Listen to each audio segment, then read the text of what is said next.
a scorched wasteland to the horizon, where it is bordered by the thousand-faced mountains. This place is more like purgatory than a habitable world, and demons live here. Hundreds of brave men who dared to cross this wasteland met their death here. They disappeared without being mourned, as if they had never existed, but each one desperately fought for his life until the very end. Another poor fellow plunged his sharp blade into the guts of a desert worm, overcoming the urge to vomit, which caused foul breath to come out of the latter's mouth. Breathing heavily, the adventurer wiped his face, wet with sweat and the sticky bodily fluids of the monster. It was just an ordinary lower monster of the kind that roamed here, but it was the first victim for this man. All he could do was to be in the rear of the main forces that were fighting on the front lines of the conquest of the New World. They were fighting in the light of the crimson sky, and their power would conquer even hell, so the adventurers thought. An ordinary person who had not awakened his powers could only gather up the countless corpses and the various useful things that were among them, receiving as a reward the angry shouts of the senior members of the squad, to whom he was nothing more than a burden. He himself hired himself out to go as a servant loader into this hell. After all, no army in the world could do without servants and sutlers. Lacking the strength to fight on the front lines, he was despised by all others who considered themselves warriors. The world changed after the opening of the abyss. The conjugation connected the earth with other dimensions, inhabited by monsters that could only be imagined in books and legends. But this also awakened dormant forces in people, giving them the ability to destroy monsters and conquer the abyss. Efforts and personal qualities meant nothing, only strength and military valor, as if the world had suddenly returned to chiefdom. The strong received money and glory. They became the new aristocrats. But without abilities, he could only dream of a better life. He was a simple porter, or, as he was called in the detachment, a mule. Even at 35 years old, he still had not awakened, so life seemed to him in a very gloomy light. And yet this seeker still hoped to get his chance. As a reward for his patience, having finished collecting the monster cores, he reported this to the others. But no one made a sound in response. Only now the seeker realized that he had not heard the sounds of battle for a long time. And when he looked in their direction, he discovered that the entire squad of seekers was already dead.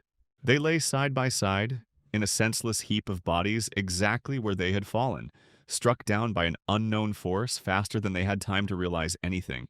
Never before had the mule been so scared as now, and he turned to stone. And then he heard an ominous voice, and turning around he saw before him the face of death. A body woven from darkness, taller than some houses, a giant who wore piles of bones and skulls instead of clothes. This was Asmodeus, a demon of the triple highest rank, the king of kings, the one whose name inspired fear in any adventurer. There was an endless gap in rank and strength between them, like between an ant and an elephant, and the seeker must have been overcome with an unaccountable fear, and he simply screamed and rushed at the enemy, knowing full well that death awaited him. The demon moved the fingers of one of his many limbs, and the pitiful porter's arm was severed from his body below the elbow. Asmodeus could have swatted him like a fly, turning him into dust, but apparently he himself was amused that such weak people existed. Death stepped towards him. Countless empty skulls of his victims rained down, and then Asmodeus touched his forehead with his boundless power. It was like watching the finger of God descend to slowly crush you, just for fun. The seeker reminisced about his entire life. He lost his parents quite early in a car accident, was bullied at school, and spent the rest of his miserable life as a despised mule porter. He was cursing his fate, his life, and his never coming to awakening, when a flash of light illuminated his mind, and a voice from above told him that all the conditions for awakening had been met. In the midst of the bright light, the seeker saw golden steps that led to the sky, and there, at the top of everything, was he. Maybe a god, or maybe a devil. The seeker was confused because he had just been dying in agony, and now everything seemed to have frozen. Turning around, he saw himself at the feet of Asmodeus. A light-faced figure walked down the steps straight towards the seeker, who was still stunned that something could stop Asmodeus and stand above him. "Who is he?" asked the pitiful seeker from the deity that radiated omnipotence. The king, or lord, was prompted by the deity, but it did not matter, for he had come to give him power. The seeker did not answer. He understood each word separately, but could not piece together their meaning. The deity chuckled. "There's no need to be so distrustful," said the light-faced one. The seeker was recognized by him because of his persistence, nothing more. However, it would be great if he no longer hoped for such a miracle. It was the first and last of its kind, said the light-faced one. He didn't answer any more questions. With time, all the answers would become clear anyway. At that very moment, the Seeker saw above him something even more terrible than Asmodeus. This must be what Fenrir's grinning mouth looked like, he thought. And then he was swallowed up by the abyss. It's hard to say how long he was unconscious, but he woke up feeling alert. His cheeks were burning, his ribs were aching with pain, and someone was continuing to shake him persistently. A loud ringing sound came from a resounding slap in the face, and a wave of prickly heat passed over the face again. "Woke up at last," said the ugly school bully who held him by the collar of his shirt in a sarcastic voice. Beck Hex, a long-forgotten name stirred in the depths of his memory. Taehyung didn't understand how this slippery bully who always groveled before the strongest and humiliated those who were weaker ended up here. Just a moment ago, Kim Taehyung was in the abyss. Then, remembering the conversation with the fair-faced one, he checked his status. The boy received a couple more light slaps, but he didn't pay attention to them anymore. He had just realized that he had returned to the past, to his 16 years straight from hell, and this realization rolled over him in a wave of hysterical, insane laughter, straight from the depths of a desperate soul. He laughed so wildly, so freely and unrestrainedly, that even Beck Hexu let go of him and recoiled, deciding that the weakling had gone mad. For a moment he thought that the pathetic worm was just playing a joke on him and cursed foully, and then was surprised to find that Taehyung's fist was flying to greet him. The greeting was excellent. Although Taehyung was inferior in strength, he was helped by the accumulated experience and anger of many years of humiliation, so that the bully recoiled from the blow. He flew past his friends, who clearly did not expect such resistance from a weakling. Kim Taehyung himself was overjoyed because he had just become awakened for the first time in his 35 years. Tears of happiness were rolling down his broken and swollen cheeks, but that was nothing. When Beck Hex's lackeys realized what had happened, they pounced on the weakling who had dared to fight back, and they did not hesitate to use their awakened abilities. Even though these were just basic skills, they could cause serious burns or injuries, but Taehyung simply dodged the first strike, after which he rewarded the self-confident opponent with a powerful uppercut. In fact, the hooligans did not know how to fight, and even ordinary skills were enough to deal with them. The second one, who jumped up to Taehyung after him with an icy hand, became acquainted with the leg of the Seeker who had been to hell. By the age of 35, Taehyung had tried everything possible to awaken his skill, starting with the most grueling physical training, not forgetting to study all available information about the inhabitants of the abyss and their skills. Taehyung even practiced different types of martial arts in hopes of finding the key to awakening. Could he really lose to some bullies who had only fought a couple of times in their lives, and even then against those who were weaker and fewer in number? They were children to him, and he beat them like children, anticipating their actions before they were committed.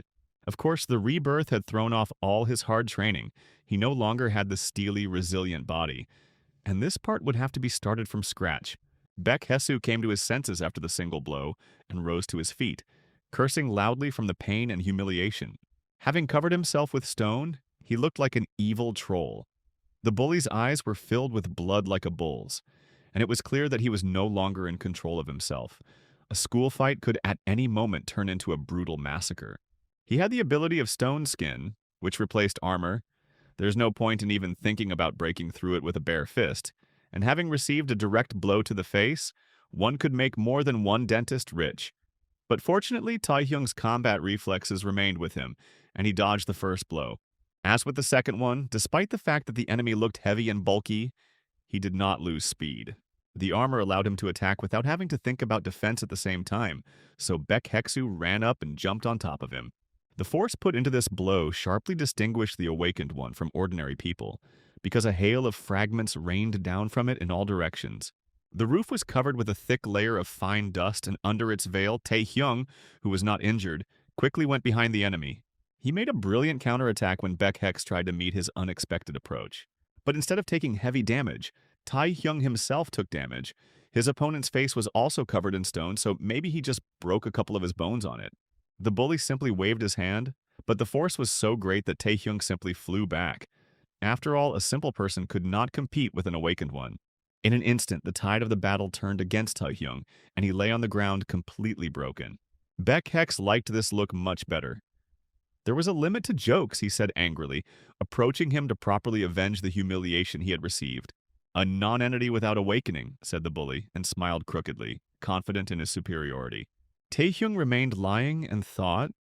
All awakened received a basic skill, which was assigned a rank from the lowest to the highest.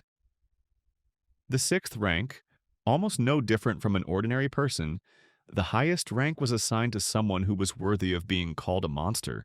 Their strength grew disproportionately more with each level. But what did Taehyung get? He got an unknown ability, and even a low rank, while his opponent was a third rank. However, for some reason, the Seeker did not feel that he would lose. The power continued to come, filling him from within, and Taehyung was able to rise surrounded by an ominous crimson aura like blood. Baekhex couldn't believe his eyes and froze in place. The weakling he had been bullying all the time had now truly awakened. Everything was new for Taehyung. He felt like he could now control magic with his skill. Feeling threatened, the bully rushed forward with a powerful attack. He knew that if the caster was eliminated, his magic would be interrupted. But then it was as if he had run into an impenetrable wall and froze in midair, caught by a predator. Taehyung clenched his fist, an invisible fang sank into the bully's stone armor, and it suddenly disappeared. At this time, there were not many students left in the school. Because of the evening assignments, no one looked at the roof where the fateful battle took place. For just a moment, the sky turned crimson, as if it had been swallowed up by the abyss itself, and the rays of the sunset disappeared behind a red curtain. Having lost his strength, the hooligan fell face down at the hero's feet. The fight was over. The absorption was complete. The rank had risen to 5. A new skill had been discovered. The system reported in a dispassionate voice, and stone growths appeared on Taehyung's skin. Her agate black eyes widened when someone knocked on the door of the infirmary and then barged in without waiting for an answer. Even if Taehyung hadn't gotten into trouble, he would have hurt himself just to look into this heavenly oasis and admire the refined figure of a young nurse with such a kind and innocent face that one could immediately fall in love. But now he brazenly barged into her chambers, dragging on himself everyone who had simply fallen down the stairs, and now he couldn't walk on his own. The very sight of a beaten and bloody teenager, who looked like he had crawled out from under a truck, also left much to be desired. The beautiful houri of this school corner could only let out a surprised cry, having recorded what was happening. Later, Taehyung helped his sister put the beaten children to bed. Fortunately, there were enough beds since the awakened children appeared. The healthcare system had undergone its own reforms.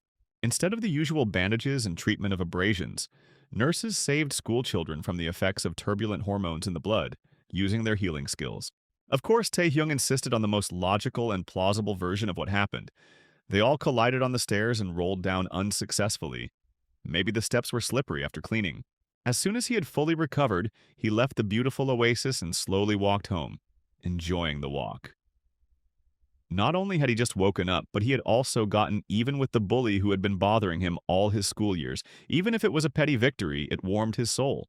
The only problem was the predator. Even by the standards of the abyss, this ability was something crazy. A rank that many cannot change in their entire lives. Increased after just one battle. It may have been a low-rank skill, but the ability to steal abilities and grow from it made it the ultimate. There were many questions in his head about why the light-faced god had given him this power, why he had returned him to the past. But in the end, Taehyung had no choice but to use this power and live on. And so he found himself in front of the doors of his house, where there should have been no one for an eternity, and he still did not dare to enter, fearing that he would disappear like a vague vision, and everything that was happening would turn out to be a dream.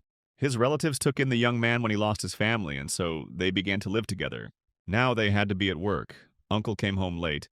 Taehyung touched the door and was glad to feel the familiar smell, and that the house had not disappeared.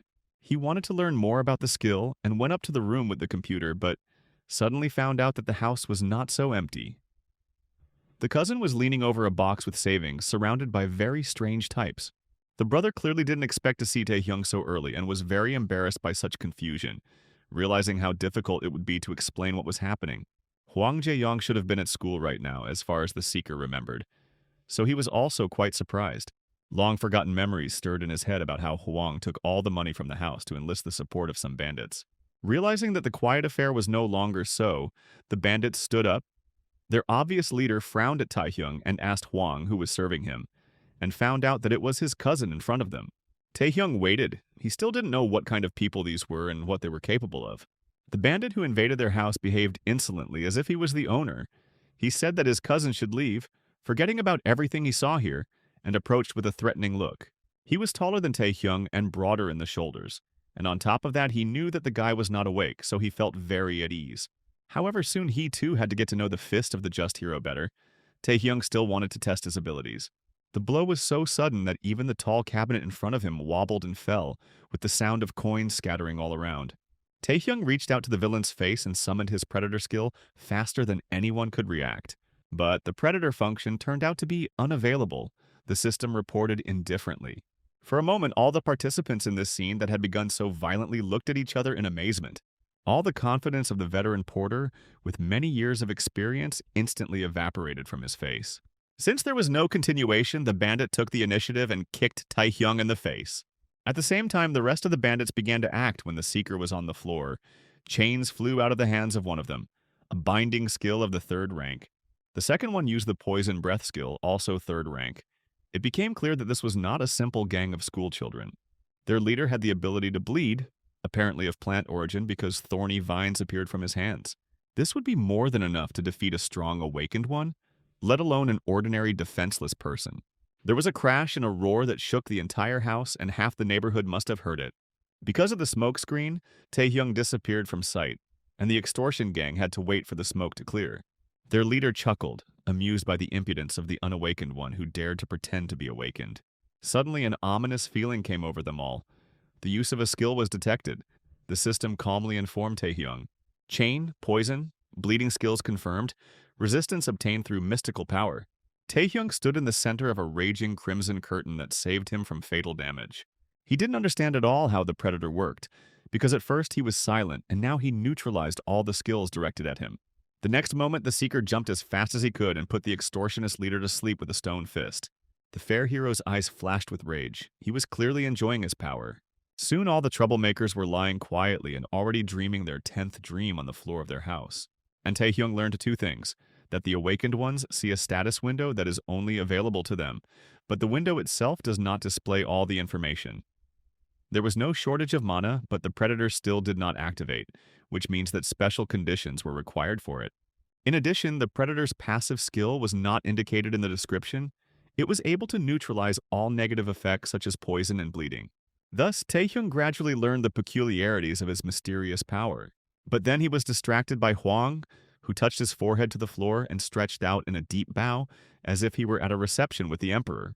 After which he delivered a passionate speech in which he acknowledged the strength of his elder brother and repented of his sins, begging for forgiveness, so loudly that his ears became blocked. For the sake of forgiveness, he was ready to serve faithfully and do anything, even clean his shoes. Taehyung was amazed by such a bend, although he knew that his brother was still a fox. Hwang even began to obediently bark, imitating a dog. But the problem was not in him at all, Taehyung thought, looking with contempt at all these humiliations. The trouble was that soon there was a danger looming over the city that no one knew about yet. The seeker was already tired of listening to human barking, and he agreed to forgive his brother, which immediately made him wag his tail. However, in return he had to go with him, the seeker said mysteriously and grinned. He had already come up with a plan. Far beyond the city, in a long-abandoned industrial zone, it was quiet. Evening was falling and the sun was setting, its rays breaking through the windows of an empty factory. 3 seekers entered this closed area, having come here on call straight from the office without any equipment, and all in order to catch such a rare and dangerous phenomenon as a gate breakthrough. Monsters from the other side of the abyss continued to arrive through the portal, still held back by a tight, transparent dome. If nothing is done about this phenomenon, it could turn into a real catastrophe. It's been 10 years since the last one. That time, it all started exactly the same way. A gate suddenly appeared and monsters began to crawl around. What was happening caused a lot of concern among the girls who came here. They kept their distance and suggested first evacuating the population. However, the seeker who was with them confidently declared that this would not be necessary, because he had a rank 2 skill, Barrier. It was he who was currently holding back the first wave of invaders. While he was bragging about his strength, saying that even if a breakthrough were to happen, only weak monsters would appear from a low-ranking gate, they successfully broke through his transparent dome, and like a river breaking through a blockage, they gushed out. Then the leader of the interception group showed that his words and self-confidence were not built out of thin air.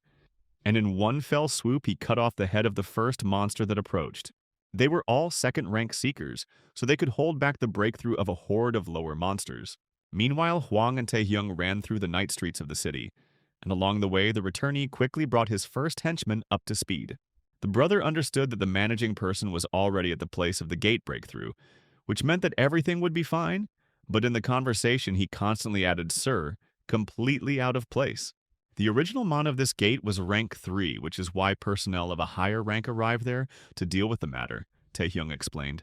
And everything should go smoothly, but only if this is really a third-rank gate. The entire floor of the abandoned factory was covered with a thick carpet of monster bodies that died in the mad carnage. The leader of the interceptors was surprised by their persistence, and the fact that they had even managed to break through his second-rank barrier. Suddenly he felt that mana appeared inside the gate that surpassed his own in rank. Monsters began to crawl out from there again, but something more was hidden inside. So much so that as soon as this giant emerged from the portal, the fragile dome was breached again, and a second wave of freaks poured out. The first-rank giant ogre didn't waste time on trifles and breathed fire so loudly that the flames filled the entire covered space inside the building. Huang couldn't believe that something like this would happen. They lived in a peaceful city full of seekers, and such incidents hadn't happened for a long time. And how could his brother know everything in advance? Intuition, Taehyung answered him. He couldn't admit that he had already experienced all of this firsthand. When they turned onto the main street, the need for any kind of explanation disappeared by itself. A crowd of passers-by ran towards them at full speed, driven by a horde of terrible creatures. Huang was dumbfounded with horror and almost fainted. Then Taehyung told him to carry out the plan that he had outlined earlier. To his credit, Huang first asked what his brother would do. The seeker covered himself in stone skin and stepped into the chaos to deal with all the filth that had come out, and that was his answer. The situation in the city quickly escalated. The free seekers were all busy clearing the abyss, or dungeons, and suddenly it turned out that there were simply no reserves to stop a first-rank breakthrough. The only thing that could save the city in such a situation was the help of a first-rank player, who would definitely come as a hero. And they had one, so the seeker enthusiastically asked the hero to help them save the city from disaster. He was called the Blade of Madness An Hyunsu, a first-rank awakened who cried because he was so moved by the city's misfortunes, or simply suffered from 8th grader syndrome. Meanwhile, Taehyung was busy leveling up on boars, simple monsters that he could easily defeat with the help of stone skin. He tried to activate the Predator skill again, and a red tornado immediately appeared around him. However, due to fatigue above 70%, the skill did not work. Most skills consumed mana, but it was not the only thing that was observed, because there was also a fatigue indicator, just like in games, which accumulated as you moved and used skills, for which the awakened one was penalized, and he lost the power of skills, the speed of movement. On the other hand, the Predator skill absorbed the bodies of monsters, restoring mana for free, so his cheat had another nice bonus. What's even better is that from such a quick upgrade, the Predator's main skill has already increased to rank 4. The more Taehyung used it, the stronger he became. With such a growth rate, it wasn't that hard to reach the highest rank, or even the second highest. Before he completely lost his head from his incredible success, he decided to return to Huangjai and see how he was doing. At the same time, the main battle of the evening broke out between worthy opponents, the Crying Swordsman and the first-rank ogre. Hensu was very skilled with his lightsaber, and with a furious charge he knocked the ogre to the ground, destroying a couple of buildings in the process. At the same time, he shouted out all sorts of pompous phrases, from the sound of which Taehyung was now and then overcome with Spanish shame. A warrior of justice passes judgment on the enemy, and so on. But no matter how stupid it looked, the main thing was that it worked. With a hail of blows, and Hyunsu confidently defeated the larger enemy. The glow of the ultimate blow flared up in the middle of the streets, so that it could be seen in other areas as well. It was a heated battle, and Taehyung preferred to stay away from it, just so he wouldn't get caught in the shockwave. Seeing the power of the awakened Taehyung, he realized that in front of him must be the same first-rank seeker who came to clear the gates as in his past life. The Blade of Madness. And Hensu, as only the Crying Swordsman himself called himself, was truly strong and just as stupid, because he did not stop showing off over the already defeated enemy in front of no one knew who. However, Taehyung still wondered why this swordsman was here. Before his regression, he should have been fighting in another part of the city. The weeping swordsman folded his hands in a prayerful gesture for all the fallen, which was also part of some internal script. The use of a skill is felt. The system reported indifferently, and at the same time, a sharp blade pierced the swordsman's back and came out of his chest. If he were an ordinary person, this wound would have killed him in an hour. A mosaic ripple passed through the villain who attacked the crying swordsman from invisibility, and he chuckled. Meanwhile, Huang stood over the beautiful nurse, who was unconscious and lying on a soft sofa. The guy even carefully covered her legs with a blanket, although he internally dreamed of doing something completely opposite, and now he was struggling with temptation. Now Huang watched as her chest rose and fell rhythmically. The girl was sleeping peacefully. Many people will die today, including their school nurse Choi Nayeon, Taehyung told him before they parted ways. It was as if he knew the future, in which the girl would help others evacuate and end up dying. Huang had the sleep skill and could put a normal awakened person to sleep, and the hero instructed him to do the same with Nayeon and then evacuate her to a safe place. But from the outside, it all looked like a kidnapping, so it's not surprising that Huang had doubts. He was also amazed at how it happened that his older brother found out about everything in advance. Then a completely absurd but plausible guess struck him, that Taehyung had acquired the skill of foresight and immediately appeared before him in the form of a fortune teller. This thought immediately turned Huang's head, and there was no stopping him, especially since it could go wrong with such an ability. Literally everything went wrong. From the very beginning, a first-rank seeker was wounded by an unknown assassin. Pressing his hand to the wound, the crying swordsman asked the scoundrel who he was. The vile coward he seemed. The bald villain's camouflage skill fell off, and he grinned contentedly. The swordsman was alive even with a punctured lung, and it was noticeable that he was different from the ordinary awakened ones. "It was even more fun this way," said the shaved madman whose eyes looked in different directions like a chameleon. Han Sando was a second-rank villain with a stealth skill.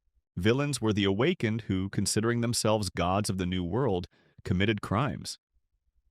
Han Sando was one of them, who arranged the massacre of ordinary people and awakened during the breakthrough of the gate, taking advantage of the general confusion. However, in Taehyung's past life, there was no such thing as Han meeting a crying swordsman. The future somehow changed because of him. Despite his serious injury, An Hyun-soo was still able to fight and still had strength. After delivering a fiery speech, he summoned his Jedi sword and advanced forward towards the enemy. But an earthquake prevented him from finishing him off, or so the crying swordsman first thought. And then he remembered that they had been standing on the monster's carcass all this time. The ogre had recovered from his injuries and was rushing back into battle with his former fury.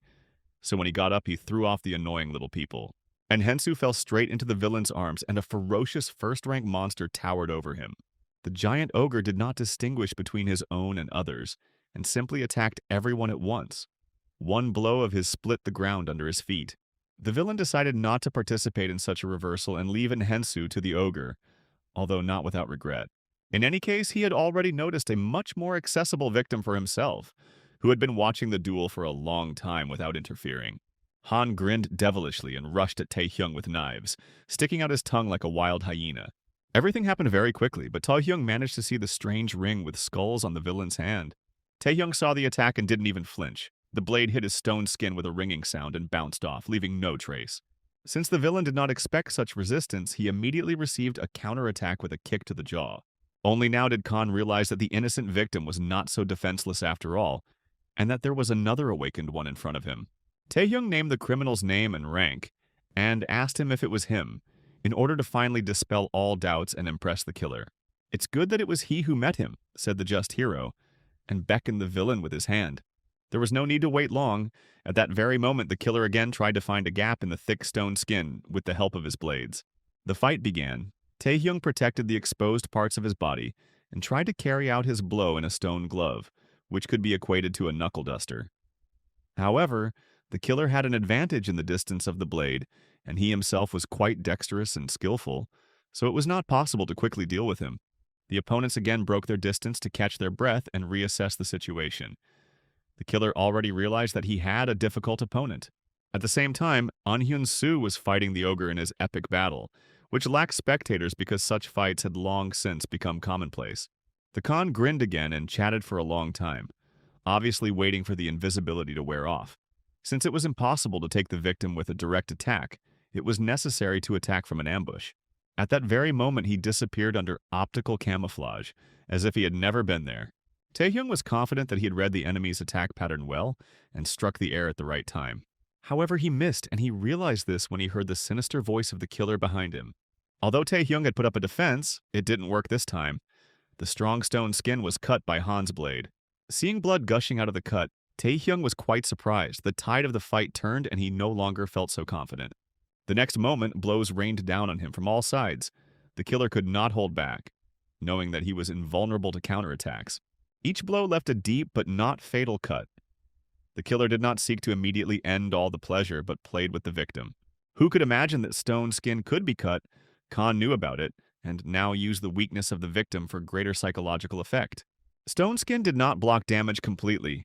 Unbearable shock broke the durable coating and replaced it with a less durable one. The invisible bastard had been trying to achieve exactly this from the very beginning, and gradually he destroyed all of Taehyung's armor and could appear.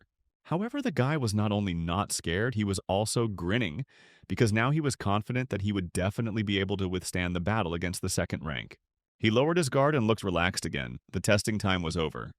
The killer, angry that all his efforts had gone to waste, shouted at the guy that he was just bluffing and rushed at him again. Before the villain flew towards him, Taehyung stated that he wanted their meeting to take place. And all because he has the desired skill, which the guy knew for sure. Having said this, he grinned again and activated the predator. An ominous aura covered everything around, and the killer froze in indecision, realizing that all this time his opponent was hiding a strange trump card up his sleeve. However, he still considered himself the master of the situation, even though he did not know what skill the opponent possessed. Anyone else would have simply run away just in case, because life is one, but Khan began to dance around his victim, confident that they would simply not hit him. All skills have their weaknesses. Stone skin does not provide absolute protection and can become thinner. Taehyung noticed one feature of the predator when he devoured the corpses of monsters. Some of them were out of his sight, yet they were still absorbed. The invisibility hiding the killer from his sight, but not from the sight of this skill. Wherever you run, the predator will get you everywhere. Taehyung waved his hand, and the killer ceased to exist as a whole organism. The battle lasted all night, and soon the glow of dawn appeared over the city. Han Hyun-soo had fought valiantly, like the heroes he had always imagined, but now he lay on the ground, exhausted. If it weren't for the fatal wound in his lung, he would have been able to defeat the ogre. But now he realized that even the great and invincible heroes, to which he also attributed himself, could not overcome death itself. The ogre's heavy steps hit the ground loudly, and Hensu heard his doom coming towards him. The ruthless monster swung his huge fist and hit the ground with all his might like a hammer. However, when the dust settled, he did not see the coveted wet spot where his opponent had been. Taehyung tried out his new invisibility skill. It worked great, and he pulled out the wounded swordsman. The predator's chthonic tentacles entangled his body at the sight of a new snack. Their fight did not last long. When they returned home, the uncle and aunt were very excited and were very happy to see their son unharmed. Of course, they were worried about Taehyung no less than responsible adults. The guy was glad to see these nice people after so much time. With tears in their eyes, they dragged them into the house because they thought that the children had been grabbed by terrible monsters. Especially since the house was upside down after Taehyung dealt with the bandits, and there was no time to clean up. Somehow they managed to calm the adults down, and after that, Taehyung went to rest. Soon news about the incident appeared, which became quite a hot topic. Even though the threat of a breakthrough had been eliminated, schools were still closed for a week, just in case, and to give parents peace of mind. Even the 3 awakened ones who had so bitterly mistaken the gate's rank remained intact and were now undergoing treatment in the hospital. The beautiful Non gave evidence about her mysterious movement, but she could not say more since nothing happened to her. All her things and valuables were in place, and no one touched the girl herself. An Hyun-soo got his moment of glory, even though he claimed that the city was saved by a completely different hero. Everyone dismissed it as a personality quirk that the crying swordsman was widely known for. On the other hand, a lot of controversy and unrest was caused by the fact that the body of the ogre and the unknown villain disappeared somewhere, and therefore the usual security measures no longer seemed so reliable to the citizens. One thing Taehyung could be sure of was that no one had reported his interference the entire time, and now he could breathe freely as he walked along the old train tracks. He did not choose this path by chance. The narrow track led him to a dark, abandoned tunnel. Here you can see the status of the main character, for those who are interested in reading all these parameters that are useless for the plot, from which only one thing is clear: the hero will level up and become stronger. Taehyung now had three skills: Stealth Stone Skin and the Meta Skill Predator, which allowed him to absorb other skills. However, using all three skills at the current level would be very difficult due to his low mana. At any moment, one could fall down without strength from the depletion of mana and stamina, and in order to compensate for this main drawback, it was necessary to acquire a mandatory attribute of all awakened adventurers, namely potions. However, the enormous demand, coupled with the limited supply, led to an increase in prices, and considerable funds were required to purchase them. They could be obtained by going into a dungeon and hunting monsters, but even simply using the skills by unregistered awakened was illegal. So Taehyung had no choice but to crawl into a deep crevice, where a previously unexplored dungeon was hidden, and clear it out. Inside, he was met by ugly spiders. They challenged Taehyung's aesthetic senses, so they had to be destroyed. The ladies were also not very happy that their shelter was discovered, and offered to snack on the lost traveler. They were quite developed since they could speak. The Spider Sisters were rank 2 at a glance, and were quite dangerous opponents, especially in such numbers. But the hero was still dissatisfied because he would have to kill 100 of them to raise the Predator rank. Hearing such impudent words from the man, the ladies all rushed at him at once. The guy just stood there and watched as a spit of purple mucus flew into his face. Seeing that he wasn't even trying to dodge, the Spider Sisters were very happy and were already anticipating a hearty lunch. However, they were quickly disappointed. Taehyung remained unharmed, having absorbed all the damage with the help of the Predator. The guy chuckled, appreciating their skills, and the sisters recoiled in horror, realizing that things were not going in their favor. Soon the new paralysis skill was registered. The system reported indifferently. In the middle of the city stood the new building of the Korean Awakened Association. The Seekers had long since become the new elite, so it was no surprise that their organization was living in grand style. Inside, at the entrance to the office, which was fenced with real oak gates with rich carved decorations, there was even a guard. Inside, a silent meeting was taking place, the cute, short-haired seeker looking expectantly at her more mature interlocutor. These two were the best seekers of the association, and the deputy manager of personnel policy, Go Tae-wook, who stood between them, was quite nervous. Awakened beings who are allowed to enter the abyss, use skills to explore it, and clear dungeons are called seekers. There are 5 major organizations across the country that unite these players and are not very different from each other. 4 major guilds: Indivisible Fighters, Master Alchemists, Mages Wizards, and Informants Night Wanderers. And above all of them stands the organization that manages the Seekers. Yu Ayen, who was sitting in the chair, was the head of the Night Wanderers Guild. This strict woman radiated strength and authority because she had the highest rank. Her interlocutor with a patch over one eye, Ji Jin-hui, held the position of the chairman of the New Seekers Association. He radiated no less power because he also had the highest rank. The subject of their meeting, to which Yu Eun was invited by the chairman himself, was the Guild of Villains, which was founded by the most abnormal renegade seekers, all of whom wore rings with 3 skulls. Aeon managed to track their movements and even compiled a list of the criminals' potential targets. But she was sure that the reason for this meeting was not a simple formality in the form of transferring intelligence. Chairman Jinhui chuckled, his voice sounding low, as if the person sitting in the chair was a bear rather than a man. His mannerisms were more reminiscent of an old soldier, just as straightforward and energetic. The chairman then asked when Yu An had passed the Seeker qualification test, and heard the casual answer, at 19 years old, which was the minimum required age. "Can a high school student fight a monster?" the chairman asked mysteriously, and chuckled again, puzzling even the experienced scout. Taehyung sat on a mountain of corpses. Here lay the remains of the entire brood of freaks that lived in this hidden cave. His backpack was pleasantly weighed down by the weight of the materials he had collected, which the boy hoped to sell to the Alchemists Guild. Instead of payment, the guy wanted to get valuable potions from them, especially since he took all the loot from the dungeon for himself. The unplanned week-long vacation quickly ended, and it was time to return to school. Even an experienced hero with cheating skills of 35 years old had to go there again. Taehyung devoted these 7 days to pumping up his endurance. Fortunately, simple exercises were enough for this so far. It was also good to level up on different monsters in those dungeons that were discovered before the official authorities. The guy dragged everything he got to the Alchemists Guild because they were a monopoly in their business. Fortunately, these people were not at all concerned about the origin of the materials. State supervision was extremely limited among the searchers. Taehyung also developed his skills, which were supplemented by another skill of paralysis. Anyone interested can read about it. Even though the Predator had already reached the 3rd rank, there was still a very long way to go ahead. Taehyung wanted to gain omnipotence as quickly as possible and was now thoughtfully looking out the window. His classmates had avoided him before, but now that word had spread that the guy had single-handedly destroyed Beck Hex's group, they were even more afraid to approach him. No one understood how the unawakened one managed to do this, but everyone sympathized with him, because the problems only increased with this victory. Because Lee Jongjae won't leave it like that. And indeed, another one in the hierarchy of school bullies appeared in front of Taehyung, and not just anyone, but the biggest scoundrel with a saccharine face. Besides this, he was the son of rich parents, and as if that were not enough, he already possessed the ability of the highest rank in his school years, so he felt very at ease.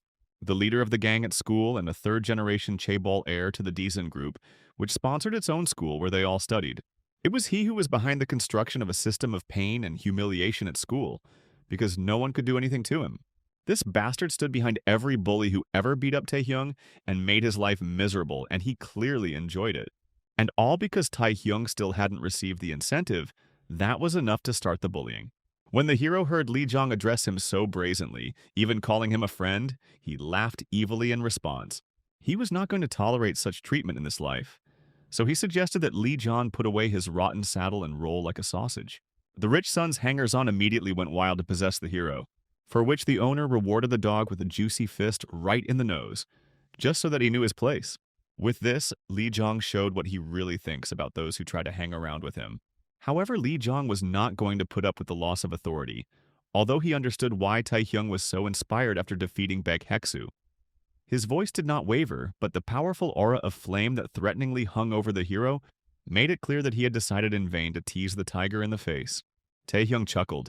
He felt the pressure of the awakened upper class's magical power on himself, which exceeded all expectations. Despite this, he was eagerly waiting for his opponent to start a fight himself in order to introduce him to the predator. However, there was no fight or massacre. A third party intervened in the matter.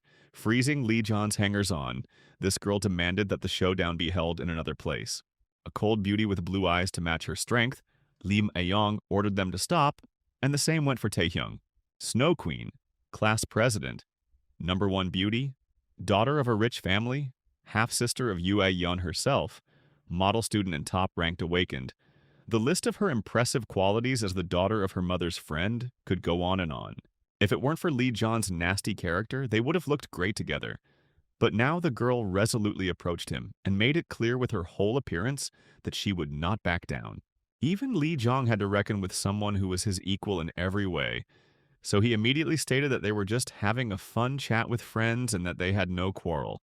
In the opinion of a well-bred girl, it could hardly be called friendship when one beats up the other. Lee Jong acknowledged her strength but still ordered her not to cross the line, measuring the girl with a furious look. However, it was like trying to melt a glacier. Lim On didn't even bat an eyelid and repeated her demand to leave everything and go away. Here, Taehyung also thought that it would be better for them to really leave everything, because not only the class but perhaps the entire school was threatened with destruction if one of them did not decide to retreat. Lee Jong was the first to decide to leave. A fight with the strongest student in the school was not in his plans. It would not add to his pleasure or authority, so he turned towards the exit. But these words were just a pretense. The scoundrel turned around sharply and, giving in to his unrestrained character, raised a wave of scorching flame. Lim Aeyong's hair was already covered in frost. But perhaps the most terrifying fight in the history of school fights never happened, interrupted by the sound of the public address system. In the main hall, the Association of Seekers will give a special lecture today, for which all the students needed to gather there. It was a very unusual meeting, too important to cause a ruckus right in front of, so Lee Jong cooled his ardor. This time Lee Jong actually left, and his dogs hurried after their master, without getting even for the frostbite and broken nose. When they left, slamming the door, Lim Aeyong turned around to see if Taehyung was okay. She must have been expecting gratitude and was already preparing to nobly refuse it, but the rescued one simply disappeared. The guy was already standing in the doorway and told the excellent student to hurry up so as not to be late for the main hall. Such a dramatic change in behavior caused a lot of confusion on Lim Aeyong's face, but she remained silent. The hall was full of people from the senior classes, all excited by the attention of the Seekers Association and connecting it with the recent breakthrough of the gate. Today, the deputy for personnel, Go Tae-wook, spoke to them. He came out on stage and introduced himself. There were two reasons why this meeting was arranged.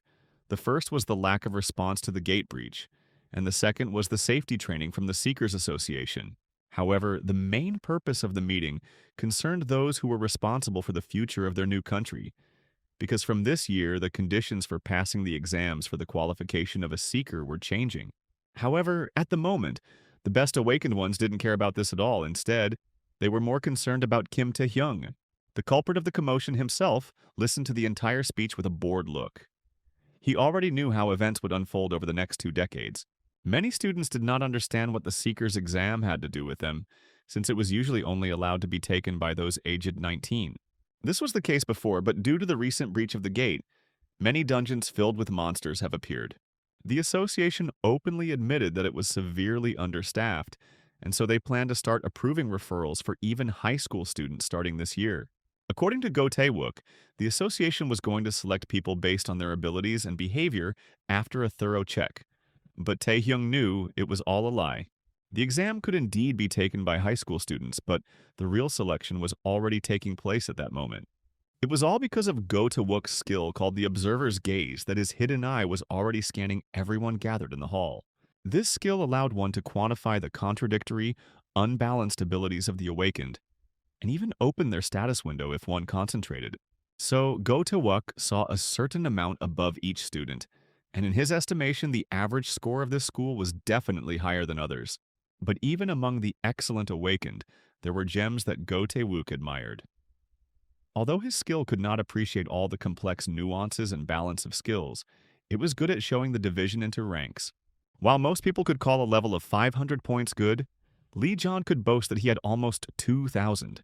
And Lim Ayeon was simply amazing, with her impressive level of 2,300 points. It's cool to measure strength by one indicator and express it in meaningless numbers. Sister Lim Ayeon herself provided Go Tae-wook with a list of potential seekers, but even so, he was surprised by the strength of the students, and he was already preparing to write letters of recommendation. However, at this point, Lee Jong raised his hand high and asked the deputy if there were any who were not at all suitable for the recommendation for the Seeker's exam. After all, one way or another, the exam tests the abilities of awakened players and determines their right to become a Seeker. So there was no need for the unawakened to listen to this speech and be present in the hall, he said, and immediately looked at Kim Tae-hyung. Such was the vengeful nature of Lee John, who even in small ways sought to humiliate those he did not like. Seeker is not only his personal power, of course the rank of awakened, the ability to cope with different situations, extensive knowledge of the abyss were also power. All complex abilities required testing and skill in their use before the awakened one could become a Seeker. But for the unawakened, even this information could be dangerous and instill unnecessary expectations in him, Lee John said. In this way, he skillfully wove into his words concern for his neighbor, although his intentions were completely opposite. Taehyung immediately realized that Lee Jong had another goal in mind with this speech, namely to check whether he had awakened. The hero had a choice, either to admit that he was awakened or to leave in disgrace, and the arrogant rich man waited for how it would all end, setting a trap. Lim Aeong also realized that the nasty bully was playing some kind of game again and pulled him up short.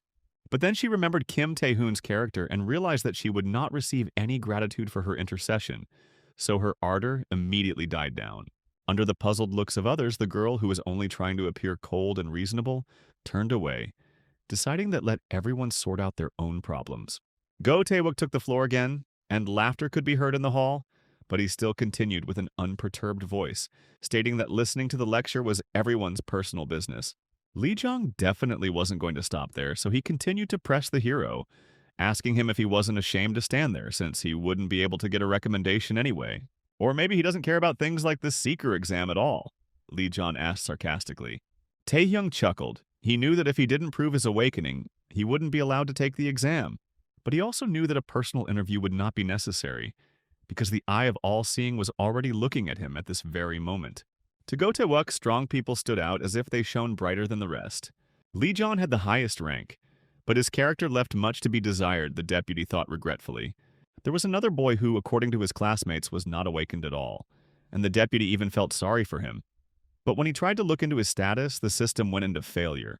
This surprised Go Tae-wook so much that he even recoiled. This had never happened before. When Taehyung realized that the bait had been taken, he suddenly agreed with Lee Jong. What benefit would it have been to him to listen to this information? It would only have hurt the pride of the main school bully, the hero stated, and Lee John was surprised. Taehyung gave him the middle finger and wished him a happy stay to listen to the very useful lecture. Now the hero looked like a winner because the boring lecture had no particular value, even for the awakened. And all this spoiled Lee John's feeling of victory. Meanwhile, Go Taewook was extremely disconcerted by the system failure, a message he had never seen even when he checked on the association leader, or Yu A-young. Under the gaze of many eyes, Kim Tae-hyung walked away proudly. He achieved his goal. The conflict definitely attracted the attention of the association's deputy. He tried to check the awakened one's status several more times, but with the same result. And then Tae-hyung finally showed what he was capable of. A number flashed above his head that was twice the sum of Lim Owen's abilities, who was the strongest among the students. The hero spent the rest of the day quietly in the library, where it was always pleasant to sit, enjoying the solitude. He himself hoped to hide here until the evening, in search of information about the king who gave him strength and returned him to the past. But the long shadows said that this would not happen. There was no useful information in the books anyway. His case was too unique. Taehyung said when he saw Lee John's dogs in front of him. There were 3 of them, and they said that the leader was looking for him, so the hero was supposed to follow them. When Taehyung asked the service dogs with a smile what would happen if he refused, they bared their teeth sarcastically and reminded him of his aunt's restaurant. Taehyung worked there part-time, and in any case, he didn't like the fact that third parties dear to him appeared in their conversation. Since he doesn't have parents, his relatives already have a hard time taking care of someone else's child. There's no point in adding to their difficulties.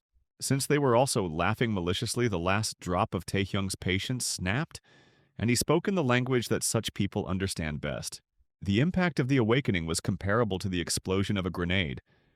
There was a cracking sound, the rumble of breaking furniture and the ringing of broken glass. The hero grabbed one of the dogs by the throat and easily lifted him up with his outstretched arm, after which he agreed to meet with Lee John and clarified his location. As a place for a date, Lee Jong chose the gym, where there was no one at the moment, but he didn't come there himself. Next to him was another shaved-headed man in a suit, apparently a servant. Sol Hundo was young Master Lee's bodyguard, a first-rank seeker, and he had tried to lower Taehyung's status several times, but he had failed.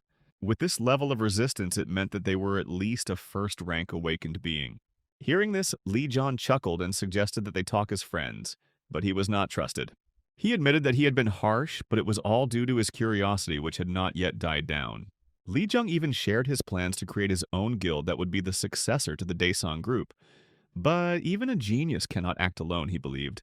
Personnel decides everything, Lee John said, raising his finger meaningfully to the sky, as if he were speaking some kind of universal wisdom. He didn't need losers like Back Hex, but real talents like him. He added snakes and brazenly pointed a finger at the hero. Like a crazy school bully, he spread his arms out in a theatrical gesture and offered to rule the galaxy together. Or at least that was the importance he was trying to convey to himself. Only in this way could Taehyung achieve fame and fortune by pulling his family out of the gutter, Lee Jong believed. But for the hero, all this was the barking of a mangy dog who thought he was something big. No amount of persuasion could convince him anymore once his family argument was brought up, family being the most important thing. Taehyung covered himself in stone skin, letting the bastard know that he had crossed the line. Lee Jong reacted to this with feigned indifference. In his own eyes, he saw himself as the arbiter of destinies. A fireball of such power appeared in his hands that Taehyung felt it on his own face. Since recruiting a supporter failed, he had to be destroyed as a dangerous element. At that moment, Lee Jong's bodyguard helpfully set up a barrier, a magic skill that separated the inner space from the outer space and thus could not be sensed. The arena for the duel was ready.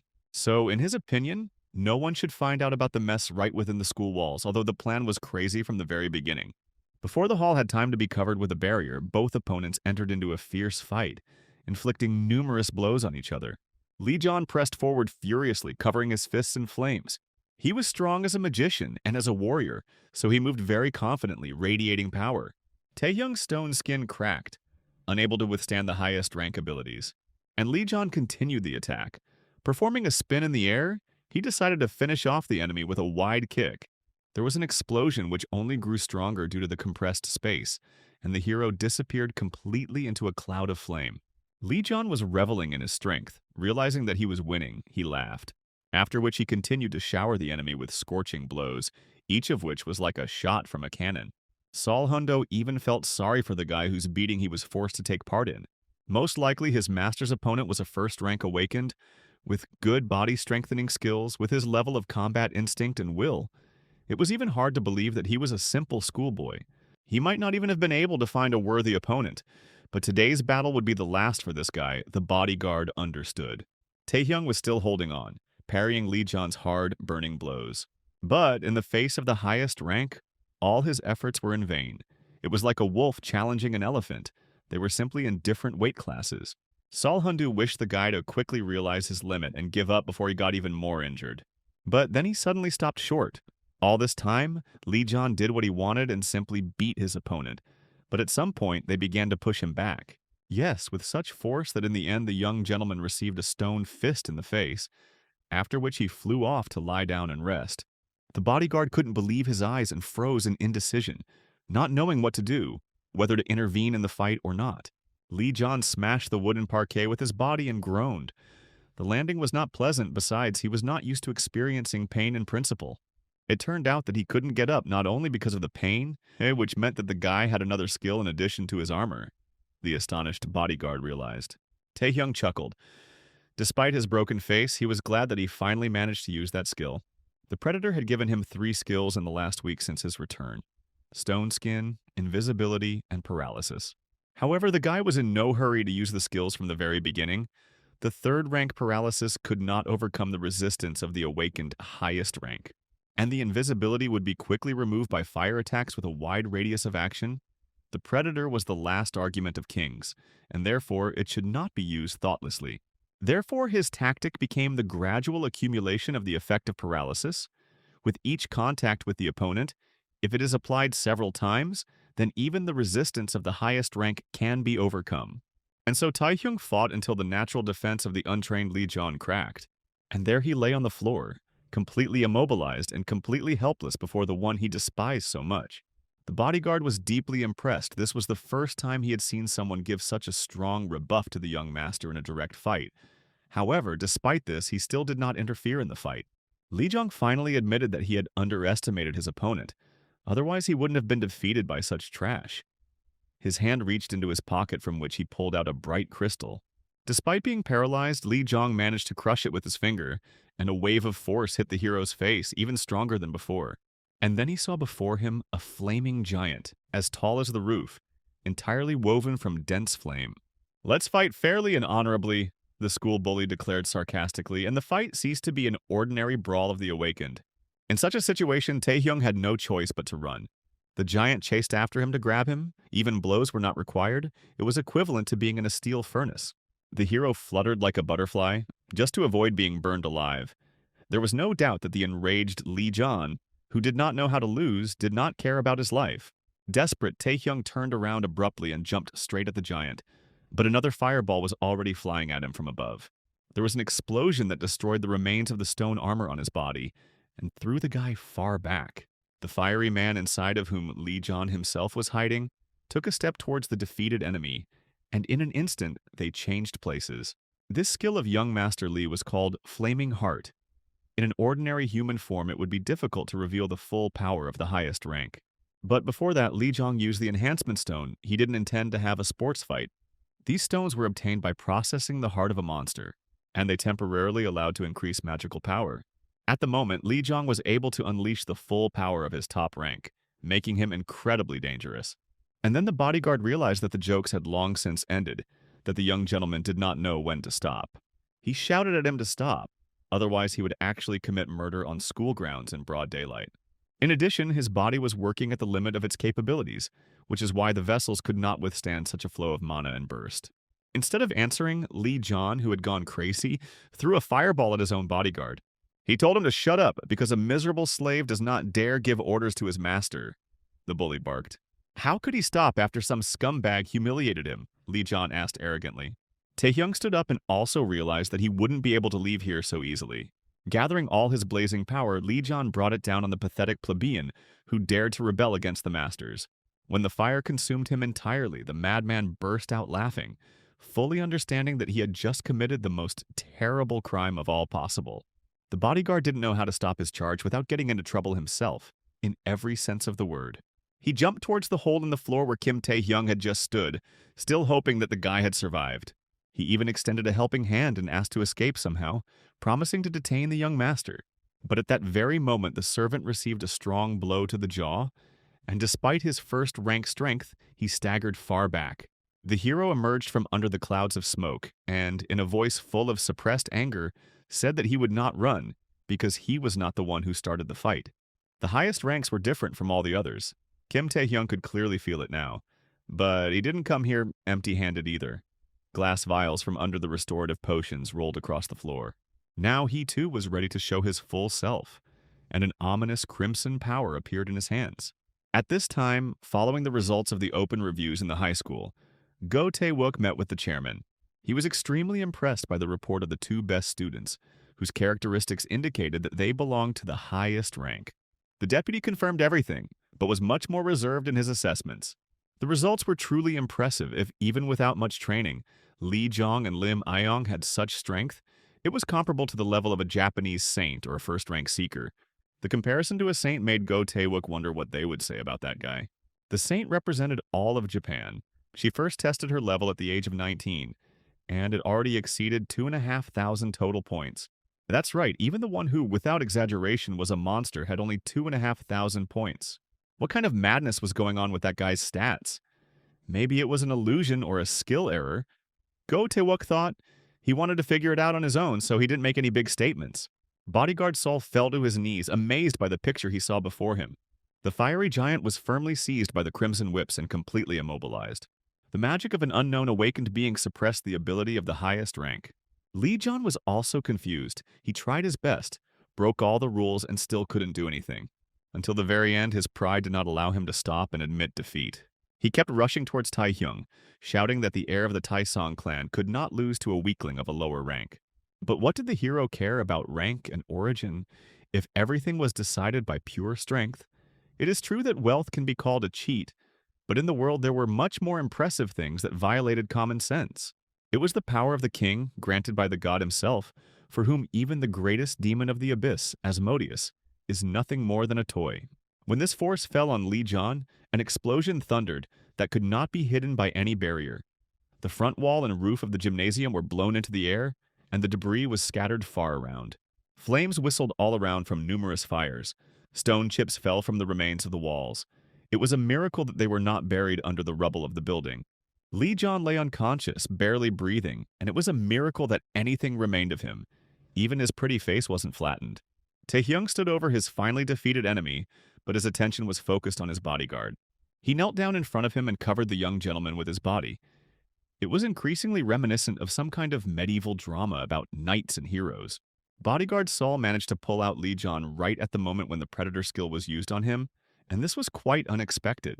But it didn't matter since the theft couldn't be stopped, and Lee John's skill was successfully appropriated. Even in their situation, the bodyguard warned the guy that it was stupid to attack the heir of a powerful clan, and now he would have to deal with the consequences. The hero didn't care about it, he wasn't the one who started the fight, and even with such strength there was hardly any reason to fear problems. In any case, Tae-hyung didn't want to kill the school bully. His crimes weren't that serious, but he wasn't going to refuse the ransom. For the heir of a rich clan, you can get no less than 1 billion pleasant bonuses. Such a ransom amount was appointed by the noble Sir Knight. By the way, this is exactly how knights earn their living, from which their humanistic culture and relations with representatives of their class originates. Upon hearing the explosion, all students were quickly evacuated from the school building, under the supervision of teachers and the frightened nurse Naeon. The city had recently been attacked by a wave of monsters, so everyone was nervous and on edge. Lim Ain clearly felt the magic of the flame. Without a doubt, it was the power of Lee John, who was fighting with someone, the girl thought. She had already imagined the terrible picture of a weak student being beaten by a bully, who was probably asking for help. And while Sweet Nayan was trying to convince everyone to stay put and not run in panic in all directions, Lim Ayon rushed towards the incident. The blue-haired noble lady also secretly dreamed of adventures. A thirst for exploits was seething within her, and therefore she did not wait for them to find her themselves. The girl considered herself guilty for what happened to Kim Tae-hyung, so she was in a hurry to prevent the worst, although it was not very clear what she hoped for after such destruction. However, as soon as she ran into the hall, a completely different picture appeared before her. the exact opposite of her expectations. Kim Tae-hyung was standing smugly in the middle of the hall, while Lee Jong was lying unconscious. Not knowing what to do or how to react, Lim Un stood there in indecision, not uttering a sound. Tae-hyung, however, was glad to see a witness, or rather an assistant in her person, because the main school bully needed to be taken to the medical center, or better yet, straight to the hospital. In horror, the girl ran up to the main victim and asked what happened here. According to the hero, Lee Jong was already lying down when he arrived. Perhaps he fell down the stairs or something like that. He was lying even despite his own rather shabby appearance. According to Tae-hyung, he still doesn't know what happened here, so he asked Lim Ayoung not to tell anyone that she saw him. After this, he brazenly announced that he was leaving without really explaining anything. The guy disappeared faster than Lim Ayoung could stop him, and she thought in anger that he had definitely found the lost ring somewhere. When the disguise fell away from him with its mosaic cover, the boy was already far from the scene of events and looked at the thin stream of smoke that rose above the school. In a sense, he even enjoyed it because he never enjoyed studying there. In his naivety, he thought that for now he could breathe freely, that he could rely on Lim Ayoung, that she would take care of Lee Jong, and that the Taesung group would not bother him for now. But there was something that surprised the hero when he looked at his status. There was a new feature called Charm, and it immediately got 5 points. If you are interested, you can take a look. The skill Monarch's Heart was also added, which increased the party's stats, although it was only rank 3. Tae-hyung thought that charm was only related to appearance, like celebrities, so he was puzzled where these skills came from after absorbing the new power. Moreover, the skill he received was not called a flaming heart, but a monarch's heart. And the already gifted scoundrel Lee Jong also possessed such a skill. The hero was indignant. But that was fine, because you can never have too many skills, he thought, and grinned greedily. Skills that affected the group were rare. Regardless of their rank, Taehyung could already combine several different skills. And with the heart of a monarch, it was even cooler, he thought, and took a deep breath of the cool night air because his head was spinning from the future prospects. Suddenly, the hero's path was blocked by several premium cars, and he was blinded by the light of bright headlights. A group of unfamiliar seekers emerged from them, but the guy still knew one. Go Tevik came personally for him to ask a couple of questions, and the hero felt a chill run down his spine. He realized that these people already knew about what had happened in the gym, and his involvement in these events, and the deputy head of the association himself looked sternly at the schoolboy. But the tense situation was not only on the highway far outside the city, but also in one of the country mansions, which in appearance resembled almost a vampire castle. Inside the richly furnished house, the guard dogs were thrashing and throwing, matching the angry tone of their master. Lee Jong's father had already learned of what had happened, and he was furious because not only had his son ended up in the hospital, but he also had to pay for it. He sat in his chair as if on a throne. Trained dogs barked nearby, and his bodyguard Sul was kneeling in front of him, thinking that it would be better to die in battle. The bald-headed servant begged to forgive him and agreed to carry out any order, if only this nightmare would end sooner. The head of the house told him to do whatever he thought was right. He was even amused by the impudence of the guy with whom his son had fought. However, he believed that their side of the conflict should also receive compensation, and made a gesture with his hand, which made the bodyguard turn even paler. Despite all the horror, the bodyguard remained a man until the very end. He even now begged the master to change his anger to mercy, because his son's opponent was a simple high school student. Just by looking at Lee Jong's father, one could understand from whom he had picked up such habits. The arrogant head of the clan considered himself the ruler of the world and the destinies of ordinary people.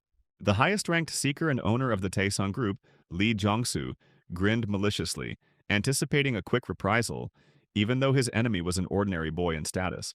The main association's seekers surrounded this guy and asked him directly what he was doing in the gym, because he clearly wasn't kicking balls.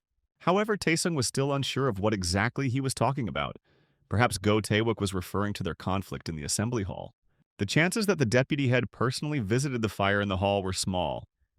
But what if he already knew everything and made his move? From these thoughts, the hero did not know what to answer for a long time. Then he decided to check first what Go Taewook knew, and asked about the explosion, but he was clearly surprised.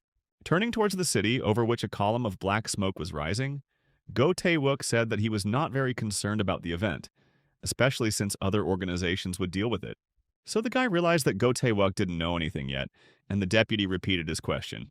If so, then they don't know yet, the guy asked them directly and grinned. He held himself confidently, not at all like a school-age boy. Taehyung made it clear that he already understood why they came here, to give him an invitation to the Seeker's exam. Go Taewook laughed nervously. He still doubted the guy, so he pretended not to understand what was being said, testing him. Then Taehyung chuckled and showed the deputy for personnel his good reasons. A crazy number of 5,214 units appeared above his head, which should be more than enough. Go Taewook couldn't believe his eyes. This boy had become even stronger just in the few hours that had passed since their last meeting. Now he was sure that the numbers were not a mistake or an illusion. Who is Kim Taehyung, the stunt seeker wondered. It was only then that he finally noticed that the boy looked like he had crawled out of a sewer. Returning home, Taehyung continued his routine training.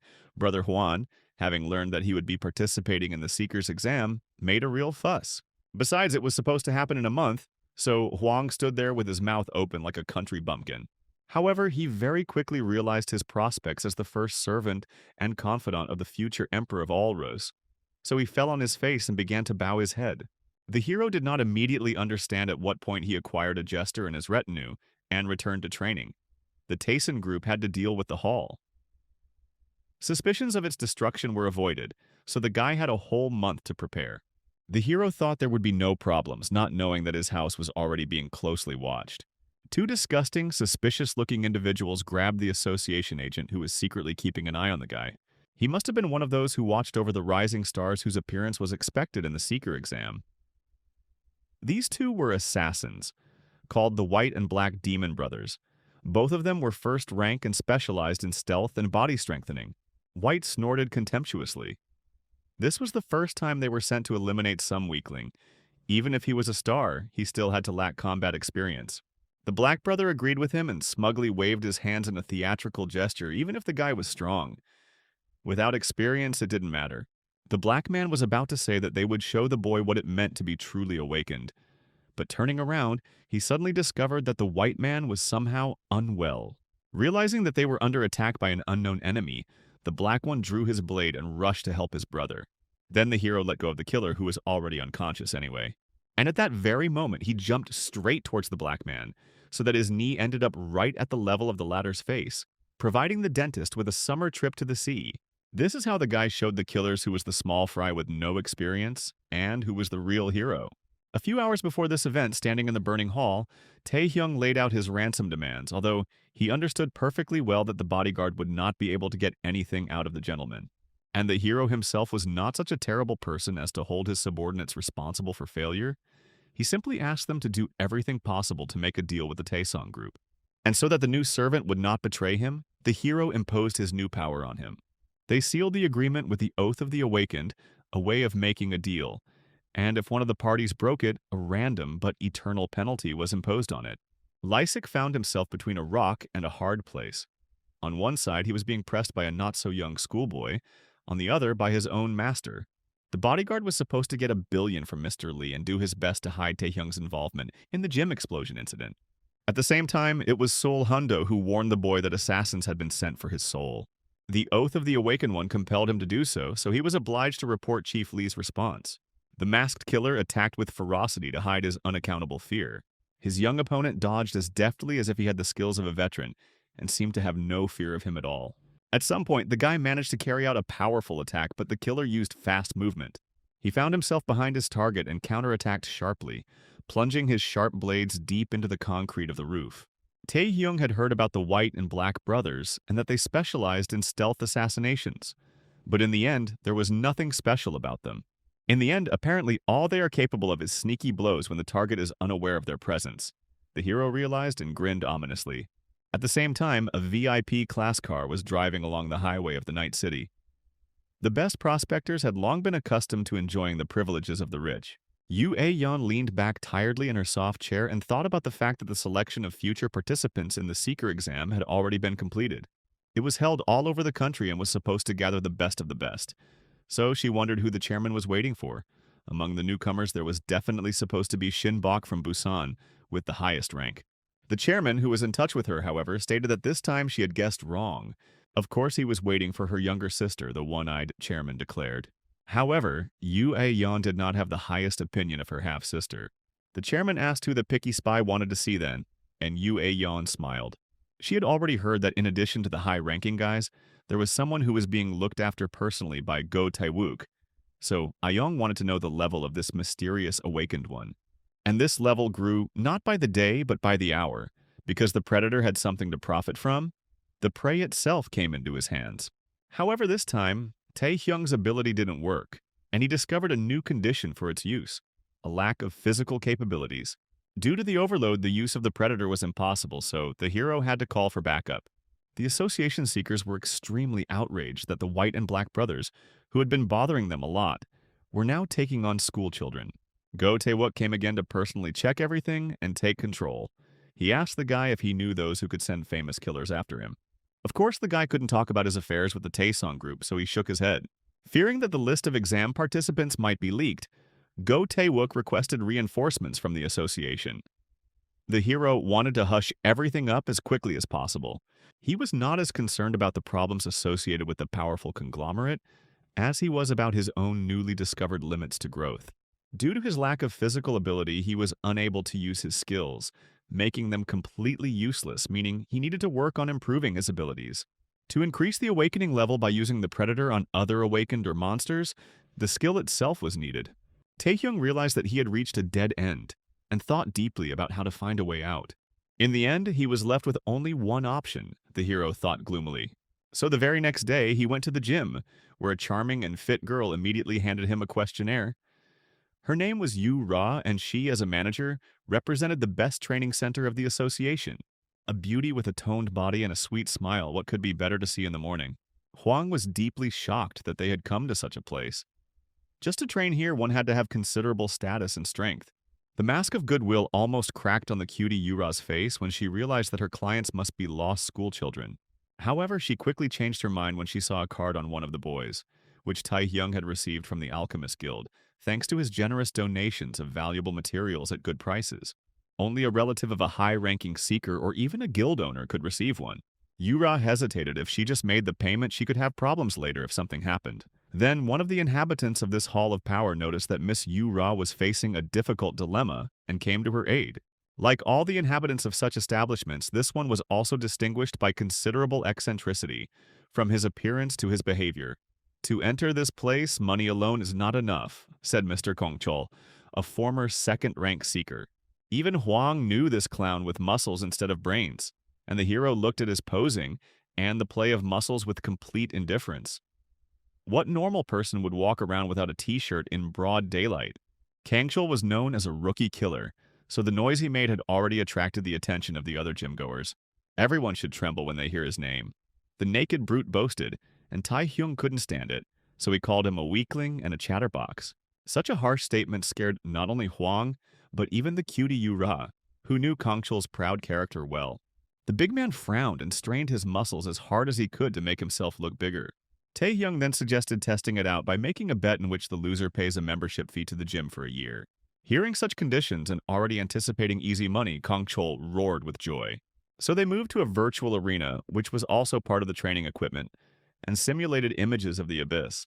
They sat in comfortable chairs where sensors read all the indicators. The show attracted a crowd of spectators. Everyone wanted to see how the self-confident newcomer would be crushed, and Huang was worried about his brother. This virtual program was called a virtual porter, the charming Yura explained to him. A competitive training session in which the awakened had to carry the maximum weight. In addition, defeat the maximum number of virtual monsters of the second class, then reach the designated place in the shortest time. Although the conditions sounded somewhat contradictory, many disputes were often settled in this manner in the hall, but Yura believed that the conditions were too unfair towards Kangchul's opponent. The jock with the mohawk on his head laughed maliciously and took his position at the start. He was not going to play along. How dare some brat compete with him? An experienced, retired veteran, the brute asked, and immediately rushed into the thick of the monsters. Thanks to his muscle-strengthening skill, dealing with them wasn't a big problem for him. This skill gave him speed and maneuverability, making him perfect for the porter's test, especially since Kangchul could lift much more weight. So he thought until in an instant he was passed as quickly as if he were standing still. With a heavy load on his back, Taehyung broke through the ranks of monsters along a straight path. He ran like an arrow, practically without deviating from his course, and kicked away all the enemies. The toothy ones could only helplessly gaze at all the magnificence of the beautiful hero. In the end, the guy got a crushing score, possibly the highest in this game. Kangshul immediately became frustrated. He did not expect such a turn of events at all. All the viewers of this show were in the same confusion, and the hero, although he was going to train for only a month, thought that a year of exercise would not be superfluous. Then he looked triumphantly at his opponent. No one could run as fast with a heavy bag as a porter with 20 years of experience. "It's time to pay the bet and get lost," said the fair hero to the arrogant bull. The next 30 days passed calmly for the hero, and then came the day of the Seeker's exam, which was a big event and which gathered an entire stadium. Whether you would live as a trembling creature or rise above all as the King of Kings depended on the results of this examination, so all the candidates waited tensely for it to begin. From this year onwards, younger students were also expected to take part in the exam, which added to the excitement. Among the promising participants who came from all over the country was Han Jungkook, a first-rank melee master, the owner of a cold fighting sense that even the highest ranks could not defeat. The druid Lee Gilsan, first rank. The thunderer of Busan, Shin Yunbok of the highest rank, also gained great fame beyond his city. They also didn't ignore the rising star of the saint level, the Snow Queen Lim Ayong. The exam promised to be the most exciting event of the year in terms of passion. There were so many reporters and other media people around that it was impossible for the poor girl in glasses from an obscure channel to push her way through. Her skills included typing, and it was unlikely to help the case. And yet, she really needed to get some important interview, or she could be fired from her job. But because of the crowd in front, it was impossible to even take a photo, let alone interview anyone. This is exactly how the hero found her, just passing by. But perhaps fate itself brought them together, because all real heroes needed their own bard or storyteller of their glorious deeds. The girl was almost crying out loud, and salt lakes had already gathered under her glasses. Here she heard Taehyung's indignation that the participants couldn't get through if there was such a crowd in front of the entrance, and she became somewhat inspired. "It's boring as hell," Taehyung grumbled, that he came here as a third-rank participant, although he had somewhat improved his appearance in the month he spent in the hall.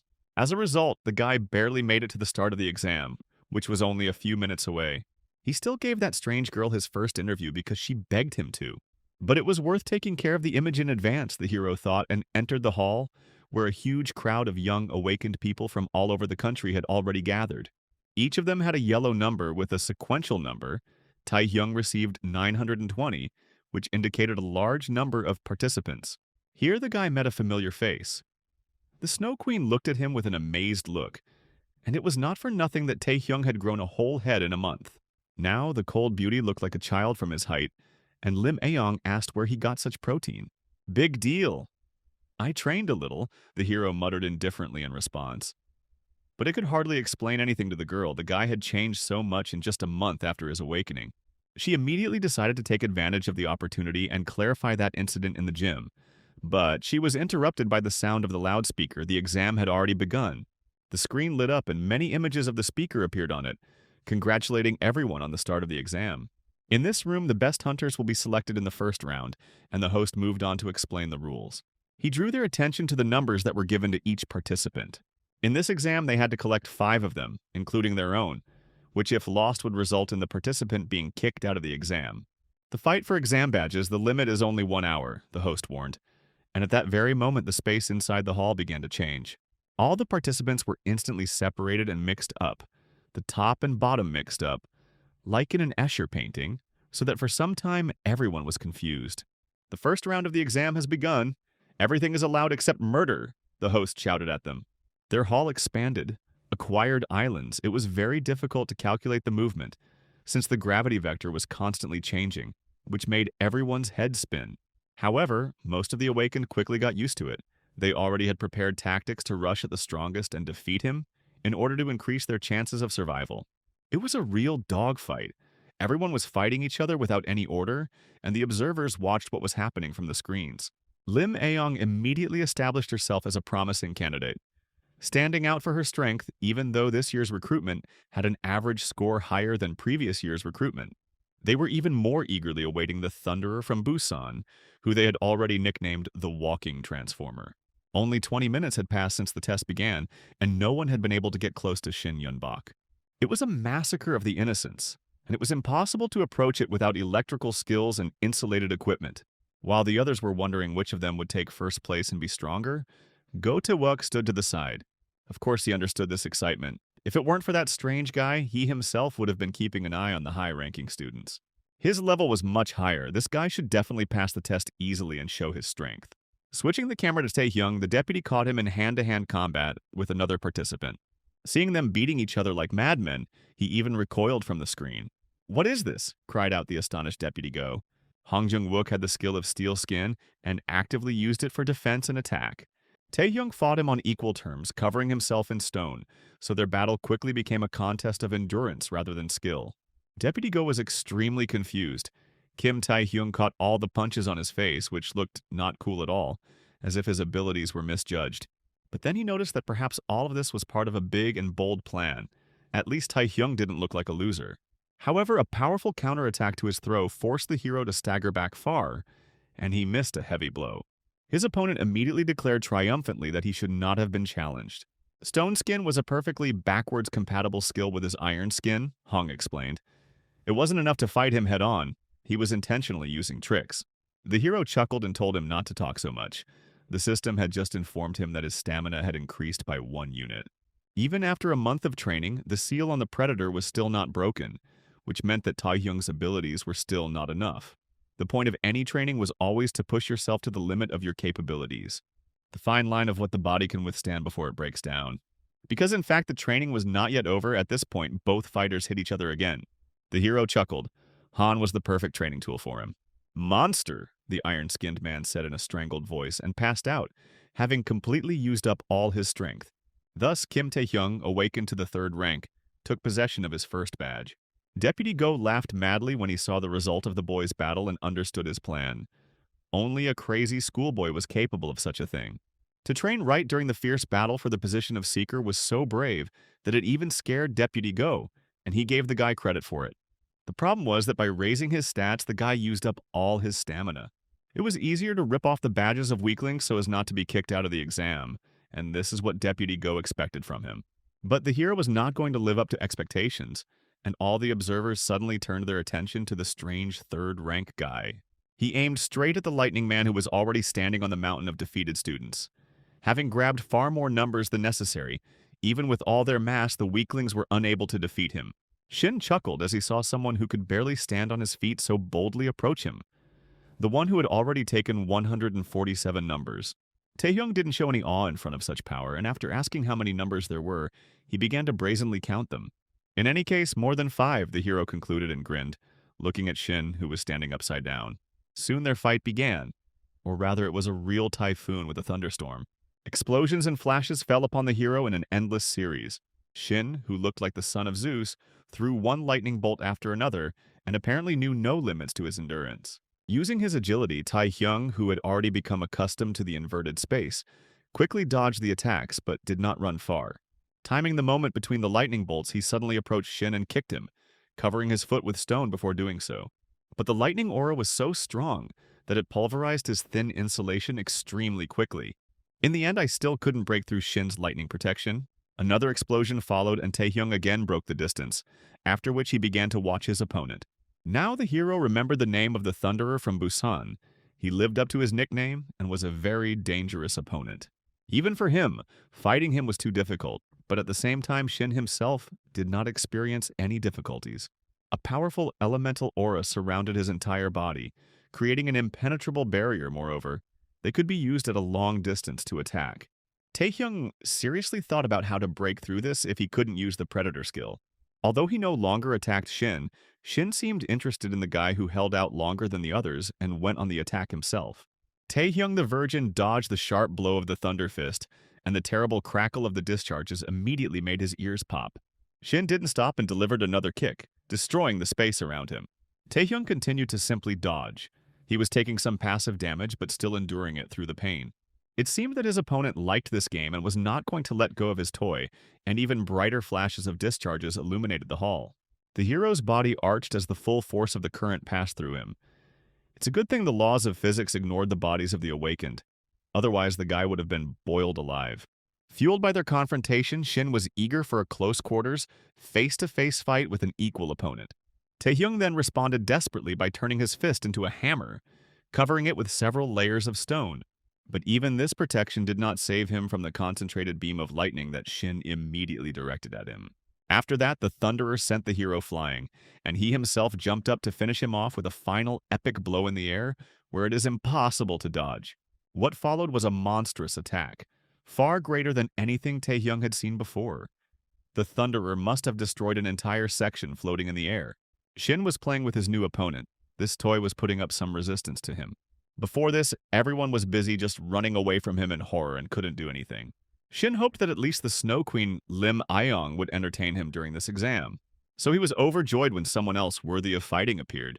But at the moment when he was most intoxicated by his superiority, a stone flew at his head. It must have been the first time Shin saw stars. It all happened so quickly that he didn't even understand what kind of attack had hit him. Taehyung didn't stop there. Finding his opponent's weak spot, he threw 3 more stones at him. These fast-moving boulders were somehow ignored by Shin's lightning defense, and he absorbed all the damage. Stone Skin was a Tier 3 skill, and it couldn't overcome the resistance of the highest tier. Ordinary materials would not have reached the Thunderer either, but the examination hall was not made of simple substances.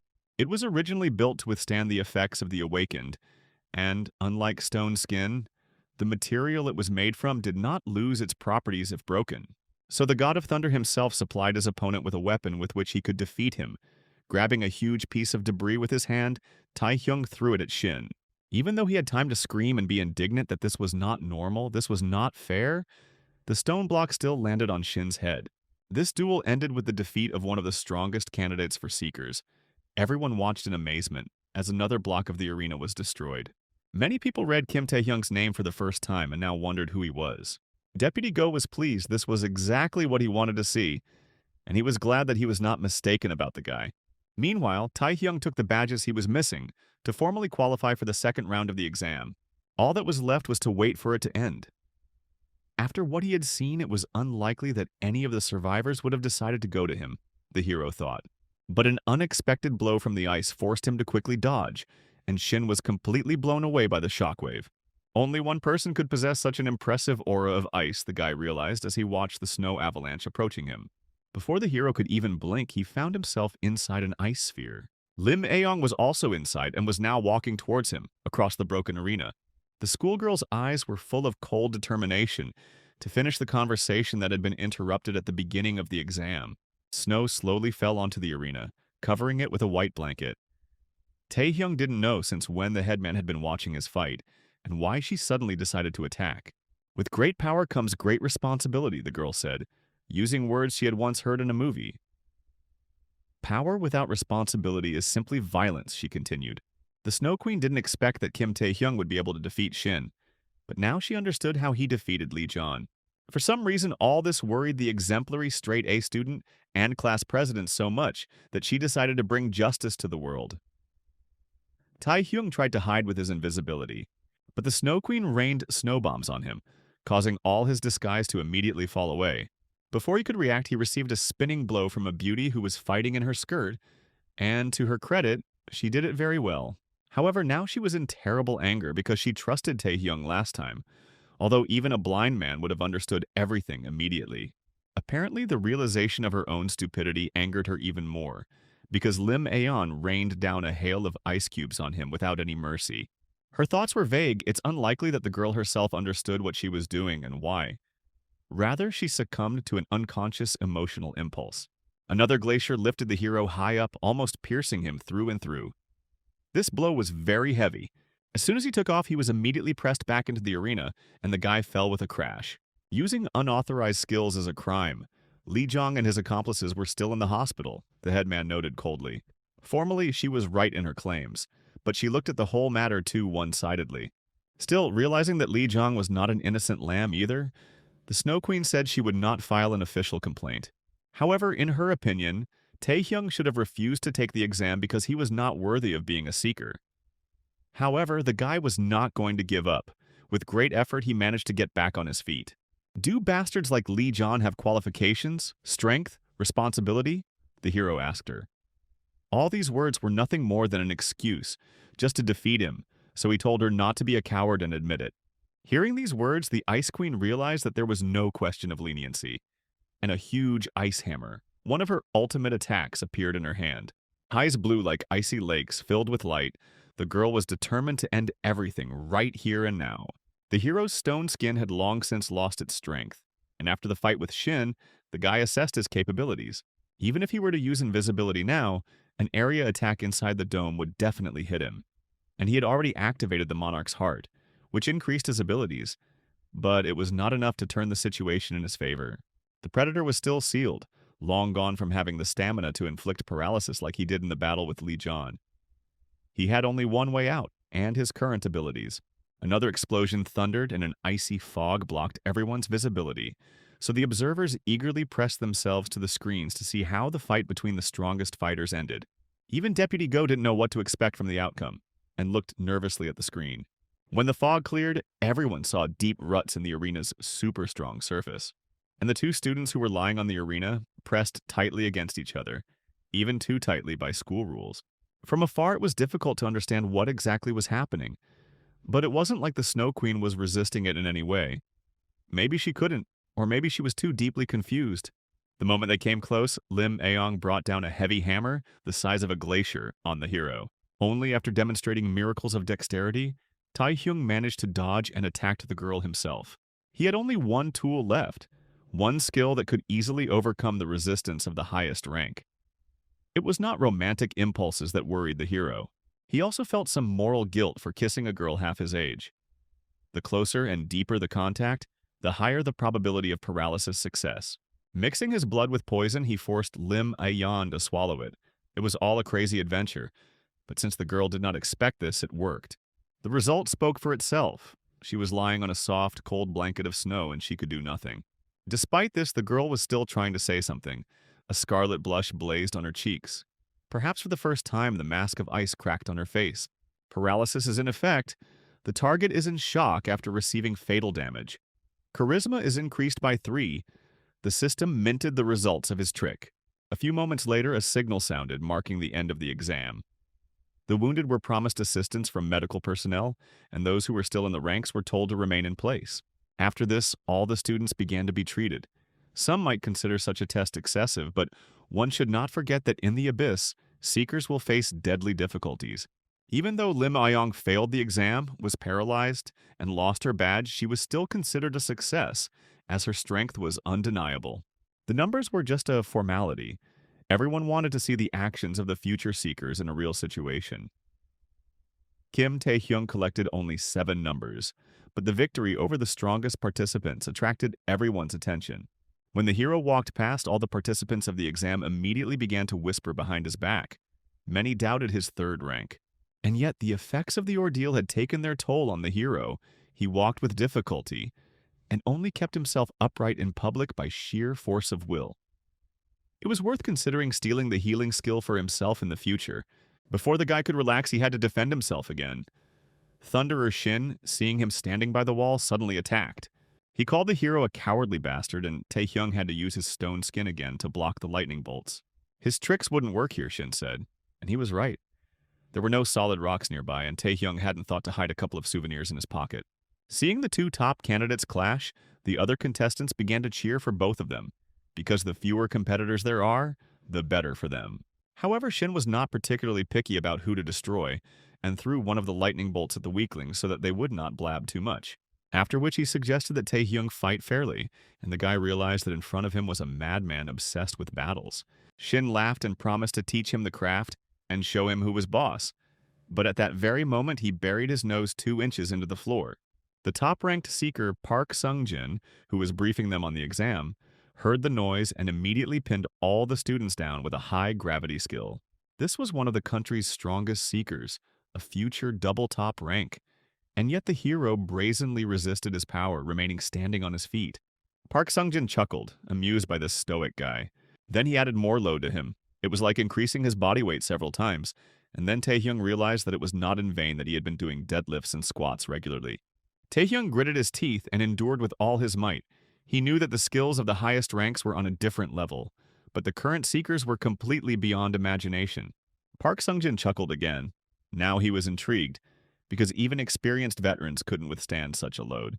He wanted to add more and see at what point the guy would break, but then a stern voice called out to him, Doctors immediately ran up to him and ordered him to stop the treatment of the students, who had just received treatment and were still to participate in the second round of the exam, which might not even start.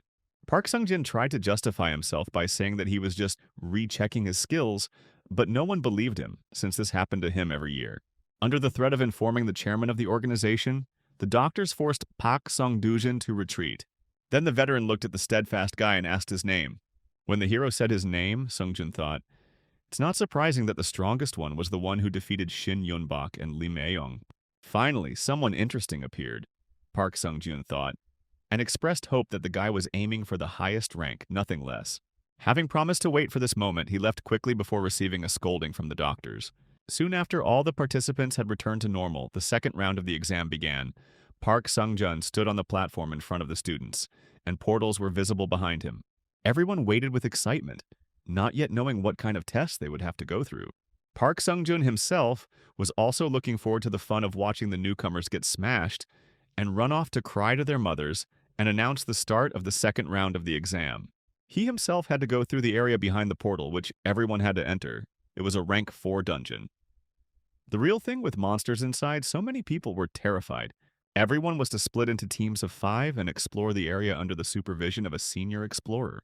During the passage, all their actions will be assessed, and the necessary consumables and potions will be given to them by the association. Some of the guys immediately grabbed their swords. Before that, few of them could afford a real sword, not a training one. When everyone was ready, Seeker Pak told them all to come in. Under the supervision of an experienced seeker, even newbies shouldn't have any problems with such a simple dungeon, Taehyung thought. Unless the dungeon turns out to be a double dungeon, it was the first of its kind in the past when it was tragically discovered during an exam. Many seekers died inside, and the consequences led to escapes into numerous undiscovered dungeons. It would be good to prevent such a tragic event in advance. But no one would believe the words of a schoolboy during an exam anyway, and even if the truth became known, Taehyung would be the first to fall under suspicion. That's what he thought, but unfortunately he underestimated people's common sense in matters of life and death. Even though his decision doomed the first group, Taehyung simply hoped not to be in it, and focus on his own survival. In any case, he did not consider himself responsible, even though he knew the future. Ironically, the goddess of fortune had other plans, and Taehyung quickly realized it. The mustachioed mentor and 4 other students were waiting for him inside, and it was clear that they were unhappy with his slowness. Their mentor was a first-rank seeker with the sorcerer class. Soon the first monsters of the dungeon appeared. Mud humanoids driven by something unknown attacked them. But they were so weak that the coordinated work of the newcomers with their undeveloped skills was enough to resist the monsters. Having distributed roles, 4 of them broke through the horde of monsters, even without the help of an instructor. Since they were doing well, he praised them all and even clapped his hands. Even though this was the first battle, it was clear that the school children had a well-developed sense of smell. They did not get lost in their actions, which confirmed their qualifications. The children modestly noted that all this was thanks to the wise instructions of their instructor. Taehyung didn't participate in this. He was much more angry that he didn't invest all his points in luck, because out of all the teams, he was unlucky enough to end up in the first one. Apparently, their instructor was carrying the very same item that belonged to the first dungeon discoverer. A unique rank sage ring that increased speed, endurance, and magic power by 10 points. Taehyung already realized that they were definitely in Apocalypto, a top-tier double dungeon, and his predator was still sealed. The chances of survival were 0, and now he regretted being so reckless. In any case, he wanted to prevent the second level of this dungeon from being discovered. Meanwhile, the group continued on until they reached a fork in the cave. The children turned to the instructor and asked him what they should do. The dungeons often had many confusing passages, and while he suggested deciding everything by majority vote, Taehyung rushed past him without waiting for a general decision. Ignoring their bewildered cries, he ran into one of the tunnels. Even though it was dangerous to go alone, the boy did not listen to the instructor's instructions. Apparently, Taehyung wanted to influence the group's decision so that they wouldn't find the dungeon and act against them, although it seems like it would have been worth waiting until they chose something. The guy ran forward desperately, jumping over a deep gorge into which he almost fell. After that, he jumped into the hole that led down, fearlessly sliding down the slope. The rest had no choice but to follow him. Taehyung was determined not to let the plot from his past life happen, even if it was risky. It was a pity that all this turned out to be meaningless. He froze in front of a huge, ominous portal that was located right in the cave and filled it with light. Fate was playing a cruel joke on him again. Taehyung, like no one else, knew what was in front of them, and was dumbfounded in confusion. Even though the hero went around the main path, he still ended up in this place, and we see that there was no other way out of the molehole. One of the feeble-minded and brave students decided that it would be a good idea to touch an unknown object in the dungeon. Taehyung screamed for everyone to stop, his voice breaking with excitement and horror. He called them to their senses because they had entered the gate, and it was strange to find another one inside, completely unnatural. Such incidents had to be reported immediately, the hero said and turned to the instructor. However, this mustachioed, bespectacled man was in no hurry to draw conclusions. In general, he agreed with the guy. Such things really should have been reported to headquarters. But in the end, he suggested that they first go inside, to the hero's greater horror. It would be good to figure out here whether it was possible not to go in, whether there's any certainty that once inside you can go back out.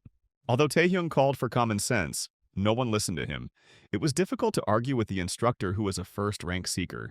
The magic inside this gate isn't as dangerous as the overconfident idiot seemed to claim. They were still in a fourth-tier dungeon. And this gate was prepared by the association as a way to give them a special mark. So the instructor declared that they would all receive the best mark. Perhaps he was driven by a thirst for discovery, for which he was ready to neglect the safety of the students. Taehyung began to hotly object and argue. Such a risky step went against the principles of exploring the abyss. But his arguments and position looked too weak, considering that he himself had been acting alone all this time, without regard for the team. This accusation was also manipulation, but the instructor cleverly used the situation to persuade the students to his side. Taehyung was immediately subjected to a barrage of criticism, being called an arrogant braggart who argued with his seniors. In the end, they all wanted to get the highest score, much more than Taehyung, who was already guaranteed a future. Now, the guy understood what led to the tragedy. In fact, these people signed their own death warrant, but he should have thought through his actions in advance and warned the top management about the presence of the gate here. Then the instructor would have been forced to act with caution. All the students sided with the one who was senior in rank and position, which gave him even more weight. Taehyung practically begged them to stop and think again about their actions. But the mustachioed instructor didn't listen to him and simply clicked his finger on the portal membrane, activating it. The cave was filled with a bright, blinding light, so Taehyung had to close his eyes. And then they found themselves inside. The portal sucked in everyone who was in front of it. The bespectacled man froze, clearly not expecting to see what was inside.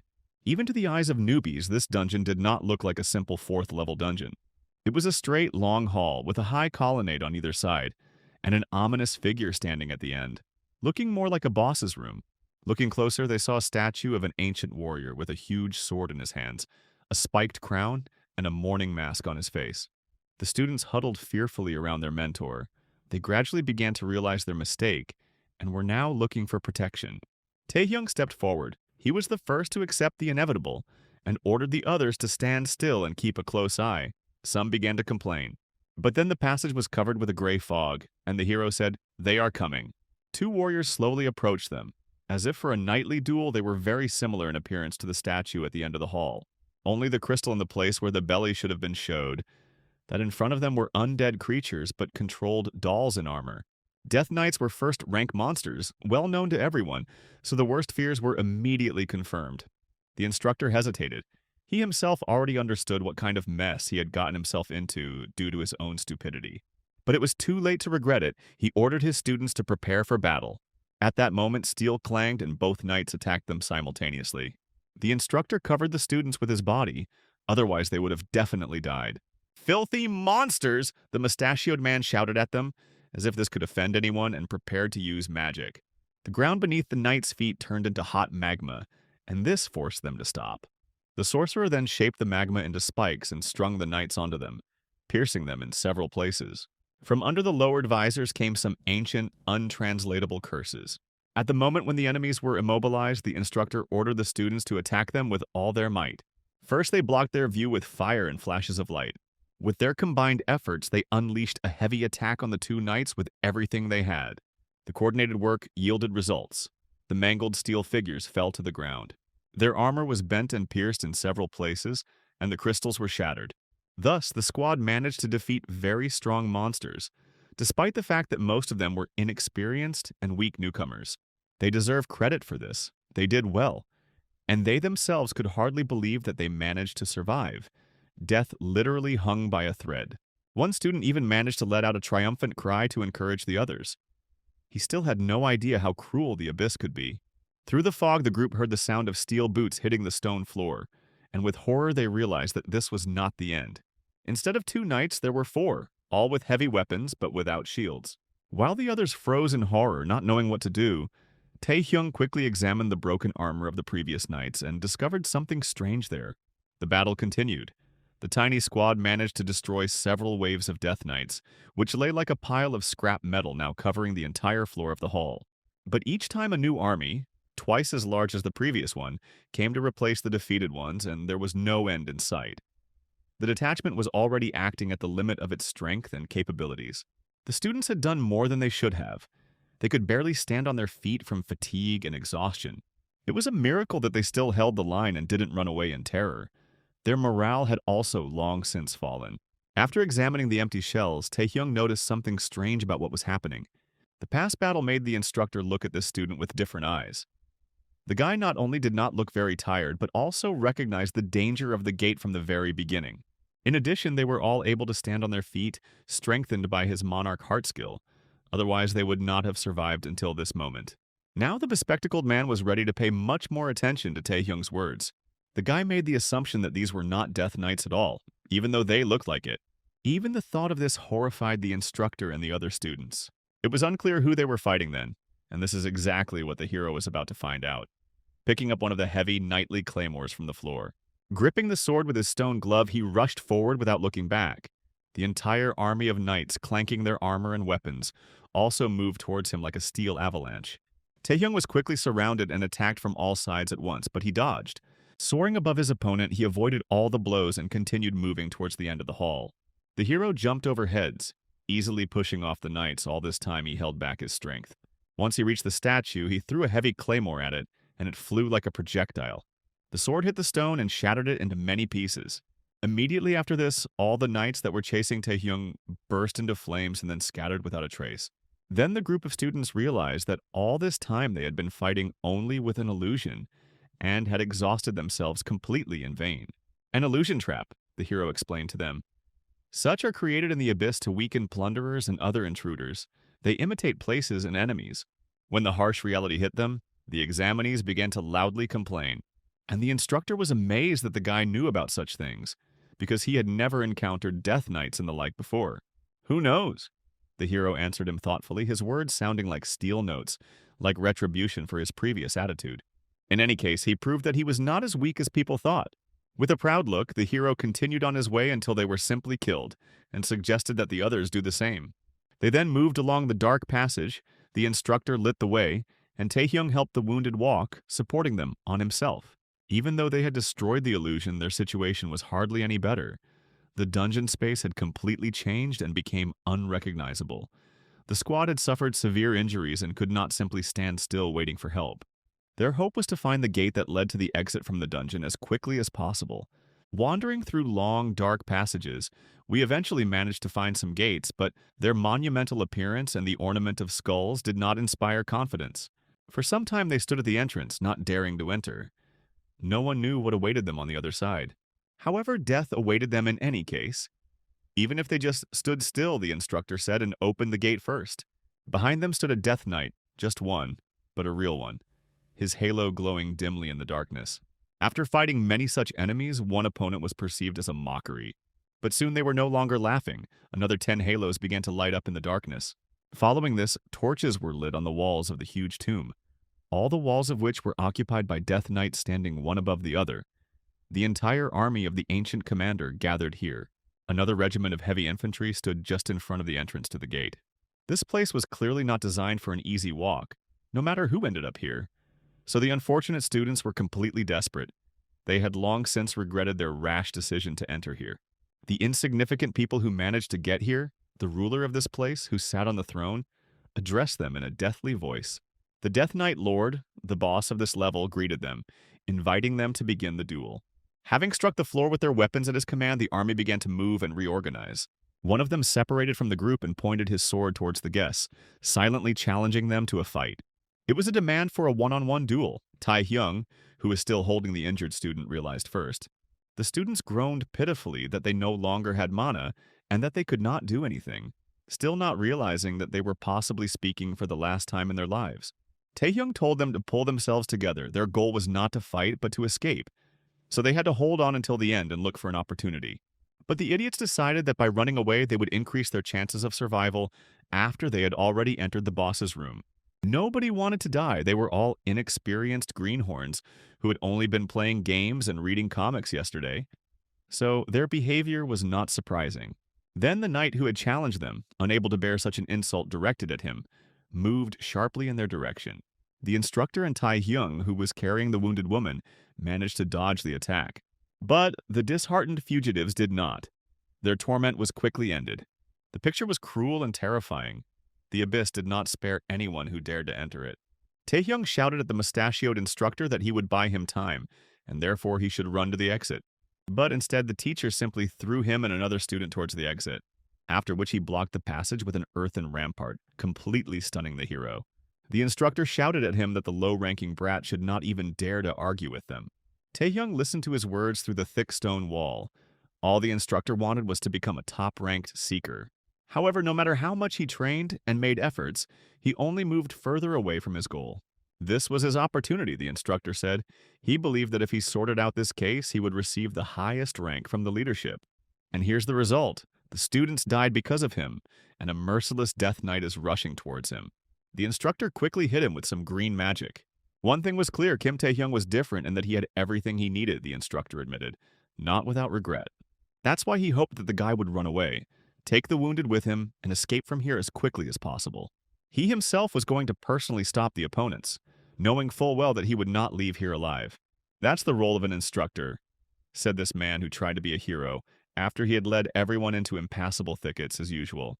Heroism is meant to cover up someone's negligence. Tae-hyung turned towards the wounded, thinking what to do, and only then did I understand the bitter truth. There was no one left to save. At that very moment, the instructor's wall exploded with a crash, scattering into a hail of small fragments. The one who challenged the Death Knights fell victim to his own ambition and overconfidence, ultimately achieving nothing. The razor-sharp blade pointed at the hero again, challenging him. So Tae-hyung was left alone in the face of the strongest enemy. Everyone else was already dead. On the ground under his feet, he saw a shiny object and immediately remembered the instructor's ring. When the knight began to attack, the boy grabbed him and rushed to the side. This was his only way to survive. Perhaps with the artifact, the sleeping predator would finally wake up. And as soon as the hero put on the ring, he felt the familiar feeling of power and strength. There was no need to hold back. He immediately activated the ability. A short flash and bloody tentacles instantly scattered everyone who stood nearby. Even the King of Knights was not left indifferent by such a surge, and he asked the guy what kind of power it was. Thanks to the ring, all abilities were increased by 10 points, all conditions were met, the system indifferently minted. The Predator's seal was removed and the hero's eyes filled with red light. Then it was a small matter, using his increased power to quickly crush all the iron in the tomb. Still, their lord, as is the custom of all terrible bosses, sat in place and waited until his army was killed. A couple of knights jumped on the guy from above, but he noticed them in time. Each swing of his hand knocked over and crushed dozens of knights. However, absorbing each of them took about 10 seconds. It was impossible to rely only on the strength of the Predator, so Tae-hyung covered himself and his sword with stone skin. So his attacks became even stronger. While the Predator dealt with one knight, he crushed another. He quickly realized that in order to survive this battle, he would have to use all the abilities and skills he had accumulated up to this point. Suddenly, someone very strong burst right into the thick of the battle with a deafening explosion. The heavy, gigantic spear almost tore Tae-hyung apart. It could even pierce an elephant through and through. The Lord of the Tomb decided to deviate from the genre's canons and intervene in the battle before he was left without an army entirely. Enveloped in a sinister aura, he radiated unshakable power and caused awe. Tae-hyung cursed foully, one of the words he kept to himself for just such a case. After that, dozens of projectiles, swords, spears, arrows, everything that the other knights had, flew at him. He had to run away quickly, which the guy did, deftly dodging. Then he approached the Death Lord and tried to influence him with the Predator. But as soon as the Lord swung his sword with lightning speed, the thorn tentacles were torn to shreds. Tae-hyung didn't expect such a trick at all. Before that, he thought that the Predator's power was limitless. The Lord of the Dead acknowledged his strength and grinned with his skull, but the boy's strength was hardly enough to fight him. Soon the hero himself found himself under the heel of the king of the dead. Before sending him to the next world, the dead man asked where he got this power from. Taehyung refused to speak, and the knight's steel boot pressed him further into the ground. The resistance to this higher-level pressure was only partially successful, the system reported. The king already understood that the hero understood what he was talking about, unlike ordinary people, which was also not just a coincidence. Taehyung himself wanted to know what the nature of his power was. He once again felt himself standing before the irresistible power of Asmodeus, a triple highest-rank demon. The still warm bodies of the other members of the examination team floated in the sea of blood at his feet, and then he felt in a vision the appearance of the Lord of the Knights behind him. Nothing had changed since he died and was reborn. Taehyung didn't know the nature of his power nor its source, such is why he suddenly began to understand what the creatures of the abyss were saying. He simply gained power and abilities without knowing anything, and nothing has changed since then. The sword of the Lord of Knights was already raised above his neck, ready to end everything. And then in the vision a god appeared, the very one woven from light who had endowed him with his gift. The reason he gave him powers was simply that the sun face was impressed by his fortitude and tenacity. It wasn't necessary to change anything. It was enough to just get closer to him, the sun face said. The vision suddenly ended. Taehyung returned to reality, where his opponent no longer expected anything. But suddenly something awakened in the guy. The force that burst out knocked the sword out of the dead man's hands. The thorn vines became stronger and thicker, and all the knights they touched were cut down. Like the very embodiment of predation and greed, Taehyung rose to his feet again. Despite the limitations of his body, he was going to use all the power hidden in the depths. The mana continued to flow, and the system issued several warnings in a row. The king accepted the challenge and rushed towards the boy to deal with him. One swing and the hero disappeared into a stream of purple plasma that split even stones. But the hero survived this raging hurricane thanks to damage absorption.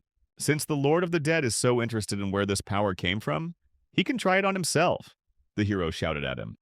The Predator's rank has been raised to the second, the system minted. The leap in development happened at the right time. This time the crimson thorns pierced the dead man right through.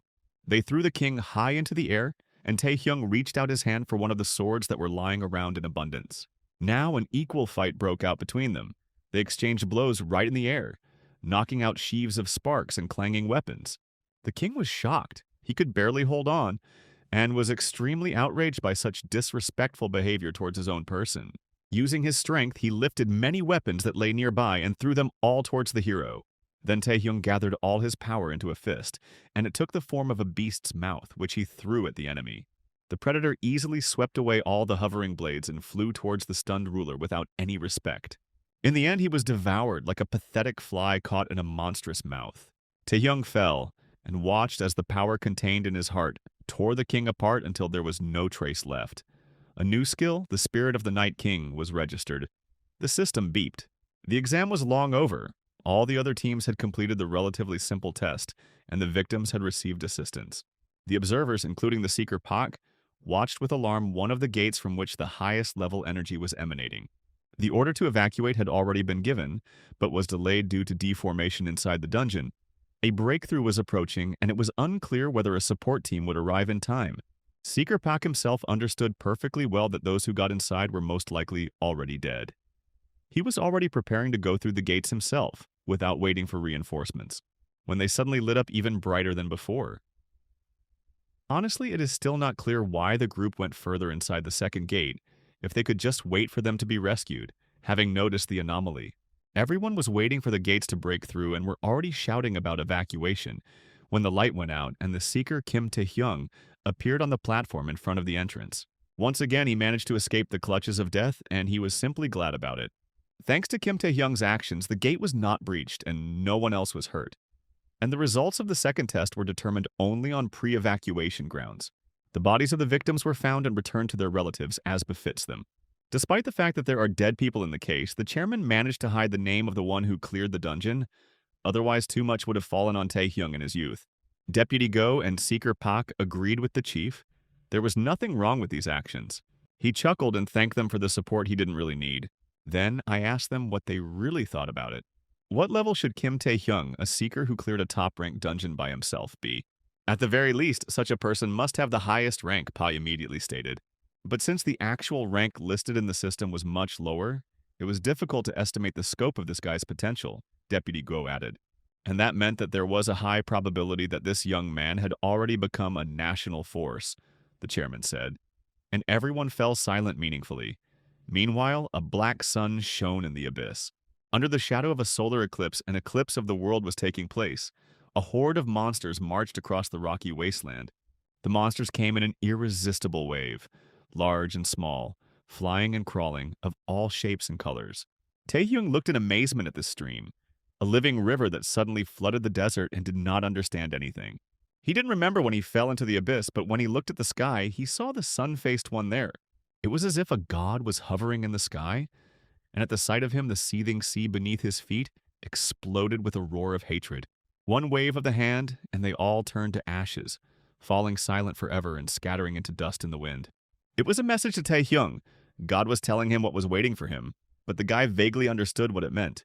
I need to go to the deepest part of the abyss, she thought when she finally woke up. It was strange to find myself in a hospital bed, and it took me a while to piece together the chain of events in my head. The vision he saw before waking up was hardly a dream. It was too clear and strong. The Predator's power was too mysterious to ignore such messages. Even the highest-ranking monsters knew about it and were afraid of it. The further, the more questions Taehyung had. There was no other way but to become stronger and go into the abyss in search of the bright-faced king. There were changes in the status. The Predator rank reached the second. Overcoming the limit, the spirit of the king of the night of the second rank was able to strike enemies with agility. In terms of skill level and characteristics, Taehyung had definitely reached the top rank, and now he had become the owner of the power of the Lord of the Dead, which made him eat dust. The hero himself understood that with such abnormal growth rates, the national level was not far off. There was some noise under his room. Someone was persistently trying to get inside. But in the end, Yu Ayan defeated all the bodyguards at the entrance. And as the leader of the spy guild, she visited the sick man. She did not even break a sweat, and her elegant appearance remained in order. Smiling charmingly at the hero, so much so that his heart skipped a beat, Yu Ayan greeted him. And then the guy thought that he had seen similar facial features somewhere before. Later, this stunning woman expressed a desire to give the hero a ride, and she personally got behind the wheel, moving the driver to the back seat. The hero did not object to this kind of honor. After all, they were dictated by interest in his strength. That's why he decided to ask directly what the head of the Searcher's intelligence service needed from someone who had just recently passed the exam. Yu Yeon smiled and replied softly that she just wanted to look at the champion. There was no trace of the cold taunt that her sister possessed.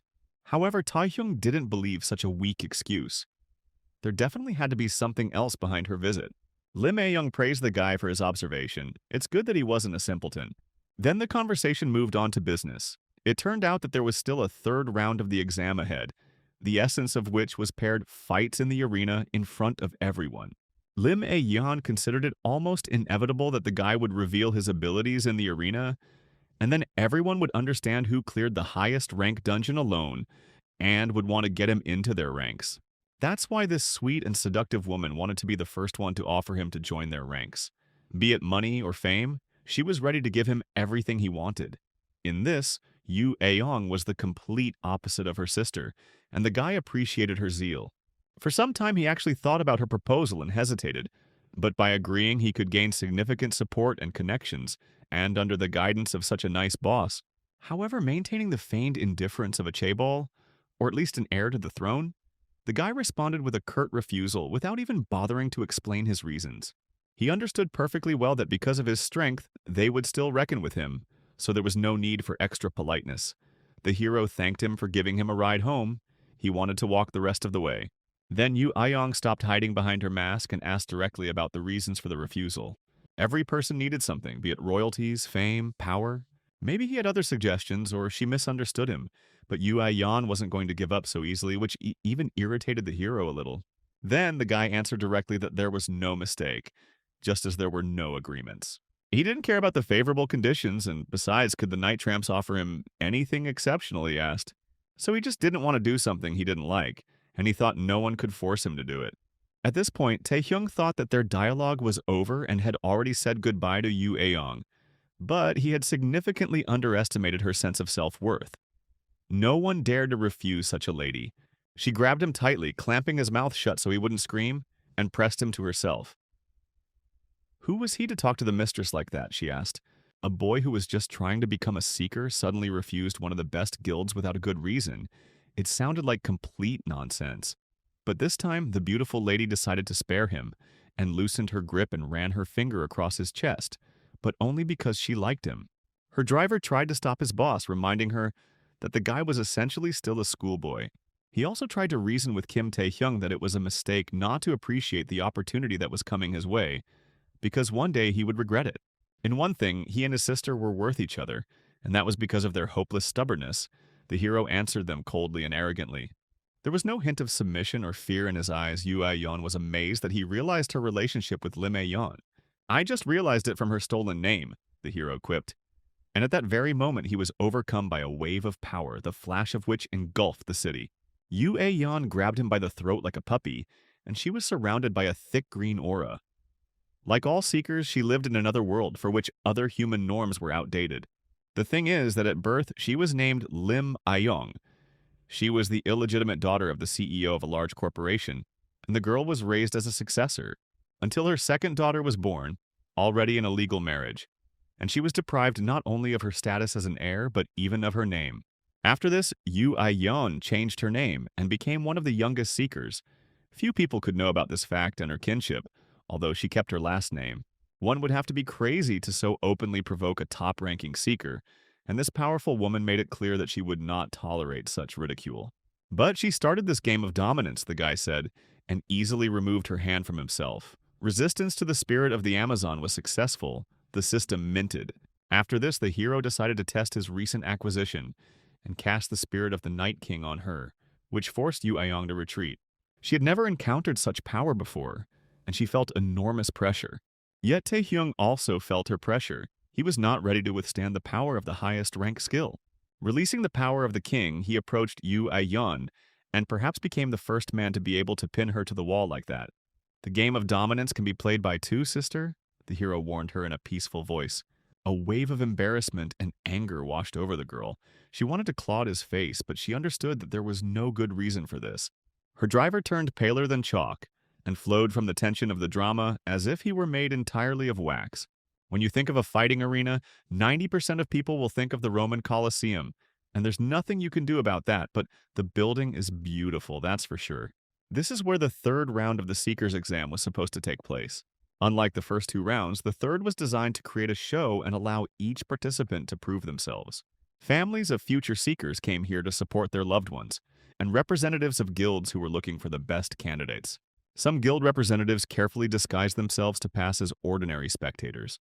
Taehyung's uncle and aunt also came to support him, but now they were worried because the battles of the Awakened were especially fierce. But Hwang was full of optimism, and as the hero's first henchman, he had already knocked together a banner with his brother's face. He spoke in prepared chants like a seasoned fan club leader. This guy was immediately prepared for a fight for power. There were other little-known faces in the audience, like the female reporter who interviewed Tae-hyung before the first round of the exam. This time she wanted to find the perfect news because, as before, she was on the verge of being fired. Last time her work was rejected because Tae-hyung was only rank 3 at the time, and the editor demanded fresh photos of the flyman from her. The girl didn't know what to do. She thought that Kim Tae-hyung must be no longer at the competition, but then her attention was drawn to the noise from the stands. There was a strange atmosphere around one participant. The others preferred to keep a respectful distance from him, as if they were afraid that he might attack them. Everyone looked at him with expressions as if they had been suffering from constipation for a week. Even the promising awakened ones, who distinguished themselves in the first 2 rounds of the exam. The scene is very strange, but apparently it is intended to show how cool the hero is, because everyone stands around him frozen in stupid poses. This surprised the reporter's girlfriend. None of the participants hid their aggression. The start of the third round was soon announced, and spectators were warned to watch their nerves during the brawl. Taehyung chuckled. He too was looking forward to the opportunity to show everyone his true level. At the signal, everyone directed their forces at the strongest player, hoping to get rid of him first to increase their chances of winning. Volleys of various magic and skills merged into one incessant glow. Encouraging each other, they called on the others to also join in destroying the dark horse that had destroyed 2 high-ranked awakened at once in the first trial. But their dreams were not destined to come true. Taehyung did not stand still, but in the blink of an eye broke through the cordon. The dummies of various levels shuddered in horror when they realized that they were the ones who had come. Their instincts told them to flock together, just like fish that flock together, because there is less chance that they will eat you. But for the hero, such behavior only simplified the task. There was no need to run after each one separately, and it was possible to defeat them all at once. Having successfully broken through the encirclement, Taehyung stopped and immediately noticed how the ground under his feet was cracking. Thick woody vines burst from the ground and grabbed the hero. One self-confident druid decided that he could prove himself if he himself defeated the one who defeated two, awakened of the highest rank. He called himself a genius of the first rank and was obviously very proud of himself. Unfortunately for this awakened one who remained unknown to anyone, everything ended like for the others. He was buried deep in the ground, and all his pride was trampled underfoot. Taehyung chuckled and called out to the next one. The vines couldn't hold him back even for a moment. It soon became clear that the guy had become even stronger since the last round. But this did not stop the other participants. They still wanted to prove themselves, and decided to continue attacking. They all hoped to exhaust the hero's stamina reserves and thus break him. Then Taehyung used the skill Spirit King Knight. In an instant, all who dared to approach him immediately fell prostrate under the colossal pressure of the Death Knight. They were so overcome with terror that they couldn't even move. His aura was so strong that it even engulfed the stands where ordinary people were sitting, and Yu Aiyong, who had mingled with the crowd. She couldn't believe that the guy would use this skill in front of everyone. Soon there was no one left in the arena near Taehyung who was able to continue the fight. "The first stage of the cleanup is already ready," said the hero, not even out of breath. Then he looked towards the side, where there was still an awakened one who could withstand his power. Now the hero offered her a choice, to stop right now and surrender. Of course, he understood perfectly well that the proud girl would never admit defeat. "This means he will have to repeat what happened in the first round," the guy said, meaning that he eventually defeated Lim Aeong. But perhaps the girl misunderstood him because at that very moment she covered the arena with an impenetrable dome, just like last time, catching the guy in the area of effect of her magic. Taehyung didn't even try to escape in any way. Unlike their last fight, he wasn't at all exhausted from the battle. The desperate girl armed herself with an ice weapon and pointed it at him, her intentions speaking for themselves. "The previous situation will not be repeated," Lim Aeong declared, and her eyes began to glow brightly with an icy blue. Taehyung just smirked smugly. This was all nothing more than a funny game for him. The fight didn't last long. The hero barely moved from his spot. None of Lim Aeong's most powerful attacks worked on him. As a result, the girl collapsed at his feet completely exhausted, which meant the end of their duel. A thin layer of frost covered his body. This girl was still a very difficult opponent for him. With only one participant remaining in this royal match, it was officially over, and a stunned silence hung in the stands for a long time. Afterwards, Taehyung received an award and a certificate for completing the Seeker exam with honors. He was immediately awarded the highest rank, and all the honors were given by the chairman of the Association of Seekers himself. He kept singing the praises of the hero because the exam ended so clearly, which was not surprising for someone who had single-handedly cleared a top-ranked dungeon. "I was just lucky," the hero answered modestly, which could easily be taken as a joke. Then the chairman, taking advantage of his position, got down to business and invited the guy to the main guild of the country. Taehyung feigned surprise, although he had expected something like this.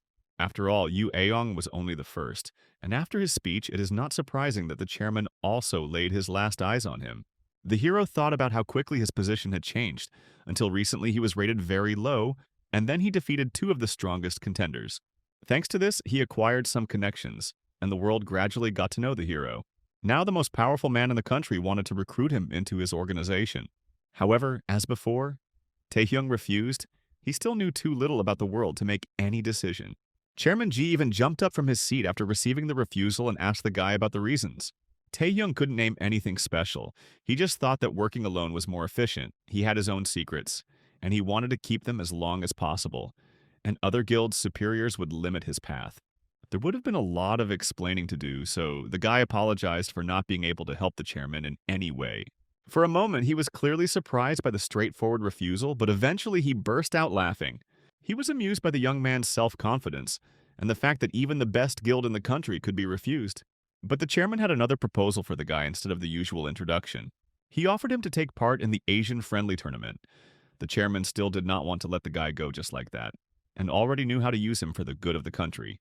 Horrible-looking mutants pounced on him from all sides, wanting to taste fresh meat. But in the end, they themselves became minced meat and food for the dominant predator. These were the last of the mindless monsters that inhabited this dungeon, and now they have all turned into piles of bodies. Even during the fight, Taehyung couldn't stop thinking about the international tournament, an event in which all countries in a region select 5 representatives from the guild association, after which the teams compete in hunting demons and monsters. But this is not as simple an event as it seems.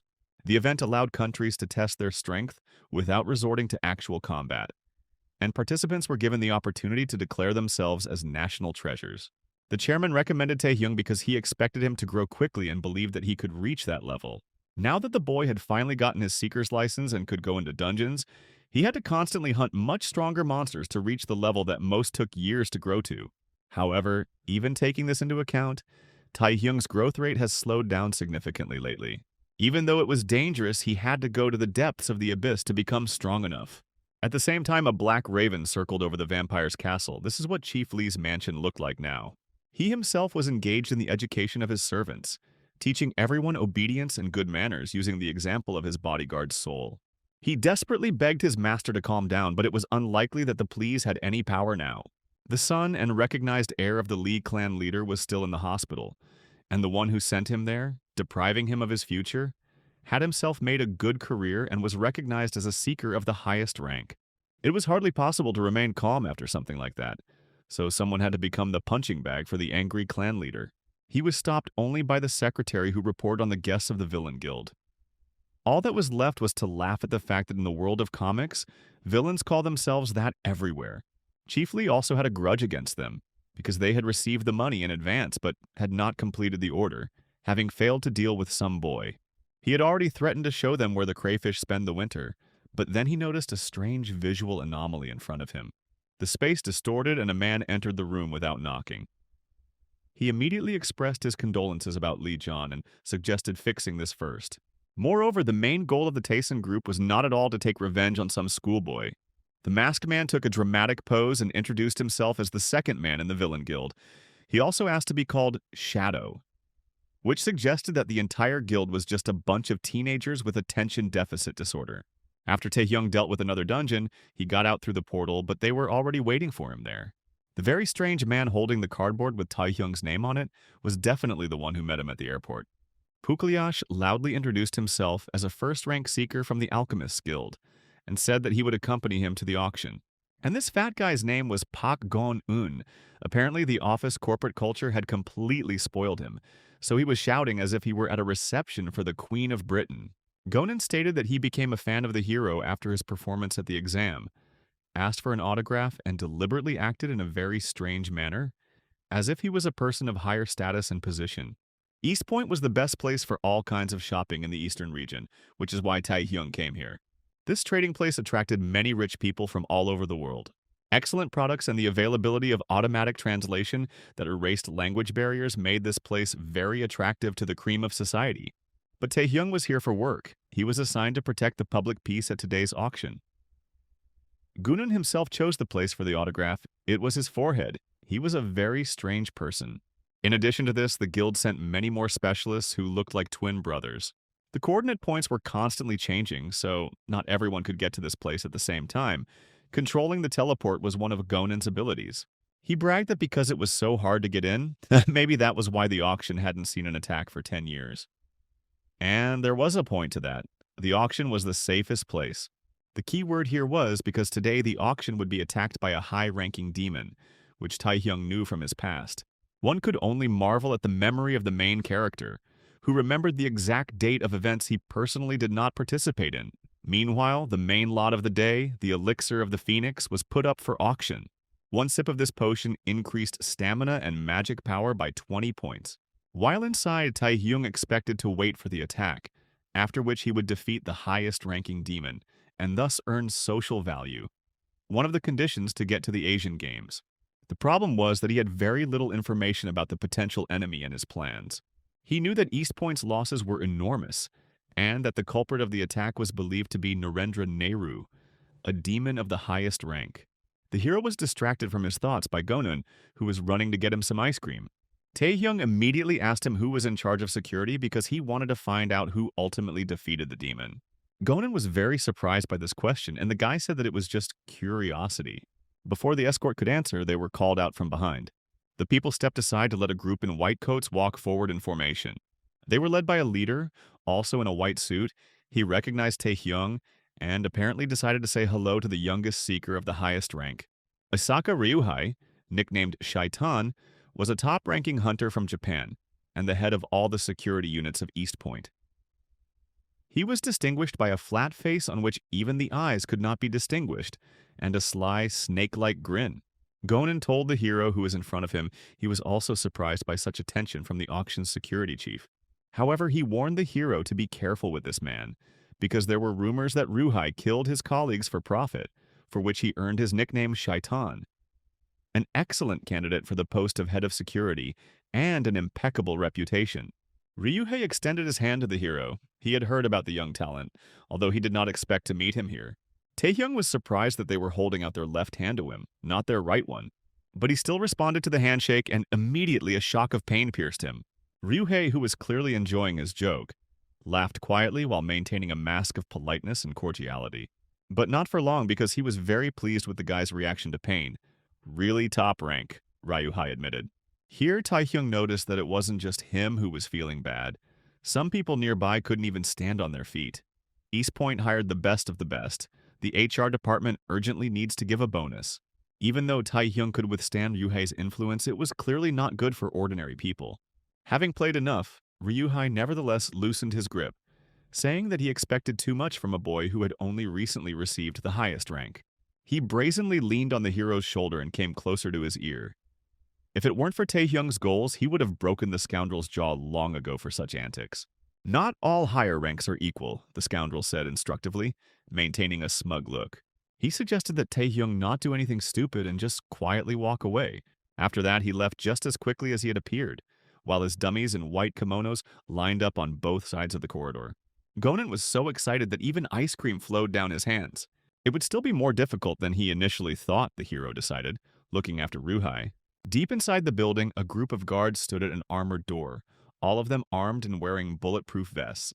Then another group of awakened ones came out to meet them, most of whom had hoods on their heads and masks on their faces.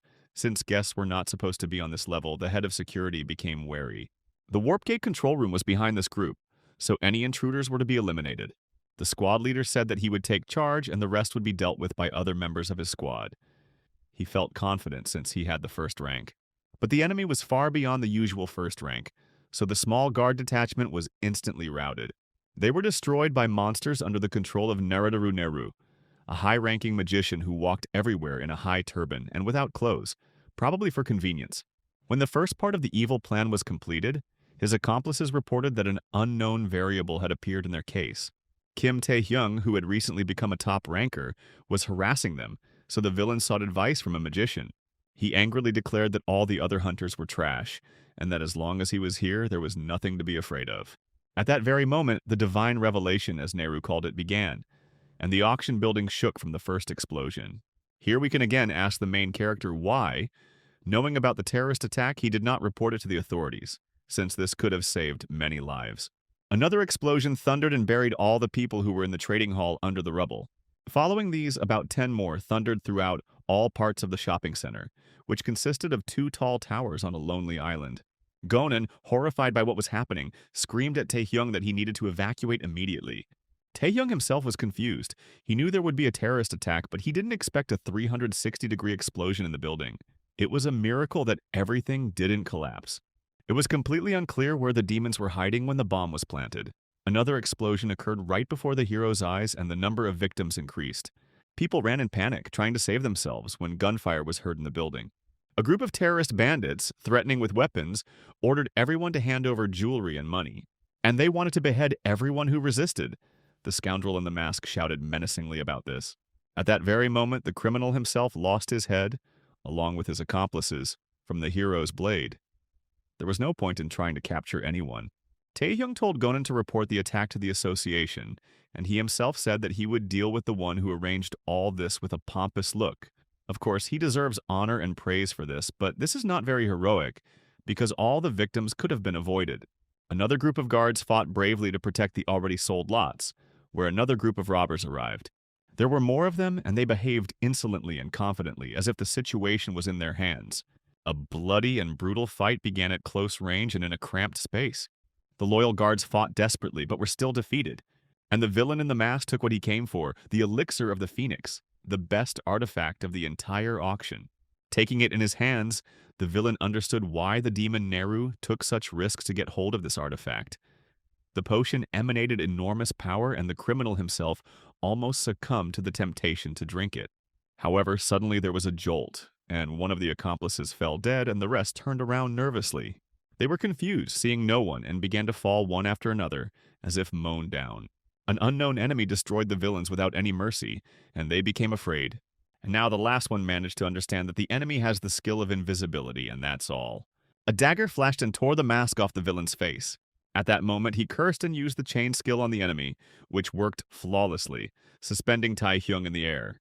The criminal grinned, thinking that everything was over and he was once again in control of the situation. Taehyung really liked this skill that could track the target in stealth mode.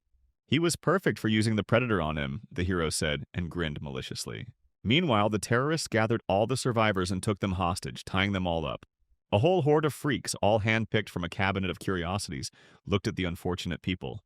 Monsters and demons filled the assembly hall, and the people below, huddled together in terror, were like a buffet for them.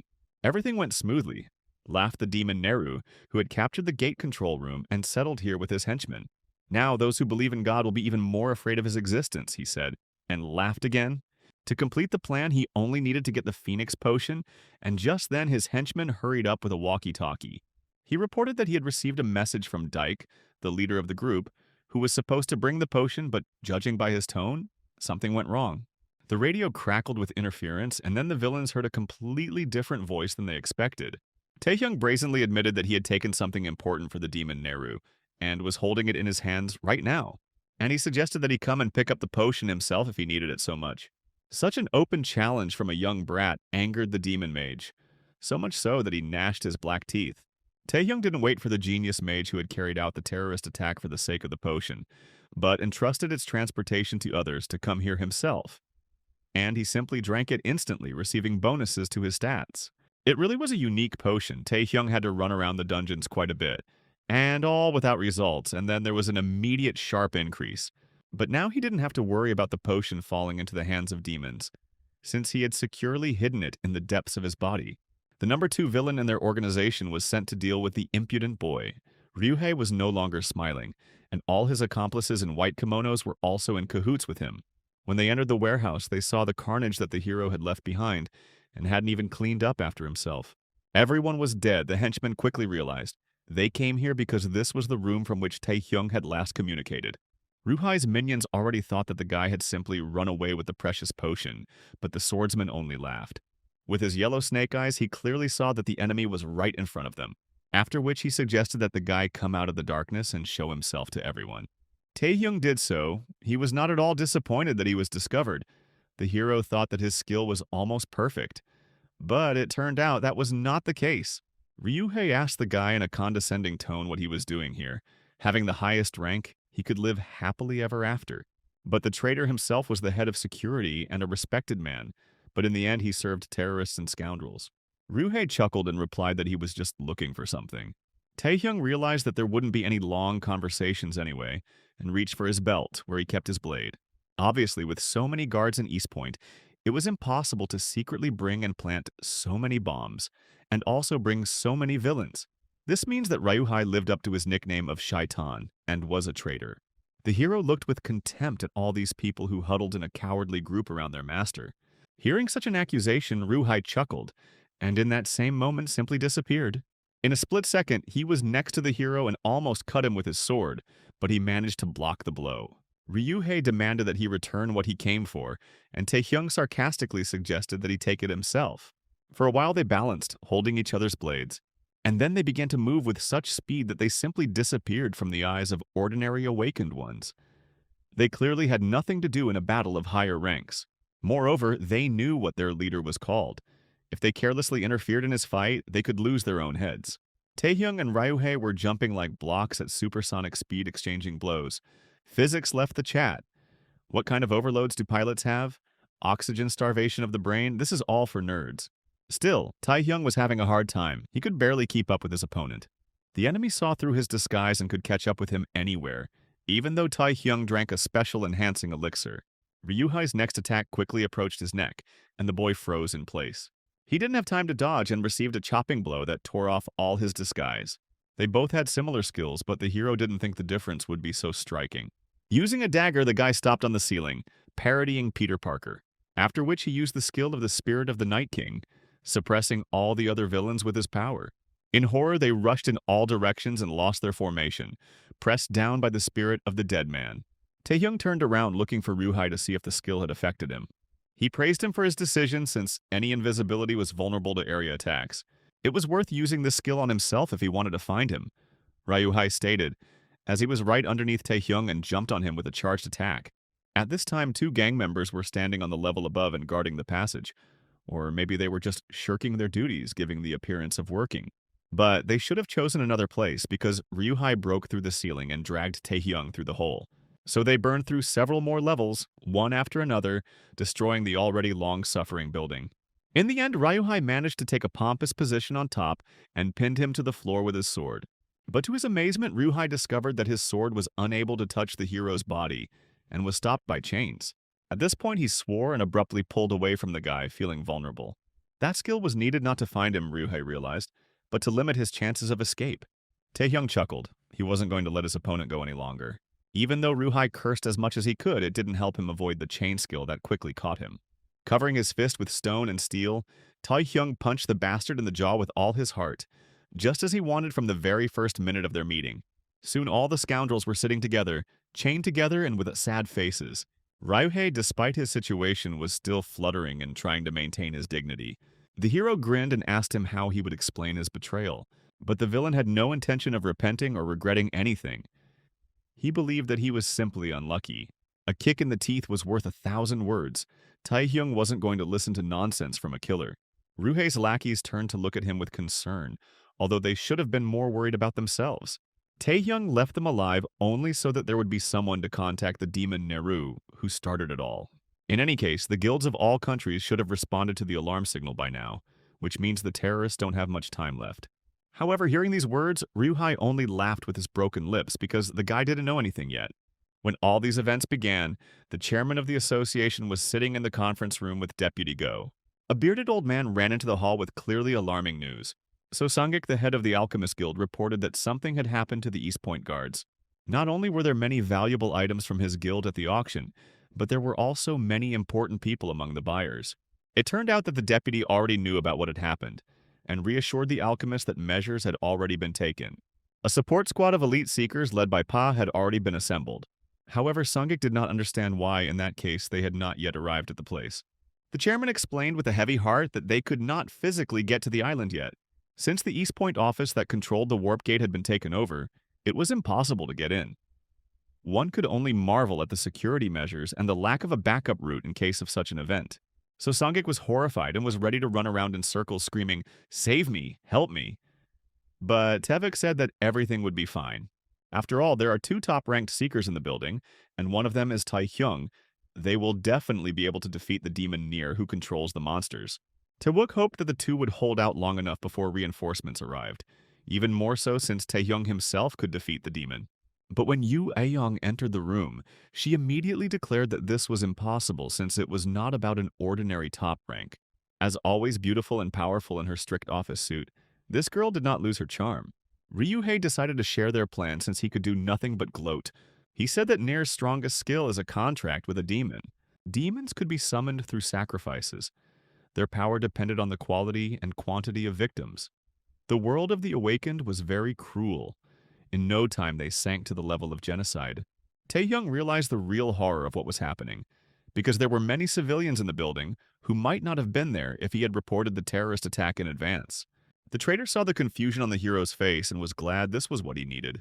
Yu Ai-yon also knew this dark feature of the demon Neru well, and now the chairman and the head of the alchemists understood how dangerous it was to wait and do nothing. The enemy had captured hundreds of hostages and already had an army of top-tier monsters. What a wonderful world in which such villains can roam free. Everyone understood the scale of the catastrophe that could happen. All that was left was to guess about the motives that drove the villain. Taehyung realized the same thing. Right now, preparations were underway for a mass sacrifice. Only soulless brats could serve such a scoundrel, and Ryuhei understood this perfectly well, so he laughed right in Taehyung's face, saying that he would lose anyway.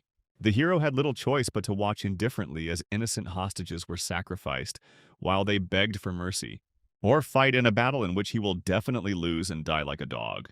The traitor sarcastically said and laughed again. The crimson sun slowly rolled towards the sunset, foreshadowing a night full of nightmares and horrors on the lonely island. All the survivors were gathered in the hall. Now the demon Neru's preparations were complete, although he did not receive the Phoenix potion.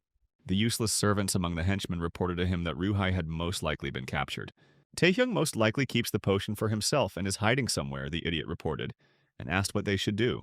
Demon Neru already understood what the boy was counting on by avoiding battle. He was going to wait for the help of the association. However, the enemy had hostages in his hands with whom he could do whatever he wanted. Since the hero did not show himself, the demon decided to force the hero to do so by killing several hostages. "Let the festival of the gods' names begin," he whispered, smiling with a smile as black as his soul. Suddenly the light went out in the entire room and it became as dark as a cave. The villains were alarmed. They were waiting for another bomb to explode. In the darkness, they could not understand anything. At that moment, Nier, who was holding several victims in his arms, noticed that they were missing. Using invisibility and chains, the hero quickly found himself behind the villain. He crept up on him as quietly as he could and tried to strike him with a stone fist from invisibility. However, at the very last moment, the chains rattled and were unable to catch the demon, showing miracles of flexibility and speed in close combat. He dodged the attack that was supposed to overtake him. The turban on the villain's head became disheveled and predatory snakes appeared from underneath it, breaking the hero's chains, and then fireballs created by his magic appeared in front of the demon. The flames of the fire almost engulfed him, and Taehyung had to quickly retreat back. Even in Neru's head there were monsters. The guy himself ended up below, next to the other hostages, who thought that the hero had come to save them. Many of them were rich, so they even offered the hero special services and conditions for their salvation. Their chatter was really disturbing him, so he sent them all into one of the portals using chain magic. The monsters who were sitting above and saw how their food was being stolen were very upset, and jumped on the hero to deal with such rudeness. All the monsters were of a fairly high level and looked dangerous, and their actions were coordinated. But Taehyung, even being tightly surrounded, managed to get out of it and turn all the monsters into meat platters. The hero jumped high up and decided to suppress all the monsters with the help of the skill of the spirit of the ruler, and the image of a dead man appeared above him. Feeling the familiar power, the monsters became despondent and pressed their heads to the floor. But the particularly furious ones only got angrier and rushed at the guy from all sides. This time he got hit. There was a roar, and the hero himself was discouraged by the fact that the suppression did not work. The whole point is that the monsters under the contract were not ordinary. The sorcerer politely explained to the young and inexperienced one. These creatures had no morality because they obeyed the summoner directly and had no will of their own. Having absorbed the magic power of the caster, these demons were much stronger than all the others, so Taehyung started having problems. The black-toothed magician considered himself a god and mocked those who dared to challenge him, and a crooked grin danced on his face. And here again, a crowd of monsters in a mad scramble surrounded the hero. Life had taught them nothing. Seeing the boy disappear, the hostages were horrified, thinking that they had been abandoned. But one of the hostages objected that everything was not as it seemed, and called on everyone to look carefully. Both the monsters and the villains were completely distracted and completely forgot to keep an eye on the hostages, believing them to be tied up. Thus, it turned out that the guy's retreat was imaginary. He was only luring the enemies onto himself. Now they clearly saw that the hostages who had almost been sacrificed were hanging rescued to the side, swinging on chains. When people realized that he had actually come to save them, they even burst into tears, touched by his heroism, but only because they did not know the whole truth. Feeling guilty for their assumptions, the hostages began to encourage the hero and ask him for forgiveness. Meanwhile, Taehyung tried to tie a couple of monsters with chains to somehow slow them down. Having swung properly, the guy threw the monsters on the floor. He was quite distracted by the screams of the tied-up citizens, and he ordered them to shut up already. The hostages were just getting in the way. There was no end in sight to the monsters, and there was dirt all around. Taehyung was indignant. Demon and Neru burst out laughing, thinking that the guy had become desperate and had finally decided to give up. But the guy didn't even intend to do such a thing and gave a signal to Assistant Park Gunun. He just appeared at the entrance to the gate control office, surprising the villain quite a bit. The villain watched in bewilderment as some fat man prepared magic unknown to him. The preparations took quite a long time, so Park Gun-woong apologized to the hero for the delay. An hour earlier, Tae-hyung showed him the prisoners and called them supporters of demonic creatures. Park Gun-woon stared at the head of security in amazement and could not believe his eyes. They quickly realized that the gate control office was locked down, swarming with monsters and preventing reinforcements from arriving quickly. If it was just that, Tae-hyung would have easily dealt with them without looking back. But the demons won't sit idly by when they have a buffet of living hostages in front of them. Then how to release them and act? Manager Gonan asked anxiously. And then the hero said that his skill of space control would be key in the rescue operation. Gonan immediately stated warningly that he did not know the exact point for constructing the gate back to the association. And this was fraught with distortions. The hero just grinned. He had already calculated everything and stated that they did not need great precision. After all, the gate's target was supposed to be monsters, and when the gate was activated, it began to pull Nier's monsters into itself. Due to the distortion of space, they were torn to pieces, so the snake-headed sorcerer was in a terrible rage, not understanding what was happening. A wormhole-like structure appeared in the hall, which absorbed the summoner's entire army, depriving him of his main advantage. Gonan himself looked at the results of his work in amazement. When he first heard the whole plan, he thought that it was just nonsense and that it wouldn't work. But now the enemy had lost all of his monsters, there was no need to worry about the hostages, and the path to him was open for the hero. Tae-hyung shouted at Gunwoon to run with everyone else. His job was done now, and they had to clear a place for him for the main battle. The ardent assistant began to object, because this time he wanted to join the battle on equal terms. However, Tae-hyung did not allow it because the enemy had the highest rank. Just like himself, the weak would only get in the way and die without any meaning. Now the hero could fight at full strength without being distracted by protecting vulnerable individuals, and the demon Neru no longer held back his rage. The air around him was on fire, so much did he want to incinerate Kim Tae-hyung. And the hero, striking with his fists, responded to the call of the dark sorcerer, confident in his abilities. After this, Pa Gonun no longer hesitated and began to lead the hostages to the exit because they had little time. The hero turned towards them once more to make sure that the people were safe. The next moment the fight began, Neru threw dozens of fireballs at him, but the guy moved very quickly and therefore dodged. The grappling chains could be used not only on living objects, but also on inanimate ones. So the hero picked up several heavy pieces of debris. He swung them as if from a slingshot towards the caster, thus creating a skill with a long-range attack. But the snakes on the demon's head reflected all the stones with their flaming heads. The caster tore through the hail of debris without much effort, and then his flames took the form of a beast. The fire dragon rose up in loops and attacked the hero, forcing him to retreat. This attack was very powerful and shook the entire building to its foundations, miraculously not causing everything to collapse.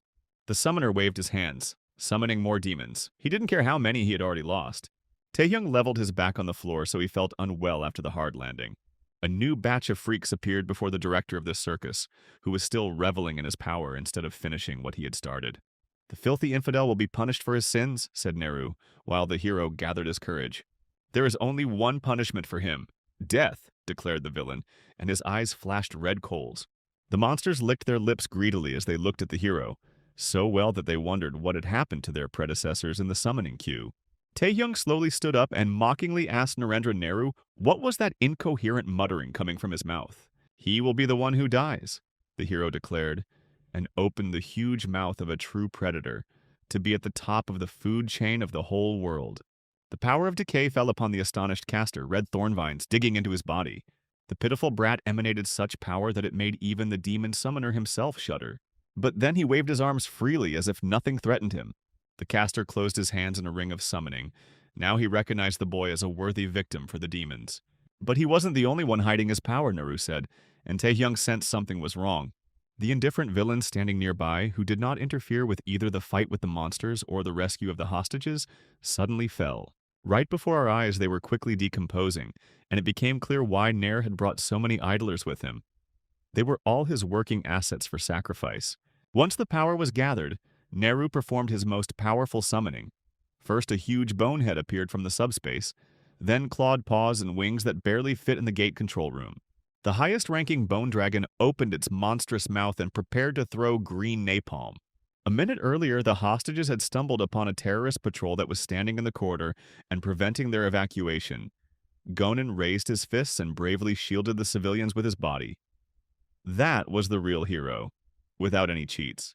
The masked villains mocked the fat man and tried to figure out what was happening. Their organization was weak and their personnel inexperienced, but given their role as spare victims, this was not surprising. They had already decided to deal with all the fugitives when suddenly an unknown force seized everyone and made them cough up blood.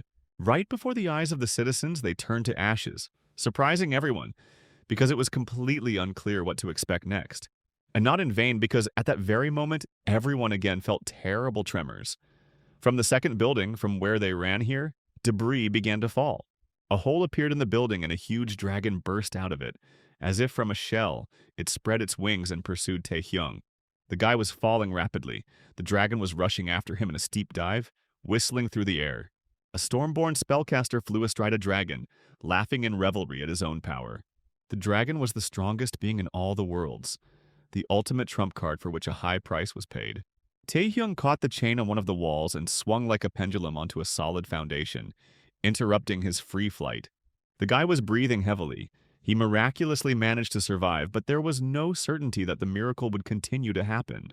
The monster did not stop pursuing. The dragon changed course and headed straight for the building with its mouth open full of fire. Having rammed the skyscraper like an airplane, the monster again pushed the hero into free fall.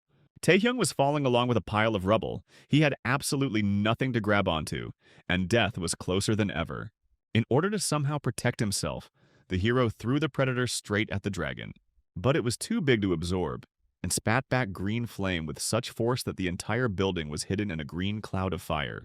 The spellcaster still sitting on the dragon was amazed at the boy's resilience. Even after this explosion that almost destroyed both buildings, the hero survived. The chains helped him to cling to the walls again. Now Taehyung was barely holding on, hanging from the chains as if he was crucified. He was breathing heavily and his situation was desperately dire. Taehyung barely managed to absorb the previous attack. His enemy was incredibly strong. It was hard to believe that they belonged to the same top rank. However, the hero knew that as long as the magic caster controlled such a raging force, he himself was in danger. It was obvious that Neru had also reached his limit. Taehyung thought that if he stalled for time, he could win this fight since his opponent would reach exhaustion first. But his enemy understood this too, and was not going to give the guy a chance to rest. Neru saw through all his plans and had long since felt that the hero had no strength left to resist in open combat. Such tricks won't work on him, he screamed like a madman, his hair fluttering in the gusts of wind. The dragon turned its mouth away from Taehyung, who was no longer a threat to it. Instead, he targeted the last survivors who were trying to get down from the skyscraper under their own power. At the same time, a rescue squad from the Association gathered in front of the warp gate. They finally managed to establish contact with East Point. Unfortunately, only their country was able to establish contact with the trading house, which means they will have to deal with the entire threat alone. But Park Sungjin despised all fears and risks. He was ready to go to hell right now. The dispatcher admired his courage and didn't even know what to answer. When the connection was completely stable, Seeker Pak led an elite squad and ordered them to destroy all the monsters. The unfortunate people lay in a heap among the rubble of the building. Many were unconscious and showed no signs of life. Park Gun-wung raised his wounded head with difficulty and saw the glow of discharges in front of him, from which they were separated by Taehyung's power.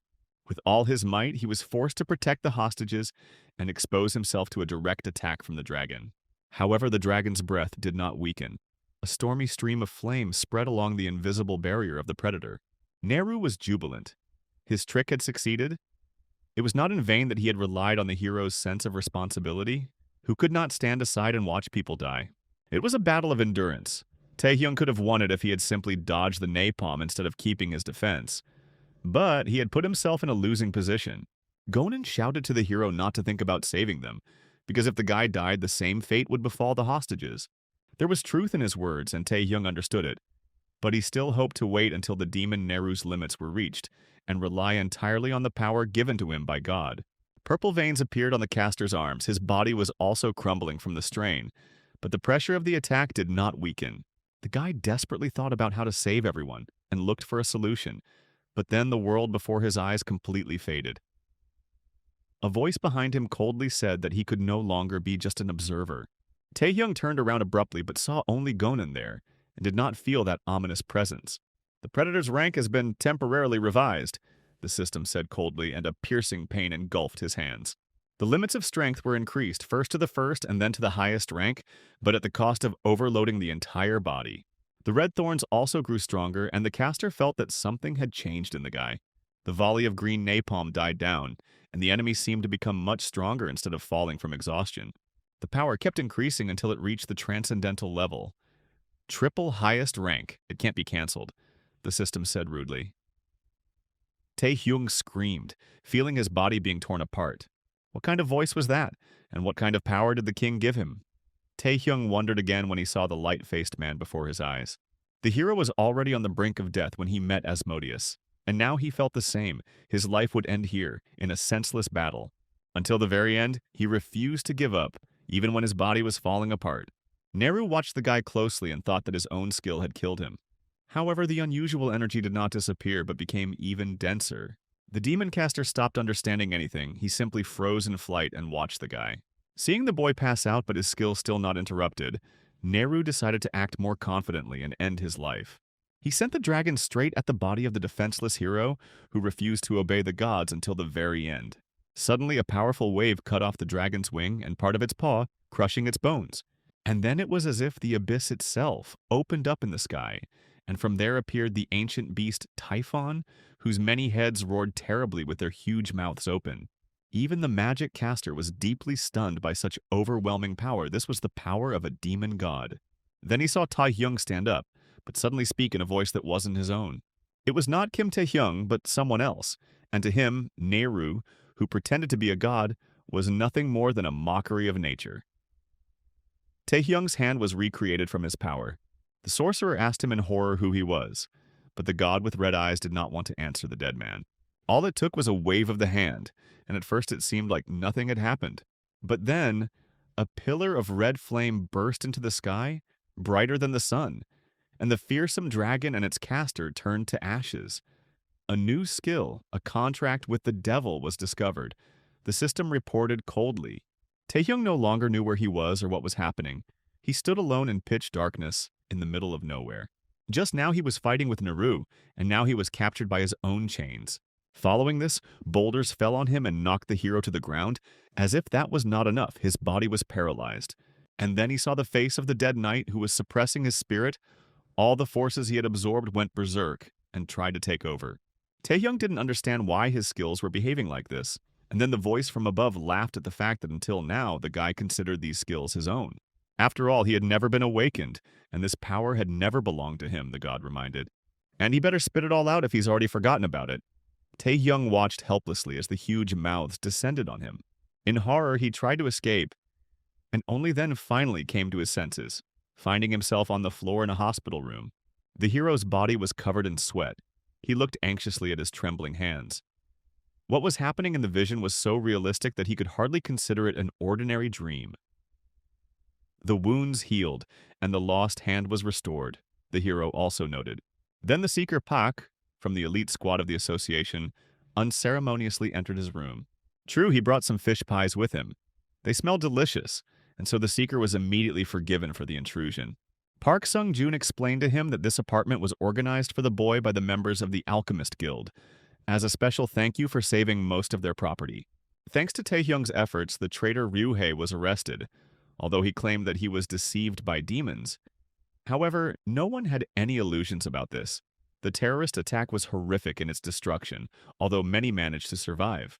For this reason, Taehyung had many visitors who wanted to show him their favor while he was unconscious. The family and even the chairman of the association himself also tried to break into this apartment and visit the guy. Everyone was screaming and crying, according to Pak. According to preliminary tests, Taehyung was not expected to have any health problems, but Park stayed to keep an eye on him in case the demons came for revenge or the reporters broke in. It wasn't just Taehyung who was curious about what happened there, because right in the middle of the fight with the demon Neru, he lost consciousness. Gonan, who saw everything from the outside, also noticed that Kim Taehyung had changed, as if he had stopped being himself. It was a supernatural being that was overwhelming just by its presence. Even being near him was beyond the strength of an ordinary association employee. so he lost consciousness. Soon the surge of ominous power stopped. This was the limit for Taehyung's weak body. Then the hero passed out and collapsed on the floor, where he was found unconscious by Pak, who had arrived with an elite squad. Their help in this matter ultimately came down to saving the victims. Most of the hostages targeted by the demons survived, but were simply unconscious. Their lives were not in danger, but the searchers who arrived did not know what had happened to the demon Neru and his monsters. Pak cursed as he realized the extent of the destruction and the uncertainty that reigned. It turns out that there were not 2 but 3 bathhouses on the island, and one of them was half demolished and now stuck out like a rotten tooth. When everything had more or less calmed down, the seeker Pak conducted a survey of all the survivors in order to understand the overall picture of what had happened. Everyone clearly remembered that Taehyung tried to stop the demon Ner, but nothing more specific. It was as if something had interfered with their minds and made them forget what had happened. So everything that happened was ultimately attributed to the machinations of the magician, after which Pa wished the guy a good recovery and left him. In case anything became clear, he promised to inform the hero, but this did not add to his peace of mind. Although Pa attributed everything to Neru's influence, it was impossible. Taehyung remembered very well how his arm was destroyed under the flow of unstoppable force, and it could not grow back on its own. Considering that the skill of contract with the devil appeared in the status, the fate of the caster was also not in doubt. The description of the skill itself stated that it could open the gates to the abyss, and this somewhat surprised the hero, and it required 200 mana, while he only had 180. Here, before leaving, Pot looked out of the corridor again and called the guy. He asked if another guest could come in and looked meaningfully at Taehyung. It was surprising that the bodyguard suddenly decided to let someone in after a long siege. But when Taehyung approached the exit, he saw a girl's face there that he didn't expect to see at all. Lim Aeong handed him a basket of fruit and said that she had come to visit him. As usual, she acted with feigned indifference like an ice queen. She may have come here under the pressure of guilt for her words during the exam, but then her mood changed dramatically, and the guy watched as the basket mercilessly crushed the remains of the fish cakes. The fish pieces were scattered all over the table, and the girl coldly stated that she expected to see the patient dying, but the guy looked quite healthy.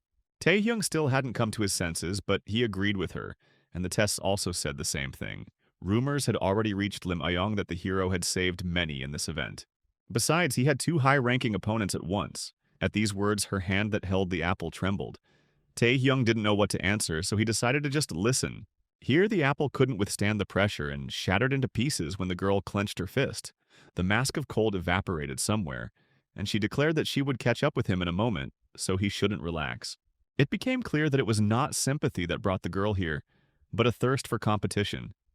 Apparently, her complex of being the best student in everything, an excellent student, a class monitor, an athlete, and simply a beauty played a cruel joke on her. Taehyung asked her directly why she was there, and the girl sheepishly justified herself by saying that she was simply visiting a sick person. Of course, she came here expecting to see a wounded man who needed her care. It could be the beginning of an interesting story. But the scoundrel was completely healthy, and now he was putting her in a stupid position. At least that's what Lim Ayong thought. What's worse, he gave off an incredibly powerful aura that could be felt even in casual conversation. Compared to their last fight, which ended with Lee Mayong being defeated, this guy has definitely become stronger. She wanted to tell him much more, especially about the time his tongue had made a bold intrusion without asking, under the guise of a military ruse. But the door of the apartment slammed. Someone came inside and walked along the corridor. As soon as the main spy peeked out from around the corner, she realized that she had arrived just in time, but she was extremely surprised to see her sister there. Lim Aeong was no less surprised and let out a loud cry. The girl immediately hissed like an angry cat and aggressively asked her sister why she was there.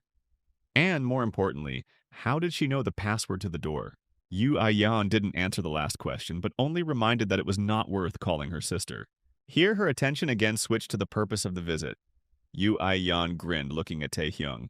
And then, just like in their last meeting, she decided to play the game of dominance again, finding herself behind his back.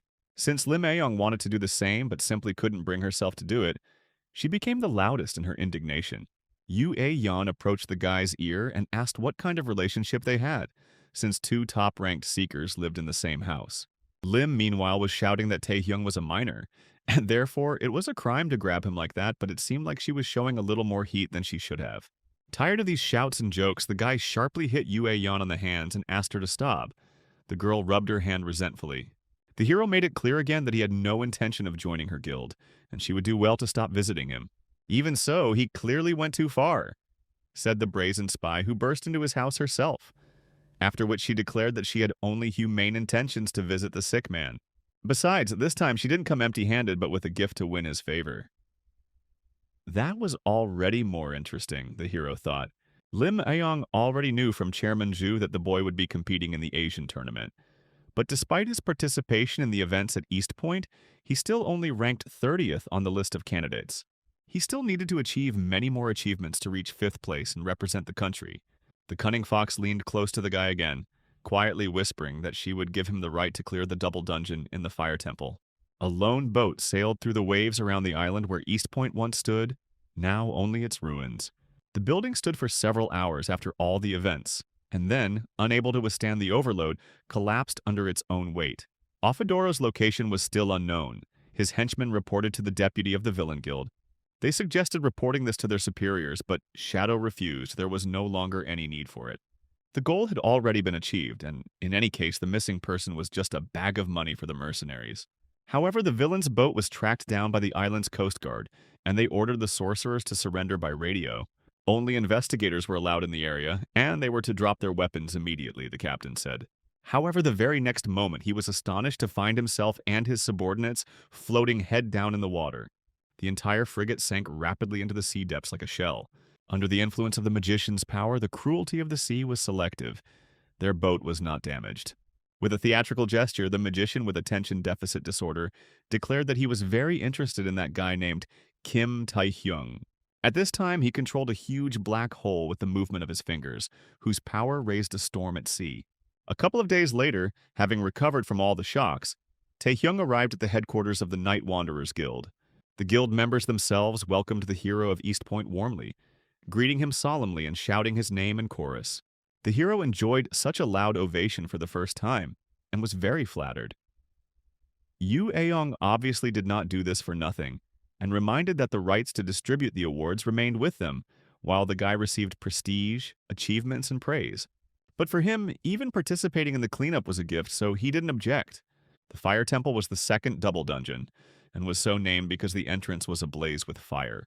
The Vagabond Guild in Tae-hyung's past life succeeded in clearing out the area, but it left them on the brink of destruction. Given the enormous risk, the increase in public value in the eyes of citizens must also have been significant. Perhaps because of the destroyed and newly restored arm, Tae-hyung's indicators dropped significantly. He was even worried that he would not be able to show himself in the dungeon. But he was not walking alone. Yu Aeyong herself was with him, along with her entire cheerful team. The very same ones who were now shouting his name, obviously on the instructions of their mistress. So now Tae-hyung was confident that when clearing the dungeon, they couldn't lose.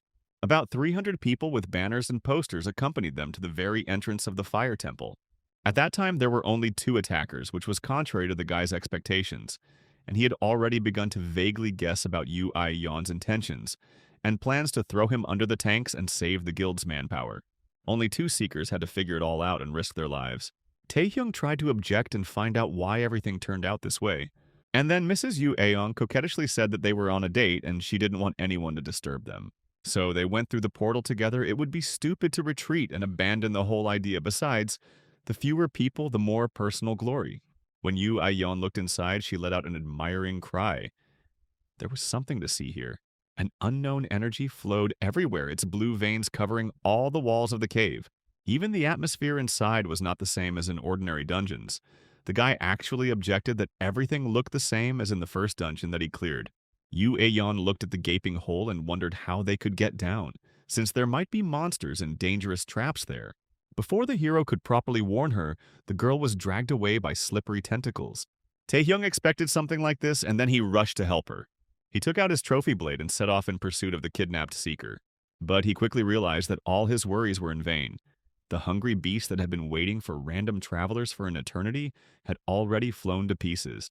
Yu Aeyong's eyes flashed with strength. She couldn't hold back here, and found a great way to go down, just fall down. She emanated such a crazy aura that even the hero was horrified, and changed his mind about taking such a wild girl into his harem. They fell straight towards other hungry monsters who were already moving their claws and tentacles in their direction. Then Yu A-yeon showed everyone exactly how she became the guild leader, and smashed the monsters into mincemeat with a series of heavy blows. So wave after wave, level after level, she sank into a deep well. Its destructive power was great and seemed to distort the space around it. Even the first rank monsters were crushed by the girl with one blow, so the hero was once again amazed by her strength. Now he realized that last time she didn't show him all of her abilities. Even though Taehyung expected that Yu Yeon was among the best in the top rank, he didn't think it was that much. Now he realized that she had good reasons for not taking anyone else into the gate, and he decided to make more efforts to keep up with the lively girl. The landing at the bottom of the well was soft, because there was already a mountain of killed monsters lying there. Yu Ayong was even a little out of breath. Now, Taehyung didn't understand what had brought the Guild of Wanderers to the brink of destruction in his past life if their leader was so strong. Then she called him and threw some object, which the guy caught on the fly. Unclenching his fist, he saw a ring there and easily recognized it as a warrior's ring, a unique rank that increased strength and endurance. With this thing, the hero could restore the characteristics lost with his right hand. And Yu Ayan declared that this was her true order. She definitely showed off her influence and power in front of him, and it was impossible not to give her credit. Even standing in front of him in bloody clothes, she looked charming, and with a sweet smile, she promised to get more items for him if the boy joined the guild. Instead of the words of gratitude that this girl expected, the hero grumbled and asked why she hadn't given the ring earlier, since then it would have been easier to fight. At this point, it was time to think that Taehyung was simply a sociopath, but the guy preferred to think of himself as a pragmatist. As he approached the edge of another cliff on the way to the second gate, he told her that they had to be more careful from now on. Below was a whole ziggurat, like an ancient temple, on top of which an egg rested like in a nest. It was here, according to the guy, that the owner of the dungeon lived. Yu Ha-yeon followed him, but carefully you never knew what to expect from the double dungeons, which were an anomaly in themselves. The egg looked very strange. Incredible power emanated from it, and it was unclear what kind of monster was sitting inside. There is clearly the owner of a double dungeon there, the guy warned his partner. He wanted to suggest that she first gather information and examine everything, as scouts should do, but it seemed that Yu Ayan was obtaining information through other methods, so she had already disappeared without a trace. That's right, instead of boring surveillance and reconnaissance, this girl always preferred to go straight ahead, and now she simply attacked the nest. However, when she tried to deliver a powerful blow, it turned out that the egg was protected by an energy dome, which reflected the attack. Taehyung cursed because the girl was behaving as willfully as always and followed her, changing his plans on the go. The first thing he asked was if she was okay as he approached her in the smoke. The partner struck a striking pose that only emphasized her slender and fit figure, and showed him the broken egg, clearly pleased with her success. In terms of strength, it was most likely a high-ranking monster, so her partner herself did not expect to deal with it in one blow. But the hero was in no hurry to take her words on faith. Remembering the previous double dungeon, everything could not end so simply. Turning to the shell, they saw the activation of some kind of magic there, similar to a bright blue flash. The light grew stronger and stronger, and now it was impossible to even look in that direction. The cave was filled with a blue glow. Yu Yan was confused because she thought she had figured everything out. The insignificant people managed to get to his true form, the unknown man growled, but only the hero was able to understand his words. Some winged creature flew into the air, obviously the boss of this place. He looked like a phoenix from Legends, and this firebird was surrounded by a fiery aura to match him. It seemed that he was entirely made of a raging clot of plasma. The creature was small in size, but judging by everything, it was made of very dense magic. These creatures were considered immortal due to their insane regenerative abilities and complete resistance to magic. Taehyung had heard something about these birds from the abyss, and that made him confused. At that very moment, they were again blinded by a bright flash of blue flame. And then the guy remembered that this monster had mind control skills. Although he shouted to his partner, she no longer heard him. A powerful attack followed, and if it weren't for the hero's reflexes, he could have been hurt. Now it became clear why so many people died here last time. In a sense, it was good that they went only two, so the guy had fewer enemies. Yu Aiyan attacked him with all her ferocity as if she was facing a mortal enemy. Even her top-rank resistance was no help against the Phoenix's hypnosis. Not knowing what to do, Taehyung tried to break the distance, but his partner stubbornly pursued him. Now, the guy even regretted that he wasn't here alone, because the Seeker was exerting significant pressure. In order to somehow stop her, the hero called on the Lord of the Dead for help. The The spirit pressed Yuayeon to the ground with such force that her entire body was pressed into the ground. Taehyung tried to shout to his partner, but she still remained deaf to his words. As if that wasn't enough, the fight entered its second phase, and Aeon clearly had a long-range attack in her hands. The cave hall was filled with a terrible roar and multiple echoes of the explosion that reflected off the walls. At the same time, the phoenix bird soared freely under the high vault of the cave, undisturbed by anyone. At the same time, the flaming monster also mocked people, feeling complete contempt for them. For a moment, Yue Yan lost sight of the guy, and then a steel chain grabbed her leg. After one of them, others jumped out of the ground, tightly tying up the girl so that their game of dominance also entered its second phase. Taehyung spoke up from the cloud of dust. Now he knew exactly who had destroyed the squad of night vagrants that had gone on a raid. Without a doubt, Yue Yan had to blame herself for such a failure, and it could ruin her life forever. Having climbed out from under the rubble, Taehyung intended to deal with her with the help of chains and stone skin.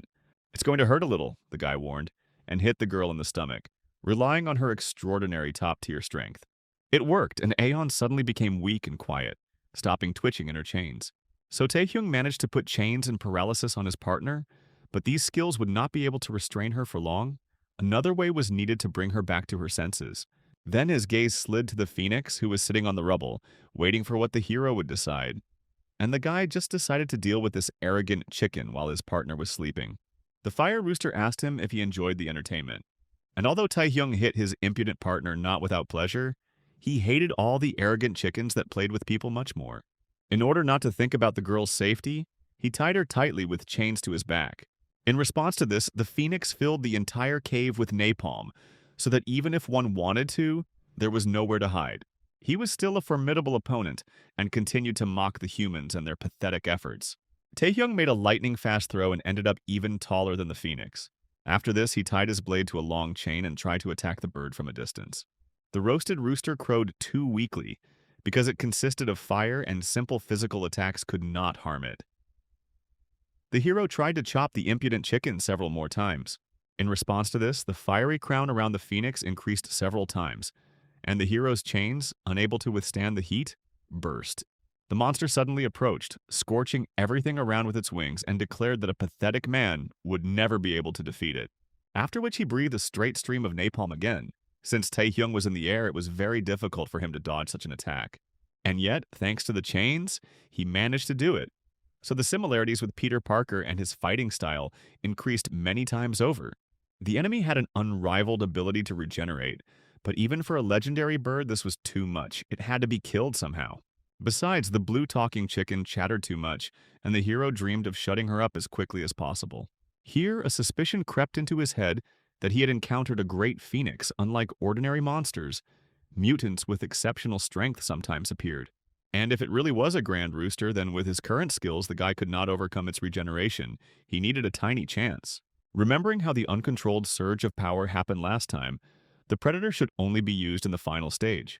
At the same time, the undeniable fact was that without the predator, he was an ordinary seeker with mediocre skills. For the first time, Taehyung didn't know what to do and felt helpless. Then Yue Yan finally woke up and jerked in fear, finding herself hanging under the roof of a cave over a sea of fire. The girl asked him in a panic why she was all tied up in chains and why her stomach hurt so much. There were also questions about the phoenix, which had increased in size several times. The girl started to squirm and interfere with Taehyung a lot, so the guy shouted at her to sit quietly since he was now in the role of the host. Could he trust someone who had so easily given up control of her mind and tried to attack him? Yu Aiyong tried to justify herself by saying that it was just a moment of weakness, but she herself did not remember how it all happened. In any case, she promised not to make trouble with her anymore, and therefore asked to let her go immediately. The blue rooster did not let them agree among themselves, and destroyed the stalactite on which Taehyung was hanging. At the same time, he was still bragging about his strength. But they didn't get to brag for long, because the team reunited again and hit the burning rooster with all their might. Taehyung shouted at her to make sure she didn't let him take control of her this time. The angry warrior maiden replied that there was no particular need for such reminders. The phoenix flared up again, even brighter and stronger than before, as if it wanted to swallow the entire cave. He also kept helpfully shouting that their attacks were useless and that they needed to try something else. Now Taehyung could activate the monarch's heart, which would enhance the skills of his allies as he made sure that Yue Yan was in control of herself. She grinned and gathered her aura into a tight clot like a spear. And then a heavy spear actually appeared in her hands, and she also managed to grow her hair with the help of magic. Such wonderful abilities, it is not clear how they are connected, but they are beautiful. Even the fried chicken felt that this girl was not to be trifled with, and Yu Aeyong decided to take matters into her own hands. The power was bursting out of her, and a mana seal lit up on the girl's forehead. It was a skill called Amazon's Magnificence Berserker Mode. Activating all skills by pouring out magic power was called a surge, and most adventurers avoided this method of using skills because it could cause damage to the body if they were careless. But if it was possible to control this force for even a moment, then it was a matter of inhuman strength that literally ground the Firebird into dust. Time after time, Yu Aeon dealt such blows that the Phoenix did not have time to fully recover. Its structure, woven from pure magic, was torn apart. As a result, after several monstrous splashes, the pressure of the heat bird weakened greatly, and the previous arrogance also disappeared somewhere. True, such excessive efforts had to be paid for with a complete exhaustion of stamina, and the girl helplessly collapsed to the ground. At this time, the spirit of the phoenix began to recover again, and the rooster was already crowing maliciously. He again rushed at the helpless warrior who did not even look in his direction. But then he was caught by steel chains, which immediately became red-hot from the heat. The hero's pride was slightly hurt, so he decided to at least deliver the final blow, now that the phoenix was weakened. The bird could no longer escape, and its regenerative abilities were overcome by brute force. All this time, the crowd of hamster extras waited with bated breath for their leader to do all the work. They were all worried and didn't know if two top-ranked seekers would be able to handle it, especially since they didn't have any support. Although they were most worried about Taehyung, because their mistress became too reckless when entering battle due to her overwhelming strength. Finally, after a long time, the gate caught fire and Taehyung came out of it. The useless guildmates, who could only worry in vain, immediately ran towards them. The boy carried their mistress in his arms like a princess. Both of them looked exhausted, and it became obvious that clearing the fire temple had not been easy. This appearance later became the source of rumors on the internet that Taehyung and Yu Aeon had a secret date.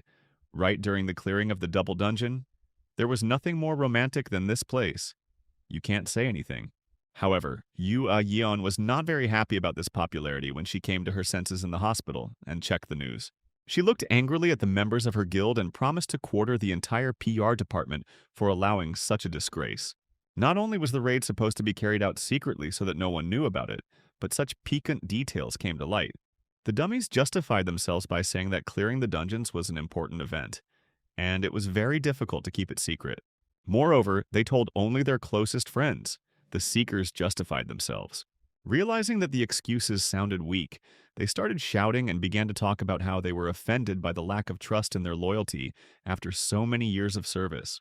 "It's okay," said Yu Aeon, softening a little, and suggested that they all just die together in a sweet voice.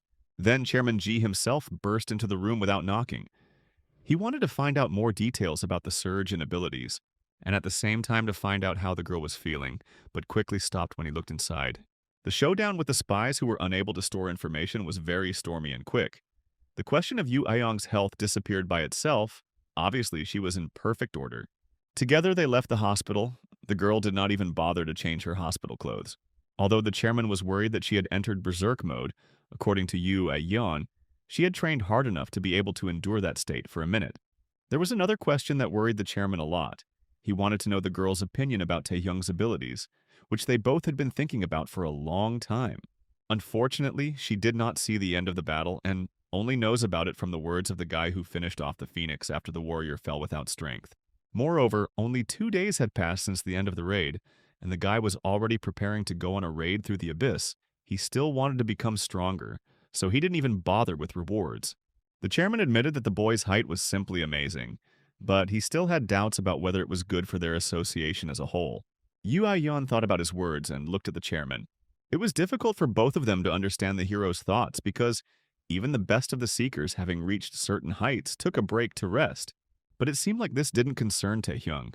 Even after all his recent victories, he didn't think about taking a break, and on the contrary, he does everything to become stronger.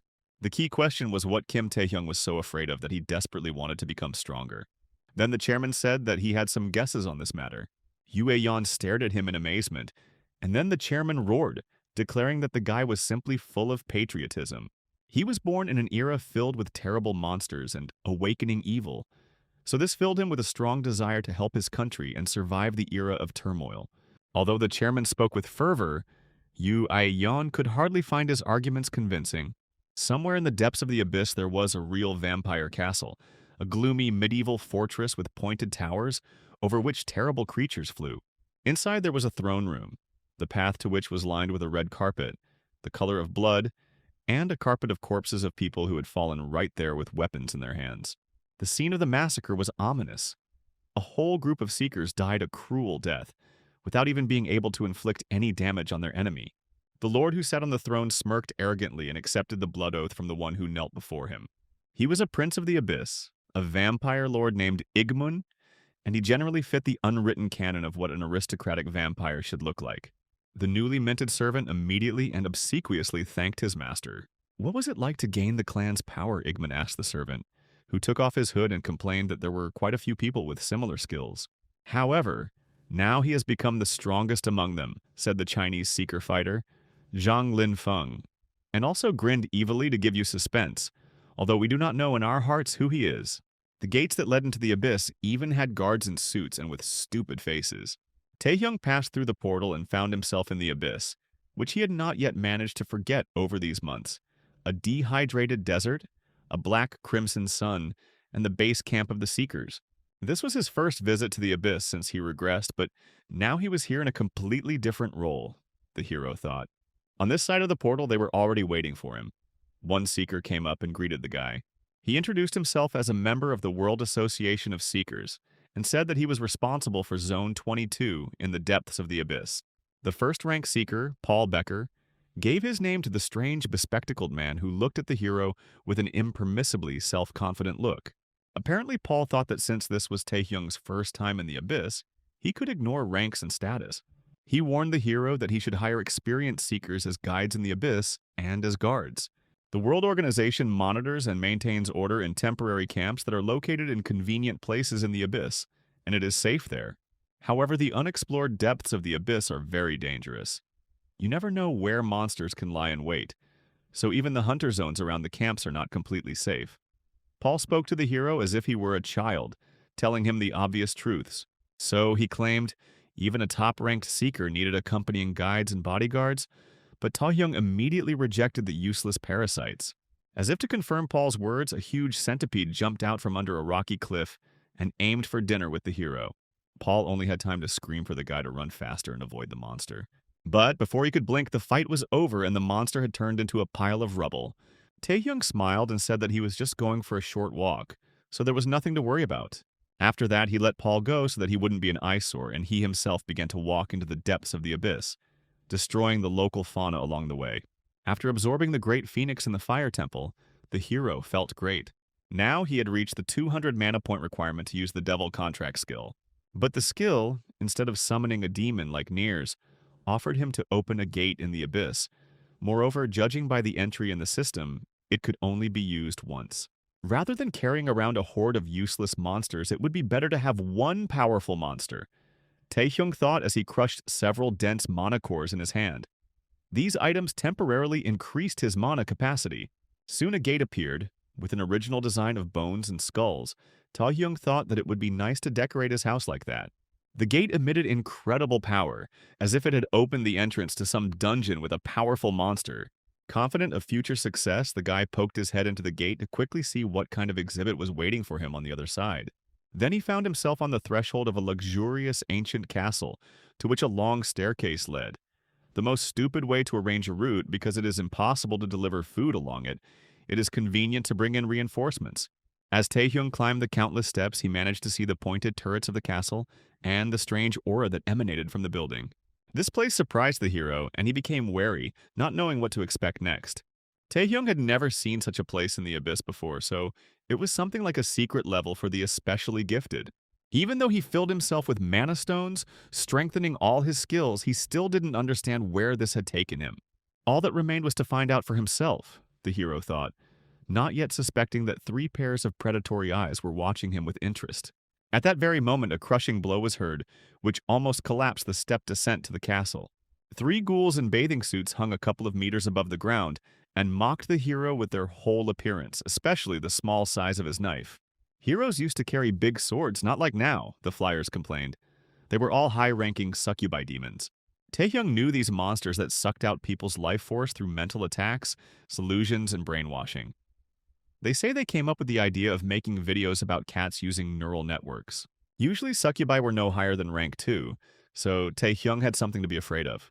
He prudently waited to see what the 3 seductive girls would do, who were also looking at the man appraisingly and wondering how tasty he would be.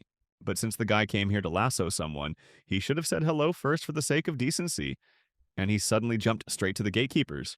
The blade of the sword flashed like a flash of lightning, but it still failed to hit anyone. The winged succubi also turned out to be quite fast. They stuck together and defended themselves well, all the while mocking the hero. Then one of them snapped her finger. The demonesses were even amused by the fact that the man was strong and therefore desperately resisted. The blow struck the very heart of the lonely hero, and he almost fell into the net of the succubi's magic. "This is his end," the girls rejoiced and laughed heartily. But the guy still didn't fall to his knees, and his spirit continued to fight. His rose was not blooming for such vulgar females. While the girls were rejoicing that he would never return to his true self, one of them was hit in the face with a knee. This direct impact on the mind was more to Taehyung's liking, and he smiled when he managed to bury one of the impudent girls in the ground. Seeing what had happened to their dear sister, the other succubi screamed piercingly. Then Taehyung pinned them down with his dead knight spirit skill. The power of the ruler left them no chance, and the succubi lay flat in front of the hero. They were in great pain, as if they had suddenly found themselves under a monstrous pressure. There was no trace left of their former playfulness. The insignificant man not only resisted their brainwashing, but also caught them with his skill. The hero only laughed at their attempts and stated that he had never had any interest in monsters, even if they looked like beautiful girls with wings and tails. Thanks to the power of the predator, he managed to bypass their charm, deciding that these 3 girls were the monsters he was looking for. The guy already thought about signing a contract. There were 2 ways to make a contract with a monster. The first was to give it what it wanted, or simply subdue the monster by force. Feeling his superiority, the hero did not intend to bargain with the girls. The opportunity to call a monster of the highest rank to serve was not so bad. But then the system informed him of a refusal, and the guy was amazed. The demonesses were only gatekeepers and were not suitable for summoning. Then a whole squadron of vulgarly dressed winged demonesses appeared in front of him. They already understood that he was not an ordinary person and decided to show themselves. The most important of them declared that the guy would be a great gift for the lady, and grinned cheekily, standing in front of the hero in some kind of tight-fitting torn rags.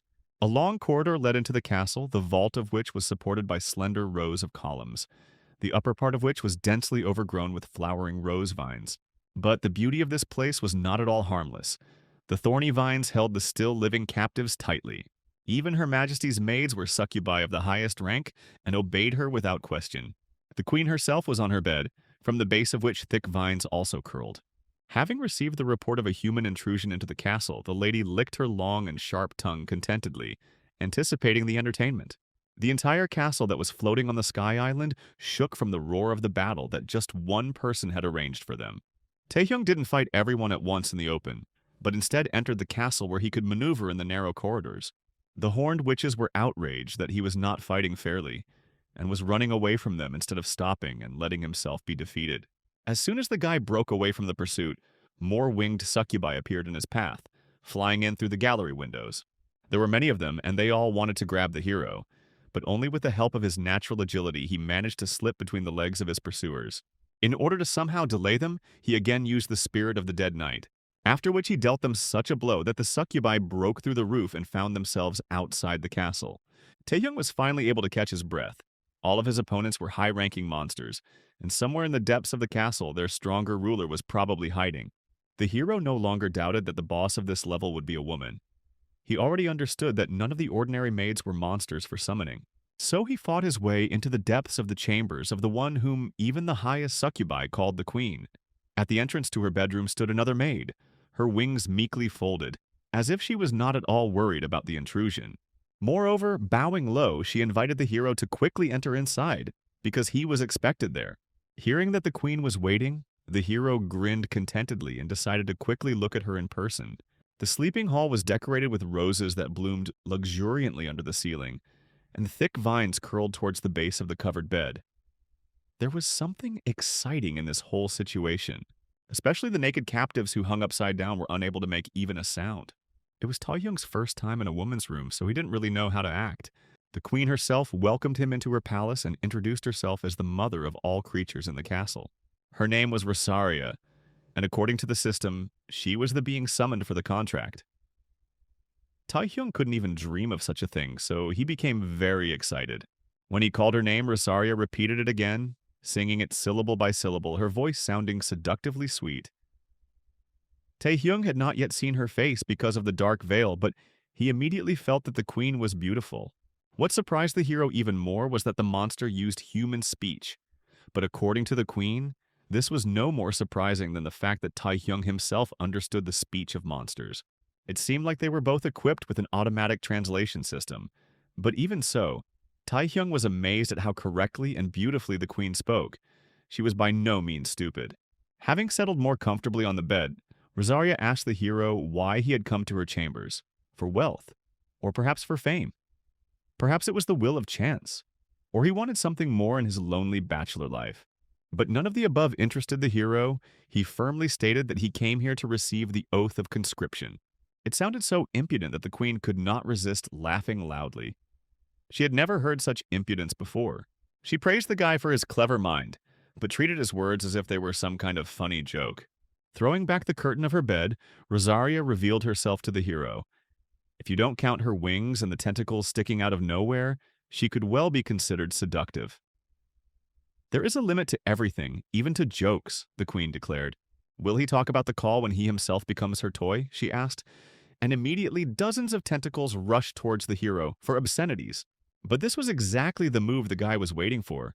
The spirit of the dead man immediately came to his aid. Only thanks to the mana stones, the hero still hadn't fallen from exhaustion, having used his abilities so many times. At his command, all the raking tentacles were pressed to the ground without ever touching him. If the queen herself did not want to go to him, she had to be subdued by force, the guy said, and grinned. Soon the real battle broke out. Covering himself with stone skin and using the capture chains, Taehyung deftly dodged all of the queen's tentacles and chopped them with a dagger. He steadily approached her tent, although the owner herself did not even move. Taehyung aimed to end the fight with one quick strike using his speed. But in an instant, all his skills were broken, both the stone skin and the chains with which the hero had bound himself for greater strength. The Queen of Rosaria arranged all this with just a snap of her finger. Her eyes sparkled like coals, and she even felt sorry for the guy. Completely defenseless and unarmed, he began to fall straight into her clutches. Suddenly the hall disappeared somewhere, and the hero realized that he was rushing towards the ground, straight to the city. Taehyung didn't understand how he ended up above the center of his hometown, and none of his skills were activated anymore. When he felt himself falling into the thickness of the water, he realized that he had fallen into the dense illusion of a succubus. Now the guy was in the middle of an endless sea, and was drowning, completely unaware of the moment at which he was taken under control. The queen sat in her box and again smiled contentedly in a haughty voice. After all, the hero fell into her net from the very beginning, and has long been lying with outstretched arms in the complete power of this lady with many tentacles. The genre of the work was rapidly changing, threatening to not pass the age rating. In his sleep, Taehyung quietly moaned. He felt himself slowly sinking into the water against his will. His arms and legs were getting heavier and heavier, and Taehyung couldn't do anything. He needed to quickly get out of the illusion before it swallowed him up completely. At that moment, he fell into a flashback where he was riding in the backseat of a car with his family. Taehyung saw himself as a little boy next to him, but he was so disoriented by the vision that he didn't immediately understand what was happening. In those years, he was just a boy who, like everyone else, dreamed of waking up with a high rank and earning a lot of money. He imagined how he would feast when he became rich, how he would buy his parents some goodies, and everything. They were happy that they had such a son they could rely on. But at the same time, his loving mother wanted him to live a happy and healthy life. When you are a child, such things really seem banal and boring to death. But only when you get older do you understand their importance. Taehyung was very lucky with his parents. They put his happiness above achievements or commercial success and wanted only a good life for him without asking anything in return. For a moment, Taehyung succumbed to the lulling atmosphere of peace, but it soon turned into a waking nightmare when their car was engulfed in flames. That's how everything he ever loved, everything that gave him a reason to live, burned up. The picture changed to another. His uncle and aunt pulled the boy out of the burning car and were horrified by the tragedy. Of course, in all the details it happened differently, but the vision conveyed the general meaning of those events. The uncle was Taehyung's mother's brother, and his wife accepted the boy as her own. Then the vision was replaced by another one, already in his school years when Taehyung suffered humiliation because he never woke up. He was constantly beaten, and the difference in his abilities was so great that he could not fight back, and he had no friends to stand up for him. Thus, the vision showed him his own desperate life, in which there was no point in continuing the struggle. After school, he worked monotonously as a miserable porter for many years without straightening his back. Perhaps Rosaria herself wanted to understand his past in this way, penetrating into the deepest memories. Even in the abyss, where seekers faced mortal danger and everyone risked equally, Taehyung was an outcast. He was mocked. What was worse was that his new family did not believe that he could succeed. Of course, they were worried about him and did not want him to die, as eventually happened. They could help him with his upkeep, and overall there were quite a few peaceful and useful professions for the unawakened. However, Taehyung most of all did not want to be a burden to those who extended a helping hand to him, especially since because of him, the family was constantly having difficulties. His parents always wanted him to be happy, but could the hero himself be happy at the expense of others, sitting safely behind their backs? In order to become truly happy, he needed strength, which he hoped to obtain in the Abyss, which was a cemetery of hopes for some and an El Dorado for others. Skill usage detected, Queen's hypnosis detected, the system minted. The first attempt at resistance failed and his stats dropped, the indifferent voice said again. All of his skills except one were blocked, leaving only a predator whose power could not be suppressed. The pictures of his past were all gone, leaving only his last memory before regression. The Queen of Rosaria was puzzled by what she saw. She already understood that she had not come across an ordinary guy. Looking into his mind, she clearly saw His Highness Asmodeus, surviving after meeting with whom was akin to a miracle. However, she immediately noticed the contradictory nature of the visions in which Taehyung had managed to live a long life. He looked much older there, while the guy who came here had only recently stopped being a child. Secondly, some memories of the same event seemed to be doubled, as if they had been experienced twice but with different outcomes. The Queen directed another tentacle towards the guy, wanting to look deeper into his rich inner world. Then she had her last vision before rebirth, when even Asmodeus froze into a limp figure. The demoness laughed contentedly, enjoying the hero's helplessness and anticipating a fun game. And then the sun-faced side appeared before her, in its shining splendor. The stunned queen suddenly realized what kind of creature was in front of her, and was horrified. This was the one whom everyone called the ruler, god, and many other names. There was a cracking sound all around, and the world so reliably woven by her illusion began to disintegrate with a grinding sound. The sharp vines dug into the lady's body, and she arched in pain, letting out a slight groan. At that very moment, a light prick of steel near her neck reminded the queen that it was not good to spy on other people's memories. Especially for her high rank, this is a disgusting hobby, the hero declared, as soon as they changed roles. Then Taehyung asked her again to swear allegiance to him, subtly hinting with the blade of his dagger what would happen if she refused. However, this did not have a noticeable effect on the queen. Even though the guy had escaped from her mind net, he still remained a fool, she believed. A toothpick in his hands would hardly be able to kill her, she declared. And then the hero promised to definitely try it in practice. And again a bluff, said Rosarin, smiling seductively. Up close, her refined porcelain face seemed even more attractive. In an instant, she wrapped him like a snake with her tentacles and pressed him to her soft body so that Taehyung almost drowned. This power affected his mind even more than hypnosis. The queen ran a gentle finger over his face and, despite her complete power over the hero, accepted his contract. Her razor-sharp teeth sank into his neck in a searing kiss. The terms of the contract have been accepted. The devil's summoning skill has been replaced by the queen's man. The skill rank has been adjusted. The system reported indifferently at such a touching moment. Thus, the hero received complete hypnosis, and his attractiveness increased. From an excess of feelings and fatigue, he again fainted at the queen's feet. The scarlet eyes now looked at him almost tenderly. Rosarin wished the king's chosen one sweet dreams and smiled sweetly. The hero was awakened by that same first-rank officer Paul, who so arrogantly asked to be the guide for the newcomer. Paul was clearly alarmed, but sighed with relief when he saw that the newcomer was safe and sound. Taehyung returned to the hunter's area near the camp when Paul was patrolling and found him unconscious there. So the guy realized that Rosaria had most likely sent him here when their contract was signed. As expected, what happened was not a dream, because Taehyung received the skill of summoning the queen, and full hypnosis, which meant that he was already overgrown with cheats like a terry bush. With the summoning of this seductive demoness, even the national powers he would face in the Asian tournament would be no match for him. And the power of Geas had endless uses. All hail Lelouch. This is what Taehyung was thinking when he woke up. But what he couldn't understand was why the demoness witch changed her mind. He still remembered her words, spoken as if in passing. Have a good night's sleep. Chosen one of the king. Here Paul got tired of waiting for the guy to come to his senses and called him again. This time he hoped that the hero would still take the experienced seeker as his guide.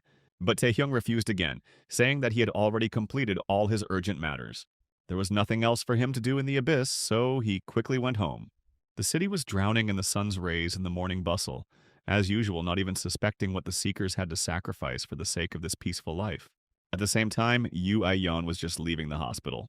She finally regained her full strength and passed all the tests. What she didn't expect was that she would be greeted, because the guild leader didn't like unnecessary attention. Deputy Chung Han-soo congratulated her on her discharge and smiled, causing the scar on her face to stretch even further. The lady, in her usual manner, asked how many more she had to beat to prove that she was okay and didn't need supervision. Han-soo chuckled nervously and quickly changed the subject, saying that he had news for the lady. Seeker Kim Taehyung returned from the depths of the abyss while she was resting in a sanatorium. The girl was surprised because even for a genius like Kim Taehyung, exploring the abyss alone should have been difficult. Han-soo agreed with her. The abyss was considered a graveyard for high-ranking newcomers, but the problem wasn't that he had returned. The question would be who the hero would meet, the deputy said mysteriously, and Yu Ayong thought for a moment that it was about who the guy had a close relationship with. Han-soo immediately reported that Kim Taehyung wanted to meet with the leader of Indivisible, one of the 4 strongest guilds, the leader of which was Kang Hyuk, a mighty and fierce warrior. To match his strength, he had the same truly barbaric character and believed that brute force decides everything in the world, so he immediately offered the guy a fight. Without further ado, Kang Hyuk challenged the guy and moved towards him menacingly. The leader of one of the 4 guilds, a man who is called the best tank in South Korea. There are many rumors about him, about many hours of battles with monsters, all alone. But the most famous trait of this barbarian is that he likes to include defeated opponents into his guild without asking their permission. Here, the girl who came with Kang Hyuk abruptly interrupted his advances and called on him to come to his senses. This left the guild boss somewhat taken aback, and it became clear that he had a soft spot for his secretary. Although she was an ordinary second-rank seeker, she was the only one who knew how to deal with the guild leader's violent temper. And she immediately reminded him that he had recently reported to the Human Rights Commission. If Kang Hyuk continues like this, he will be banned from the abyss again, the cute secretary said. Taehyung watched the whole action with great caution. Then Secretary Kim turned to Taehyung to calm him down a little. She admitted that her boss had some terrible rumors about forced recruitment, but this time they were going to invite the guy officially and with all responsibility. If you agree, no duel is required, the secretary added. Then Taehyung asked if he would be forced if he refused. He still had not relaxed his suspicions of these people. However, Secretary Kim did not deny that if the guy refused, he would still be drawn into a duel. She only specified that the offer was very advantageous. One could only marvel at their impudence and ability to present such absurdity as a given. Moreover, Secretary Kim already knew that the guy was going to participate in the Asian tournament. Taehyung was surprised. He thought that only the chairman and Yu Ayong should know about this. But if 2 know, then everyone knows. The hero understood. The Guild of the Indivisibles, more than others, specialized in exploring the abyss. They maintain a tight schedule of raids, scientific missions. Cooperation with such an organization will certainly allow the guy to compensate for his lack of achievements, Secretary Kim firmly stated. Here Kang Hyun himself stopped his secretary, seeing that her words were not at all conducive to advancing the matter. Since this guy doesn't respond to benefits, it's worth going the other way, the guild leader said, and grinned wildly. But then Taehyung unexpectedly showed rare compliance and announced that he had changed his mind. Secretary Kim was also encouraged, taking credit for this diplomatic victory. Then Kang Hyuk asked the boy if this meant that he would be joining the Indivisible Guild.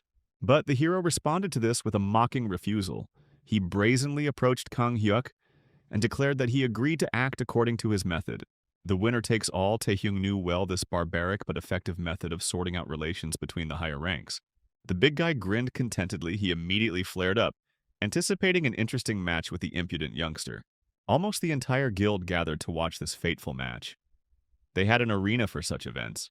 There were also journalists there who immediately began to bombard the hero with questions, because there were rumors about his connection with Yu Ai-yon, the leader of the Night Wanderers, and now everyone was excited about his upcoming battle with Kang Hyuk. Even though the guy was a rising star, his opponent was still the best tank in the country, and few people would willingly challenge him. Taehyung could barely restrain himself from squashing all the annoying flies with the help of the spirit of the dead. But then he heard a familiar voice in the crowd and turned around in surprise. One persistent girl tried in vain to get through the crowd to interview the hero, otherwise she would be fired. Taehyung grabbed her hand as if it were a lifeline. He recognized the girl he had interviewed right before the Seeker exam. The guy smiled and, without letting go of her hand, greeted her, reminding her of their last meeting. The excited reporter immediately blushed and was completely at a loss. Since they met, Taehyung had gone from being an unknown awakened person to a rising star among the top-ranked Seekers. So now everyone was interested in her identity as well. The girl was amazed that the hero was such a wonderful person. Since he remembered her after one meeting, she was very touched by such attention, completely unaware of her true intentions. It soon became clear that Taehyung had simply chosen a familiar face to answer all questions through her, thus effectively appointing the girl as his press secretary. After that, he left her alone, not understanding anything, to be torn apart by a curious crowd of idlers. The guy walked into the arena where the head of the Indivisible Guild was already impatiently waiting for him. He already had a warlike aura surrounding him, and he greeted the brat by praising him for his bravery. Taehyung was clearly hurt by the fact that he was considered a coward and a weakling, so he immediately made it clear what he intended to do to Kang Hyuk, and his body became covered in stone skin. The crowd sat in the stands and watched the upcoming fight through protective screens. The conditions of this duel were quite simple. One of the participants had to surrender or lose the ability to fight. The commentator got so carried away that he announced the start of the 120th compulsory recruitment, but then remembered that this was an ordinary duel. Both opponents clearly had no intention of holding back, and the atmosphere between them was heating up. The first thing Taehyung decided to do was to show his strength with the help of the dead king, and suppress the enemy with the power of his spirit. This skill, when used at full power, could suppress a high-ranking monster, so the hero was very eager to test it on the enemy. Even the head of the Indivisible Guild should have a hard time resisting such a skill, the hero thought. But Kang Hyun not only endured it, but also laughed at the light tickling that the guy gave him. He stood firmly on his feet as if under a cool shower, unpleasant but nothing more. Fast as a cheetah, Kang Hyuk suddenly jumped towards the guy and ended up behind him. Oh, these manga maneuvers without any logic. How do they do that if the opponent is looking straight at you and can just turn his body in the direction of movement? Only after this ridiculous and unnecessary maneuver did Kang Hyuk decide to attack with his fist. There was a bear-like strength in this blow, from which Taehyung immediately flew back. The enemy used some special skills that strengthened him. Taehyung then called upon the chains to help him, wanting to tie up his opponent.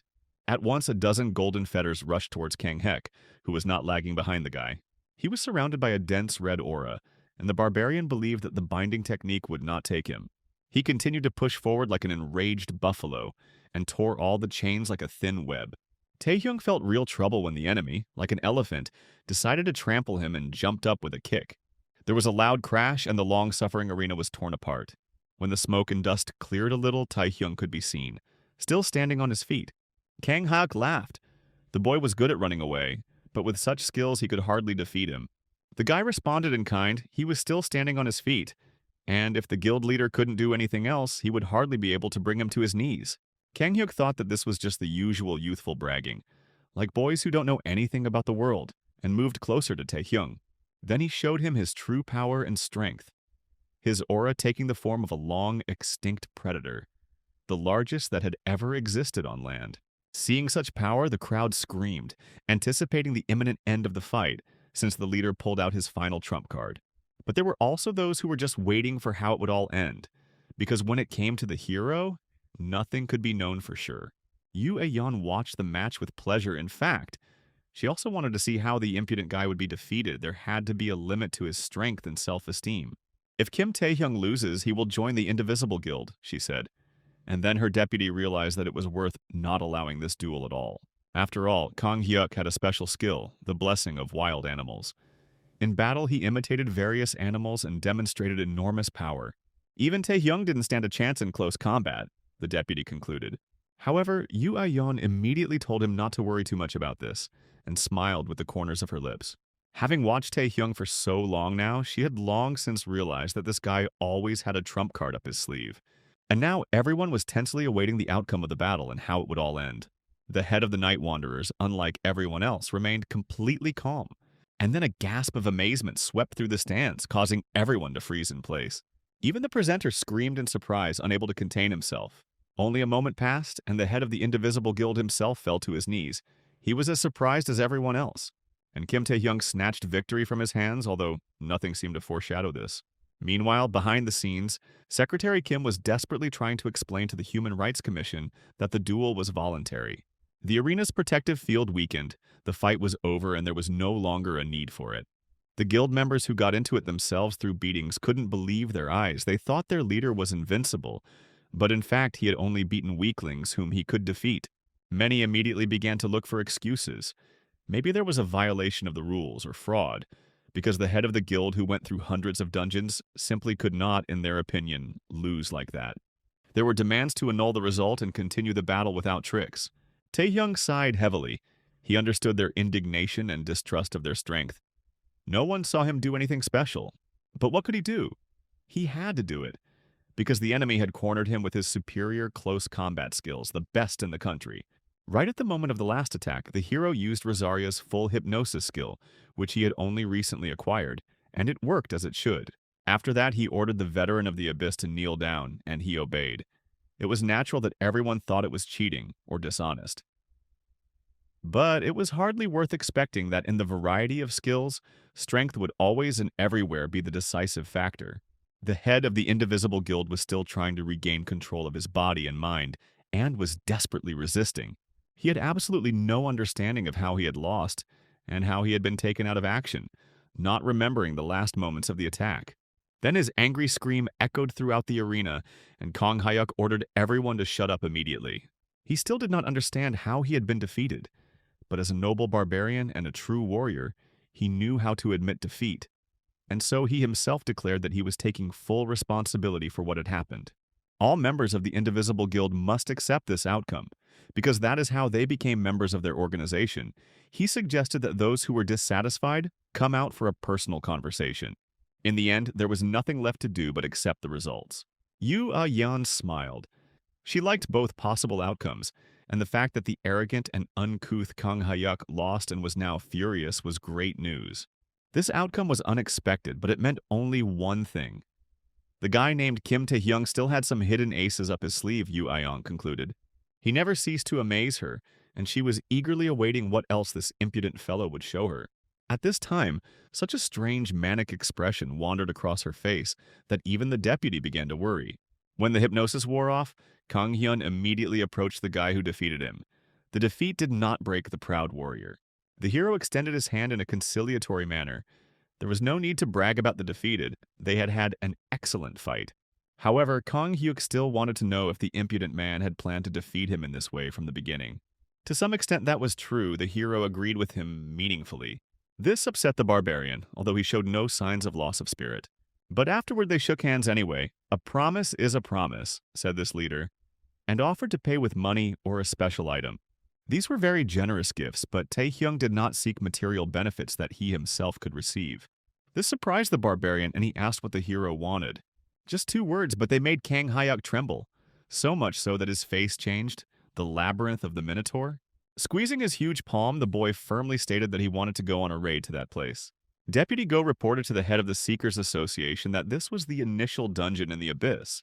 The labyrinth, as its name suggested, was a complex space with numerous traps, and it required a guide with detection skills. Although it was located at the very beginning of the Abyss, many, even the highest-ranking Seekers, failed in their attempts to pass through it. At the moment, the Indivisibles have been given the right to try again, and have been preparing for the raid in complete secrecy, making it all the more surprising that Tae-hyung was able to find out about it. Even the head of the association did not know what could happen in the Abyss and predict the outcome of the raid, so they were worried about the top-ranking newcomer. The only thing they could do was believe in the luck of the Seekers, said the chairman. They couldn't do the work themselves. They already had plenty of work to do, like moving papers around on the table. It was the road of adventure that led him before. And then his eye was shot out, the chairman said, and thought deeply. But what worried him much more than clearing the dungeon was not its danger, but a certain human factor. Then someone contacted him through the system channel, and the chairman was distracted from his thoughts.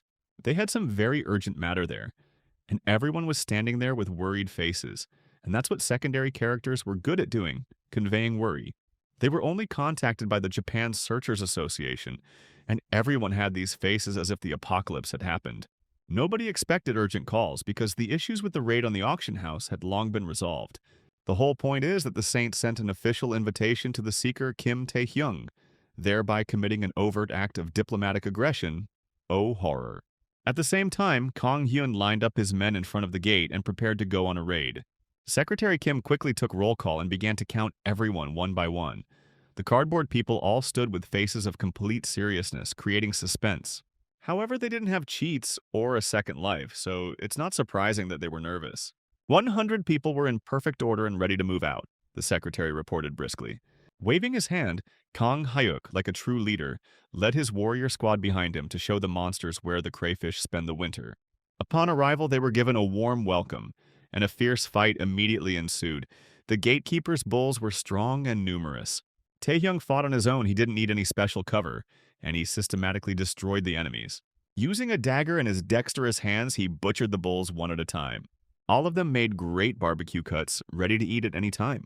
He has excellent dexterity. The hero heard the words of praise and turned around.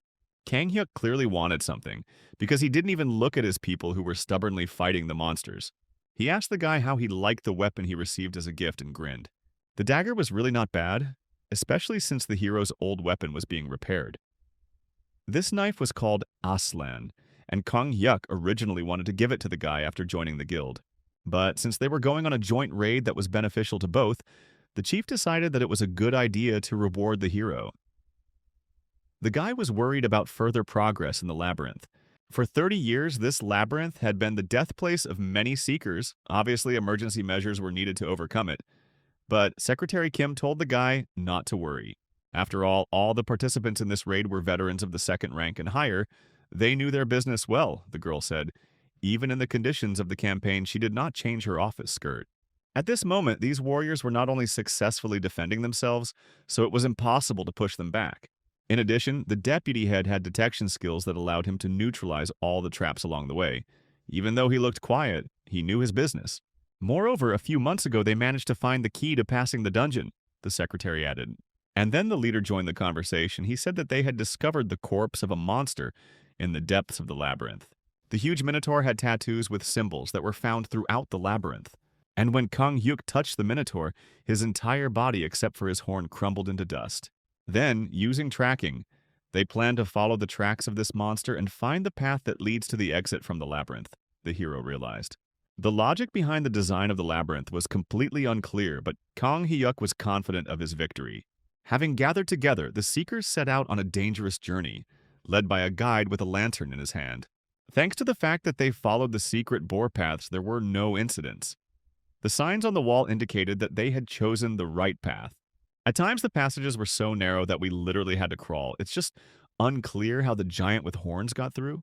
And so the guide in the hat, for whom the author did not want to invent a face, informed the group that they had arrived at the place. They entered a round, spacious hall where a minotaur with a broken horn stood kneeling. The center of the labyrinth was its end. The statue of the monster that could be the boss impressed everyone with its size. Obviously, the horn they brought with them had to be attached to the statue. The secretary immediately took out a cart with a huge horn from the unknown annals on the orders of the chief. Taehyung watched in silence as everything unfolded exactly as he expected.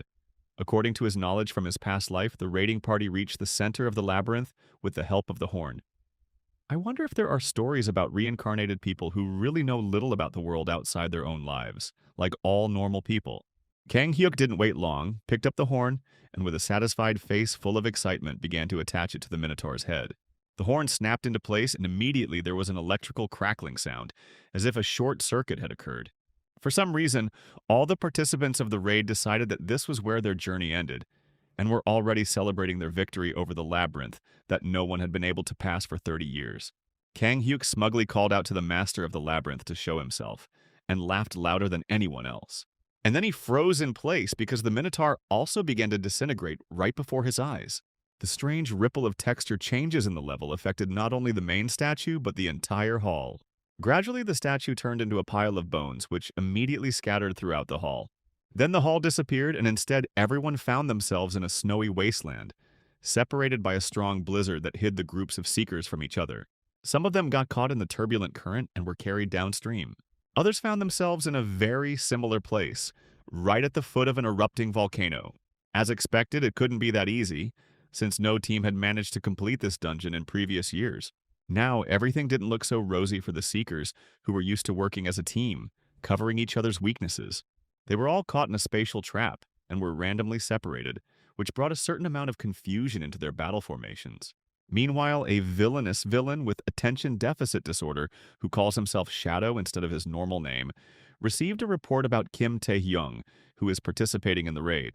This confused the villain's plans, and now they didn't know what to do, so a decision was required from their organization's deputy. However, Shadow was not worried about this at all.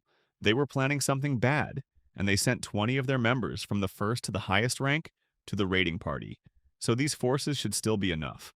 No matter how strong Kim Tae-hyung and Kang Hyuk are, they still have their limits. After the adventurers have spent all their strength in the labyrinth, how will they deal with the threat in their rear? This is what the villainous villain was counting on, and was impatiently loafing around instead of working. Taehyung found himself in a place with a group of 4 seekers, one of whom suggested that they introduce themselves to each other first. The girl in the squad called herself Miranda. She was a second-rank seeker, but the hero quickly tore the mask of pretense off her face with a kick. He already understood that these were cultists and traitors in front of him. In fact, her name was Milena, a triple wizard of the highest rank.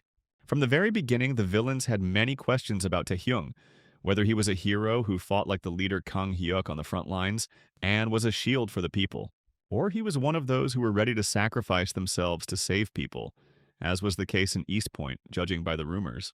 Be that as it may, for ordinary second-rank seekers, Taehyung was an example and a pinnacle that one could only dream of.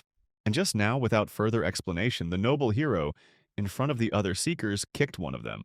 They looked in horror at the one they knew as Miranda, and could not understand what was happening. Park Sung-hoo, a rank 2 seeker with magic bullet skills, screamed after coming to his senses. The hero just showed everyone a thumbs up and told them not to worry and not to thank them for eliminating the spy. But Park Sung-hoo considered these actions hostile and opened fire on the hero himself.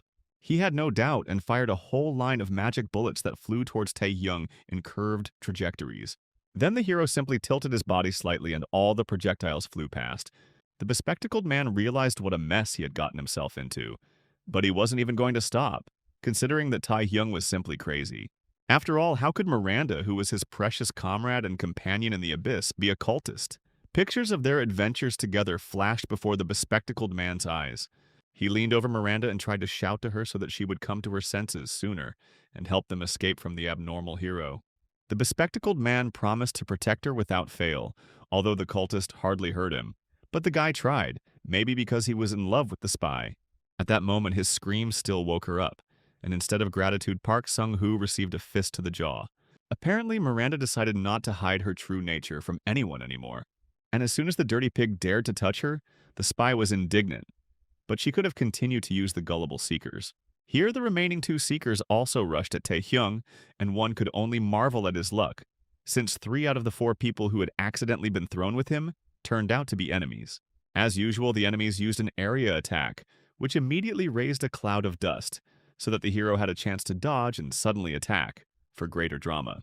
Where did he disappear to? That's what the idiots thought, stupidly staring at the hole in the place where the hero had just stood, but they could have simply changed their position for safety reasons. However, Taehyung also did not intend to immediately use his tactical advantage. He spoke up while standing behind the spies. The fact that all the enemies immediately revealed themselves was a great success, because the hero knew only the most important villains by sight. Milena had already recovered from the blow and was also ready to join the fight. She was surprised that after so many years of service in the rear of the Indivisibles, no one could suspect her. But some guy from the side immediately recognized them as spies. On the spy's shoulder was a skull with lightning. The hero smiled and asked the woman not to worry because it wasn't her acting that let her down. It was just that he knew the future. Milena smiled wryly, thinking that the impudent boy was simply making fun of them. She decided that it must be because of his special relationship with Yu A-yeon and the Night Hounds that he managed to sniff out something. However, it didn't matter because everyone already understood that they would fight to the death here. Milena exposed her luxurious manicure and, despite her specialization as a magician, rushed into close combat along with the others. It's hard to understand what they were hoping for, knowing Taehyung's track record, who also defeated the head of the Indivisible Guild. The villains attacked him from all sides and hoped to pin the guy down, but he fought back skillfully. Neither fast nor powerful attacks could simply hit him, and the hero openly toyed with his opponents. It was time for the chains, and he caught two of the three villains at once. The guy landed abruptly, and the prisoners, on the contrary, found themselves on top, although it was absolutely impossible to understand the physics of this maneuver. After that, Milena jumped on him, wanting to help her allies free themselves, but her claws were again useless, only scratching the hero's blade. Of course they knew the hero was strong, but they still significantly underestimated this guy, and now they were paying for it. Witch's Claw, a spy skill that caused nausea, paralysis, hallucinations, spreading its poison from the moment of contact. And the top-ranked Seekers were no exception to this skill, but Taehyung didn't show even a sign of weakness. Milena even managed to leave a light scratch on the guy's face. That should have been enough, but in the end she felt like she was losing the fight. The hero broke the distance and summoned the spirit of the dead knight to suppress them all at once. Due to the absorption of the predator, something like poison or paralysis could not affect the boy. And since the spy had no other trump cards in her pocket except for one single skill, she was powerless against the guy with cheats. There was an explosion that raised a cloud of dust and tore all the leaves from the nearby trees. In the place where the spy stood, a deep crater formed, and the bespectacled Pa carefully approached its edge. Nearby, he saw an unharmed Taehyung, who had tightly tied up the helpless villainess with chains. She demanded that she be released immediately and made senseless threats to tear the guy to pieces. Then Taehyung grabbed the spy by the hair and lifted her face to him. He had no time to play with the villains. His voice sounded cold and indifferent, which made Milena even more afraid. "It's time to tell the whole truth," Taehyung said, and used Rosaria's hypnosis skill on the spy. He wanted to know how many spies there were in the raid party and what their main objective was. 20 people. 5 of them were high-ranking.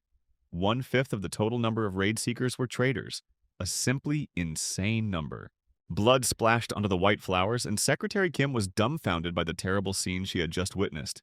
The traitors' goal was to kill Kang Hyuk, and they immediately began to carry out the execution as soon as the guild leader was left alone. Soon the cultists became silent and showed no further signs of life. 5 top-ranking spies, it was a strong threat. Before the reincarnation, there were no more than 3 in the raid, Taehyung remembered.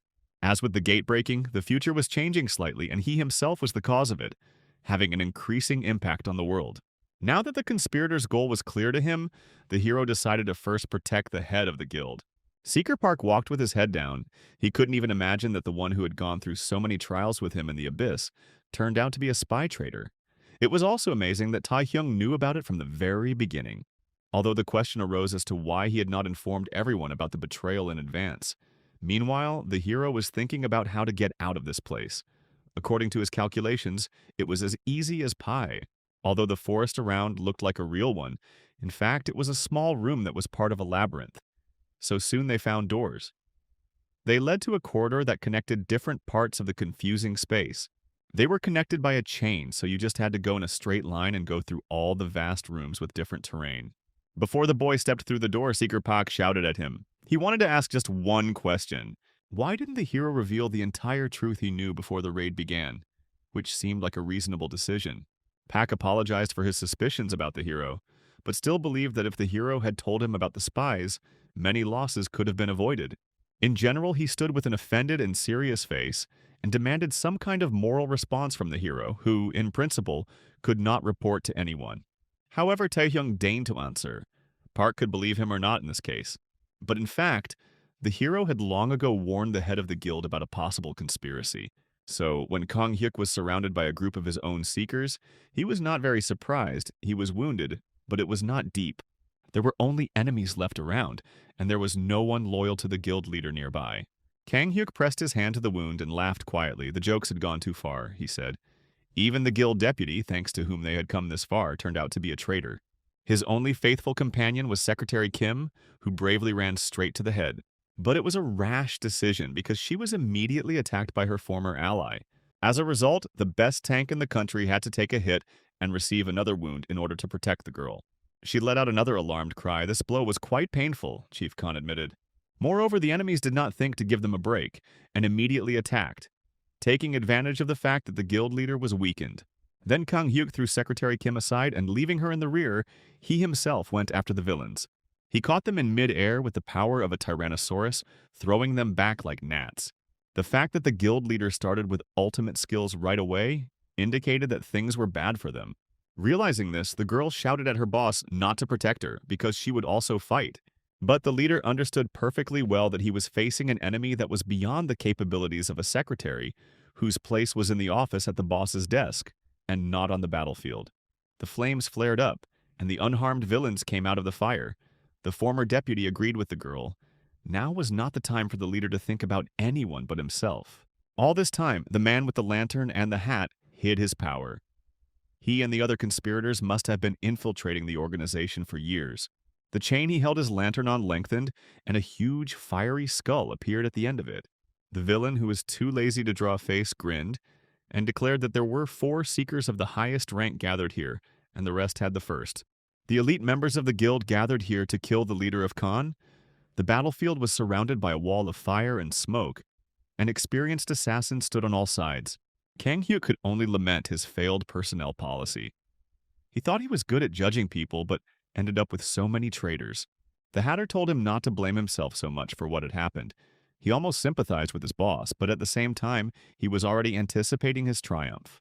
He boasted of the cunning and treachery of their plan, which they had been preparing for many years, gradually raising the level of their members within the indivisible guild. Now Kang Hyuk was finally convinced that the guy who had long ago figured out all the spies as soon as he saw the participants of the raid was right. Now it was the turn of the traitors to be surprised. They didn't think that Kim Tae-hyung could interfere with their plans. But what was more important was that despite the news of the betrayal, Head Khan still did not take any action. The noble barbarian immediately replied that he had dismissed the warning immediately because it cast a shadow on his dear comrades. That was the kind of man he was, with a nobility that bordered on stupidity. Even his deputy was so stunned by this nonsense for first graders that he didn't know what to answer. The other traitors also couldn't believe that they had worked for such a fool for so many years. It left a strong aftertaste. And Secretary Kim was the one who was most indignant about this, and called the boss an irresponsible idiot, since he didn't even bother to take precautions and check important information. Then the fiery mace in the shape of a skull on a chain began to move. The traitors got tired of waiting and attacked first. The faceless deputy praised his former boss for his excellent mental work, thanks to which the conspiracy, even on the verge of being exposed, eventually worked. He swung his fiery skull towards Kang Hyuk again, wanting to finish what he started. At the same time, the noble barbarian did not even flinch as he saw himself being attacked without any respect. His aura suddenly took on monstrous forms that no one had ever seen before. A real last trump card that the leader did not show even during the battle with Tae-hyung. He dealt such a crushing blow to the former deputy that he lost his teeth and his hat too, and now it became clear that his face was bored. Kang Hyuk took the form of a dragon. Even though he didn't want to suspect his comrades and lose themselves in guesses about who the traitor was. But he also wasn't going to just expose his chest to attack. Meanwhile, the Seeker Khan was also deeply perplexed by the complete inaction of the head of his guild, and the hero suggested that he personally ask the chief about this. It happened in one of the tunnels of the labyrinth, when they were alone. Tae-hyung didn't understand why Boss Kong wanted to expose himself to attack. Even knowing about the betrayal, he should have acted more carefully. But the boy's words stung the noble barbarian, so he asked the boy if he really thought he had seen all his strength. So, for someone who was absolutely confident of his victory, there was nothing strange in allowing the conspirators' plan to be carried out. This way it was possible to deal with all the enemies within the Indivisibles at once, rather than looking for each one separately. Soon Tae-hyung and Seeker Park entered the room where Chief Kong was fighting. He received first aid from his faithful secretary. Bandaging the wounds helped stop the bleeding. Both were glad to see the hero. Kang Hyuk even began to grumble about Tae-hyung's long delay because he was supposed to meet someone from the raid squad on the way and arrive faster. Many of them needed help, but the hero, having set his priorities, hurried to the rescue of the head of the guild, although he himself had perfectly figured everything out. The head was once again amazed by the heartlessness of the guy who did not think long about such dilemmas. Now, under the current circumstances, with the raiding party significantly weakened due to the actions of the traitors, Kang Hyuk planned to retreat home. There could still be spies among them, and even after reaching the center of the labyrinth, they still did not find the owner of this place. Even though the barbarian was loath to retreat from the battlefield, he was responsible for his men, so he had to think of a retreat plan. He even apologized to the guy for not believing him right away. However, the hero did not focus much attention on this. The main thing is that Kang Hyuk realized his mistake, but in the future he should be more careful. This was said in such a mentoring tone of the elder that Kang Hyuk immediately exploded, and only with the gentle hand of Secretary Kim was it possible to avoid another quarrel. In fact, the hero also regretted that he failed to get the achievement, but he understood that this was the best decision for everyone. Even though he warned Kang Hyuk about the betrayal, he ended up facing more villains than he should have, and ended up getting badly injured. In essence, the hero's data on clearing this dungeon was fragmentary, and his participation in the raid only further confused all the cards. The moment Secretary Kim asked Seeker Park if there were any other traps and monsters on the way here, Taehyung felt a bad feeling. And indeed, even though they were scattered across different zones, there were no traps or monsters inside, so Pa thought that they would be able to return from the labyrinth without difficulty. But such circumstances were not typical in the Abyss, and even more so in one of the most difficult levels. Since they were thrown into different pockets of space, there should have been traps and monsters there. But all these places were empty and did not pose a threat to the Seekers. All this was a big mystery for Taehyung. He did not understand how in his past life Kang Hyuk dealt with the owner of the labyrinth in his past life. And then they saw something that made them fall silent in awe at the enormous size of the boss that appeared right in front of them. Foam flowed from the mouth of the six-eyed bull, as if he was furious at being disturbed. The mistress of the labyrinth of minotaurs, a great queen of the highest rank, had arrived to say her moo. No doubt it was the boss of this place, cow or not. But it appeared suddenly and scared everyone. In each of the four paws of the Minotaur was a heavy weapon, which he began to thrash in all directions, so that soon the Seekers had to quickly run away. Taehyung managed to grab Secretary Kim with a chain, but unfortunately the boss of the level destroyed the escape routes, so it was impossible to send the most vulnerable members of the raid there. In the end, both of the strongest fighters decided to accept the challenge of the huge cow and turn to meet her. Kang Hyuk didn't spare any effort and immediately took the form of a dragon. Seeing that he was being attacked, the Minotaur took a defensive stance and covered himself with all his limbs, so he didn't have many vulnerable spots. An epic and completely unimaginable duel began between a giant and two mosquitoes. But the mosquitoes were nimble and quick, so it wasn't easy for the big monster to hit them. Together they managed to delay the Minotaur's advance and distract him, but then they saw that the boss was preparing a magical attack. As if its enormous size and ferocious power weren't enough, this monster also possessed magic. Under its influence, the skeletons of other giants were covered with a thick layer of meat, rising from the dead. Thus, the previous king of the Tau Bulls, also of the highest rank, was resurrected. Now for every top-ranking fighter there was a monster to match, and there was no one to help them in this battle. To make matters worse, two more resurrected bulls were approaching Secretary Kim and Seeker Pak, targeting the weakest. The bulls surrounded them and cut off their escape route, putting the team in a very unfavorable position where they had to not only fight, but also defend. Both of the strongest warriors rushed to save their comrades, leaving the main cow behind. She just growled arrogantly that she would show everyone who entered the labyrinth what mistake they made, and continued casting magic. Under this influence, all the resurrected bulls went into a frenzy and began to rage. One by one, an entire army of monsters was resurrected, and the pitiful bullets of the Packseeker could hardly do anything to them. Then they saw how, having gathered all their strength into a fist, the best tank in the country broke through the ring of enemies, from the blow of which all the bulls turned into mincemeat. The hero, who moved quickly in the style of Peter Parker on his chains, immediately burst into the resulting gap. In the blink of an eye, he tied the bulls with chains to open up an opening for Kang Hyuk to strike. The bulls were also recovering from the heavy blows with the queen's strength. To interrupt their regeneration, the noble barbarian spat fiery breath at them. It worked, and the room filled with the smell of roast beef, causing both men's stomachs to rumble. But this time, the regeneration turned out to be stronger than the damage inflicted. The bulls did not fall into a pile of burnt bones, even when there was no flesh left on them. The Seekers were momentarily at a loss. They needed to do something urgently, but no solution came to mind. Kang Hyuk tried his luck again and smashed a couple of bull skulls to pieces. But even the strongest blows were not enough to break the recovery cycles, which showed no signs of exhaustion. The battle of endurance was clearly not in favor of the Seekers. the strongest of whom was also wounded.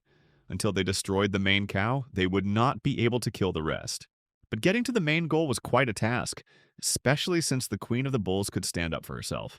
And all this in a disadvantageous position, where it was constantly necessary to protect the vulnerable rear. Even the fact that it was possible to destroy a bull with one blow did not make the task easier. Undoubtedly, both warriors will soon reach the limit of their endurance, and it is time for the coolest and ultimate skills. It was then that Kang Hyuk remembered a not very pleasant conversation with the chairman of the association, who kept grumbling about his methods of adding new members to the Indivisible Guild. He told him that one should be accepted into the guild not only based on skills and personal abilities, but also based on personal qualities. But Kang Hyuk responded in his noble barbarian manner, saying that he was not the type to suspect others. The chairman knew about such quirks bordering on feeble-mindedness and still tried to bring the strong man to his senses.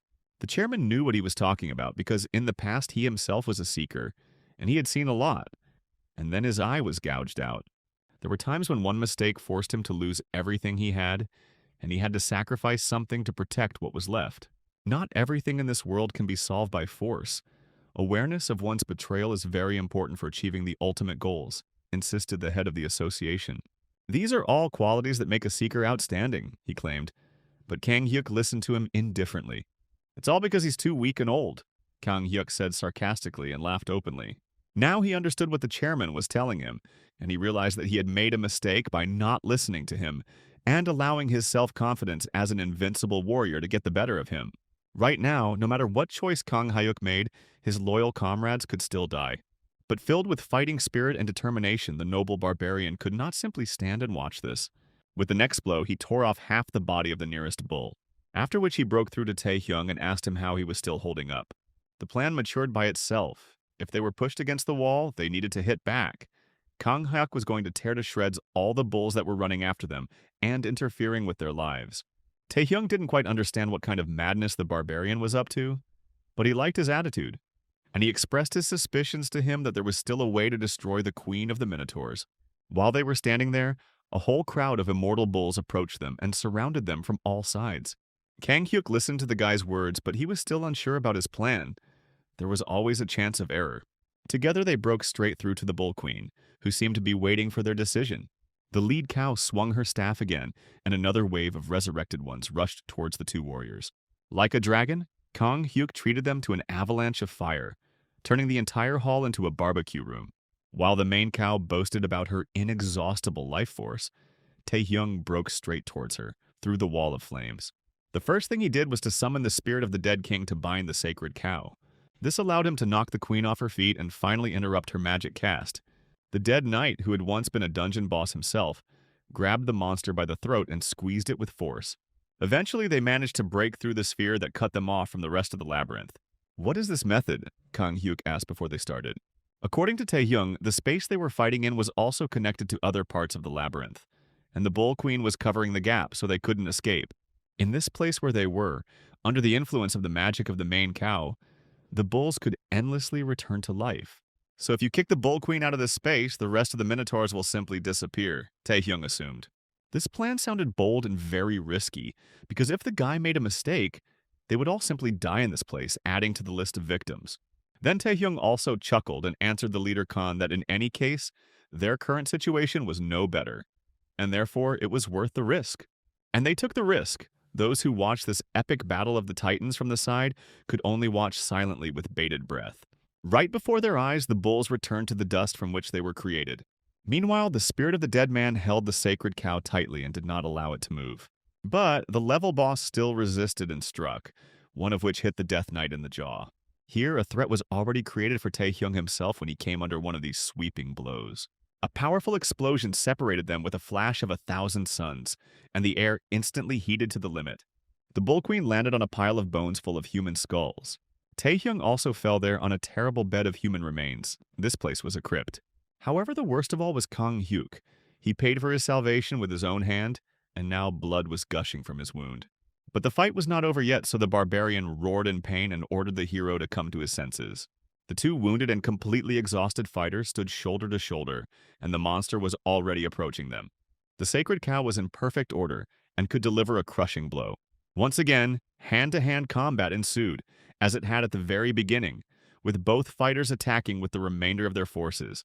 But they were thrown back by a powerful shockwave, never managing to get close to the enemy. Kang Hyuk was once again sprawled on the ground, unable to rise to his feet, and the sacred cow mocked them, feeling completely superior. After all, the power that could not be used to resurrect the Bull Kings, she directed to finishing off the exhausted fighters. 4 heavy weapons immediately fell on the place where Taehyung stood, and a terrible roar was heard. Dust and bone fragments flew everywhere. The gap in skills was too great. The hero couldn't hold on and was also thrown back. Only his stone skin saved him. To defeat such a monster, it was necessary to use a predator, but it was only good as a last resort because it could get out of control. Taehyung only had 1 hit left if he didn't want what happened last time to happen again. At that moment, he remembered his conversation with Yu Ah-yeon after clearing the fire temple, when she was admitted to the hospital. And she told him about the method of practical application. The description of this skill in the system was rather poor, and the girl agreed to satisfy his curiosity. Each skill type varied greatly depending on how it was handled, and the mana also changed when adjusting the power.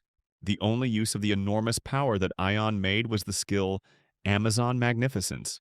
But she was able to use this energy to strengthen her body and create magic bullets. In fact, there have already been cases where Taehyung himself mixed skills before using them, and he only used the stealth skill on his rings. And, stretching out comfortably on the couch, she added that one unstable skill could be wrapped around another, or around a weapon. Smiling charmingly, Yu Ah-yeon assured the boy that he would definitely be able to handle such a creative application of skills. A surge of new power stopped the sacred cow. Blood-red lightning struck in all directions. In the end, the hero realized that Ion was right.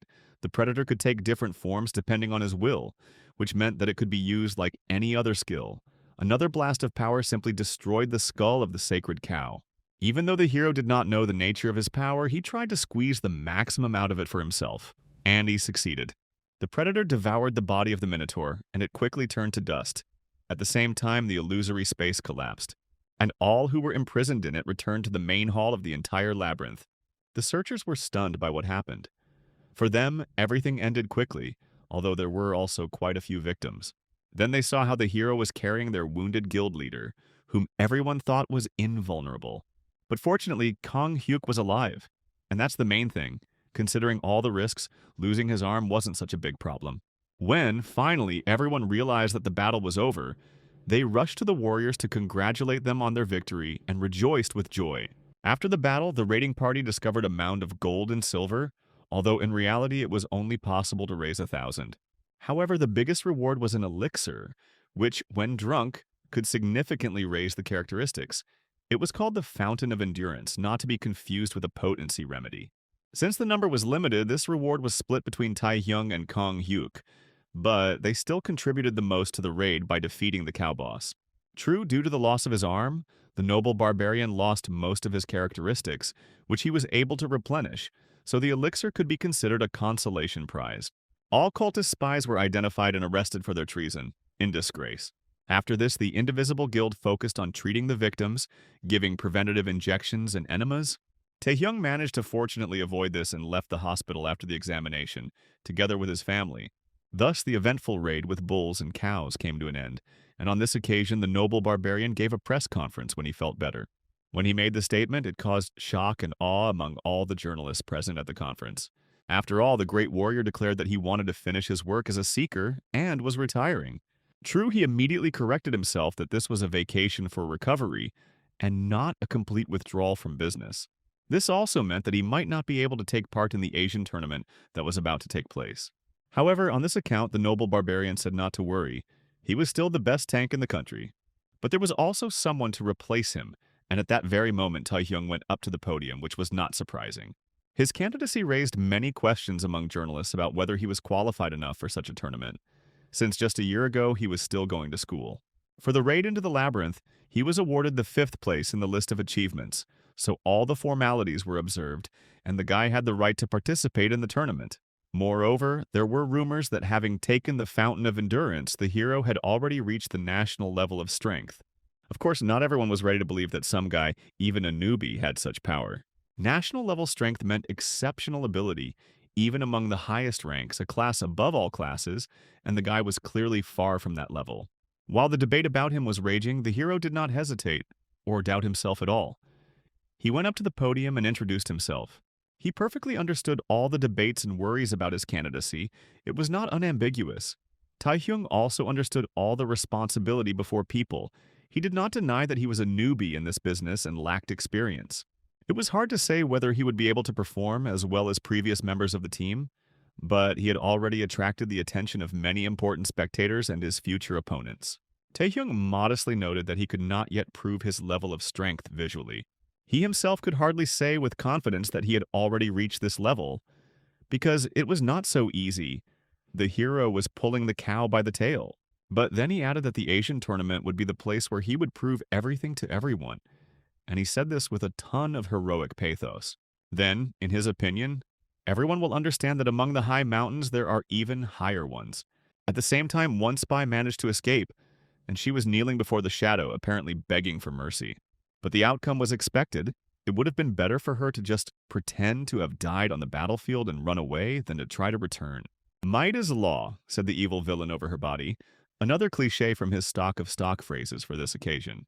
Her death would serve as a good example to the others. Shadow ordered the place to be burned along with the body before the association came on the trail of the fugitive. But the deputy himself was still angry because he was responsible for the entire operation. This time, more resources were invested to avoid what happened at the auction house, and even so, the assassination attempt on Kang Hyuk failed. And even then, no one expected the raid to clear the labyrinth. Kim Taehyung was clearly good at entertaining. Shadow thought this year's Asian tournament would be fun. He left without looking at the mansion burning with bright flames. Later, the hero showed up at the meeting, where he was already expected, as the security guard at the entrance informed him. The best seekers in the country gathered behind this door, some of which the guy should already know. When he entered, he was introduced to the others as befits a hero. Directly in front of him sat the chairman himself. Next to him stood Deputy Go, and on either side sat the 4 other tournament participants from their country. Chang Jin-soo was the first to make a skeptical remark, and looked sternly at the shaggy guy, who was ranked 7th in terms of achievements. On the other side was Seo Han-gil, another guy with the 8th grader syndrome, who came to the meeting wearing a mask and glasses, no respect. He hinted that the guy was still too young, and that the Child Protection Association might want an explanation. Kwak Xian, a pretty sorceress with stars in her eyes, asked them not to push the newbie so hard. She was ranked 4th. The last one to make a remark was the seeker Park Sung-jin, the one who conducted the exam. He had the 3rd place in the achievement ranking. Park expected that the boy would join them one day, but he did not think it would happen so soon. Now everyone was assembled, Chairman Ju stated, while the guy hesitated at the entrance, waiting to see what would happen next. Then he was asked to take his place, and it was time to begin the meeting regarding strategy for this tournament. Go Tavik decided to start with general questions about what the tournament was and showed them the stand. In those years when monsters filled the planet and villains and cultists began to appear at every step, the world plunged into chaos, and then punishers from different countries united for joint operations, laying the foundation for a friendly tournament. The tournament is currently run as follows. Participants are given 7 days to destroy monsters, each of which is assigned a rating and points. Thus, the usual hunt for monsters and villains turned into a well-publicized popular show and served the purpose of calming down citizens of the whole world. And although it is a competition, in essence, it is a small war. The tournament is a means of demonstrating the military power and potential of the country. All this becomes a means of propaganda and glorifies the country and the seekers. Everyone will inevitably face competition because the winning country will receive colossal prizes, unique items, and access to dungeons. Considering the level of the event and the possible rewards, Taehyung had no doubt that he had made the right choice in deciding to participate. The succubus queen Rosaria, whom he managed to bind to himself with a contract, knew about the king and his power. But it was not worth waiting for her to obediently tell him everything. In order to ask questions on an equal footing, the hero needed to become stronger again. That is why the Asian tournament was so important for him. Here he could compete with strong opponents and receive awards. However, their team had problems in this regard, Deputy Go said. Since the strongest adventurers like Kang Hyuk and Yu Ayan were unable to participate this year, there was no one to take first place on the team, and their fighting power was greatly weakened. Here, Seeker Pak objected that the problem with power should have been solved, since a talented newcomer had joined them. This statement from the strongest member of the team caused everyone to silently question, and the other members stared at him. And then they turned their gaze to the guy, still very much doubting that he had a national level of strength. Taehyung immediately stated that all of this was just rumors, and not true at all. Nothing has been proven yet, and it's too early to talk about it. The guy mumbled, so the group was immediately disappointed. It was still too early to reveal their trump cards, and so the group thought about what to do, not to look for a new team member. The chairman slapped the table and took matters into his own hands. Even though they didn't have the rank of a nation yet, the tournament wasn't a full-fledged war anyway, so they could perform well, because the key was hunting monsters and villains. If everyone stays calm, there will definitely be a chance of winning. Seekers Pak Seon, Sorceress Kwak Xian, and Song Han Gil as the more experienced ones were to be in charge of hunting monsters. The rest were supposed to participate in the elimination of the discovered cultists. Once everything was decided, the chairman said that he expected good results from them next week. When it was time for the competition, the competitors lined up at the World Search Association Stadium. Teams from all over the continent, from all the countries of the East, gathered here.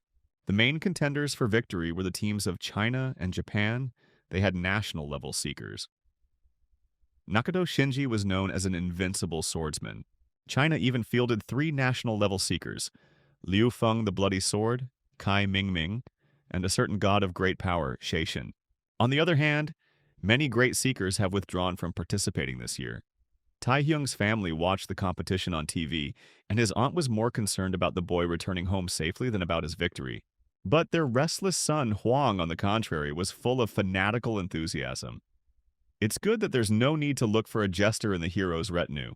He behaved extremely strangely and told his parents to root for Taehyung, who became their benefactor, and to believe in his victory. Even their house was bought by the hero, as a token of gratitude for all these years, and he also supported the whole family with money. Of course, Huang had a selfish motive. The more victories Taehyung got, the richer he became, and the wider the stream of his favor flowed. The expression on his son's face caused his parents a lot of concern, and they realized that they had taken a wrong turn with his upbringing, since he was so obsessed with money. After that, Huang continued to shout at the TV for brother Taehyung to show everyone there how to be a cool hero. During the opening of the tournament, a woman approached the hero and greeted him. She was dressed in a long, luxurious dress and was very sweet, and she also said that she was grateful to him for what happened in East Point. Saint Yoshikawa Tsurara smiled seductively and expressed regret that she could not arrive at the scene sooner. It was she who had resolved all the issues with the demon Neru in Taehyung's past life. Given her abilities, he understood why such a crisis had been quickly resolved back then. She spoke quietly and without hesitation, with a deep sense of self-confidence. And then the saint asked him why he had not accepted her invitation to Japan, where she could better express her gratitude. Taehyung understood what they were talking about, and immediately remembered the end of the meeting, when the others had already left for their important business. The hero also wanted to go and rest already, and was the last to get up from the table. But he was specifically asked to stay, and the head of Ju informed him of the invitation from the saint. The saint had super regenerative abilities, and her skills could theoretically restore Kang Hyuk's arm, which would strengthen the country's defense in theory, the chairman stated. It would be nice to build bridges and meet her before the tournament, since she herself invites us, they suggested to the hero. However, the guy, in his usual abrupt manner, refused. Deputy Go immediately tried to reason with the boy that Kang Hyuk had suffered while protecting him, although the saint had not yet promised anything. Then the chairman stopped him. At first he wanted to hear the hero's reasons and patiently asked what was the matter.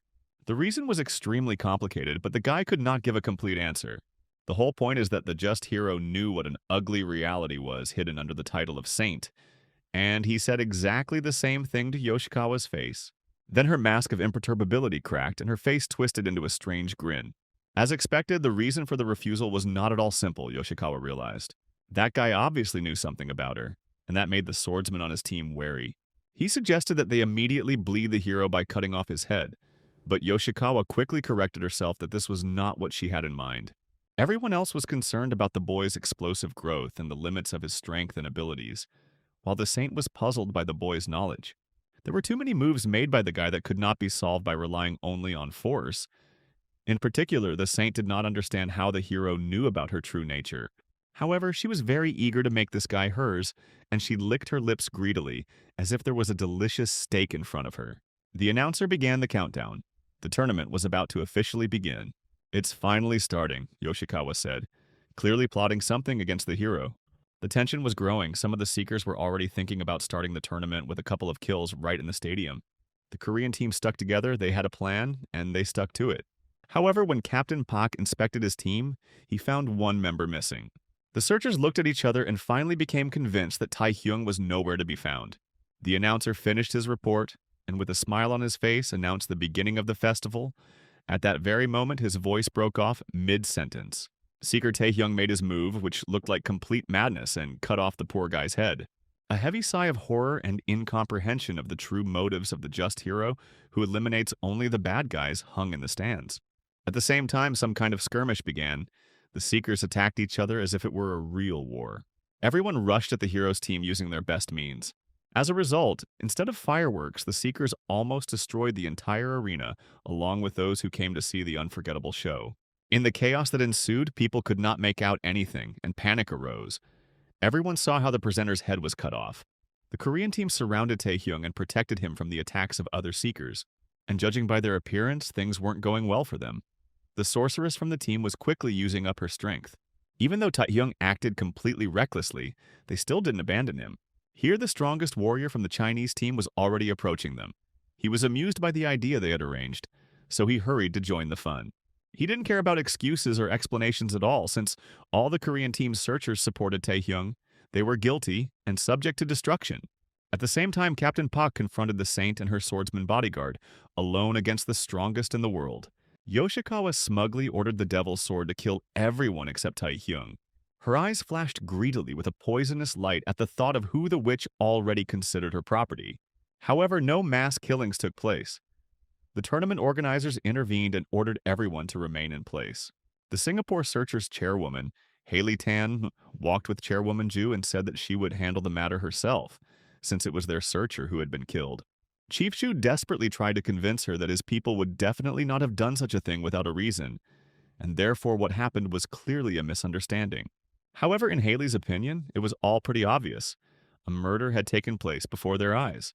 Here, Taehyung finally had his say. He stated that only so that the cultist Wang Zai, who brutally killed and tortured to death many people on a cruise ship several years ago, would be eliminated. A reward of 30 billion tugriks was offered for him, but the criminal himself disappeared, having managed to make money on the information he received under torture. However, Haley still didn't understand what was going on, and rudely said that it had nothing to do with them.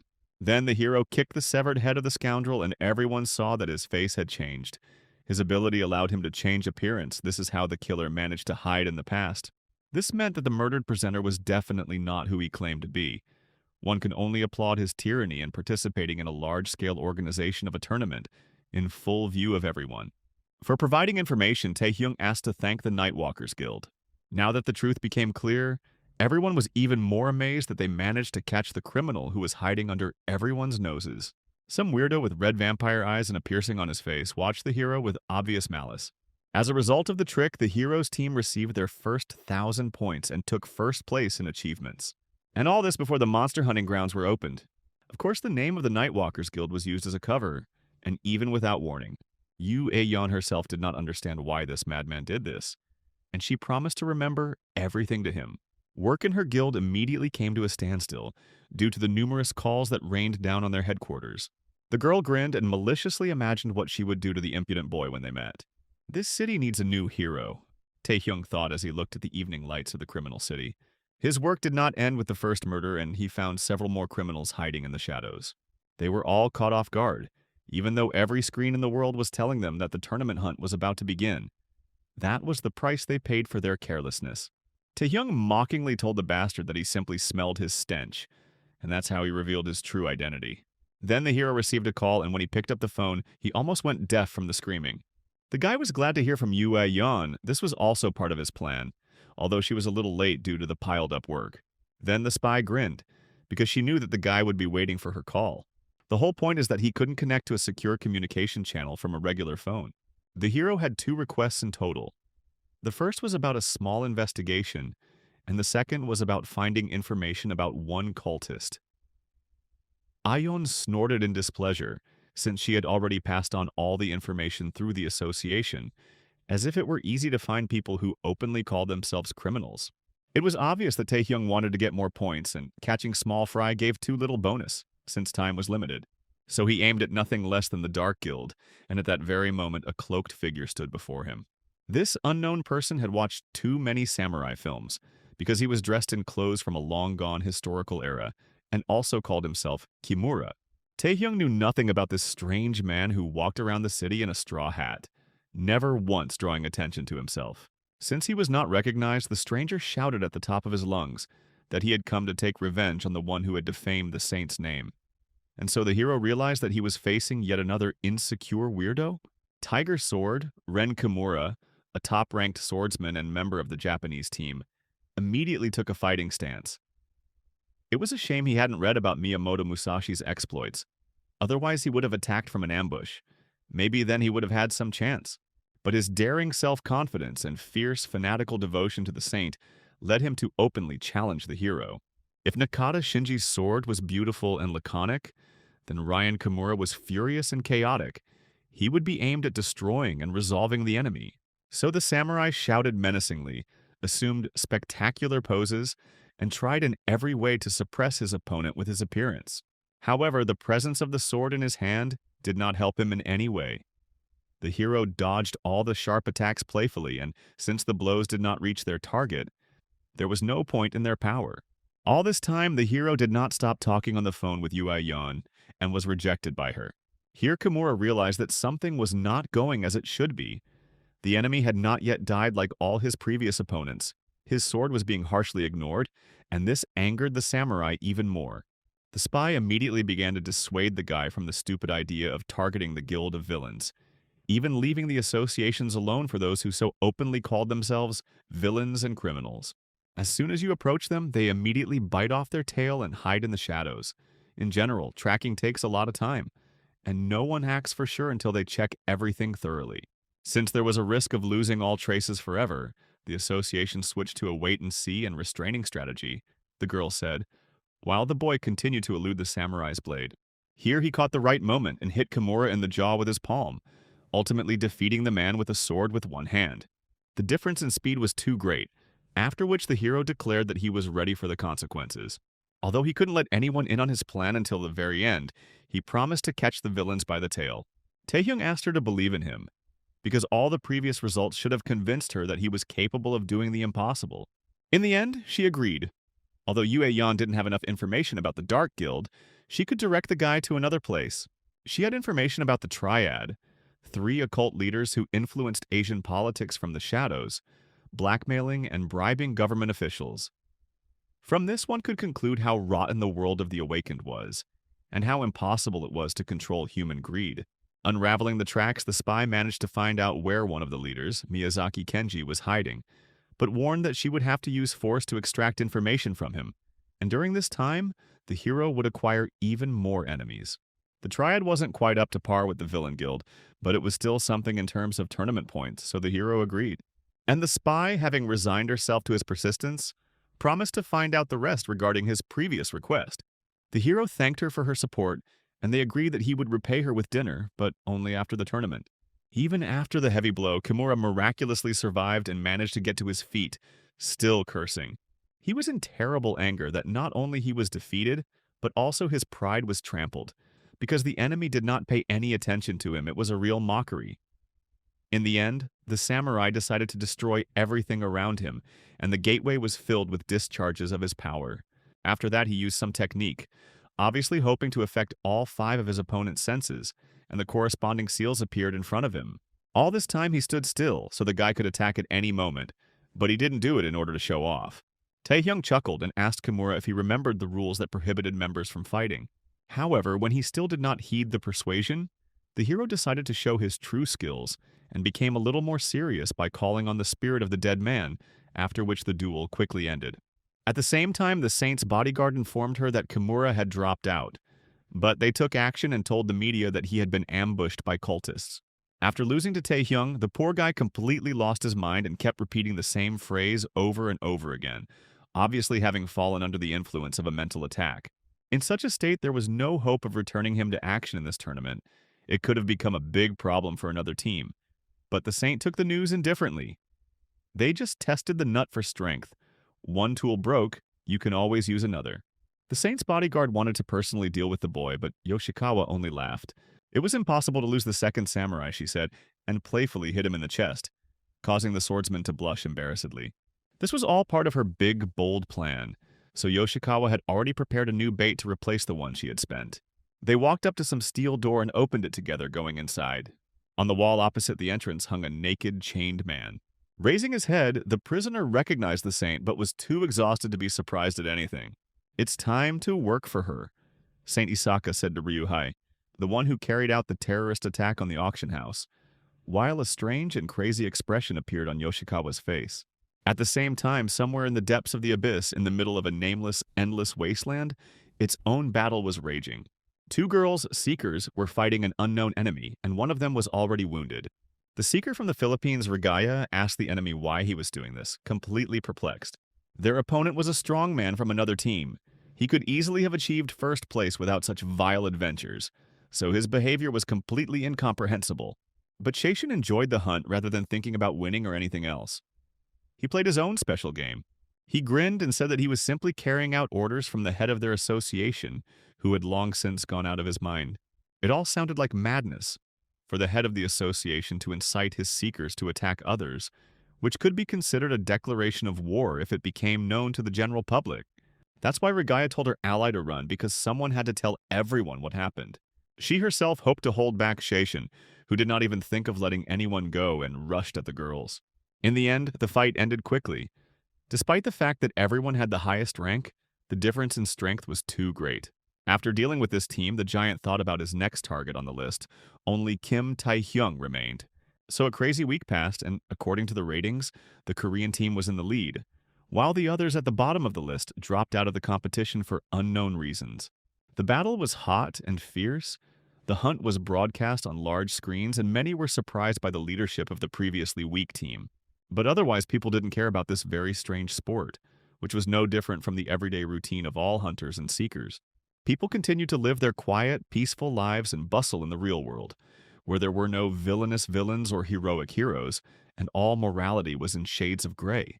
Taehyung stayed at the hotel to check out the latest news from the tournament, and learned that there was an investigation going on, but in the case of the strongest adventurers, there was little hope for a fair decision. Watching as members of other teams began to disappear, the guy realized that the events he had been waiting for had begun. If this time there were no special differences, then he already knew who was behind all the disappearances. The reasons for their motivation could be different: weakening of neighbors, intimidation. But the hero knew that it was all more a matter of the ambitions of the leader of that team. Like a saint, they would not let him rest for a moment until the end of the tournament. And since events were unfolding in this way, it was necessary to prepare for them, the hero thought. Then there was a knock at the door, although he was not expecting anyone to visit. When the guy asked who was there, it turned out to be his partner, Zhang Jin-soo. He said that he found out where the hero lives through the association and came to talk. When they went out onto the roof of the hotel, clearly not for a simple conversation, Jin-soo began to reproach the guy for his unauthorized behavior at the opening of the tournament, which sounded strange because so much time had already passed, especially since everything worked out. Jin-soo could also be understood. The young and arrogant newcomer did not take their opinions into account at all. He acted alone, although it was worth working in a team. Taehyung immediately remembered how the deceased examiner treated him, who fell victim to his own ambitions. Now Jin-soo took out all his anger and resentment on him, because no one shared information about the cultists with him, although they were supposed to act together. Here the hero interrupted him and suddenly admitted that he had previously been attacked by Kimura from the Saints team. Jin-soo suddenly realized that the proud samurai had not been eliminated for no reason, but that this guy in front of him was to blame for everything. Even though Taehyung managed to fight back, it remained unknown how exactly the enemy found out his location, and these words of the hero were a subtle hint. So there was a fat, shaved rat in the association, the hero stated directly, and Jin-soo immediately replied that it was not fat at all. He immediately began to be indignant that the boy so brazenly suspected him of betrayal, but the hero responded categorically. Anyone who had access to the information was under suspicion. The guy did not exclude himself from the list either. From the moment he learned that Wang Zai was hiding in the Singapore Association, he began his own investigation because there was a suspicion that there was a spy in their association as well. If the missing and killed adventurers were not defeated by the villain cultists, then they were incapacitated by other adventurers with national level strength. In that case, when they could be attacked by multiple opponents with national level strength, it would be dangerous to walk together. That's why he acted alone, and that's how they reached first place. In this case, Taehyung didn't see the point in changing the strategy and waved goodbye to Sujun. At this point, he left the Seeker to think about his words and left. He wanted to say something else, but he couldn't find any intelligible arguments. As a result, all the rage that burst out of Sujun went to the roof under his feet. He began to angrily shower the impudent boy with all sorts of curses, not even suspecting that he was being watched. It's just not clear how Taehyung pulled off this maneuver, because he hid behind the door, which means he had to take a different route to the roof, and very quickly. But in any case, with the help of invisibility, he saw Sujun's true face, although this could not serve as proof of this seeker's guilt. Without a doubt, Kimura finding Taehyung supported the spy hypothesis. In the current situation, he couldn't trust anyone, not even his team members. All these games should not, however, distract him from his main work. Just at this time, the hero received a message from the beauty Yu Ayong, who gave him a file with information about the Triad. In the morning, the guy showed up to have breakfast with tasty but unhealthy food at a local eatery. He came here with a hood pulled over his cap and hoped that he would not be recognized. There were a lot of people in the diner, despite it being early in the morning. But Taehyung was interested in the two who were sitting next to each other and arguing loudly. They were puppets of the creator of the Triad, Miyazaki Kenji. It was hard to believe that they would be high school students. The bag at their feet was clearly filled with a bunch of illegal items. Taehyung hoped to simply follow them when the messengers arrived to see their boss. He sat down at the counter by the window with his back to the target, and then the man sitting next to him spoke to him. He grinned and noted that the guy was as cautious as always despite his slightly homeless appearance. It was hard not to recognize the snake face and long white hair. It couldn't be a coincidence that a person sentenced to life imprisonment was here. So Taehyung became quite worried. Since he was in no mood to chase after a petty escaped criminal, he whispered to Ryuhei to get out quietly. But the impudent fellow, already defeated once, only grinned. He was not going to leave, knowing that the guy had arranged surveillance here and could not make a fuss. At that very moment, Ryuhei broke the window, disturbing the peace and quiet of the establishment with the sound of broken glass. This immediately attracted everyone's attention to them. People thought that a fight was coming. Some even recognized Ryuhei by face. The others recognized Kim Taehyung and realized that he probably came here to take them away. By the way, if the guy had used his invisibility, this whole scene would not have happened. As soon as the Triad puppets realized that they had been exposed, they began to run. It is clear that none of them would go to their boss. However, it was enough for Taehyung to simply catch one of them and subject him to hypnosis. Then there would be no need for stupid surveillance. Ryuhei laughed, even though he had no intention of fighting in the first place. He still had a burning desire to get even for his defeat. He used some ability, and all the escapees of the establishment were struck by a discharge of chain lightning, causing them to squeal like pigs. With just the help of energy in one blow, he managed to put everyone to sleep, which surprised the hero. It was obvious that Ryuhei had become stronger since their last meeting, but then the villain stated that he knew about the guy's plans to find the head of the Triad. Then he offered to listen to him and promised that this time would not be wasted. However, after such a trick in front of the fair hero, he could hardly hope for an open and honest conversation. The guy grabbed him with chains. Just 1 minute, that's exactly how much Taehyung gave him, making sure that now the villain definitely won't run away anywhere. Otherwise, if he continues to talk useless nonsense, he will have to answer for allowing all his plans. The hero warned and grinned maliciously. Ryuhei also chuckled. The chain brought back memories, since it was this skill that eventually caught him alive. He wanted to break free with renewed strength. But suddenly he felt an even stronger pressure than before, and the villain's legs failed him. Ryuhei suddenly realized that not only had he become stronger during this time, the guy had not been idle either, and was now overwhelming him with pure power. Time passed, and Taehyung gestured with his hand that there were 50 seconds left. Having realized the true state of affairs, the villain began to quickly explain. First of all, he tried to convince the guy that those he was looking for were small fry, and most likely this thread would lead him into traps and would not give any benefit. Another matter is Ryuhei himself, who for a long time made deals with the cultists, and of course with Miyazaki, who was hunted by the hero. Time passed very quickly, so the villain tried to speak at a tempo. He offered the guy a deal, saying that he could take him straight to the head of the Triad, Taehyung continued counting and made Ryuhei even more nervous. When the time was up, a shock of pain and shock rolled through Ryuhei. He felt like he was the dinner of an evil monster that was about to tear him apart and eat him.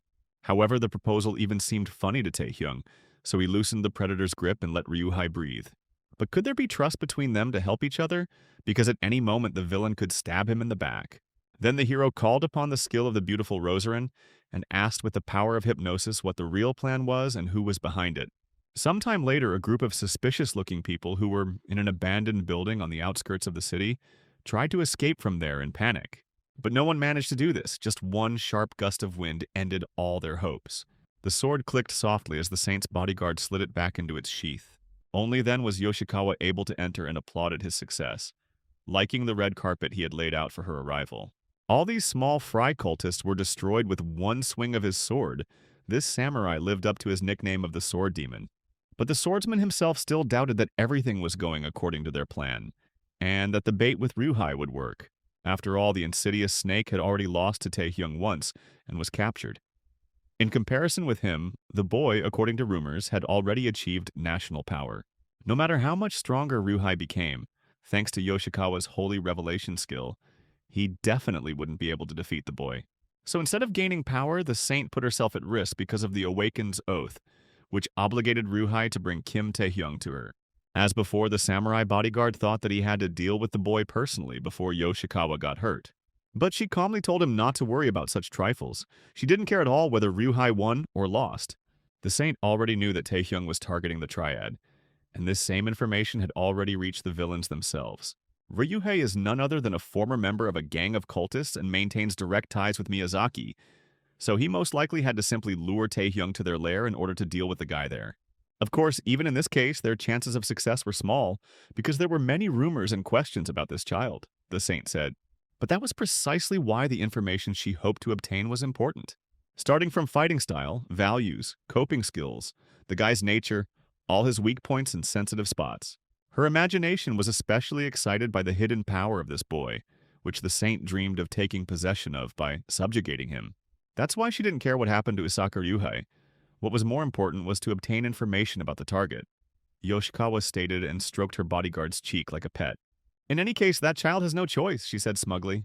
The Triad's trap was located in an abandoned, unfinished building, away from prying eyes. The whole gang gathered around their boss. As if for a group photo, instead of doing business, they stood next to each other with serious faces. Miyazaki himself made an even more menacing face, like a man who had chosen the wrong chair. Ishikawa Ryuhei was the first to show up at the meeting, and the boss told him with displeasure that he was late, and what's more, that he showed up alone, without the boy. The world lives by the principle of natural selection. The strong trample, the weak are destined to be trampled. Such is the unfair world. Ryuhei uttered the prepared phrase as if according to a script and almost burned with shame. When the villain came out into the light of the lantern, everyone saw his pitiful appearance, and Ryuhei advised everyone to do as they were told for old times' sake. Before the boss could figure something out, the ceiling above them collapsed, and the hero began to fall from above among a pile of rubble. And all because it was necessary to set up patrols, guards, traps, at least tin cans on a fishing line. Taehyung came right out with his trump cards and pinned everyone to the ground with the help of the spirit of the dead. Then he repeated what Ryuhei had already said, that it would be better for them to submit to the power of the strongest, so that they could avoid pain. Descending from heaven to earth like an avenging angel, he began to study the villains, trying to understand which of them was Miyazaki. It wasn't hard to determine this. The boss was the only one who wasn't lying flat out, and even showed off his courage in front of the hero, leaning on his sword. With a menacing look, he called the guy an upstart and promised to finish him off today, or tomorrow, as it turns out. There was an explosion, as if someone had blown themselves up with a stick of TNT, and then a flashback began in Ryuhei's head. Before the fight, he crawled on the floor for a long time, and humiliatingly, while the just hero ate his french fries.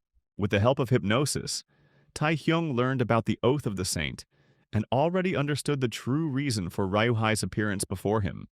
Since ordinary seekers essentially had one skill and related ones related to it, the appearance of hypnosis in the hero discouraged the villain. After thinking for a bit, Taehyung still decided to accept Ryuhei's offer, understanding his subservient position in this case. At least the villain really was going to take him directly to Miyazaki, which meant he could be relied on in this regard. In return, as the last dog, he will have to change his master and serve faithfully and truly to the strongest master, Taehyung said, and grinned maliciously. Ryuhei still didn't understand what kind of trap he had fallen into, and he began to fidget on the floor, declaring that he wouldn't do it. For some reason, he was more afraid of the wrath of the Triad, the saint and her sword demon, although right now he was in the hands of a just hero. Apparently forgetting that justice does not always mean mercy. Refusal meant death for him, the boy calmly warned, but told him not to worry. Even though Ryuhei was the last piece of trash, the hero was still willing to give him a chance to atone for his crimes. Now he was obliged to serve him until the end of the tournament, and then live the rest of his days repenting before his victims and cleaning public toilets. And only in this situation Taehyung promised to save him from the saint and the Triad. Such were the words and actions of a true fair hero.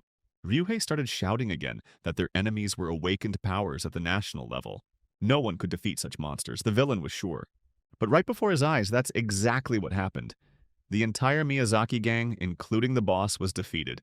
Considering how quickly and easily it happened, Ryuhei could only let out a nervous laugh.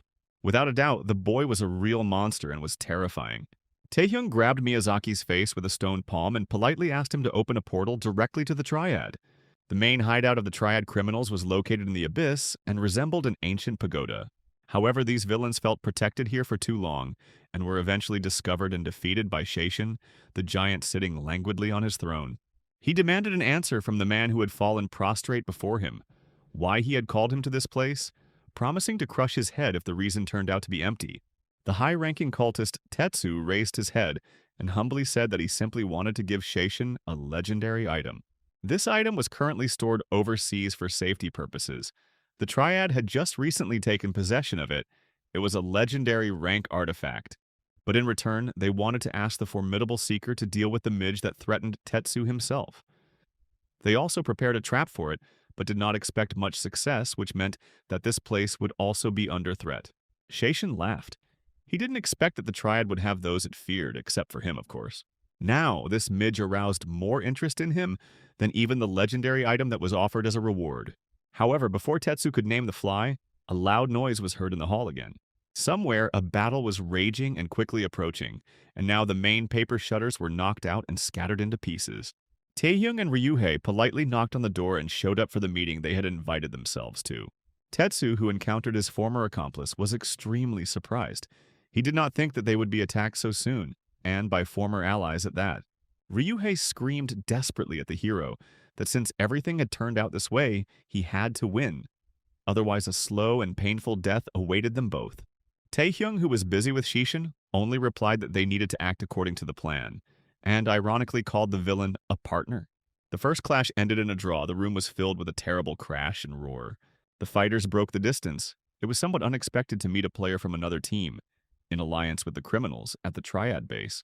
Besides, the guy certainly didn't expect to meet Shashin himself here. The same could be said about the giant, because he had already received the order to eliminate the guy from the chairman himself. And then the Triad asked for the same thing. It was hard to believe in such luck, and Shashin did not hide his intentions to deal with the guy right now. Ryuhei was completely horrified when he saw the strongest awakened person in the world, who was also clearly in cahoots with the Triad. What was more important for Taehyung was to understand whether Shashin was behind the murders of other players in the tournament, which he asked directly. Shashin grinned. He had only briefly mentioned the chairman, but the guy had already made such far-reaching conclusions. He clearly had a well-developed intuition. Now Taehyung understood the general plan of the villains, which meant his team was next in line. However, the hero was not at all scared. On the contrary, he declared that he was incredibly lucky to meet his target here, and he would be the last person Shashin would see in his life. The stakes were placed and the epic battle began immediately. Shashin was a close combat fighter, and clearly surpassed the guy in physical strength. Triad member Tetsu decided to take advantage of the confusion of the fight and quickly escape. But Ryuhei was in a hurry to fulfill his part of the deal and stood in his way, drawing his blade. "Is he afraid to see Shashin lose?" Ryuhei asked his former ally mockingly. The snake bragged and openly boasted about his new master. So Taehyung was distracted for a moment and pressed everyone with the power of the dead man so that they would not escape. Ryuhei also got caught in the heat of the moment. But at that very moment, Shaishin reminded him that he was not the kind of opponent to be distracted from, and almost destroyed the entire hall. It always amazed him why they destroyed the building when they fought, because they should hit each other and if they missed, just fall into the air. The god of great power lived up to his nickname. Even in simple swings, one could feel the power of dynamite. Tearing off a piece of a stone slab, Shaishin threw it at the guy. He was the strongest melee fighter in the world, and he had laid down countless monsters and people with his bare hands. But he got his nickname not because of his ordinary physical strength. The true strength of the big guy was a ghostly skill that possessed a power that surpassed his own. It was a kind of death side. It would have been more correct to call him a reaper, not a ghost, the very inevitability, as Shaishin pompously called himself. Death side was a weapon materialization skill that greatly enhanced the caster's stats, and its power was at a unique level or higher. However, the right to possess such a skill had to be paid for by lowering all the others. So for the predator Tai Hyung, it was rather a harmful skill to absorb. An explosion was heard at the very top of the pagoda. Shaishin simply cut off the top of the building with his scythe, and it was only by a miracle that Tai Hyung managed to dodge. They continued exchanging blows in the air where each had no foothold, and sent the physicist to rest. An exchange of powerful attacks followed, but then it turned out that Tai Hyung's weapon was much weaker than his. The Aslan blade given to him by Kang Hyuk cracked, and Shaishin felt that he was winning. Tai Hyung had already used both of his weapons to somehow hold back the enemy's attack, but at this rate, he could soon lose. He then tried to tie up the strongman to slow him down and try to counterattack. This required all his strength, and the hero became quite tense. To enhance the binding effect, he pinned Shaishin with the dead man's skill, while still holding him with the chain. But such tricks did not work on the strongman. He easily broke the chains, and did not succumb to the spirit of the King of Knights. Tai Hyung was thrown back. This only convinced the enemy that the guy was not of any national level, since he was using such cheap tricks. As a result, the scythe skill hit the Death Knight directly and blew him apart. At this time, Tetsu watched the fight from a hole made by two seekers. It was all going to be over soon, and he was jubilant, because according to rumors, Tai Hyung was a promising seeker and could cause a lot of trouble. But he ended up losing to Shaishin, who had a national level of strength, and Ruhai was also captured in the meantime, and Tetsu ordered him to be spared for now. He was still useful as a hostage and a valuable witness. Ryuhai only cursed weakly. What Tetsu couldn't understand was why such a corrupt villain would betray them. Knowing that he would suffer the wrath of Saint Yoshikawa, what could he possibly see in the boy? In any case, the head of the Triad considered this a huge mistake and smiled at the gods of fortune. All that was left was to wait for Shaishin to finish cleaning up the trash in their path, he thought. But then he saw that the gods were not smiling at him. Luck had turned away from the strong man. He was defeated and stood on his knees, and he was clearly not feeling well. At the moment when he tried to strike Tai Hyung, red mana gushed out from the guy's blade, and up until that moment, all the initiative was in Shaishin's hands. The proof of this was that with each blow he struck, cracks appeared on the guy's dagger. And what happened meant that the arrogant newcomer dared to hide his strength in front of him, and this enraged the strong man. He rushed straight at the guy who stood with his back to him and didn't even turn around as if he had already won. The guy's daggers were only rare rank weapons, and during the fight with the sacred cow, he noticed that if he restrained the predator's power, the weapon would not withstand the pressure of mana and would collapse. Now the boy has learned to control the flow of mana, just like Yue Yong did in her signature move. The scythe and blades clashed again and the sound of breaking steel rang out, causing Shaishin to freeze in place, stunned. Tai Hyung's blades were also damaged, but in return he promised to take the life of the culprit. Shaishin furiously shouted his name, but his weapon materialization skill was already destroyed and he had no defense left. The hero slid past and hit his target, completely crushing him. It was an easy victory. He eventually surpassed his opponent in skill level, and Tai Hyung entered the national power level. Another seeker from Shaishin's team was chilling in the hotel at this time, in the company of a woman. Tsai thought that since their captain took on the case, there was no need to worry about everything else. He was already aware of their deal with the Triad and did not object at all, which spoke of the moral character of the upper echelon of seekers. There were few good people among them. They relied on force in their actions, and were accustomed to getting what they wanted at any cost. Even Tsai's companion belonged to the Triad. Then they both jumped when Tsai's phone rang shrilly, and they were overcome with an uneasy feeling from this unexpected call. Kai stood up and walked to the window. Picking up the phone, he already knew who was calling him, although the number remained hidden. The interlocutor immediately made it clear that he knew where the morally unburdened seeker was and what he was doing.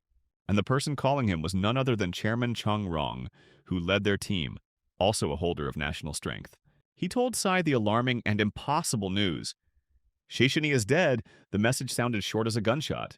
And so it was his turn to go for Kim Tae-hyung's head, said the chairman, making it clear that he would not tolerate refusal.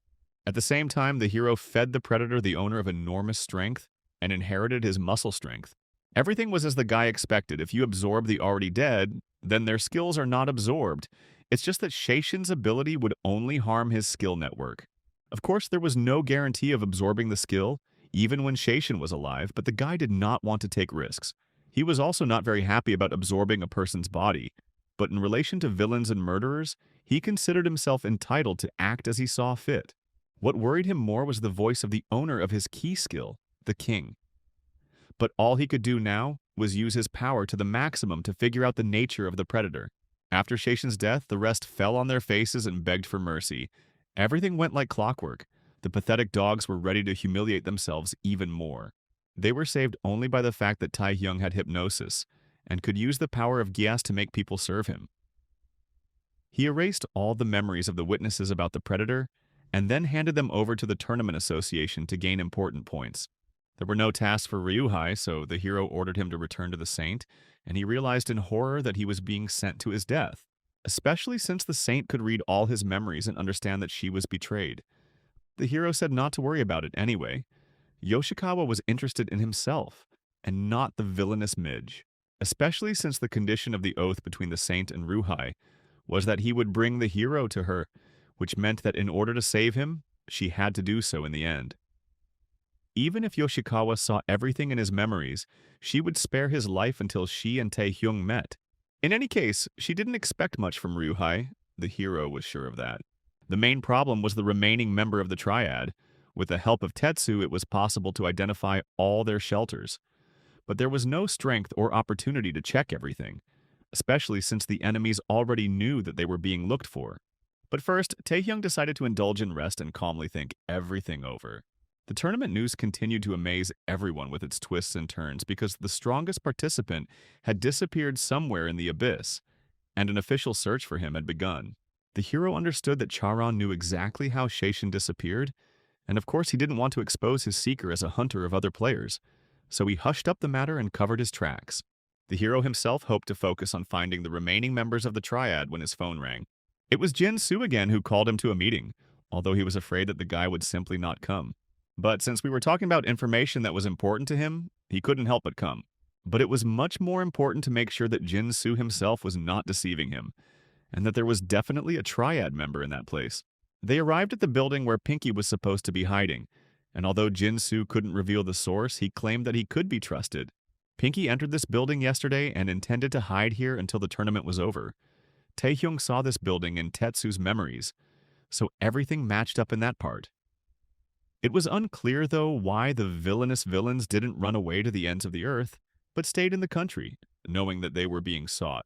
What also surprised Tae-hyung was that Jin Soo, who clearly didn't like him, shared the information with him.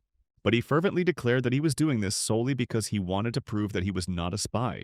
Jin Soo was taken aback by the problem and imagined himself in the place of Kim Tae-hyung, who was suddenly attacked by a seeker from another team. This could not help but arouse suspicion. So, after their joint raid, the guy also had to recognize him as a comrade. This news surprised Tae-hyung a lot because in fact he already knew that this scoundrel was a spy. Last time he received a call from Yu Aeong, who warned him that there was a mole in the team, as he had suspected, and it was none other than Jin Soo. The guy thought that since Kimura attacked him, he was a spy of the saint who was digging under him. However, the reality was different. Jin Soo sold out to Shaishin's team. There were reports that several years ago, this seeker visited a casino in their country and lost heavily, so he had a clear motive to pay off his debts. But that meant there were more spies because Kimura was from another team and couldn't cooperate with Jin Soo. Tae-hyung didn't even know what to say to that. His team was full of spies. Maybe he was the only non-spy on it. Yu Aeon suggested informing the chairman right away, but the guy abruptly refused. Obviously, it would ruin the whole game. Firstly, with the arrest of Jin Soo, the second spy will immediately lie low and not make a mistake. And secondly, the skinhead could definitely be used. The Triad cultists had set up many traps, the spy said, but then he said there was no need to worry about that. After all, he had obtained not only precise information about Pinky's location, but also the best way to get to her, and he hit himself in the chest with his fist. Of course, in his soul, Jin-soo could barely contain his jubilation, already anticipating how the place he would lead Taehyung to would become his grave. Now in the building was not only Pinky, but also her lover Kai, also the owner of the national level of strength. For some reason, the villains were sure that now they would definitely succeed. However, the hero did not wait to be led by the hand, and used his strength. With the help of the dead man's power, he simply destroyed the building with all its traps and ambush squads. Because he could now channel the power of the Predator into other skills, their power increased many times over, and the guy discovered new levels of strength. Seeing such an ultimate power, Jin-soo lost all his confidence because his cunning plan had actually gone to waste. He immediately shouted at the guy that he was doing something absolutely crazy and must have gone crazy. But Taehyung objected that they had found the enemy's base where everyone was waiting for them inside, so why break into this lair? It would be better to simply demolish the entire building, the hero declared, and grinned maliciously, pleased with the effect produced. Jin-soo was still mumbling something about human rights, but the hero had already found Pinky under the rubble and wasn't listening to the idiot traitor at all. Pinky herself, coughing up blood, cursed the addicted gambler for such a betrayal. The hero immediately asked Jin-soo what the woman was talking about, and he immediately stated that he knew nothing, already regretting that the explosion did not kill Pixie immediately. The villainess promised that the hero would not have to stick his nose up for long, and that he would soon be dealt with. She did not yet know that there were hundreds of chapters of pathos and bending everyone and everything ahead because the hero's main skill is the magic of the plot. The guy must have understood this too, so he wasn't too worried about Kai Ming Ming, since he already knew everything. Here again it was time for the woeful spy to be surprised, and he, together with the villainess, asked him how he knew this. At the same time, Taehyung stopped hiding the fact that he knew about Jin-soo's role and he couldn't resist, so he immediately took aim at the hero. True, at that very moment, Jin-soo was dumbfounded as if he had been struck by lightning, and blood began to flow from his eyes and ears. You have been affected by the world without feelings. There is some success in resisting the mysterious power. All key abilities are impaired. Even with the passive skill of the Predator, Taehyung is still equally affected. His vision, hearing, touch have been weakened. Then an enemy appeared behind him and spoke, instead of simply attacking, taking advantage of his confusion and weakness. But he admitted that he was curious to understand who defeated Shaishin, and now he saw that the guy was definitely crazy since he destroyed an entire building. But Taehyung wasn't going to listen to such statements from someone who was collaborating with cultists. He wasn't interested in Psy at all. All he cared about was his sense-blocking skill, so Taehyung smirked and looked at him greedily. Meanwhile, Ryuhei met the saint in a beautiful garden, in a cozy gazebo in the middle of a pond. Yoshikawa had already looked through all of his memories and found them interesting. Not only did Taehyung turn out to be the owner of a national level of strength, but he also executed Shaishin. What she didn't understand was why the guy decided to help Ryuhei and promised to meet her. The villain began to shake with fear, but the saint bowed to him and told him that he shouldn't be afraid of her. Everything was as that boy had said. She wasn't interested in the life of a third-rate villain. It was even commendable that Ryuhei had somehow accomplished his task and invited the hero. However, the fact that her actions and thoughts were so easily read greatly irritated the saint, and Ryuhei shrank even more from these words. Since the guy's target was the Triad, she was going to go and meet him herself. Choran set 3 goals for his team. Firstly, to win the Asian tournament. Secondly, to weaken the power of the associations by knocking out the key seekers of the country. And finally, to prove to everyone that they are the best team in the world. Once they completed these 3 tasks, they were to monopolize all the dungeons, including the trade in magic stones. To achieve these goals, Cho-ran allowed them to do whatever they wanted and promised to hush up any matter. Shaishin then said that he liked all of this. The main thing was that he could fight with strong opponents. The others also approved of this ambitious and cruel plan. Only Tsai believed that their entire team had gone mad under the influence of their own strength and ambition. But he didn't care what to do, because he was protecting his relationship with Pinky. From the Triad, Tsai had already eliminated quite a few people who stood in his way. This time his opponent was a very young boy, a recent schoolboy, who nevertheless managed to attract attention. And now his path will end here, Tsai decided and rushed at the enemy with a sharpened weapon. However, at that very moment he froze in place. In horror before the previously unseen power, an ominous aura surrounded the guy. He realized that the power of his skill, World Without Feelings, no longer worked on the boy. Such power was unimaginable even for the national level. All this went beyond common sense and the human level. The skill of blinding the target would have been very dangerous if the guy had not learned to use the predator. But without him, Tsai had nothing else. That is, in theory, he could be defeated by a person with earplugs and glasses. But Taehyung hoped to find a better use for a good skill and clenched his fist. In the blink of an eye, the predator's mouth slammed shut.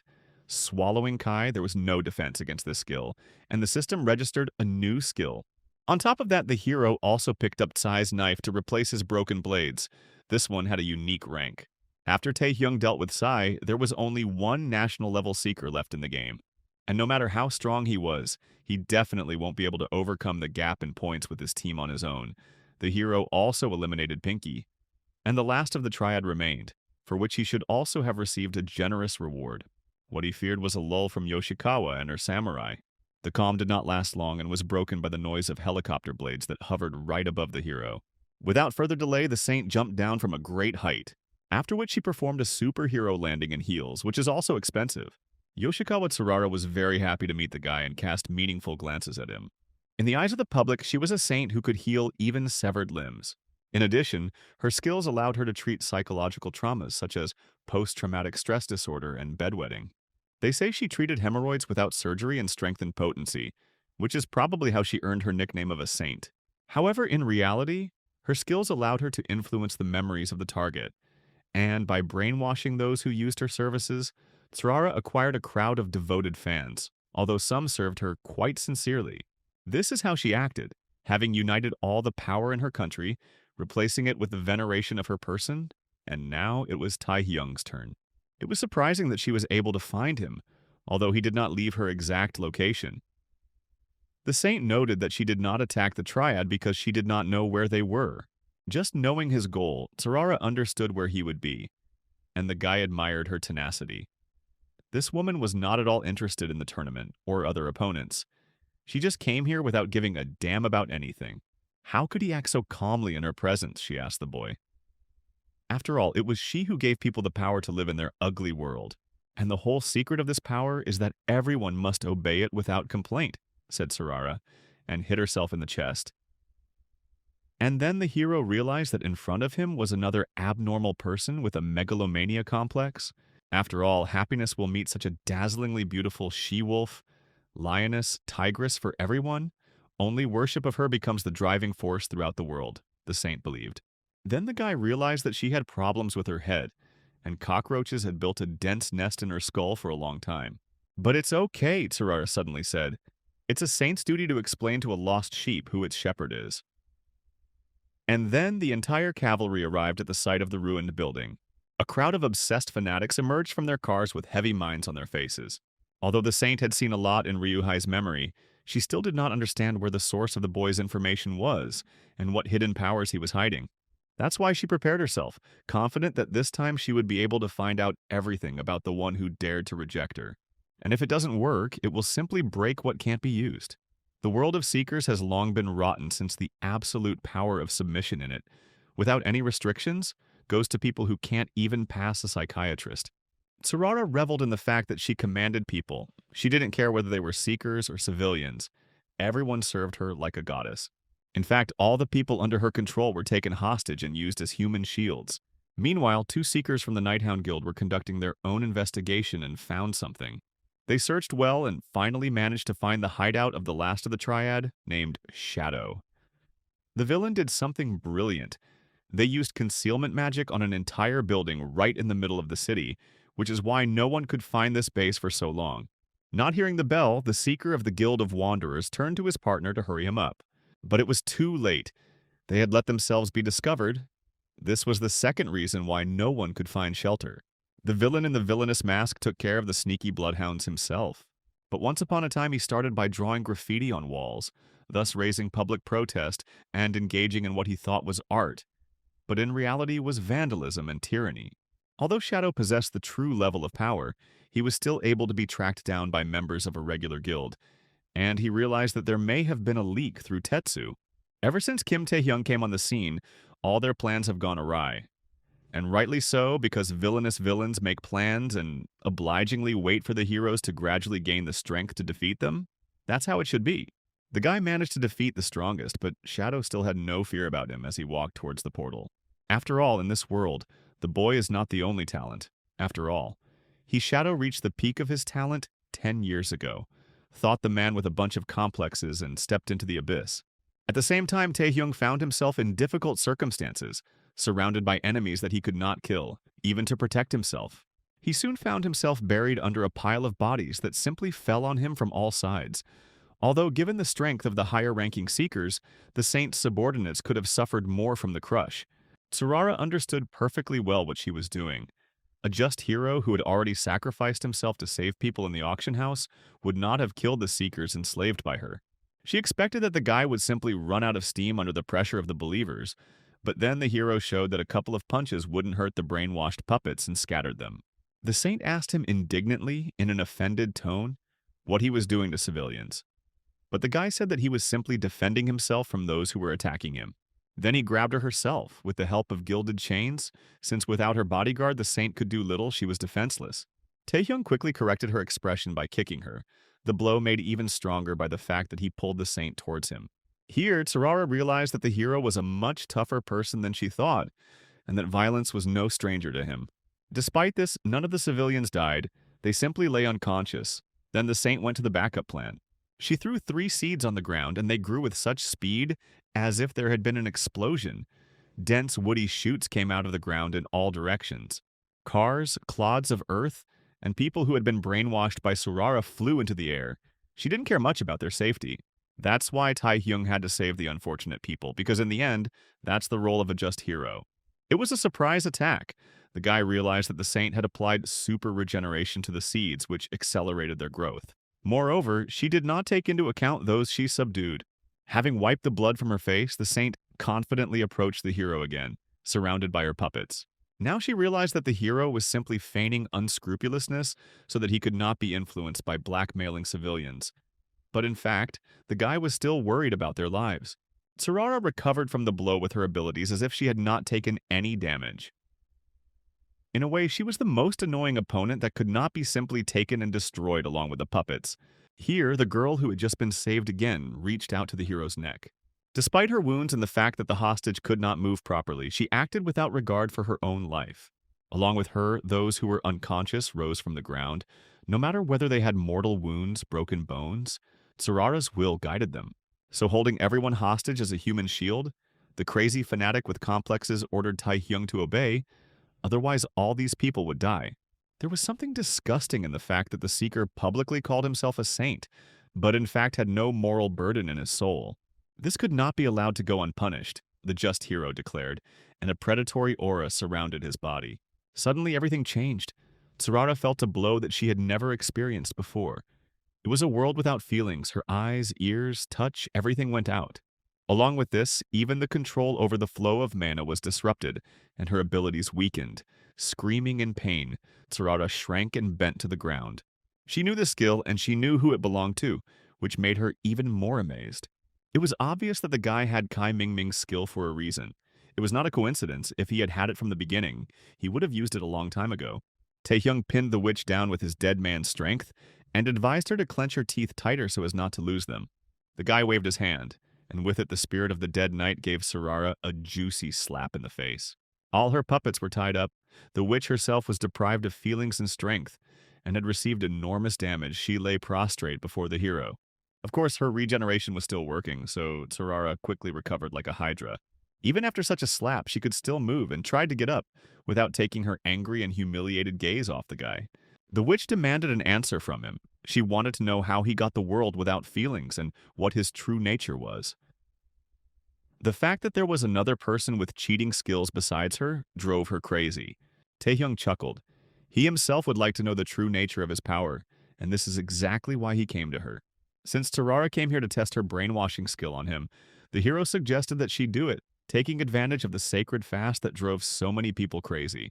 From the very beginning, the hero wanted to meet this witch. He just didn't know it would happen so soon. Holy Fast is a subtle skill of manipulation and illusions that can see the target's memories, which means Tsurara can see his inner spiritual world. Taehyung wanted to know about the dream and the memories lost in East Point, as well as the reason why Rosaria changed her mind. There was a secret about the nature of his power hidden from him, right in his mind. So the boy wanted to delve into his inner world and find the answers. Tsurara laughed. It was the first time she had experienced such humiliation. She had to admit her defeat, but since the guy looked down on her, she agreed to use her skill on him. But in return, he must become her believer. The witch screamed and folded her hands into a seal. The world around was immediately covered in a white haze that seemed to see right through him. She no longer cared what the guy had in mind. Tsurara knew that being hit directly by her skill would nullify any resistance from the target. And then something went wrong, and she found herself in a completely different dimension from the one she wanted to get to. It was a world full of blood, where a high staircase led to a lonely throne. The throne of bones and skulls was occupied by someone who looked very much like Taehyung, but at the same time it was clearly not him. The sitting ruler laughed. They did not expect that the hero would try to find him with the help of some small bug. He spoke with such force that even the bloody sea became agitated. Tsurara was horrified by her self-confidence. There was no trace left. The creature in front of her was clearly not even human.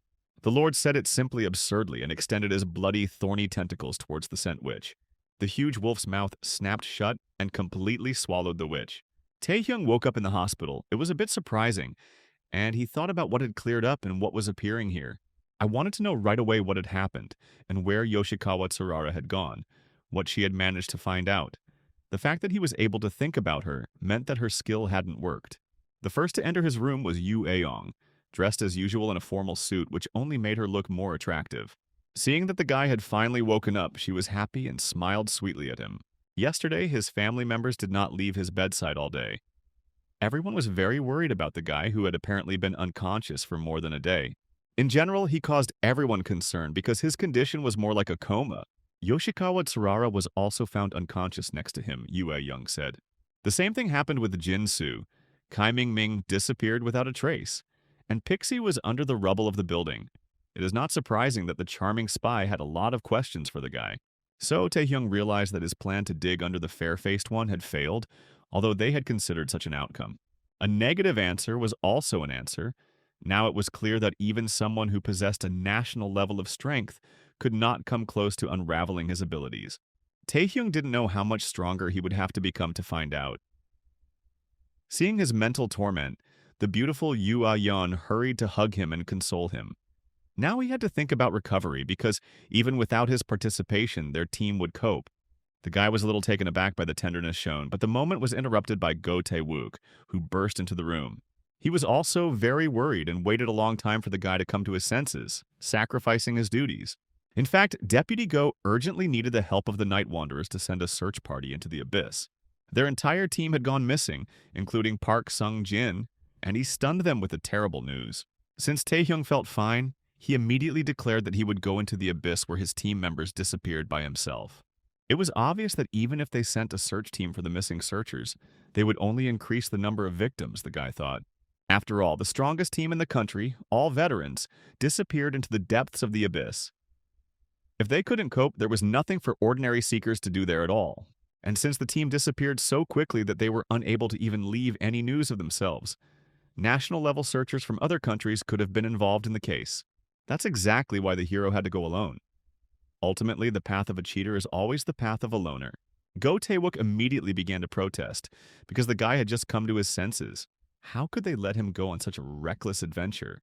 I wonder why all modern authors are so obsessed with the path of the loner.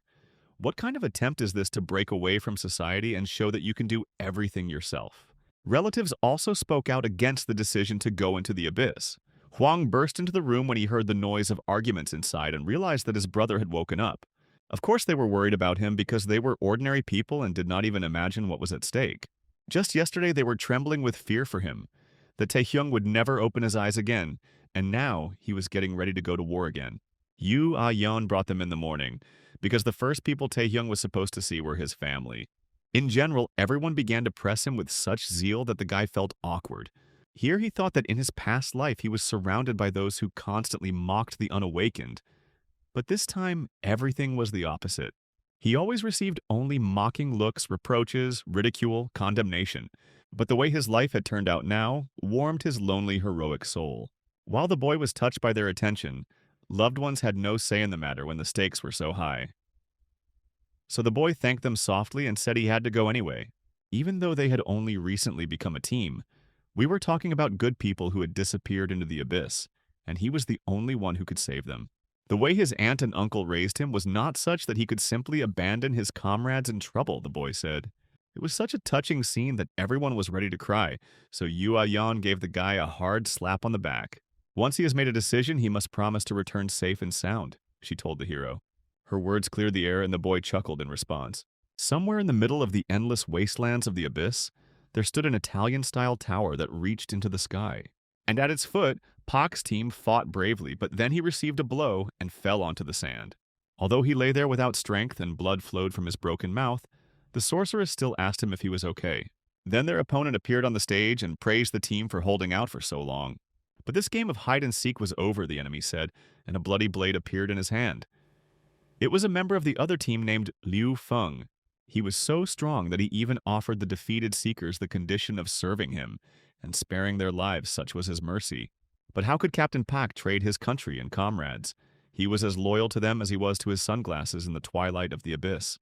Liu Feng appreciated his courage in giving his life for his beliefs, but did not particularly welcome this approach. However, unlike Park, Sohan Gil had no intention of dying here and agreed to surrender. He considered it stupid to die like that. They were modern people and not medieval barbarians. It was clear from the first glance that Liu Feng was a monster, and it was impossible to defeat him. There was simply no other way for them to survive. Moreover, Sohan Gil had already betrayed his homeland once, falling into the hands of a saint. I knew it. You can't trust strange guys in masks. They always have vile insides. The saint, with a sweet smile on her face, turned him into her own spy, ordering him to report on everything, including Tai Hyung. She also threatened that if he refused, there would be a way to force him.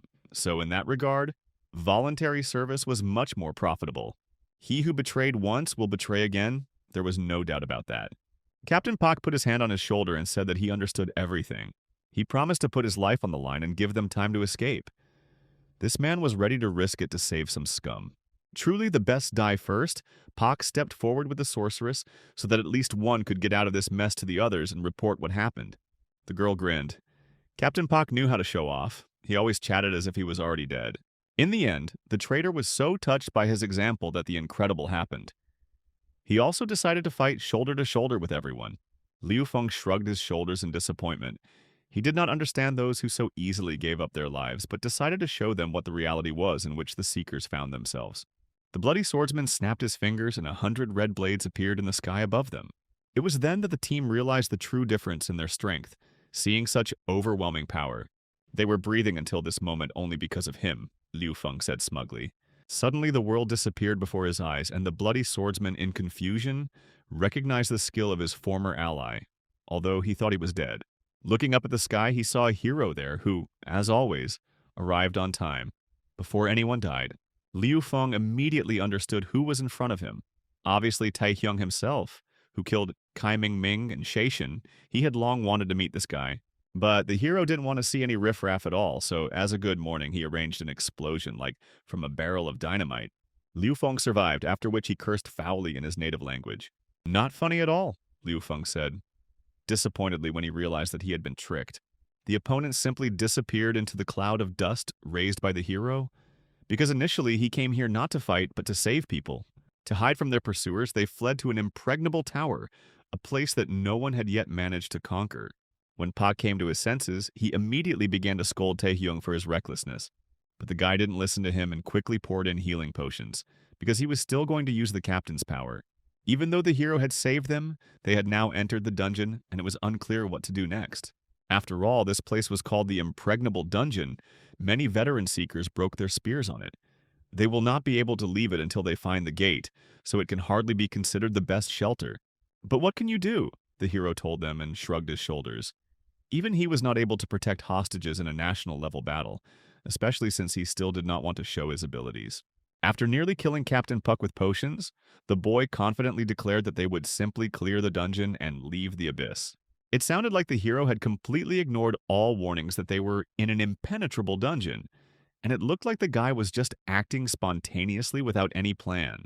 The Dragon Tower, as it was called, had two features, the first being the traps that were quite common in such places, which were encountered at every step.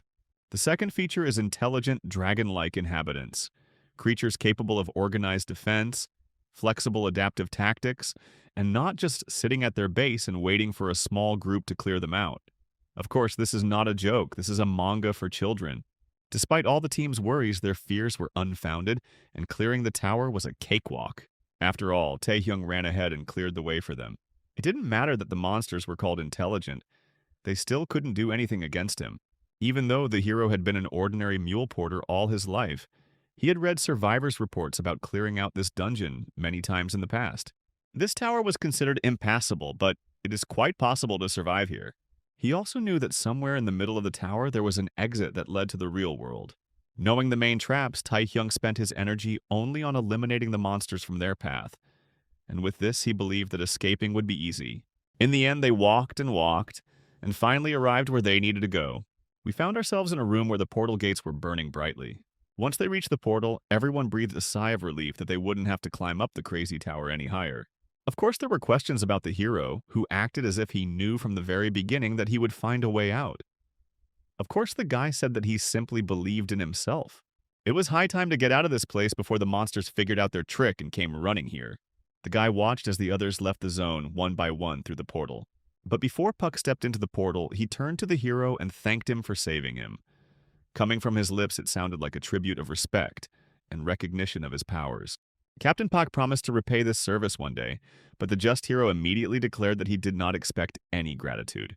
Although he was pleased to hear these words from Park Sung-jin himself, since everyone had returned home, he could now breathe a sigh of relief, Taehyung thought.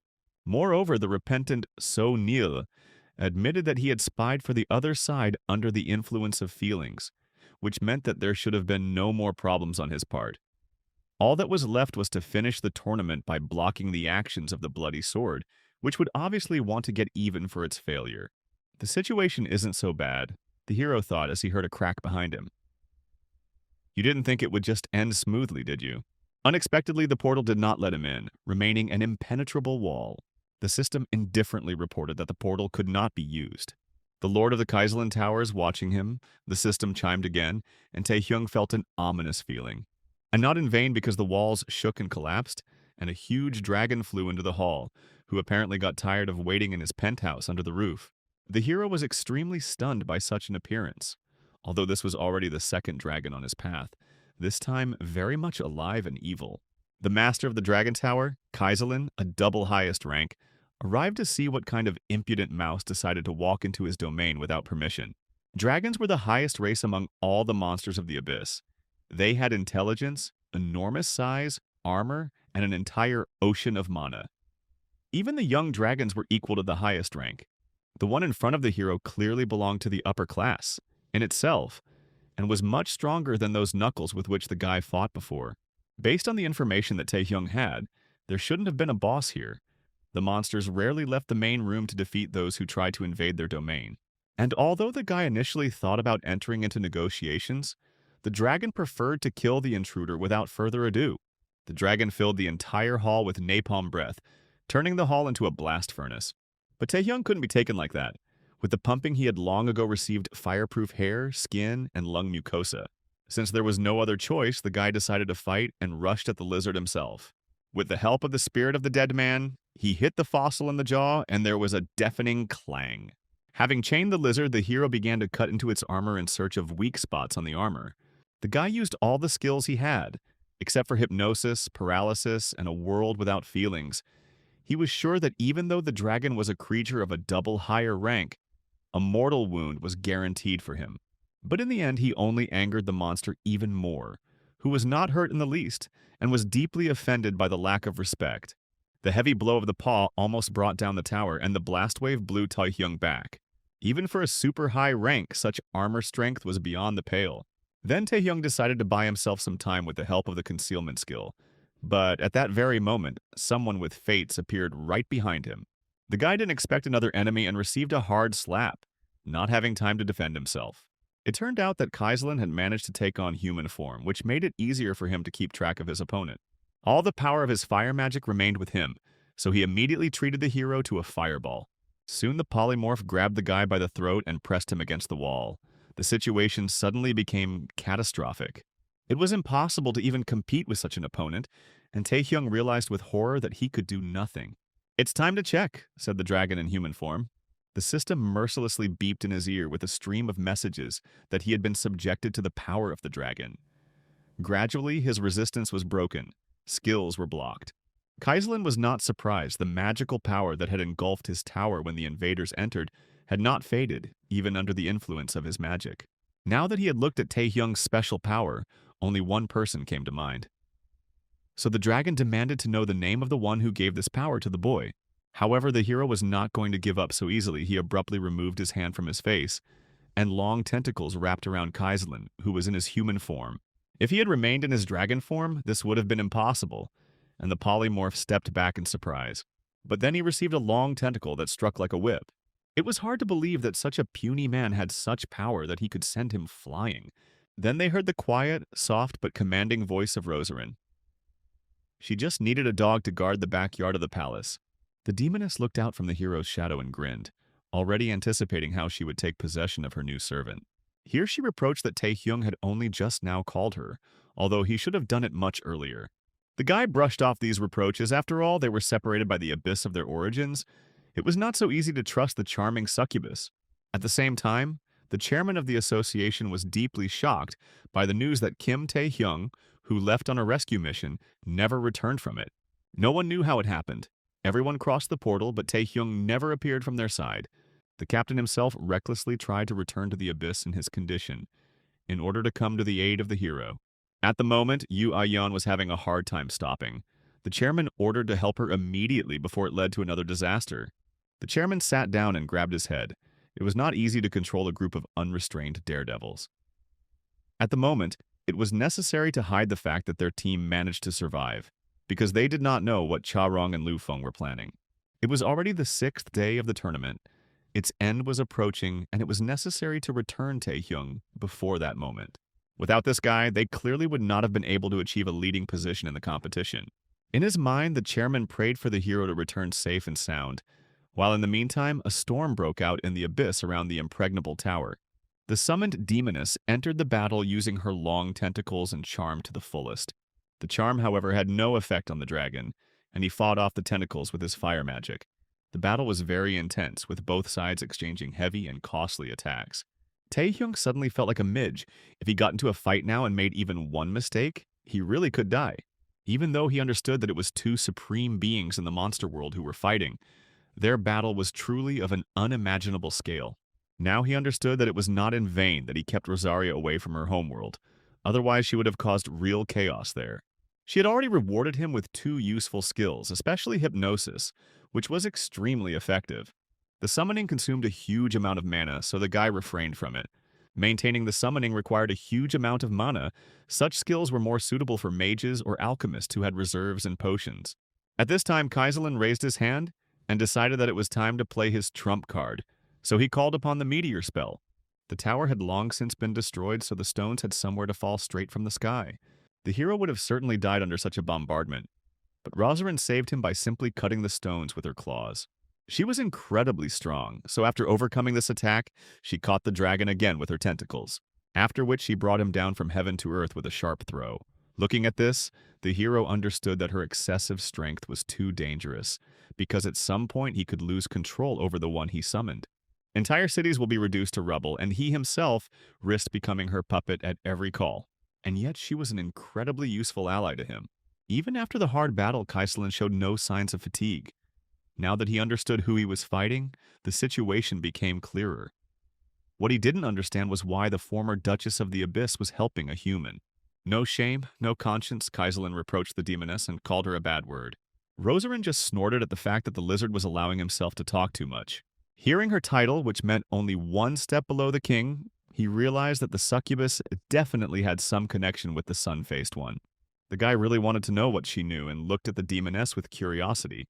As if sensing his heavy gaze, Rosarin answered the guy that she understood his thoughts perfectly well. But at the moment, he had no right to know all the answers. And even if he did, he still couldn't do anything about it. And no matter where the answer is, he still has no choice but to go his own way, said this gorgeous woman and smiled seductively. It's just that the current situation is not as simple as it seems, she added and turned away. Looking at his hands, the boy realized that he had been subjected to a reverse mana current. The fact that such a powerful being, one step below the King of the Abyss, could be summoned by a human was already a miracle. Realizing that this power had a limit, the dragon decided to crush it with a final fire magic, and again turned into its true form. Instead of taking half measures, he decided to fight them to the end and burn them both. The size of this monster alone was shocking. A tailed bomb, a ball of concentrated mana, appeared in his mouth. A new explosion destroyed another level of the long-suffering tower, which only miraculously did not collapse under its own weight, held up by magic. A dense ball of tentacles wrapped around both of them, so it's possible that Taehyung and Rosaria survived the firestorm. Dragons were indeed intelligent, Rosarin admitted regretfully, and she had had a hard time of it too, due to the restrictions of the contract. Because of this, they had long since reached the threshold at which they could somehow resist Kaiselin. Continuing the fight further meant the risk that the summoner would fall from mana exhaustion. Before disappearing, the demoness decided to give him one last gift. She hugged him tenderly and pressed her soft as cotton body against him, whispering in his ear, "Don't you dare die, contractor." He got the queen's kiss, the system stated in a boring voice, ruining the entire mood. The rank of full hypnosis temporarily changed. Now, the power of his hypnosis reached the highest rank. The hero opened his gas at full power. The dragon did not immediately understand what was happening, and then was blinded by a bright flash. He took on human form again, for that was his spiritual world, and stepped into the sea of blood, in the midst of which stood a lonely throne of bones at the top of a long staircase. What a funny game. The voice of the one sitting on the throne was heard. Just think that the villainous succubus would dump all the dirty work on him, the Lord said indignantly. Kaiselin already understood that he had been caught, and most likely he was in the spiritual world of a pathetic little man, but this place was completely unusual. And even more so, it was unclear who was sitting on the throne, although outwardly he looked like a hero. Still, it was clear that it was someone else, more powerful and evil. The huge beast's mouth snapped its teeth. "Kurama, it's your turn." The Lord waved his hand. He had nothing to talk about with the dragon, so he simply drove him away from his world. The bloody sea stirred, and then Kaiselin saw the abyss opening up. Mental damage received, returning to reality, he felt pain and growled. The dragon's head bowed to the ground, and he himself was beating in rage from the humiliation he had experienced. Taehyung himself would like to know what happened, because he still couldn't talk to the one who had visited his rich inner world. Kaiselin's condition was also strange. Taking advantage of this, the guy replenished his mana and health reserves with the help of potions. There was no point in thinking about what had happened for long. While the lizard was weakened, it was necessary to defeat it. So the hero bravely rushed at the enemy, who was growling with pain and rage. His skills worked again, and he managed to do some damage, but it was clearly not enough. Kaiselin felt pain again and let out a loud scream, almost deafening the hero. Here the guy remembered the demoness's parting words that he should not dare to die, and he really had no intention of doing so. He has not yet figured out the nature of the king's power, and has not yet taken revenge on the master of the abyss, Asmodeus. And he couldn't live a normal human life either. His whole life was war and hardship, digging in the dirt. So of course the guy wasn't going to leave for another world. He hadn't even found a girlfriend yet. He had kissed a schoolgirl once, and that was in battle, and he had fallen under the spell of Rosarin, but she was a succubus, so that didn't count. In order to crush the dragon, the boy used the last attack. The essence of the predator also took on a beastly form. All this power fell on the lizard, and eventually his body could not withstand it and flew into pieces. After the fight, Taehyung collapsed on the floor and looked at the sky through the destroyed ceiling. The essence of the predator moved to a new rank, and this time he really almost died. All that was left was to return to the real world. So the last day of the tournament arrived. The final scoring of all the remaining teams was underway. There were not many of them. They were assessed based on the shape and weight of the crystal stones that fell from monsters, although in theory they could have simply been bought. The Lone Samurai's team remained in second place, unable to overtake Liu Feng's team. The samurai really wanted to avenge Sarara, but Taehyung was still listed as missing in action, and they ended up in second place in the tournament. Leaving all this behind, the sword demon decided to leave the event as soon as possible before it ended. Despite all his efforts, Taehyung's team only took third place. Due to security measures, they were unable to get any additional points while they were in the shelter, and eventually other countries caught up with them in terms of points, and to regain the lead they needed 100 stones or at least one double high rank.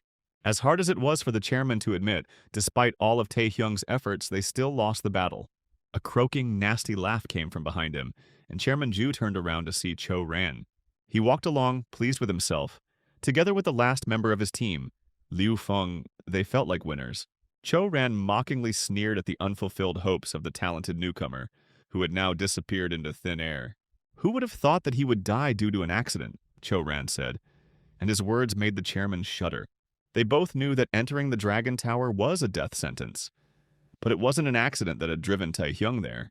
The fact that they were making fun of the young guy made the chairman extremely angry, and he could hardly keep from throwing his fists at them, because he knew that all the disappearances at the tournament were the work of their team. "It is the destiny of the weak to be doormats," said Choran in a sarcastic voice and walked on. He laughed loudly, realizing that all his plans had succeeded. He had defeated everyone and got what he wanted, and no one could even object to him. However, right in the middle of the arena, a gate opened, and out of it, out of nowhere, a real hero appeared. Taehyung immediately told the chairman not to listen to the chatter of various scoundrels. He had just appeared and did not hear most of the conversation, but he understood what they could say. Seeing their enemy safe and sound, Cho Ran and Liu Feng made faces as if they had been constipated for a week. The hero held a healthy cobblestone in his hands and smiled contentedly, delighted by the effect his appearance had produced. At this time, Huang was depressed and lying on his bed, because his brother never showed up until the very end of the tournament, so he didn't want to see the team lose. Since Taehyung had disappeared without a trace, there was no point in keeping track of who won. It was like eating pies without filling.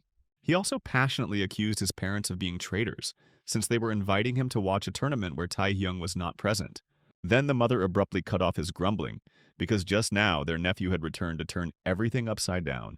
Not believing his ears and eyes, Huang stared at the TV screen where the broadcast from the arena was on. The cameras focused on the object that the hero had brought, and they identified it as the heart of a double highest-ranking dragon. Before this, it was possible to detect such a monster only a few times, but to defeat it, this happened for the first time in history. Yu Ai-yeon, who received the report from her people, could not believe her ears that the guy appeared not in the abyss, but right in the middle of the stadium. The next message was more like a dream, because this trophy immediately gave 1,500 points. Thus, the victory went to the Gryffindor house as always, because they are on the right side of the force and are just cuties. Taehyung kept his gaze fixed on Cho Ran, who was trembling with anger and arrogance. The villain immediately began to look for the culprits and began to shout at Liu Feng, who said that he had figured everything out. But Liu Feng himself did not understand how it happened. Not only did the boy return alive from the tower, but he also successfully hunted the monster. Now it was the hero's turn to tease his enemies and mock their efforts, for he had snatched victory from their hands when they had already believed in it. It was lucky that after the Predator was activated, the Kaiserland Stone was preserved. It must have happened because the dragon was too strong. Otherwise, it would not have been possible to win the tournament. However, this victory only made him new enemies, and the guy understood this, but he could think about it later. For now, Chairman Zhu hugged the guy tightly like a father. He was glad to see him safe and sound, as he had been preparing for the worst and blamed himself for dragging a newbie into this competition. The old chairman, one-eyed as one, even shed a stingy manly tear. They stood like that for quite a long time, and the hero also succumbed to the moment, because they were incredibly lucky not only to survive, but also to win this war, which was called a tournament. This dramatic appearance, with the tournament results being turned around, made Taehyung a world star, and his name was in the tabloids for a long time. Having learned this news, the hero's friends joyfully celebrated his victory and congratulated the guy.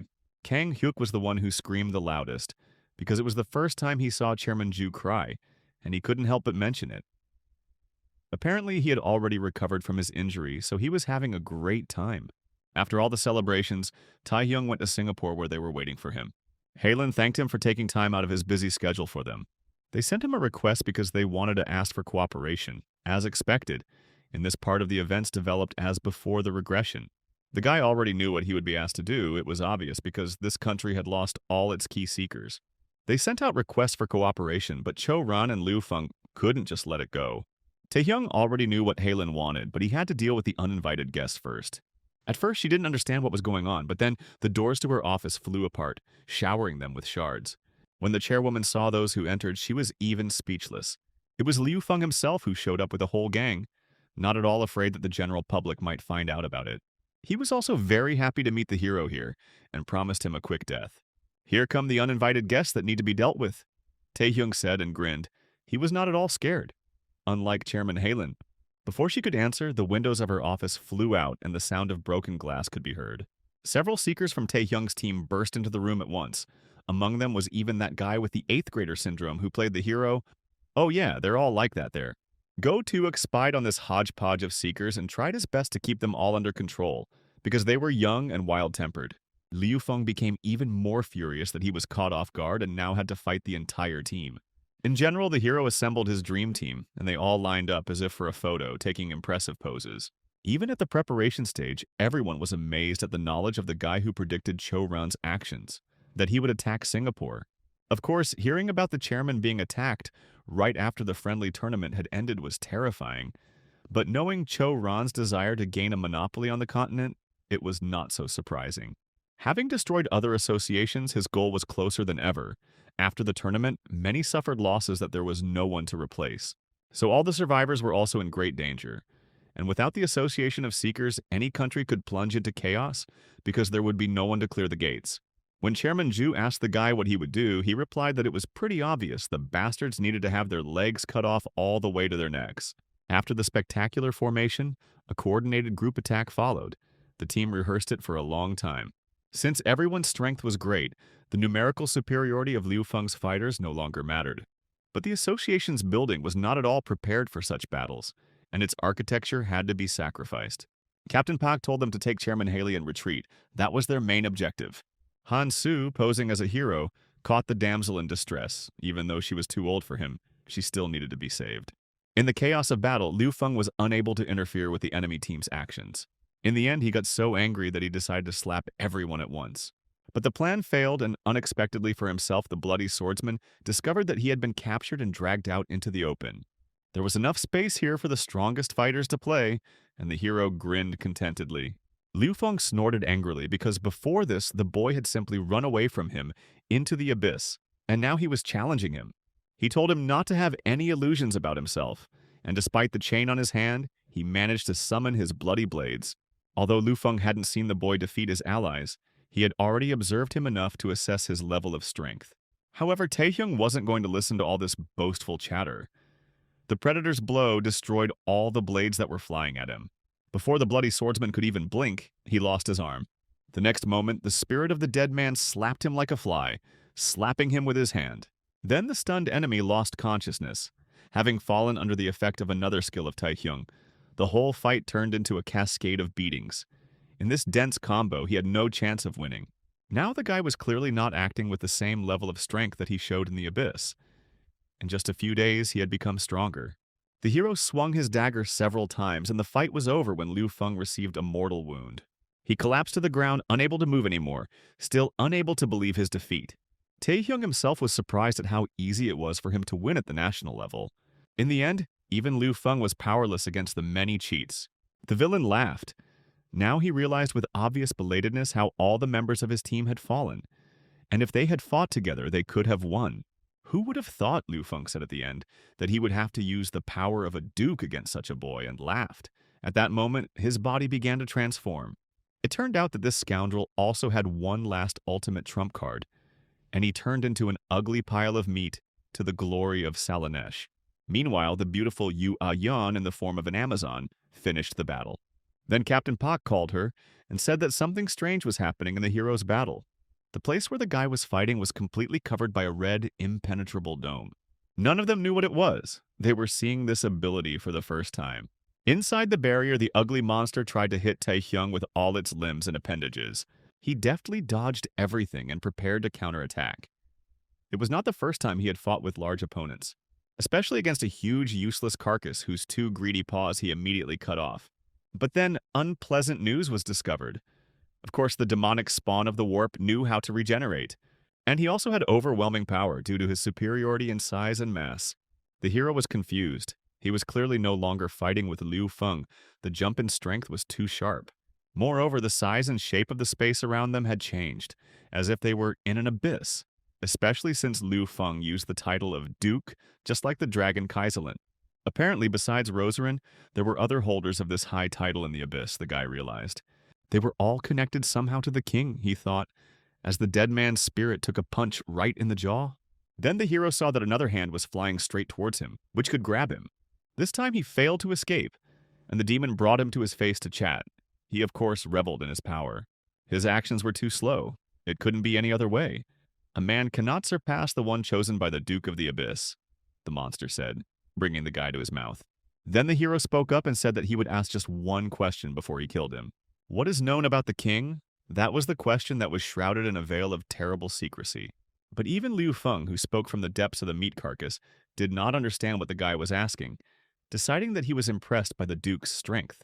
It was foolish to suppose that such a creature could know anything, the hero said, but at least he tried to find out something. At that very moment, the carcass of meat began to decompose under the action of the predator's devouring power. The carcass recoiled as if from fire. Liu Feng had never heard of such a thing before. The hero smiled. Thanks to Liu Feng, he had a need to see the Duke. And although the arrogant scoundrel who sold his soul to the devil still tried to say something, the conversation was over. The predator's power simply tore the carcass apart, having had its fill of it. Only pitiful pieces of demon flesh remained.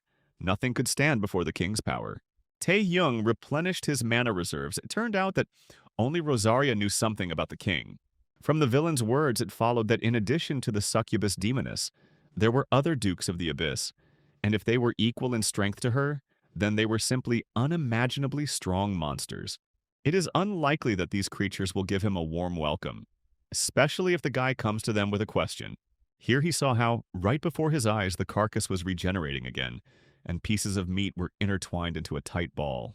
And then the guy heard a terrible voice that pressed on him like a press. I wondered how strong he was, but in the end his limit was too close, said someone who appeared in place of the pieces of meat. In noble robes, the one who gave Liu Feng the contract for his summoning appeared before the hero, the vampire lord Igmun. Taehyung froze in bewilderment. It was clear that in front of him was clearly not Liu Feng, but some kind of monster, and his overwhelming magical power left no doubt that this was the Duke of the Abyss. Fighting another mad spawn was not really something I wanted to do. At first, Igmun wanted to evaluate the guy's skills, and called upon the true Bloody Blade. Dozens of swords appeared above the hero. Taehyung had to quickly dodge these fast and powerful projectiles. The size of the blades was astonishing. They clearly surpassed those used by Liu Feng. The hero planted his feet on the ground and fought off the mad onslaught, barely holding it back. And there was something to be nervous about, because without wanting to, the guy got into a fight against a monster of the level of Rosaria and Kaiselin. The enemy was clearly slow, but the guy had no time to think about the reasons for this. In order to survive, he had to use everything he had, so he rushed at the enemy with the spirit of the dead. Seeing the hero's ability, Igmun chuckled when he fell into the world without feelings. But he was not at all embarrassed by this skill. There is a connection between the contractor and the summoned monster. If the monster is weaker, it receives strength from the contractor. Conversely, if the summoned monster is stronger than the contractor, the backflow of mana can destroy the summoner's own body if the summoning is not interrupted. If Taehyung's calculations were correct, then Liu Feng was already dead and he was now dealing with a forced summoning over a corpse. Thus, there was a time limit on the summoning, during which the hero simply had to hold out. That was his calculation, and Igmun even praised the guy for his intelligence, but then arrogantly said that trying to survive in a fight against him was great stupidity. Taehyung flinched away from the vampire again as strange magic appeared in his hand. The handheld blood tornado came from Igmun's palm and turned into a real typhoon. The guy couldn't resist and was caught up in this roaring stream. Even if he has power, since he speaks without any respect, he must be punished, Igmun declared arrogantly. He already expected that the guy would simply die, but then he stopped mid-sentence. Quite unexpectedly, the bloody tornado turned into flower petals and the storm itself suddenly died down. This made the vampire think he did not expect to see such a transformation. When the petals dispersed, it became clear what had happened. One duke can only be defeated by another. Rosaria smiled seductively. She already understood that she was called only in the most difficult situations, and not on a date. Then the vampire summoned more tornadoes. He wasn't going to just retreat. Of course, Igmun's contractor couldn't die at the hands of a simple seeker, so he suspected something like that, but he couldn't even imagine that the guy would turn out to be Rosarin's contractor herself. Then the vampire suggested that she leave herself and leave the guy, otherwise she would have a hard time. The demoness only grinned. This was their first meeting in almost 1,000 years, and Igmun was still just as petty, and was simply trying to get even for choosing the wrong person. Of course she refused, but he himself should have known that. Taehyung couldn't resist asking the demoness who their enemy was. and she answered the obvious that one of the dukes was in front of them. At this time, Igemon undoubtedly wanted to kill the hero, and came up with a trump card. Gathering all his power, the vampire wished Rosaria a safe journey to the next world. Their forces converged in the center of the field, tentacles against daggers, waves of power knocking Taehyung off his feet. To prevent him from flying too far, Rosaria caught him with one of her shoots. The situation was still difficult. The hero once again experienced the reverse flow of mana. His body was breaking down, and he was puzzled how the vampire still retained his summoning. The boy almost lost consciousness when Rosarin brought him back to his senses, because the amount of power she could use depended on him. Even though the guy had become stronger after the previous battles, their opponent was not one that could be dealt with easily. The demoness encouraged the hero with a smile and said that he should hold on, and then he would see the power that he would one day possess. A flaming flower blossomed in the sky above her. Here, Igmund himself admitted defeat. The time he had left was running out. On this note, the Duke's meeting was decided to end, and the vampire tried to maintain a confident face. To entertain them one last time, he summoned some final attack from the sky, hands of blood that held a huge spear. Rosarin responded to this with a volley of her turbo laser. In essence, the battle of high ranks was not much different from the battle of low ranks, they just had more energy in their attacks. The forces collided and another double explosion followed, which was supposed to add an epic feel to the entire battle. There was a bright flash in which everything disappeared. The system mercilessly minted that he had lost his mana. His skills had decreased.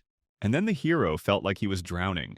Not once had he lost consciousness on the battlefield, giving his all to the battle.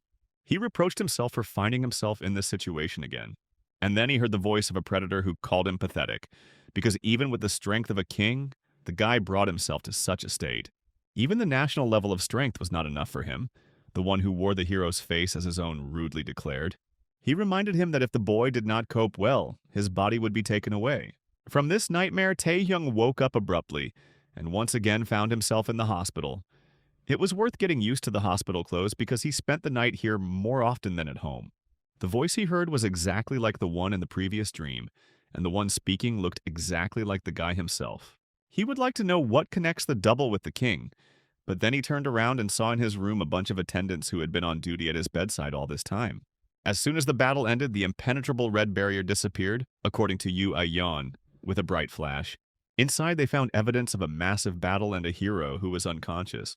Overall, the entire mission could be considered a success, as the attempt to assassinate Chairman Haley failed and all of the attackers were killed. This time, Cho-ran did not escape suspicion, and the World Association launched an investigation. After some time, the hero fully recovered from all the adventures.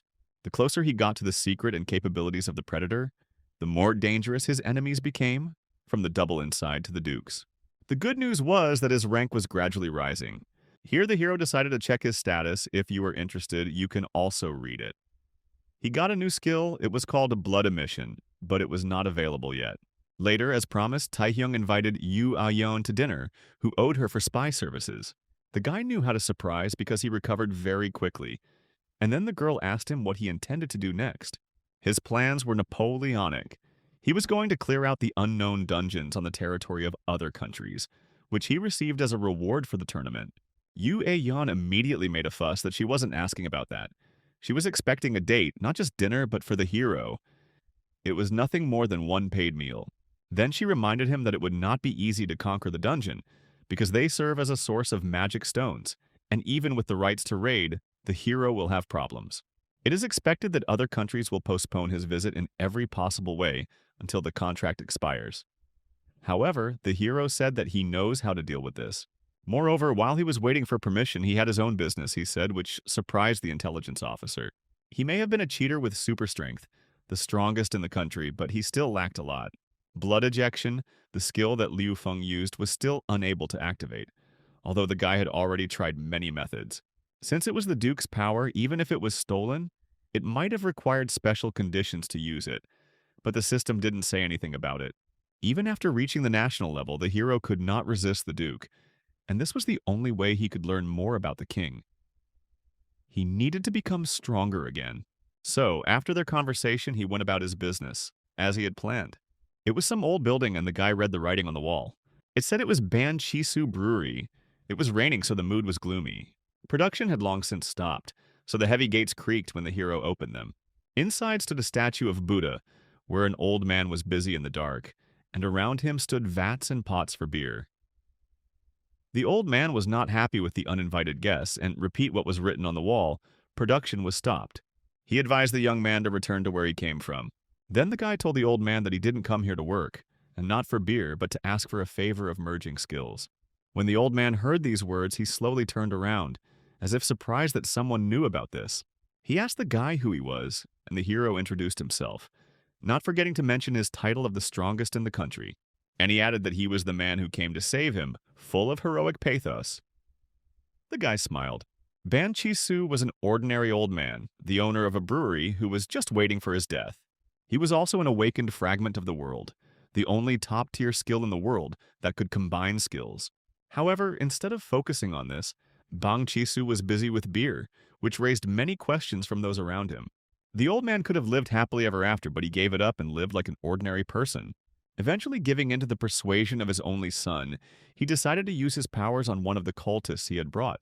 But something went wrong in the process, and the cultist became ill, and it seemed that God was with him.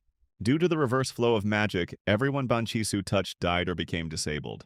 After that, his son went on the run and hid from the cultists, and his father blamed himself for what happened and refused to use his skills. That was his story. And Ban Chi-su was quite surprised that the stranger knew so much. It was even worse because, knowing everything, the guy still asked him to repeat the terrible experiments. The old man didn't care what rank the hero had. He told him to get lost immediately. He had already ruined so many lives, and he did not want to repeat such a fate. Then the hero showed him his terrifying aura and declared that the old man would never be able to harm him with his skill. Then he finally agreed to listen to the guy, and they began preparations. The hero told the old man that the reverse flow of mana into the test subjects was not his mistake. The problem was that Ban Chi-su's rank was much higher than those he worked with. This was just a side effect due to the sharp increase in skill levels of the cultists themselves, whose bodies could not withstand such power. With Taehyung's current characteristics, there was no such problem. Even if a reverse mana flow occurred, it would not harm him much. The old man thought that his hands were a curse that ruined people's lives. But now he met this young man who solved all his problems and doubts in the blink of an eye. This guy seemed to have come from the future, Ban Chi-su thought, and got to work. Finally, the hero confessed that he came here in secret. So the old man had nothing to worry about. If something went wrong, no one would know that it was his fault. The fact that Bang Chi-su's abilities could be used in Taehyung's past life was revealed only after an investigation 10 years later, by which time the old man had already drunk himself to death from grief over the loss of his son. So if all the misunderstandings are not resolved now, the old man will live with a feeling of guilt for the rest of his days. Taehyung was glad that he came in time and could help this man. Then he closed his eyes and concentrated on combining the skills of invisibility and stone skin, and the spirit of the dead with paralysis, the world without feelings with the heart of the monarch. The old man was amazed when he realized that the guy had decided to combine 3 pairs of skills at once. He couldn't even imagine that a seeker could have so many skills. As the hero thought, the system couldn't detect skills like Predator, so it wasn't available for fusion. When everything was ready, he shouted to the old man to start. And although he still doubted and thought that he was committing madness, he agreed. The process began and the room was filled with the light of the fusion animation, which still had no content. Somewhere in the main office of the world's best association of seekers, a meeting was taking place. Kevin Yang welcomed the best forces of the new Roman Empire, who had not gathered here for a long time. Gregor Gale, who was lounging in his chair, asked why they had been called. Dylan Gray demanded to speak politely to the chairman immediately and slammed his fist on the table. Ricky Harley's grumbled that this kind of squabble happened every time they got together and asked Cody to calm them down. Cody, who was the leader, waved it off indifferently because it wasn't children who had gathered here, but grown men who knew what to do themselves. And he considered the power rating an empty formality. The topic was related to the fact that another empire of the East suffered a defeat in a recent tournament and lost many of its strongest fighters. Montel Roman even named the names of those killed at the national level, although the fate of all these characters is to be forgotten after the first arc. They also heard about the failed attack on Singapore, during which Liu Feng was killed. Gregor still didn't understand why they had gathered to talk about the dead. Then the chairman of the new empire told them the real state of affairs and not the official version, according to which these seekers were killed in the abyss. In fact, one man killed them all. And this is despite the fact that Liu Feng had entered into a contract with one of the dukes of the abyss. Ricky was surprised and exclaimed, wondering how people even knew about this. They were even more surprised that everyone was destroyed by one previously unknown newcomer. Meanwhile, the hero was leveling up, and a red barrier of his power appeared around the building. Even Banchisu, shocked by what he had done, recoiled from the guy in horror. He saw with his own eyes the reason why the best associations around the world were interested in the hero. The pumping was completed successfully, but instead of the highest rank, the hero received a double first rank. To investigate everything connected with the young talent, envoys from the new empire arrived in the hero's homeland.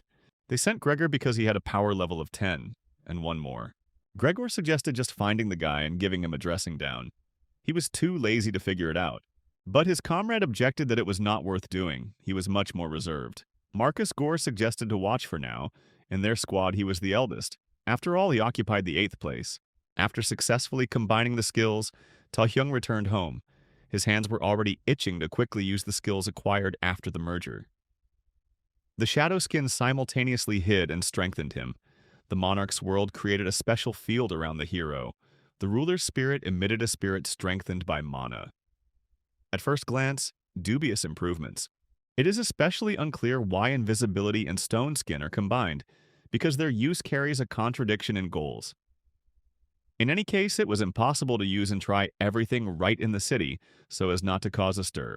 Then the guy noticed that there were guests standing outside his house, and they were waiting specifically for him. Looking at these suspicious-looking foreigners, the hero thought that perhaps he would soon try out his skills in a real fight. Gregor immediately began to smugly clown around, saying that such a brat couldn't defeat Liu Feng, and their informants must have messed something up. The guy already understood that in front of him were seekers of the national level of power from the new empire. However, he agreed to meet with them and talk, and the bespectacled man began to talk to him. The hero asked the seekers why they had come such a long way. Marcus, on the other hand, was in no hurry to get down to business right away, and just wanted to chat first to understand what kind of person Taehyung was.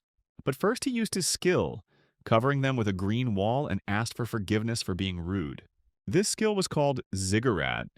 It showed the characteristics, rank, psychological state of the target. In general, it was a skill for viewing the status. Marcus thought about what he saw. It was the first time he encountered a double first rank, and the guy's characteristics, although they corresponded to the national level, were not enough to defeat Liu Feng. Then he decided to test the skills themselves, and that's when his ziggurat misfired, several times at once. Taehyung chuckled and suggested that the foreigners stop their impudent spy games, especially since the data they had received should have been enough to assess his abilities. Marcus pretended to be polite and said he was just in the habit of checking up on everyone. But now he understood why his chairman Kevin was so worried about this guy. Taehyung again insisted that the guests get down to business and not drag the cat out of the water. It turned out that they wanted to gain the right to raid an uncharted dungeon in the Eastern Empire, the very one that the hero had recently won. Their chairman wanted to explore this region, but the Imperials did not want to share much information. Their arrogance and self-importance showed. But they tried to talk the guy into it because they knew that Charon wouldn't give him access to the dungeon, and then no one would get it. In this way, it was possible to organize a joint raid. Marcus planned to enlist the guy's support and establish good relations with him. It was a win-win proposition, and the new empire would gain power that could be used even if they refused. The guy had to understand that they had no hostile intentions towards him. Of course, Taehyung refused, briefly and categorically, as he always did with everyone. But then he still cooperated. Marcus took his refusal calmly. It was enough for him that they simply met and talked. But the arrogant and unbridled Gregor had a different opinion, so he intervened in the conversation. He was extremely irritated by the young puppy, for whom they had come such a long way, and now they had to fly away empty-handed, so he even grabbed the guy by the collar of his shirt. And although Marcus tried to stop him, Gregor did not listen. He leaned towards the guy and said that since words were useless, it was worth solving everything by force, as is customary among seekers and real men. Taehyung was a little puzzled by such pressure. On the one hand, Marcus wanted friendly relations, but on the other hand, Marcus was included in the delegation, and clearly not just like that. After all, those who sent him understood perfectly well what could happen. Looking at Gregor, Taehyung remembered how people looked at him when he was a simple mule. People like this bully, always ready to fight without any particular reason. It had been a long time since Taehyung had received such special treatment. Since the person in front of him did not want to recognize him as an equal, he had to be convinced. And then the hero agreed to solve everything by force. After all, for him, this was the best way to test his skills, especially since nothing important was at stake except the honor of the winner. It wasn't even a mortal battle, just a sparring match for which the Seekers went to the arena. However, a crowd of spectators quickly filled the stands. To prevent the city from being damaged, the fighters looked into the Indivisible Guild, where the guy had once defeated their leader, Kang Hyuk.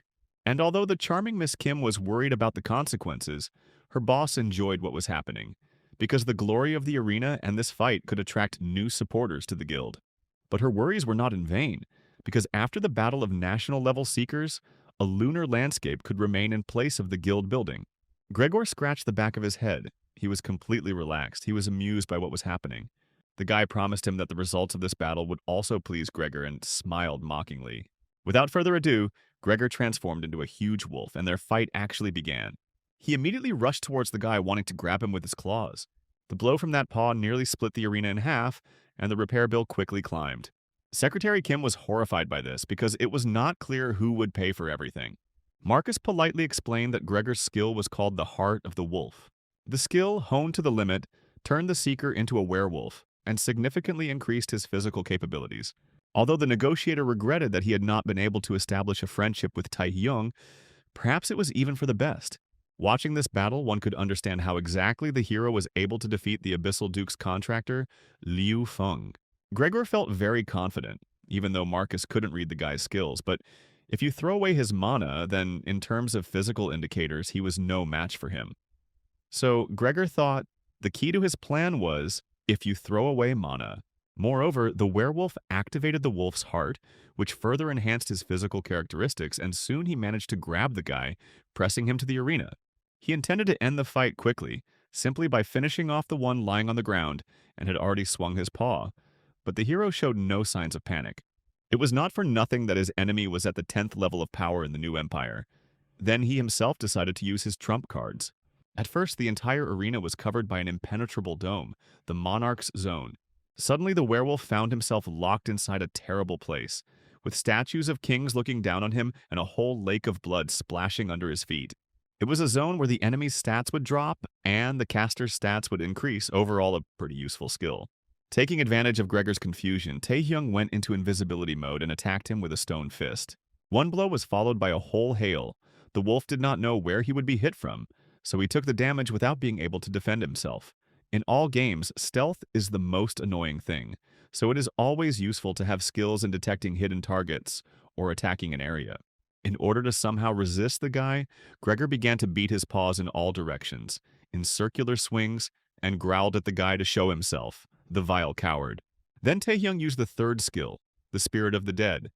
The knight's image was transformed and became much more impressive, and a sword appeared in his hands. He still suppressed with fear, but now he also inflicted paralysis. The combination of skills actually allowed them to be used effectively, together, and cheaply in mana. So Gregor could only gape in shock. "The end is obvious," said the hero, and slammed the trap over the wolf.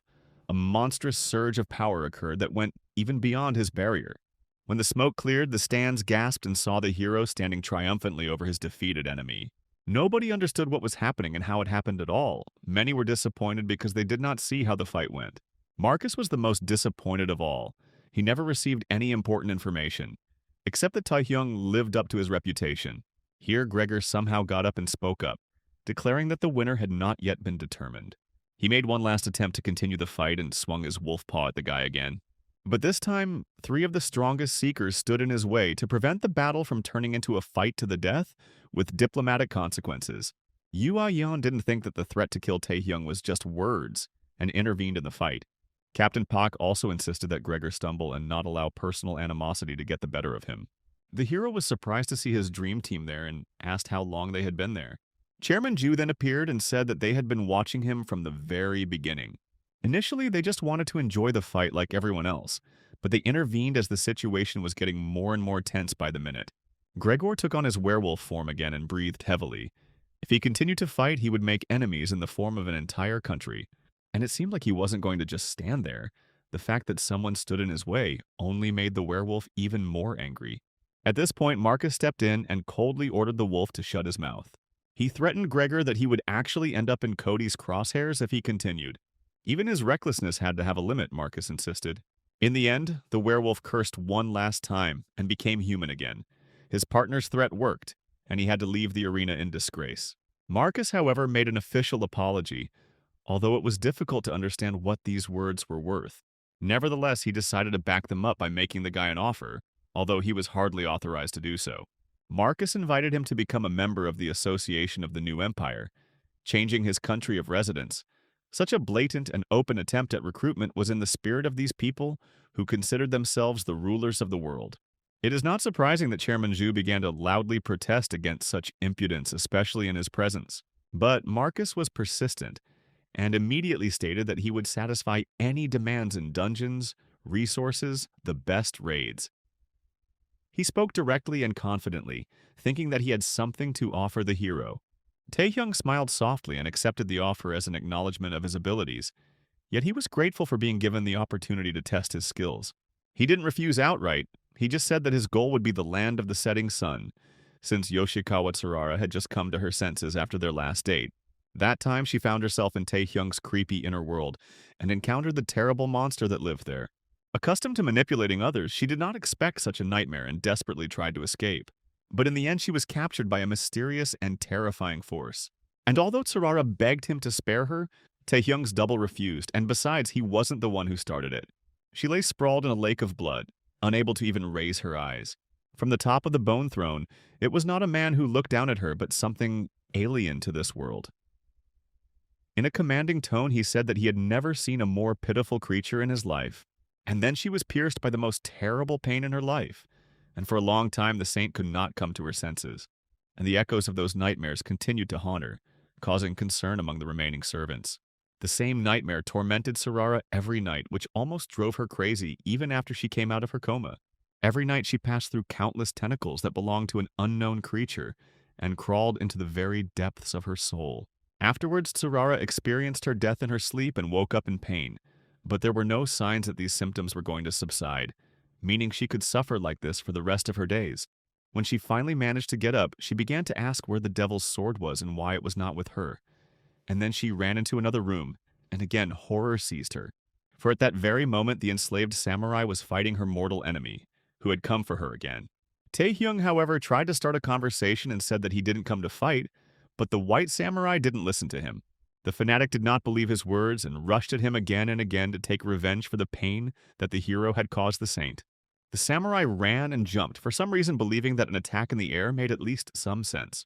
He used some special skill, and at that moment, translucent souls appeared around his sword. This skill was said to fill the samurai's blade with mana so white and pure that it could cut through a soul. Taehyung sighed heavily. The world of Seekers was based on primitive norms of behavior. Everything was decided by force, so without victory, conversation was impossible. Activating his stone skin, he simply grabbed the samurai's katana with his bare hand, after which he treated him to a foot in the face. Instead of 1,000 words, this should have been enough to send the dentist on vacation to the Maldives. The samurai flew past the stunned Tsurara, who had just lost her last line of defense. The hero threw away the sword, which was useless to him, and approached the saint. Having come to this place, he pursued 2 goals. The first was to find out from her what she saw in his subconscious, what was hidden in his soul. And the second was to prevent the biggest gate breakthrough that was about to happen. Meanwhile, a colossal tornado raged at sea, which could easily have destroyed a couple of cities before it died down. This place was the entrance to the dungeon, and it resembled an endless storm, in the center of which there should have been an entrance. The flow of mana that flowed out from there was the cause of this terrifying phenomenon. The monitoring team for this dungeon constantly monitored its condition, so that it would not suddenly get out of control, and up until now, nothing had happened. When suddenly they saw something inside the gate, warriors similar to centaurs were waving their hands. The next conquerors, who had been accumulating strength in another galaxy for decades, came to die. And they were led into battle by another centaur, only ugly and larger, whom they called the Ruler. The Lord ate a couple of his subordinates, after which he loudly ordered the warriors to go and eat all the people, for the sake of gaining strength, and for the glory of the Duke whom they serve. This freak was called Kentares, literally a centaur, a creature with a double higher rank, just like the dragon that the hero defeated. Since Sorara still wanted to live, she decided to tell the hero everything he wanted to know, and told him about the double, whom he himself had already seen. Neither a man nor a monster, he looked like another creature. It was unlikely that this information added anything new to what the boy already knew. The witch could no longer stand on her feet and fell to her knees. The mere sight of the hero's face brought back painful memories. Even without the use of the predator, Taehyung could feel the presence of this evil aura within the witch. Then he removed the remaining mana. Perhaps this will eliminate the causes of nightmares, the guy said. And Sarada was very surprised that he was helping her. But it wasn't about her at all. The guy was more worried about breaking through the gate, so this help was not just for nothing. When the earthquake started, it served as a signal to him that the events he was here for had begun. First of all, the hero ordered the saint to bring his stupid and loyal samurai to his senses. But then, some other very important people appeared in the corridor, pretending to be someone incomprehensible, and said that the guy would not be allowed anywhere after what he had done. It was the chairman of the association, Matsuda Kuro, his surname translated as Black. In the past, he was also a national-level seeker. It was this man who, after retiring, discovered talents such as the Devil's Sword and the Saint, and was considered one of the best heads of his country's association in history. But in reality, he was a very unprincipled person who didn't care much about human casualties as long as it didn't interfere with his plans. Taehyung reminded the chairman that the gate had been breached and stated that he had come here to help. Then Matsuda showed him the phone that was ringing off the hook and nodded in agreement. He already knew about this event, but he didn't think it had anything to do with the guy. He reminded the hero that his rights to unexplored dungeons only apply if they are stable, and that it is useless if they are broken through. Moreover, it was because of him that their team lost their position in the tournament, so this could hardly serve as a reason for trust. Matsuda wasn't going to risk his reputation by letting the guy deal with the gate breakthrough as well. That's why I decided to take him under arrest for a little while the breakthrough was being cleared. And the reason was the attack on the seeker of their association, although it was self-defense. Here, even Sarara tried to intervene, realizing that breaking through the gate would lead to a large number of victims. I wonder when her humanity returned to her, because just recently she covered herself with civilians as a human shield. Seeing her protest, Matsuda harshly cut it off and stated that he was aware of her manipulation of other people's minds. He warned that he would destroy Sarara and her samurai if she dared to side with the youth. That's why he ordered his people to take Taehyung away, who timidly approached the guy, already figuring out how much the treatment would cost and how to quickly faint. However, Taehyung did nothing and meekly gave in, yet he wanted to wait for the official investigation so as not to put Chairman Ju in a difficult position. She wished the witch to go to the place of the breakthrough first, taking the samurai with her, and Matsuda, pleased with the hero's compliance, was delighted, believing that he had made the right choice. He even promised to immediately release the guy as soon as his innocence was proven. Taehyung just chuckled and warned that Matsuda was the first to refuse help, which meant that all responsibility for the failure would fall on his shoulders. The guy already knew what would happen next, so he only benefited from this situation. But the greedy and unprincipled chairman only snorted contemptuously, considering these words nonsense. Soon, as usual, the good old restructuring of large cities began. The monsters laid out the outlines of new streets, carried away everything they didn't like, and the Seekers tried in vain to delay this invasion. In this case, the initiative was on the side of the attackers. They came in a large horde, while the defenders, raised by alarm, arrived in a hurry and without order. Despite this, people fought bravely, defending the city and its inhabitants, who did not have time to take cover. At the same time, monsters of the first and highest rank continued to arrive in an endless stream. Here, the biggest and ugliest centaur grabbed the leader of the border guard detachment and lifted him high into the air. This was an excellent start to the meal, the monster thought, and licked his lips carnivorously. The centaur deliberately did not kill the man immediately, but slowly squeezed his hand in order to plunge his subordinates into despair and break their spirit. But such self-confidence came back to haunt him. Something flashed very quickly, and the centaur lost the fingers on his hand, and the injured seeker began to fall. Everything happened so quickly that no one could believe their eyes. The white samurai arrived on the battlefield in time. After all, he was a seeker of national strength level, so he could compete with such monsters. At the same time, Sarada instantly healed all the remaining seekers and replenished their reserves of strength. Despite not having fully recovered, she looked like she was going to fight with all her might. Her samurai immediately returned to her side, realizing that she was a much more important player on the battlefield. Since she no longer had the strength she had felt before, the effect was immediate, and she quickly returned to normal. At least Sorara could support her samurai in battle, and this meant that Taehyung had not deceived them. However, it was too early to rejoice because the ugly centaur with a huge mouth on his belly had not gone anywhere and was very hungry. Opening this belly, he took out from there a long sword, which was somehow hidden in this abyss. The saint gave a sign, and her samurai immediately rushed into battle to prevent the enemy from having any freedom of action. And again, the skills collided in the air, physics went out of the chat. Who cares that the opponent is bigger? And there is no fulcrum in the air when you need to show an epic fight. While the samurai kept the centaur busy, the rest of the team had to deal with his minions. After the collision, the devil's sword lost its arm, and it was lucky that, given the difference in size, it was not simply smeared across the asphalt. Worse, the centaur was repairing the small cuts he received, so it was unlikely that it could stop him. One swing of his curved sword paved a new avenue, but when the smoke cleared, the giant was surprised to find that his enemy could still stand on his feet. Thanks to the saint, the samurai restored his hand and gathered his strength for one cut to cut the centaur. He trained for 5 years after failing in a dungeon, and now that he had the blessing of the saint, he believed that he could defeat the monster. Gathering his strength, the samurai made his sharp cut, and half of the centaur was separated from the body. It was an impressive victory, which was broadcast on every screen in the country. Matsuda was jubilant. The devil's sword had just cleared the breach of the duel highest rank gate. This meant that there was no need for Taehyung's help from the very beginning, and the chairman was quick to say so. Taehyung modestly noted that it was a great fortune to defeat such a monster. But why did they think that this was the end of the battle, he asked. In recent years, people have been misjudging the accuracy of the gate level, as it increased when broken through, but this estimate was approximate. So this top-tier dungeon had the potential to become even more dangerous if broken through. As soon as the centaur's carcass fell to the ground, some vile creature crawled out of its insides and began to devour the corpse. It was this offspring that was the master of the dungeon, and it had a double top rank plus. The sword devil looked in amazement at the unprecedented creature that caused nothing but disgust. This freak cannibal devoured his father in whose womb he lived, as if that was how it should be, nothing sacred. The sword devil could not stand such ugliness and decided to deal with him immediately despite Sorara warning him. But the samurai did not listen and used his cutting skill against the younger centaur. However, this time the ability did not work. Although the freak was inferior in size to his father, he was superior in strength. He stopped the blade with his bare hand, and his appearance became even more disgusting, with his smooth skin stretched over his skull, without ears, nostrils, and lips. Since the samurai stood there like a statue after the unsuccessful attack, he immediately received a slap in the face and flew back to the wall of a neighboring house. Sorara wanted to intervene, but the centaur's hooves pinned her to the ground, leaving her without a protector.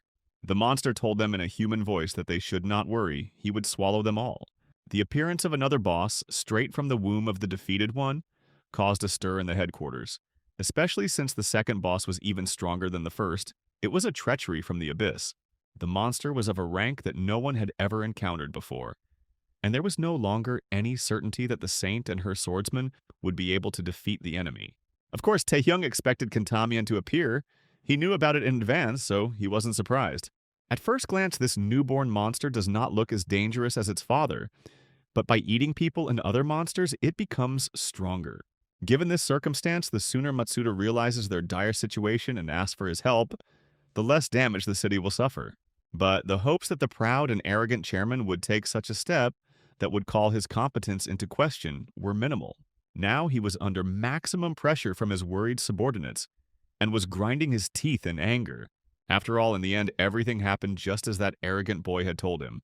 So Matsuda wasted precious minutes wondering whether it was worth calling on other associations for help. It is obvious that a monster capable of defeating the saint and the devil of the sword will destroy the entire city before reinforcements from other countries arrive. The losses will be so great that Matsuda will lose his political influence after this anyway. Then he made the only decision for himself to run away, and he informed everyone present about it. This caused even more controversy because the Seekers understood that it was their duty to protect people. But from the chairman's point of view, there was no point in fighting a losing battle and multiplying losses. This is the difference between the stupid Seeker associations and the army and police who do not have such an option. Taehyung no longer waited for the feeble-minded chairman who had been sitting on the throne for too long to decide to fight the monster and fulfill his duty, and simply put him to bed. The boy had intended to not interfere for the sake of Chairman Ju, But seeing how things were unfolding, he couldn't bear it. The thought of meaningless sacrifices due to bureaucratic red tape and Matsuda's personal ambitions was too unbearable. Freed from the remnants of the shackles, the hero calmly confronted everyone with the fact that he was going to go and destroy the monster, and he didn't care whether they tried to escape or decided to help him. In any case, he himself was going to save many innocent people as befits a true fair hero. It was necessary to hurry to eliminate Kentamian before the dungeon finally burst into flames. The destruction increased with every minute. The monster was in no hurry and was enjoying the feast. Without help, the holy samurai himself could do little, especially since he lost consciousness from one blow. Tsurara was barely holding on, and she knew that her death was approaching, because even if she restored the sword devil and strengthened it, it was all useless. The creature that grabbed her and kept growing was no longer able to be defeated. Tsurara thought about Taehyung, who came here to help them, and really helped. Despite their open enmity, he was the first to go to the meeting, but was ultimately removed. Having just become an awakened being and then a seeker, Tsurara also wanted to help people with her power. Turning back, looking at the road paved with the corpses of enemies, she did not understand when she had turned the wrong way. But now it was too late to think about it. She watched as the monstrous mouth opened. And only at the last moment, as befits a hero, Taehyung saved her by snatching her from the clutches of the monster. The plot returned to the classic channel. From the very beginning, the hero did not expect much from Tsurara and her samurai. But he still praised her for gaining enough time. Along with him arrived the rest of the members of the local guilds, long-awaited reinforcements. Left without the leadership of a stupid chairman, the Seekers made the right conclusions and joined the battle, if only to save the wounded. They didn't have any combat power, but even a simple evacuation was enough for the hero not to feel constrained. Angry that his food was being taken away, Kentamian galloped towards Taehyung. Even he alone would have a hard time defeating such an enemy, and Tsurara shouted after the boy. Here the hero shouted out the name of the one who had not appeared on the pages of history for a long time, and who had already been forgotten. A wall of ice surrounded the centaur and Taehyung, limiting their battlefield. Soon the high glacier completely surrounded Kentamian, and the people outside the ring received temporary shelter. Lim Aong asked if this was really all that was required of her. She originally came here on her own business, but by chance they met. Chairman Ju made a special request to her when Taehyung was arrested for assault. The old man understood Matsuda's goals and could not leave the boy alone in a foreign country, so he sent him support. Why Lim Ayong? Maybe he was counting on a marriage union. Or maybe the author just needed to somehow bring the remaining character back into the fold. Taehyung was surprised that the girl was not going to engage in breaking through the dungeon, especially since they officially refused their help. The chairman ordered the boy to be returned at all costs, and the hero was grateful for this. Meanwhile, Kentamian paused dramatically, letting everyone finish their chatter, and only then asked the hero why he didn't run away if he knew that they were all just food. But to such arrogance from the freak, Taehyung sharply responded that only one creature here does not realize its place. And now it will become invaluable experience points for the hero, Taehyung warned. Meanwhile, the wounded were being evacuated, but Tsurara hesitated, not sure if it was worth leaving the boy alone. But then, inside the wall of ice, a black dome appeared from his monarch zone and cut off the way inside. The battle began. The enemy tried to reach the guy with a spear, and he deftly slid to the side. Thanks to his speed, he managed to land the first blow, but as expected, it was not fatal. The monster quickly regenerated. Moreover, Kentamian seemed to sense the presence of the enemy. Despite the invisibility, his blows became more and more accurate. Combined with the huge size and length of the spear, the centaur should have very quickly dealt with the flea that was jumping around. Then the hero summoned the spirit of the dead, and a majestic knight with an overwhelming aura appeared before the centaur. Taehyung ordered the enemy to fall on his face, but he stood firm and withstood the pressure of the dead man. But the monster recognized the hero's strength. He held on with dignity, even though he was food. Then it's time for the predator to get down to business and show who's at the top of the food chain. Once again, the guy came up with trump cards that the monster had never had before. The power of the predator, which had grown to the size of a dragon, could not be blocked. However, all these abilities required a lot of mana, and a long fight was not beneficial for Taehyung. He was about to snatch victory from the clutches of the enemy when suddenly everything disappeared, and he found himself in a strange place. From the top of the bone throne, someone was looking at him, and his commanding voice reminded the boy that the power he was using did not belong to him. Then the stunned boy asked the stranger what he wanted. The double in the subconscious wanted the hero to get to that scoundrel, but for this he needed a person with his own strength, and not one who was intoxicated by the skill of a predator. For this, he was ready to arrange a small test and grinned. Taehyung snorted. He had no idea who this was and why he was sitting inside his head. There was no reason to listen to him.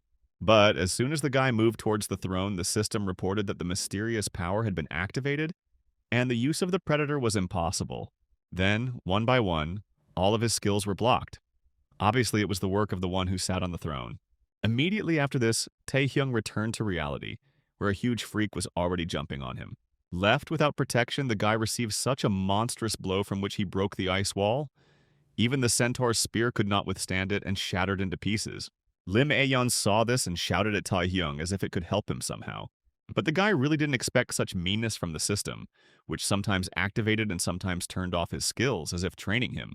A severe wound opened up on his body as he tried to figure out what kind of bastard had disabled his skills. Of course, from the very beginning, Taehyung knew that the power of the predator did not belong to him. It was given to him by the sun-faced one, but no one explained to him the rules for its use or the purposes for which it was intended.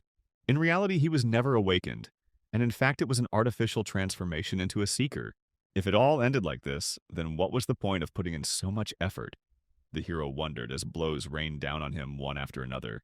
One of them could have been the last one, but Lim Aeon managed to protect him and cover him with ice. It was very opportune, although unexpected. The guy didn't think that she would interfere. The girl, who did not even have a national rank, declared that she would buy him a little time, and he himself should heal his wounds with the saint in the meantime. Lim Aeon understood that the enemy was beyond her capabilities, and that was precisely why she tried to help him, because only a hero could deal with him. Hearing her words, the guy came to his senses. No matter what the scoundrel who turned off all his skills at once told him, no matter how offensive it was, it couldn't help the matter. There was an enemy in front of him that needed to be destroyed at any cost, and Taehyung had to find a way to defeat him at all costs. But he didn't know how to do it yet. He was covered in wounds, without any skills. What could he do at all? There was still one skill left with him, Taehyung suddenly remembered, the one he hadn't been able to use at first. The blood ejection required powerful blood for its use, and the hero looked towards the defeated centaur who lay there doing nothing. At the same time, Lim Aeon received a blow from which she could no longer defend herself. And yet she managed to inflict some damage on the monster. He lost one arm, and was very angry at the little girl.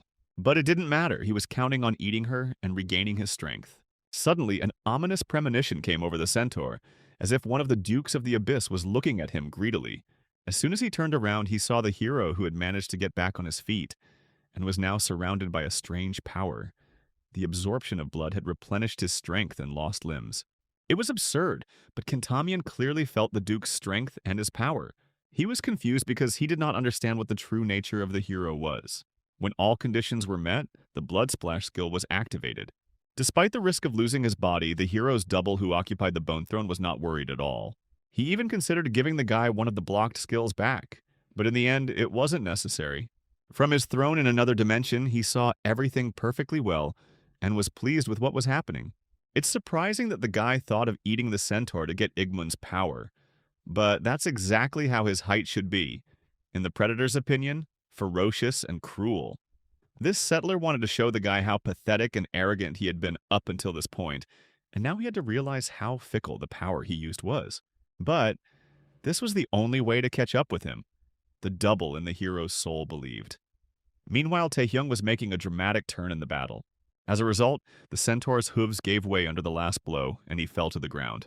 Then he cursed and started cursing all the cheaters in the world who were not being looked after by the admins, and he also promised not to visit this server anymore. Just a moment ago, the guy was on the verge of death, and now he possessed the power of a duke. So the centaur's bewilderment and anger were understandable. But he was not going to give up yet because he had one last trump card left. Duke Orgale himself created his body. The centaur quickly devoured all the bodies that were nearby and absorbed their magical power, and immediately the strongest changes occurred in him. Lim Aeon was lying nearby, unconscious, possibly injured, and in need of help. The fight couldn't be dragged out, especially since the guy didn't know how long his skill would last. The blood was boiling in his veins, and he felt it rushing to his heart, which could burst at any moment. This was definitely not an ability that could be abused. And yet, even though the strongest enemy was rushing towards him, waving huge axes as tall as him, Taehyung felt an unprecedented lightness in his body. He simply dodged the heavy blow and the axe sank deep into the ground, only cutting through the asphalt. The hero slid close and inflicted a deep wound on the centaur, from which his bodily fluids gushed. The monster launched several more quick, sweeping blows, but still missed the target, which made him even more furious. Even after absorbing new corpses and becoming stronger, he was still inferior to the cheater, and again the monster cursed the toxic server. As a result, the guy simply ran up and delivered a direct blow to his chest, aiming for the heart. The thing is that along with the release of blood, Taehyung received not only super strength and speed, but his right eye turned red, as if he had used the skill of a predator. But there was something else. Unlike the previous times, now the guy clearly saw the flow of mana. Thanks to this, he saw where the enemy's forces were gathering and could predict their actions. With the help of the same vision, he was able to see the place where the mana crystal is located, which is the heart of the monster. Having received a mortal wound, the centaur asked him who he was, and the guy wished him a good journey to hell, where everyone had to tell on the spot. From the overexertion, the mana that burst out of the crystal tore the centaur's body to shreds. Of course, Taehyung himself wanted to find out the nature of his powers, no less than the others. Once such a powerful double boss was defeated, the gate breakthrough crisis could be considered resolved. The local association tried its best to overcome the aftermath and helped people with all its might. After an investigation, Matsuda was removed from his post and sentenced to prison, although there was hardly a prison capable of holding him. In Lim Aeong's case, she suffered minor injuries and recovered quickly, but was more worried about being scolded by Chairman Ju. But the one-eyed old man was simply glad to see her return. The silly girl had only been a schoolgirl yesterday and didn't understand much. As for the couple of the saint and her samurai, they publicly apologized. Immediately after the battle, they confessed to all their sins and abuses of skills. The saint herself reported that she manipulated people with their memories. Tarara agreed to accept any punishment, and after that she promised to responsibly fulfill her duty as a seeker, if only she was given a life sentence. On the other hand, she and her samurai are the only national-level seekers, so she could be forgiven for everything. Meanwhile, news of Taehyung's victory, his victory over a double top-rank monster, which was also recorded live, reached the new empire. The head of their association acknowledged the strength of the young man, although before that he thought that only Cody was capable of such a feat. Marcus noted that the guy had grown not only since the tournament, but even after the fight with Gregory. Moreover, they immediately realized that the red power that Taehyung used belonged to the Duke, which made the chairman's desire to get such a young talent even stronger. But he understood that people of such caliber do not seek money and status. They are driven by strong ideals, and one could only hope that these ideals are not contradictory. Then after a short meeting, the chairman told Marcus not to do anything about this guy. In any case, every step they took was for the good of humanity, he said, as he entered the hall where the figure of a creature stood, as if created from pure gold. After his long and grueling battle, Taehyung replenished his mana reserves with potions. But even then, the predator skill no longer responded to his commands. After the blood discharge was complete, his body returned to normal. Fortunately, the lost limbs returned to their place, but the skills remained blocked by the double. That's why the guy turned to the potion maker to solve this problem somehow, but the result was negative again, and a large line of bubbles lined up on the floor. Of the skills, only the blood emission worked, and the red eye, another skill associated with it. So Sangik was the leader of the Alchemist Guild and seemed to be disappointed with the failure as well. His main skill was creative potion making. Combining special ingredients, he managed to create potions of exceptional quality. The effects ranged from simple stat boosts to removing curses and incurable diseases. The old alchemist was extremely upset that he couldn't help the boy when he approached him for the first time in a long time. But the hero told him not to worry, it was just that the curse that had befallen him was of a different nature. Since this didn't solve the problem, there was only one way left, to meet with the double who didn't want to let him go. But first, the guy was going to go to a foreign sanatorium and undergo various examinations there. Of course, we were talking about the most powerful country in the whole world, the old alchemist realized. The world's best curse-removing expert lived there, and Taehyung intended to visit him. Ricky Harless was standing right in the middle of the pile of bodies that were spread out around her, and a strong fighting aura surrounded her. And this girl came here to see Chairman Cha-Ran. The spell ball in her hands looked threatening. She told the scoundrel that she had come here not as an ordinary seeker, but as an investigator for a global organization, and accused Cha-Ran of killing seekers at the tournament. She also came here to investigate the unauthorized experiments that Cha-Ran was conducting near the unknown dungeon. Now he had a choice to cooperate with the investigation or lie in a coffin. The old man, of course, cheekily asked what would happen if he refused. Taehyung, like no one else, knew what this would lead to, and that he needed to hurry before Ricky Harley's went missing. Before heading to Charon, Marcus informed her that they had the right of access to the unexplored dungeons. One of them was provided by Taehyung and was called the Kantakana Storm, which he himself cleared. The second was called the Grey Pit, and many raid teams had already perished in it. It should be taken into account that illegal mana research centers were discovered around the second dungeon. Apparently, Charon was behind them and was conducting some kind of dirty experiment. This could not be tolerated any longer, and it was necessary to intervene. But for some reason, they decided to do it under the guise of an investigation, and even sent the girl alone. Even though Ricky was in the upper echelon, she knew how much of a risk she was taking. It was more like a blatant provocation, as if she was being sent there specifically to give them a reason to destroy Charon if he attacked. However, it was also impossible to call Ricky an easy prey. She immediately showed her dominant power. She made no secret of her intentions to bring Charon to justice, even if it happened after the battle. Charon just chuckled. Of course he was preparing to fight the strongest. But Ricky was an outstanding magician, and he knew that he would not be able to cope with her. However, this girl was perfect for his plan, so the old man suddenly laughed and said that he was just joking. Could they resist the World Association? He said with feigned gentleness, and agreed to cooperate. He even suggested that she see everything with her own eyes so that she could draw accurate conclusions. Tomorrow she will be able to personally see the experiment and then draw conclusions, Charon said, and smugly ran his hand over his beard. As an investigator, she shouldn't have agreed, but in the end she returned to the hotel. After all, Ricky couldn't fight the entire organization alone. She wasn't stupid, and she knew that Charon's words were just pretense, and he was clearly plotting something. It was hard to tell what was on his mind, so she decided to wait and be careful. A person only has one life. Leaning back in her chair, the girl could relax, but she was troubled by another circumstance of this matter. Someone named Kim Tae-hyung invited himself to a lonely lady's house in a completely tactless manner. Of course, the guy had already made a splash in the world and was on everyone's lips. Ricky herself wanted to meet him if the opportunity arose, but not so quickly and not under such circumstances. So she kept a suspicious look at the guy. The culprit of her anxiety, without any preludes, declared a terrible thing, that she would die in that place tomorrow. At first she thought that the boy was just trying to make a joke, but his calm and confident face said otherwise. Ricky was known as the world's #2 seeker, but her main specialty was her cancellation skill, which could cancel even the Awaken's vow and her celibacy dinner. Taehyung, however, was currently unable to use any skill except for the eye and blood emission, the latter being quite specific and requiring the corpse of a strong enemy. Rika's skills were essential to him, but she was also known to be taciturn and had little contact with anyone outside of her own circle. The guy only knew that when she disappeared into the Guangzhou dungeon, the whole world was in a state of shock upon hearing the story. With his sharp statement, the hero hoped to attract her attention. Ricky herself should have understood the precariousness of her position. Tomorrow, she would have to stick her head into the tiger's mouth. However, the answer was a piercing look. In Rika's opinion, the Seekers were at risk every day. Regardless of whether she believed the guy or not, she considered it her duty to conduct an investigation. This surprised the guy a lot. He thought that anyone who considers himself a human being would think first of all about his own life. But then the sorceress showed him her magic and asked if he thought they were still people.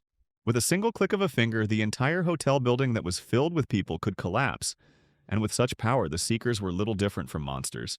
Whether it was money, fame, a dream, or a mission, all Seekers wanted something. This was what most limited each of them, as if chaining their hands. But what is it that binds him? Is he able to control himself? The sorceress asked him, and touched his shoulder gently.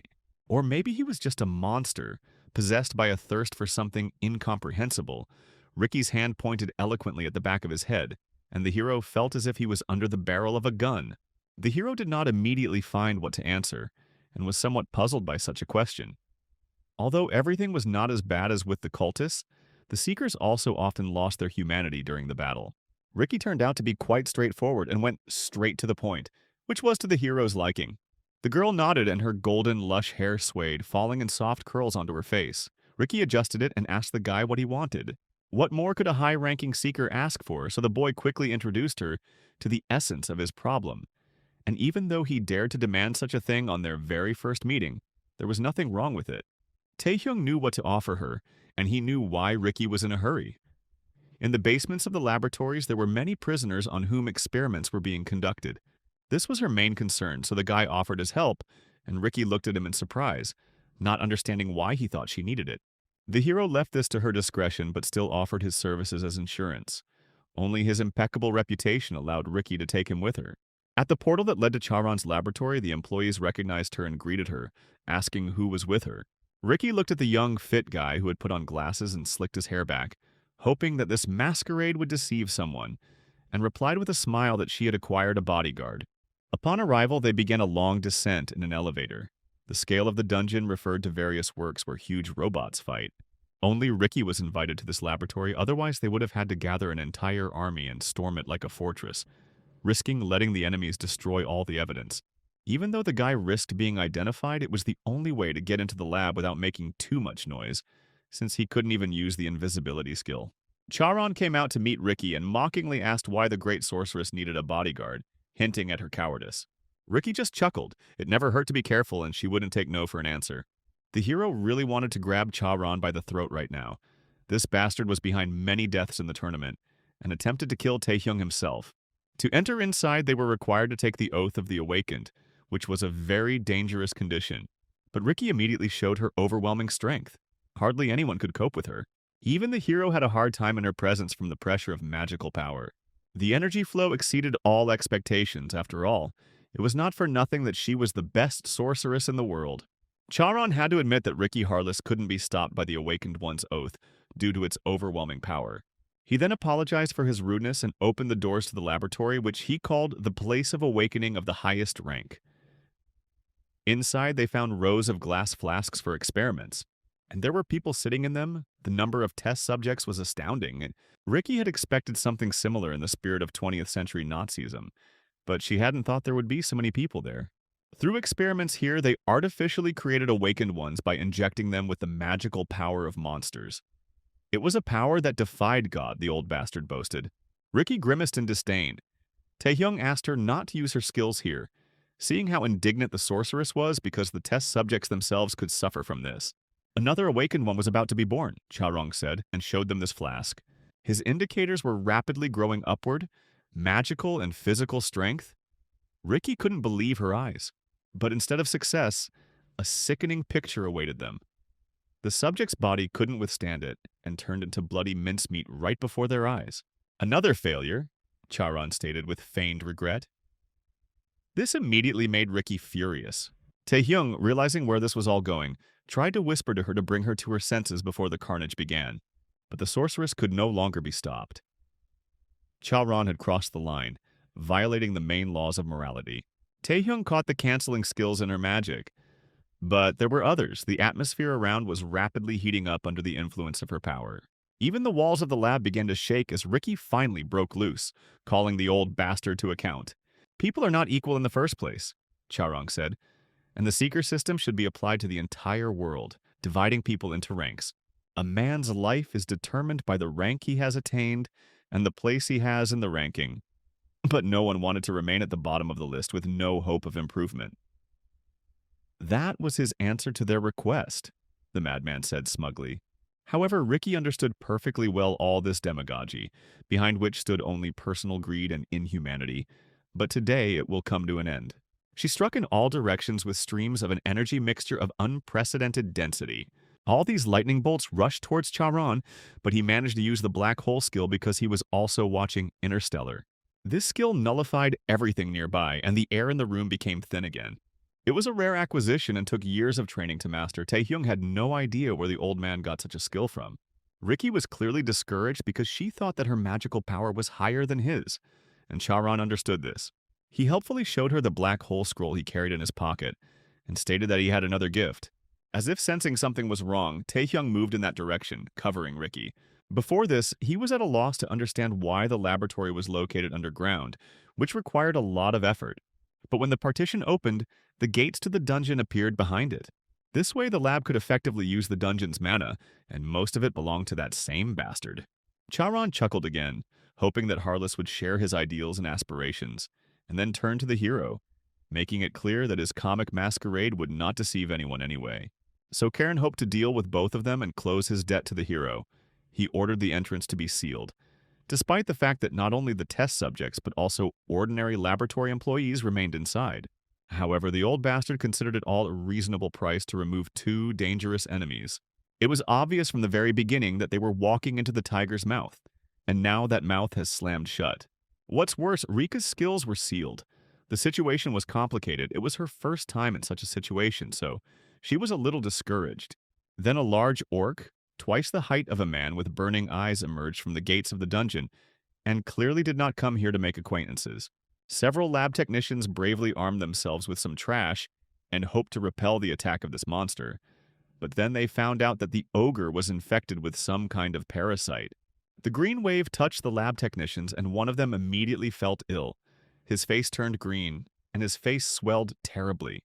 The infected one immediately rushed at his comrade and bit him, spreading the infection further.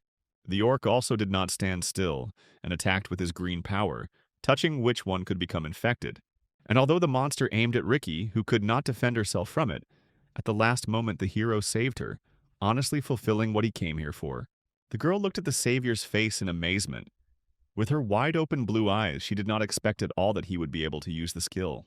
The fate of all the lab assistants was unenviable. They turned into monsters, which is ironic, because they themselves rejected humanity and conducted illegal experiments on people. Yet Taehyung wanted to stop the infection by eliminating all the parasites. With the help of his eye, he could clearly see the source of the infection. The orc was the main body that gave orders to the others, and pushing aside the converted, the hero rushed towards him. He aimed at his head because the red eye showed him the way. Inside the orc's half-empty skull lived a parasite, an ugly worm that controlled his mind. However, when Taehyung wanted to grab him, the orc showed miracles of intelligence and dodged. Then he ignored the guy and aimed at the lab technicians, wanting to infect even more people. This was no good at all, the boy thought, because it would only make it harder for him to fight. He ran up and grabbed the monster at full speed so that they flew back to the gate together. The orc leveled the wall with his body. A blow of such force should have at least broken his spine. But the parasite endowed him with some special power, so the enemy rose again and surrounded himself with a green aura. The infection rushed towards the hero, and Taehyung realized that he was in trouble. There was a crash, and Ricky looked at the guy in amazement. He stood motionless in a cloud of dust, and it all looked very bad. If a seeker as strong as he is found to be under the influence of a parasite, then this could mark the birth of a new monster, a monster that no one in the laboratory or even in the world would be able to cope with. However, fortunately this was avoided. Taehyung achieved his goal and caught the parasite in the orc's head. He tore it from the monster's head and threw it away, ending the threat. Like a true king of pathos, the guy didn't look at the falling carcass of the enemy and reached for his glasses. He struck another dramatic pose so that everyone could appreciate his awesome coolness, and suggested that Ricky hunt the old bastard. Meanwhile, the old chairman fled with his men, but they were worried that Taehyung and Ricky would survive. After all, they were national-level seekers. The chairman nervously stroked his sparse beard and looked angrily at his subordinates, which immediately caused them to become constipated. But then he softened and said that there was nothing to be afraid of, because the walls of the laboratory were made of a particularly durable material. This place was created to hold just such awakened ones in case the experience did not go as smoothly as desired. This structure was capable of blocking most skills, and at the exit of the elevator, another massive door was installed, made of the same material as the walls. Once it was sealed, their enemies would remain here forever until they died at the hands of the monsters of the dungeon. But their hopes were not destined to come true because the entire laboratory building shook from a series of blows. Something was quickly approaching them, breaking through all obstacles in its path. And in the end, Taehyung simply smashed the elevator lid, thus catching up with Choran's team. There was one unpaid debt left between them, so the guy simply couldn't let the old man go home, and he grinned evilly at the sight of his face. The chairman grimaced. His calculations on the walls had completely failed. The boy was in his way until the very end. Until now, Charan had not acted personally, and the boy wanted to test what he was capable of. He suspected that the old man simply had no abilities, although he himself hardly had anything other than his characteristics. But the enemy didn't run or dodge, he simply put his hand under Taehyung's blow. Their fists collided in the center of the room, causing a loud echo to reverberate around. It turns out that all this time Taehyung was using blood emission, and now he was amazed that the old man blocked it with his bare hand and even managed to throw him back. Just by looking at the movement of Charan's mana, Taehyung realized where the source of his power was. The old man had injected himself with the blood of a monster. At the moment, he himself was half a demon about to awaken. It was hard to imagine that there was a madman who decided to conduct experiments on himself. Charon originally didn't plan to reveal his trump cards, but for Tai Hyung's sake, he entered the battle and quickly moved closer to slap him down in one blow. He wished the boy to go drink some milk and grow up a little more, and then contradict his elders. But suddenly the chairman's hand seemed to be chained to the floor. The electric chains firmly caught him and pulled him down. The fetters that bound him absorbed Charon's energy, and he felt himself weakening.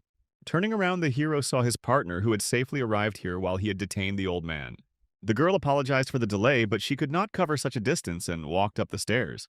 Moreover, many obstacles in the form of the criminal's accomplices appeared on her path. All of them now lay like a carpet at her feet. Ricky stood next to the guy and praised his skills. Not only did he use abilities within the radius of the black hole, but he also had the shocking power to break through the walls of a fortified bunker. She even became curious about what exactly Tai Hyung was trying to unlock, if he already possessed inhuman power. Charon became even more angry, not only because he was tied up, but because he was being ignored like that.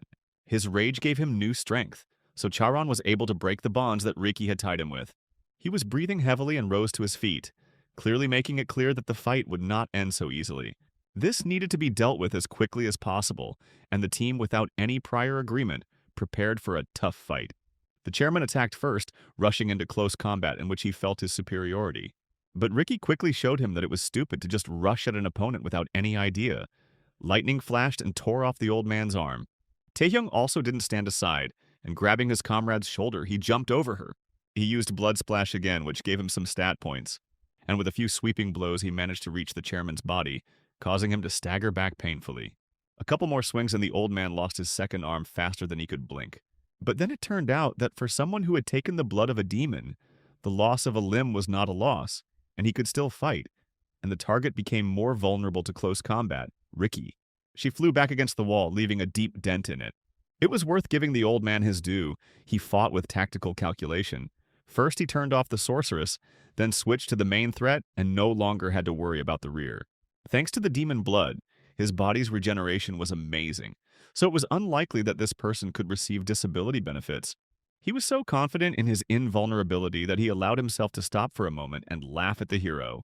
Taehyung really had problems. It was worth taking just one heavy blow, and his hands, capable of breaking concrete walls, were already shaking from the tension.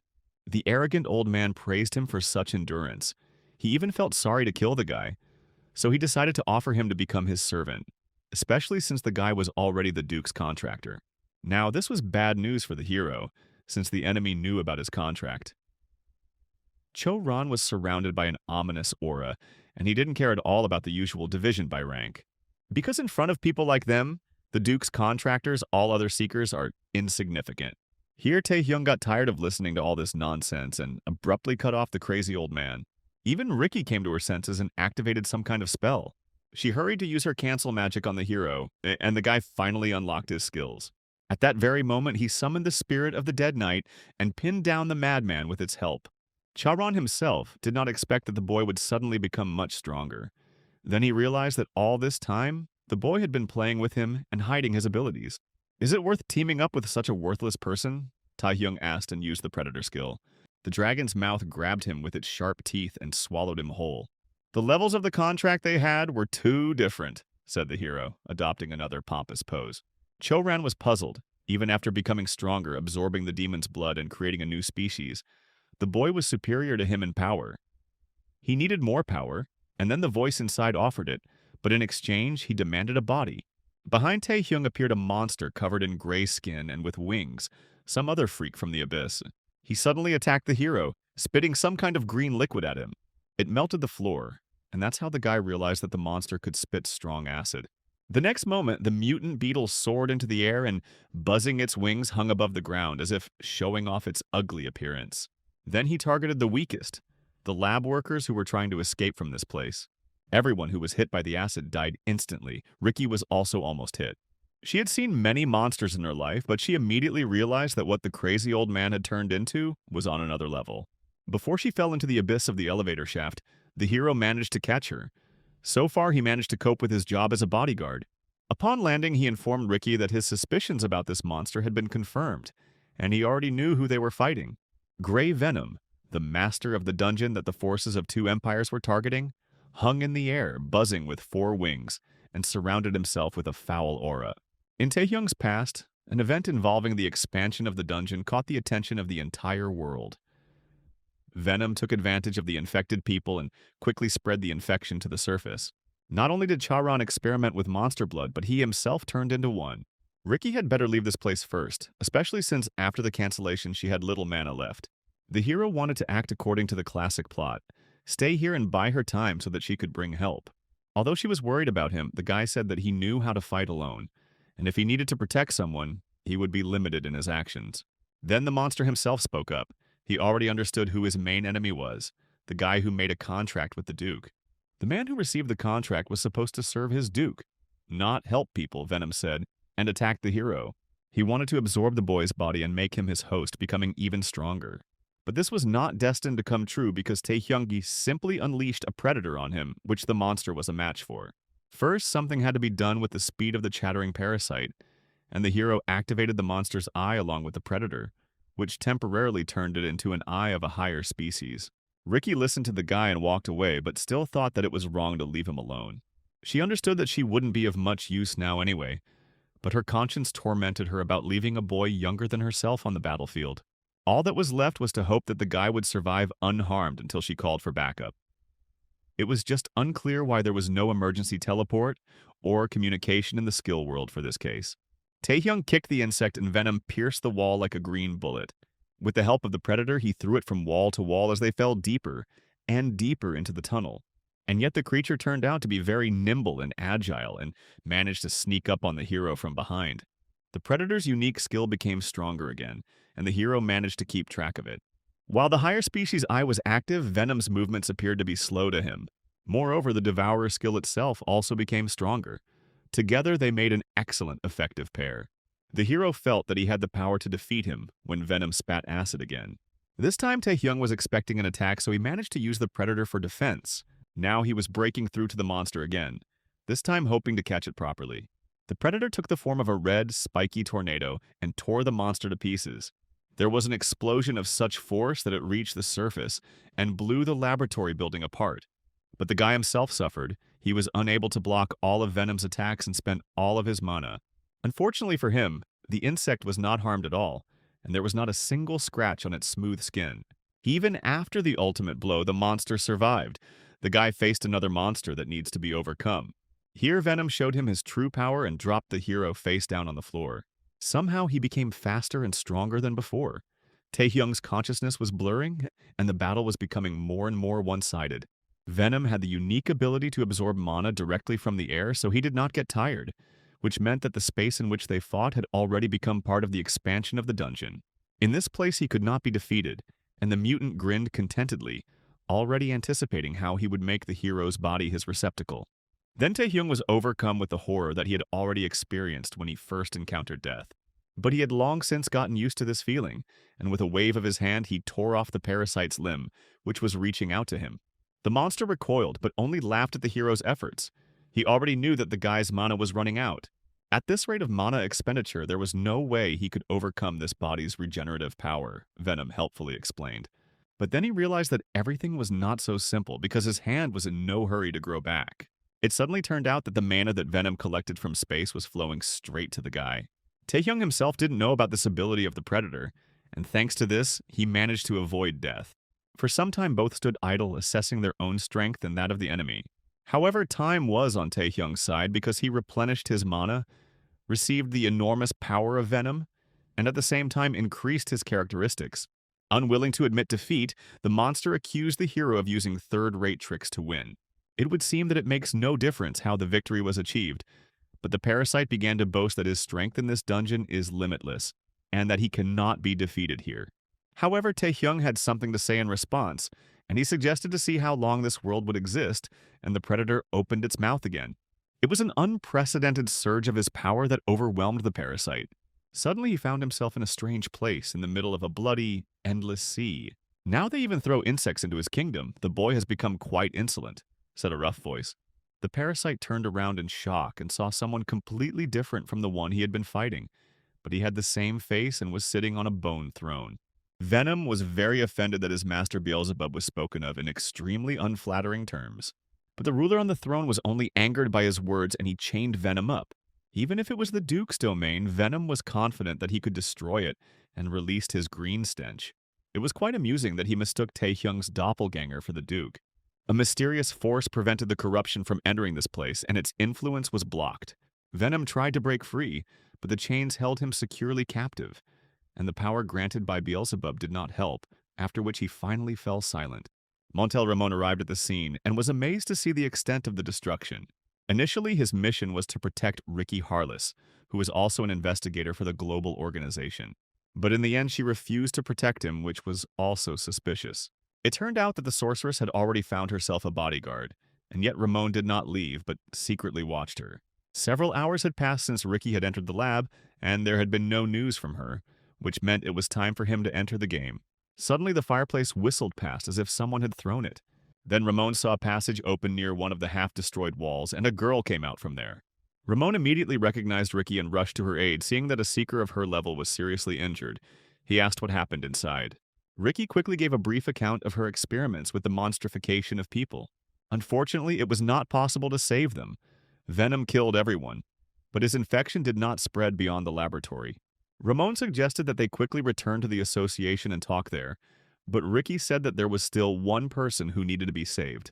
And she told about Kim Taehyung, who acted as her bodyguard. Then they felt an ominous feeling and turned towards the laboratory. Monsters poured out from its depths just like when a dungeon breaks through. Ramon covered Ricky with his body and activated his abilities, but they could hardly think about helping the hero now. The skill of a Black Seeker created pistols. Everything is logical. The author has no prejudices. Bullet of Total Destruction is a skill that summons countless weapons created from mana. It's a pity they didn't think of a machine gun. The monsters were still rushing out, so it was unlikely that such a rapid fire could stop them. Ramon no longer hoped that Ricky's bodyguard would survive in this case.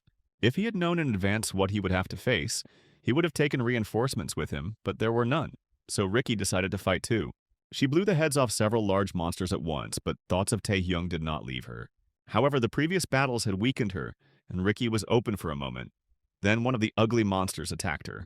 They were almost grabbed by monsters from all sides when suddenly they all froze in place as if paralyzed.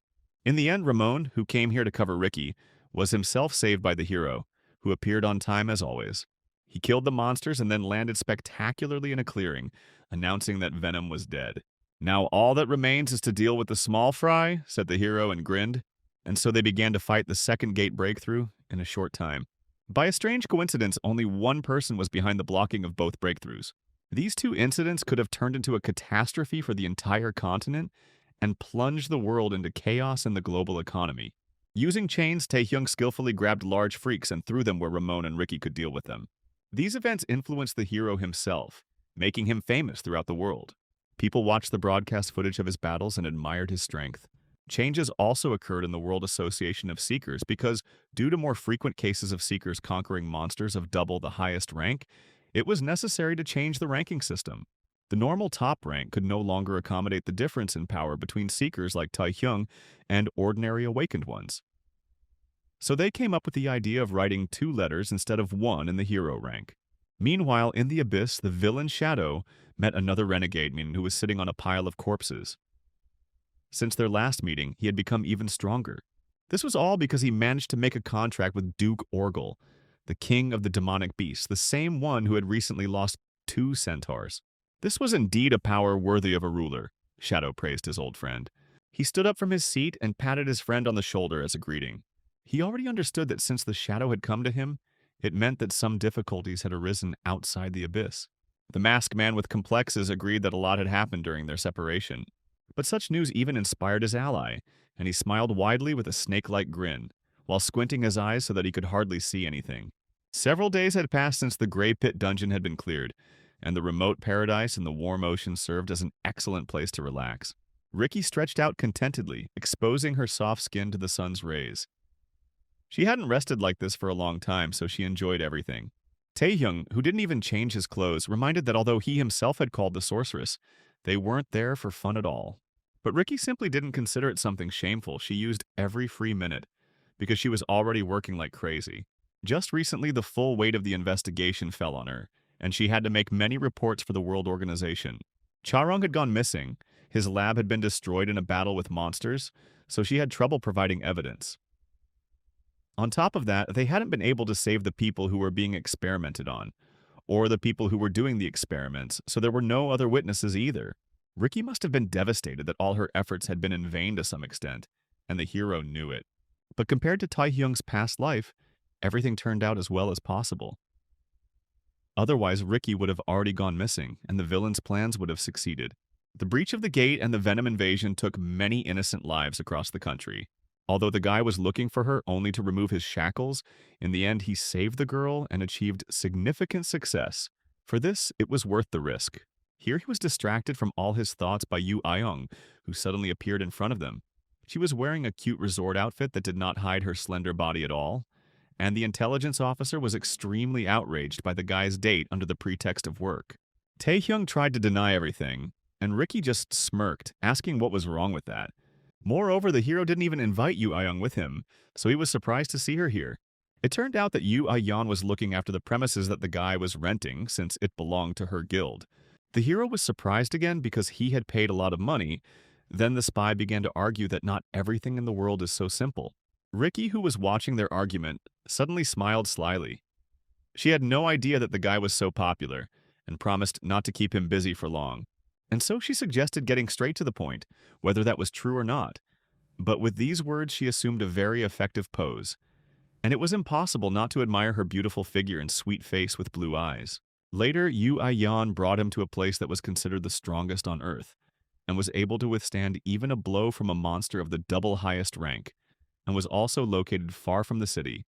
It was a spacious room with walls like a bunker, and so everyone was curious as to why Taehyung had decided to come here. The guy's skills were already unlocked, but these powers were not enough for him. He understood perfectly well that at any moment the scoundrel with his face could again arrange such a prank, or, what's more, take his body. Considering all the risks, this weakness had to be eliminated, because the settler was hardly trustworthy. In the future, he would face larger battles, so the double had to be subdued. Taehyung was afraid that he might have an uncontrollable release of energy, and Yu Ayeon realized that he was afraid of losing control of one of his skills. But this was a much more dangerous state. He could lose his mind and stop being himself, the hero warned. And since they were here together, the guy asked the girls to unite and stop him if something went wrong. The scout sighed heavily. As usual, it was difficult for her to understand what was going on in the guy's head. She turned to Ricky, but she also shrugged her shoulders, not knowing Taehyung well enough to know how to bring him to his senses. The girl remembered the skill the boy used after the cancellation worked on him. It was similar to the Duke's power. In any case, she responded to her savior's request, also because she wanted to learn more about his power. When everything was ready, everyone was warned. It was time to begin. For the first time, Taehyung decided to resort to this method. He turned the phone screen towards himself and turned on the camera, after which he activated the power of Gias. At that very moment, his consciousness went deep into the inner world. And so the hero himself found himself in the middle of the endless Red Sea, where he had previously sent all sorts of rabble. The smug ruler with his face, who sat on the bone throne, grinned and praised the boy for his intelligence. He didn't expect the boy to dare to come to him personally, and the hero boldly declared that he always wanted to look at that bastard who lives in his body without asking, and who also doesn't pay rent. Moreover, he used his face, but Taehyung knew nothing about his true essence. The settler just grinned and said that he wasn't obligated to tell the guy anything. It was an expected answer, but the guy was not going to ignore the time bomb that could explode inside him at any moment. So, slamming his fist into his palm, he ordered the imposter to get out of this house. "And if he refuses, we will have to throw him out by force," said the hero, and extended his hand towards the settler. He immediately stood up from his bone throne and mirrored the guy's gesture. From the outside, it could have been taken for a battle of show-offs with a bunch of complexes. All these sweeping movements, pompous phrases. Two monsters burst from their hands and collided in the center between them, both using the same power. At the same time, the floor under the feet of the two girls who were watching the hero suddenly began to tremble. At first they thought an earthquake had started, but then they realized that what the guy had warned them about had started. The floor of the reinforced bunker cracked under his feet like a crust of ice. Ricky immediately realized that there was trouble and told Ion to get ready. It would clearly not be easy for them.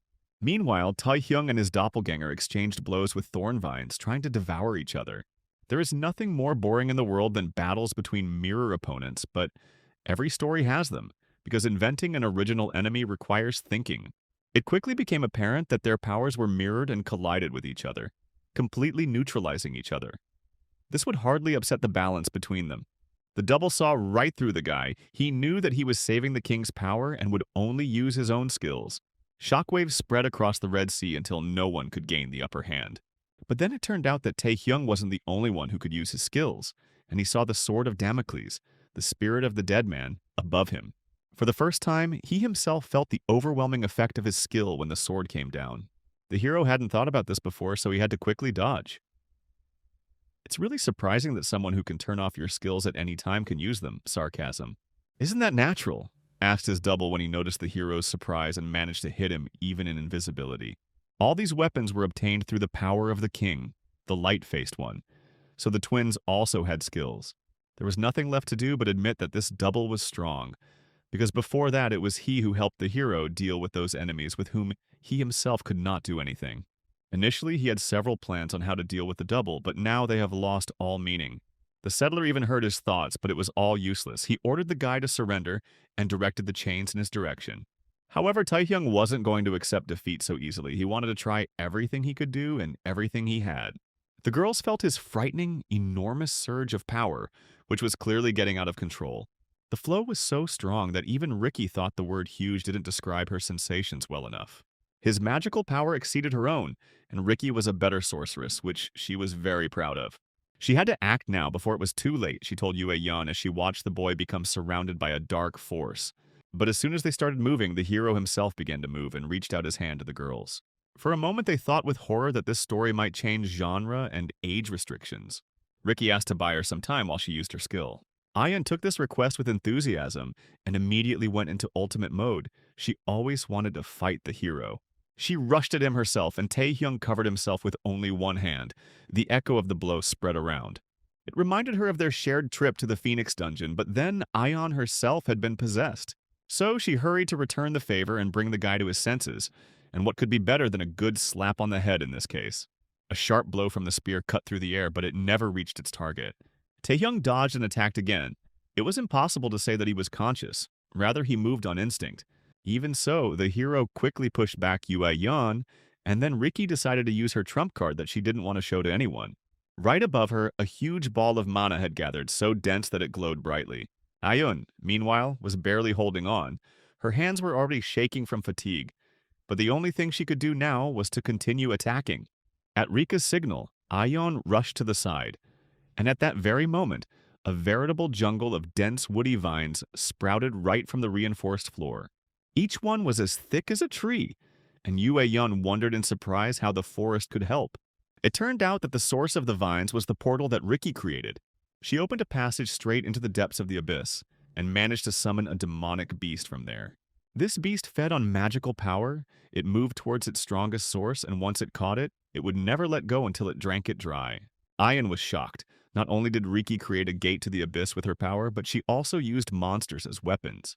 She justified her second place in the ranking of national level seekers. For some time, the hero simply lay limply on the hard vines as if submitting to their strength. Ayun already thought they were done, but Ricky motioned for her to wait. She felt that even with the loss of energy, Taehyung's magical power continued to flow as if from a bottomless source. If they hesitated even for a moment, the situation could really become dangerous. Had she known in advance how much effort it would take, she would have demanded a higher fee, and Ricky thought to raise the issue later when she saw the vines tearing. At that very moment, Yu Ai-yon received a blow, faster than she could blink. Kim Taehyung completely freed himself from the green vines that had bound him, and instantly took his partner out of the fight. This was complete nonsense. He shouldn't even be moving, Ricky thought, and tried to tie the guy up again. And then Taehyung spoke, but there was an unfamiliar tone in his voice. He praised the girl for her clever use of the demonic beast, but unfortunately for her, the vine could only absorb a limited amount of power. A chill ran down her spine when she suddenly realized that someone else was speaking to her in Taehyung's voice. This someone looked at her angrily and smiled like a real maniac. "What happened to the original?" Ricky asked. She was very worried, realizing that the guy's plan most likely failed. "The guy lost and he gave up his rights to own the body," the stranger answered her smugly. Ricky unmistakably caught the feeling of a double highest rank monster in him. She had absolutely no idea what he was talking about, but it was clear that this threat simply needed to be dealt with. Either way, he was an enemy now, so Ricky attacked almost without thinking. She threw dozens of lightning bolts at him, but the settler continued to stand serenely in place. And then, as if he were a child's toy, he easily knocked away all of Ricky's energy with his bare hands. This is how stunning the long-awaited release into freedom should be, the double said with a wry smile. He rushed at Ricky faster than she could understand anything. The guy turned into an enemy too quickly. But all this could have been foreseen and bound with reliable chains. Taehyung himself was lying face down, almost drowning in the Red Sea, despite the fact that it was barely deeper than his ankles. He thought he had managed to close the gap with the settler, but it turned out to be a mistake. He was too strong. This is definitely not the sun-faced king that Taehyung met earlier. He was not crazy. But it was the king who placed a subtenant in him. He had to get out somehow, and there was only one way. The subtenant grabbed Ricky by the throat. He was completely disappointed that the sorceress gave in so quickly. There was no fun in it. This was the first person in her life who could give her such an assessment. After all, Ricky was a seeker of national rank. Human standards were clearly too low for him, the invader stated smugly, and asked if she had anything else. Since we were talking about the national level of power, maybe she had some kind of trump card for this case, he asked. But Ricky could only twitch helplessly in his arms.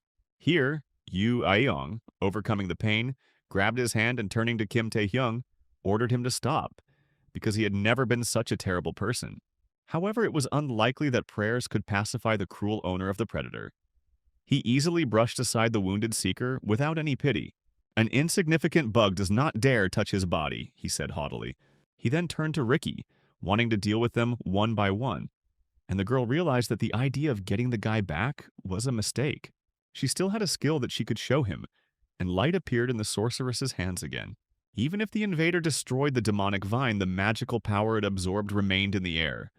And Ricky quickly gathered this entire ocean of mana into one place. She knew that if the monster that Taehyung had become were to break free, they would face a disaster worse than breaking through the gate. So Ricky unleashed all her power on his body.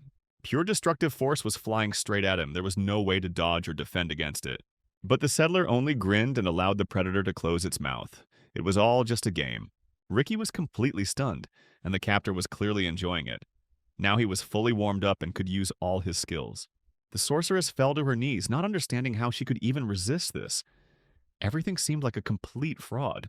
That's how it was, a scam, a cheat, in which all the efforts of all people were completely devalued by the author of the story in order to exalt the coolness of one hero. The subtenant pointed his hand towards Rika and decided to absorb her with the help of a predator, with the most merciless grin on his face. Suddenly his ability was interrupted because the owner of this body intervened in the process. By using the predator on himself, Taehyung managed to bring the tenant back to the inner world.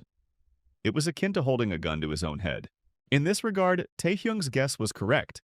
The subtenant also needed something. He did not want to kill him and take his body. His death would have put the double in a difficult position, but of course the invader began to deny everything, assuring that threats would not work on him. But the very return to the inner world spoke eloquently of the opposite. The double chuckled and told the guy to stop bluffing, especially since things like regression don't happen twice in a lifetime. But Taehyung never had any illusions about this. He always considered life after rebirth a gift, a nice bonus for doing something good. And if nothing can be achieved here, then it is better to die than to let other people fall, the guy declared decisively. He was so determined to destroy himself that this time the settler was forced to retreat and acknowledge the will of the guy. The reason he stayed alive was that the hero had to get to the king with all his might. And if he cannot do this, he will be swallowed up without any regrets, said the settler, and himself disappeared into the predator's mouth. Taehyung smiled. He knew that when that moment came, he himself would fight with all his might to survive. Eventually he managed to return to his body, and for a while he looked thoughtfully at his hands, as if not believing what had happened. Then Ricky spoke up, and the guy picked her up in his arms in horror, feeling guilty for what he had done while he was away. Then he remembered about Yu Aeyong. She was lying nearby. Fortunately, there was no threat to her life. Ricky even found the strength to joke. After all, he was a very dangerous guy. She could not even imagine that such a person was hidden inside him. But still, the girl was grateful to him for the fact that he was able to return, and suggested that they consider what happened their little secret. In return, she asked him to come to her aid when her life was in danger. Despite what had happened, Ricky was ready to trust him with her back, and Taehyung quietly promised her this.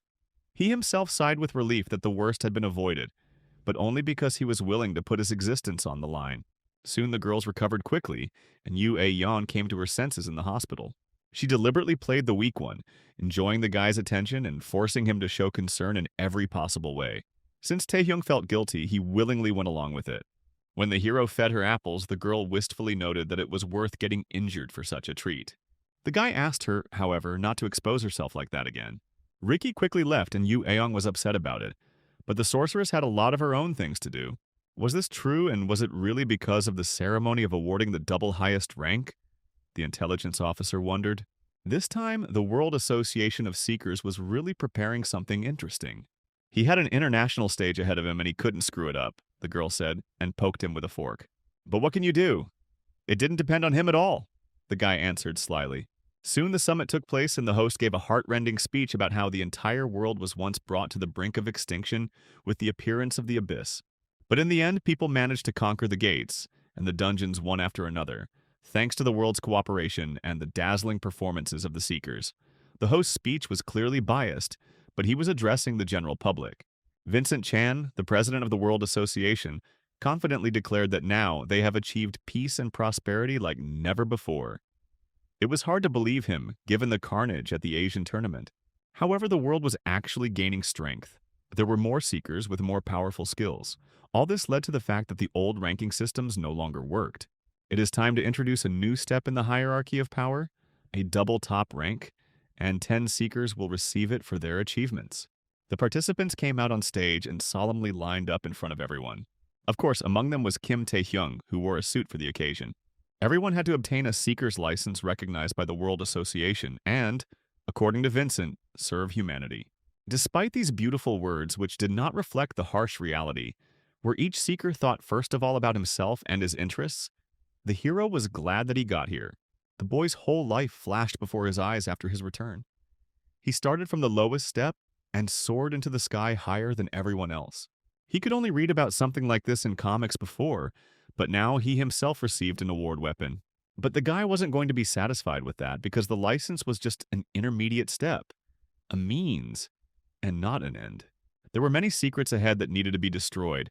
The sun-faced one, the Dukes, his doppelganger, all were surrounded by a veil of secrecy. For this, Taehyung needed to move forward, yes. Yes, that notorious thing again, to become stronger. No one wants to get smarter. Chairman Ju was the one who was most pleased with the hero's rise, and he slapped the guy firmly on the shoulder. Deputy Go asked the hero to be understanding, as their country was in dire need of a double-top rank power. A strong seeker will bring fresh energy into their organization and give everyone hope. Many people benefited from the guy winning the Asian tournament for their country, but the hero modestly noted that he was simply doing what he had to do. Seeing how friendly they were, Ricky came up to them to greet the hero as well. She smiled charmingly at him, and perhaps there was more to that smile than simple politeness. Taehyung was worried if she had recovered, and the girl pretended to complain that there was still a slight pain in her body, and he should have been gentler with her. It was as if Ricky had intentionally used so many meaningful phrases that Chairman Ju and Vice Go immediately realized that the intelligence officer Aion was right to be worried about the young man. But today, Ricky came with a different purpose. She wanted to introduce the hero to someone, if he didn't mind. A tall, fit, blonde man with yellow eyes like a tiger extended his hand to him and said that he had wanted to meet for a long time. It wasn't until he reached double high that Taehyung was able to deal with the man and meet his gaze directly. His face was on all the covers of magazines dedicated to seekers. He personified the entire era in which Taehyung himself grew up and lived in his past life. This man fought on the front lines in a tight tunic without armor or weapons. The world's strongest seeker, Cody Wood, squeezed his hand tightly, and the hero said outright that it was an honor for him. They would be doing a lot of work together in the future, Cody said, his piercing gaze seeming to probe the guy and see what kind of person he was. Taehyung also wanted to say something, but President Vincent attracted everyone's attention.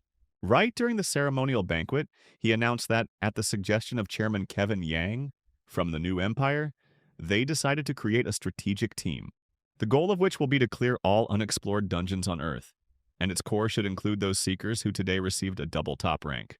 The team from the New Empire immediately volunteered to join. In fact, the talk was about creating an armed bloc controlled by the World Association. This matter could be both a good omen and a harbinger of disaster. so everyone listened intently. The new empire already received 5 out of 10 licenses of the highest rank, and now it could seize all influence in this united international army. Of course, according to Vincent, all this in the name of a strong, reliable, and safe world for all. Chairman Ju was wary of this idea. The unity might be in name only, but in reality, it might be a political ploy for one side to tilt the playing field to their advantage. The timing was perfect. It is obvious that the largest team will gain the most from this situation, since most of the awards will go to them, which will only further strengthen their hegemony in a world where nuclear weapons are no longer an effective means of deterring aggression. Chairman Ju understood all this. The Seeker Tai Hyung was essentially the main power and axis of the country, but without him, they were too weak. Now he could only go with the flow and accept it, because refusing to participate put them in a losing position. All countries understood this, so one after another expressed their desire to join this world team. When almost everyone had spoken, Tai Hyung suddenly raised his hand up, drawing attention to himself. And although he was expected to join in, the guy firmly stated his refusal. Their country will act independently of everyone. It was a very harsh statement, and quite unexpected for everyone. But in this way, Tai Hyung made it clear that the world was far from united, and that not everyone was ready to accept the dominance of one country over all. Ricky and Cody were returning on the same plane. The sorceress was somewhat regretful that they had not managed to officially cooperate with Tai Hyung. The previous negotiations with Marcus and Gregory had also failed. But Cody caught in her words not just regret that the world team did not unite everyone into a beautiful 10, there was something else behind it. Ricky didn't deny it, but she really did have a personal interest. They had something in common with this guy, so she asked Cody what he thought of him after this meeting. In his opinion, Tai Hyung looked strong. The fact that he managed to bring Ricky to a serious condition also spoke for itself. The girl smiled, realizing how the hero looked in the eyes of the strongest seeker in the world. But for Cody, this title meant nothing, because Tai Hyung was the Duke's contractor.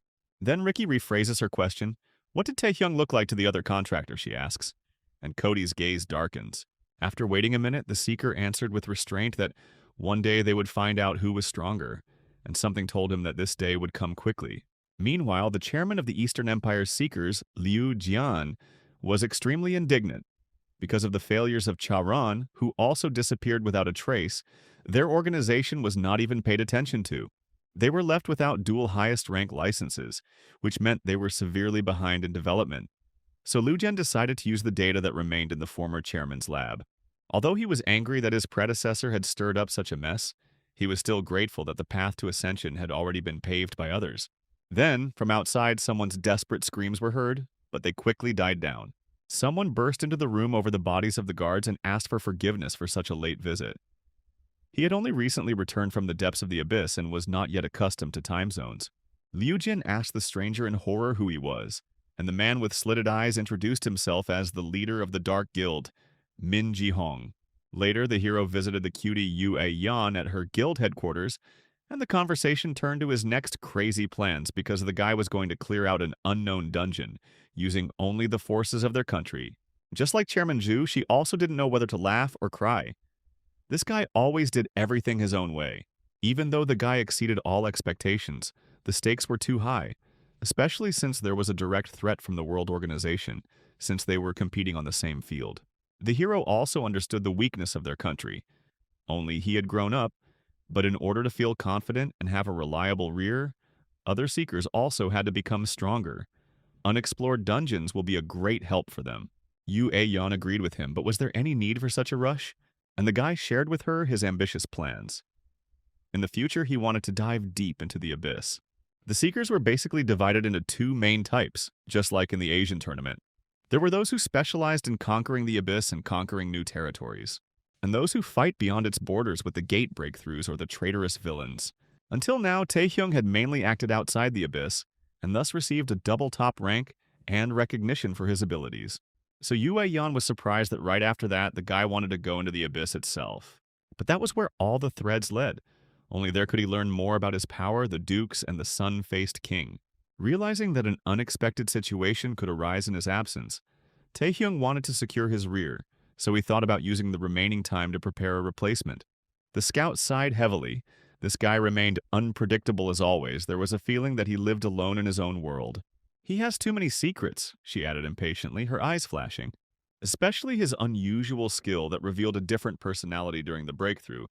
It could hardly be called a normal phenomenon. Naturally, she had a question about the true nature of Kim Tae-hyung. For a moment, she looked at his face in silence as he tried to shyly avert his gaze. And yet, despite her persistence, the hero refused to tell, even if he tried. She could hardly accept everything now. The guy was sure that one day there would be a more suitable opportunity to tell everything. And frankly speaking, he made a classic mistake. All heroes are loners. It is impossible to build trust on secrets. There was no point in hiding your secrets from allies because this only increases the chances of getting support.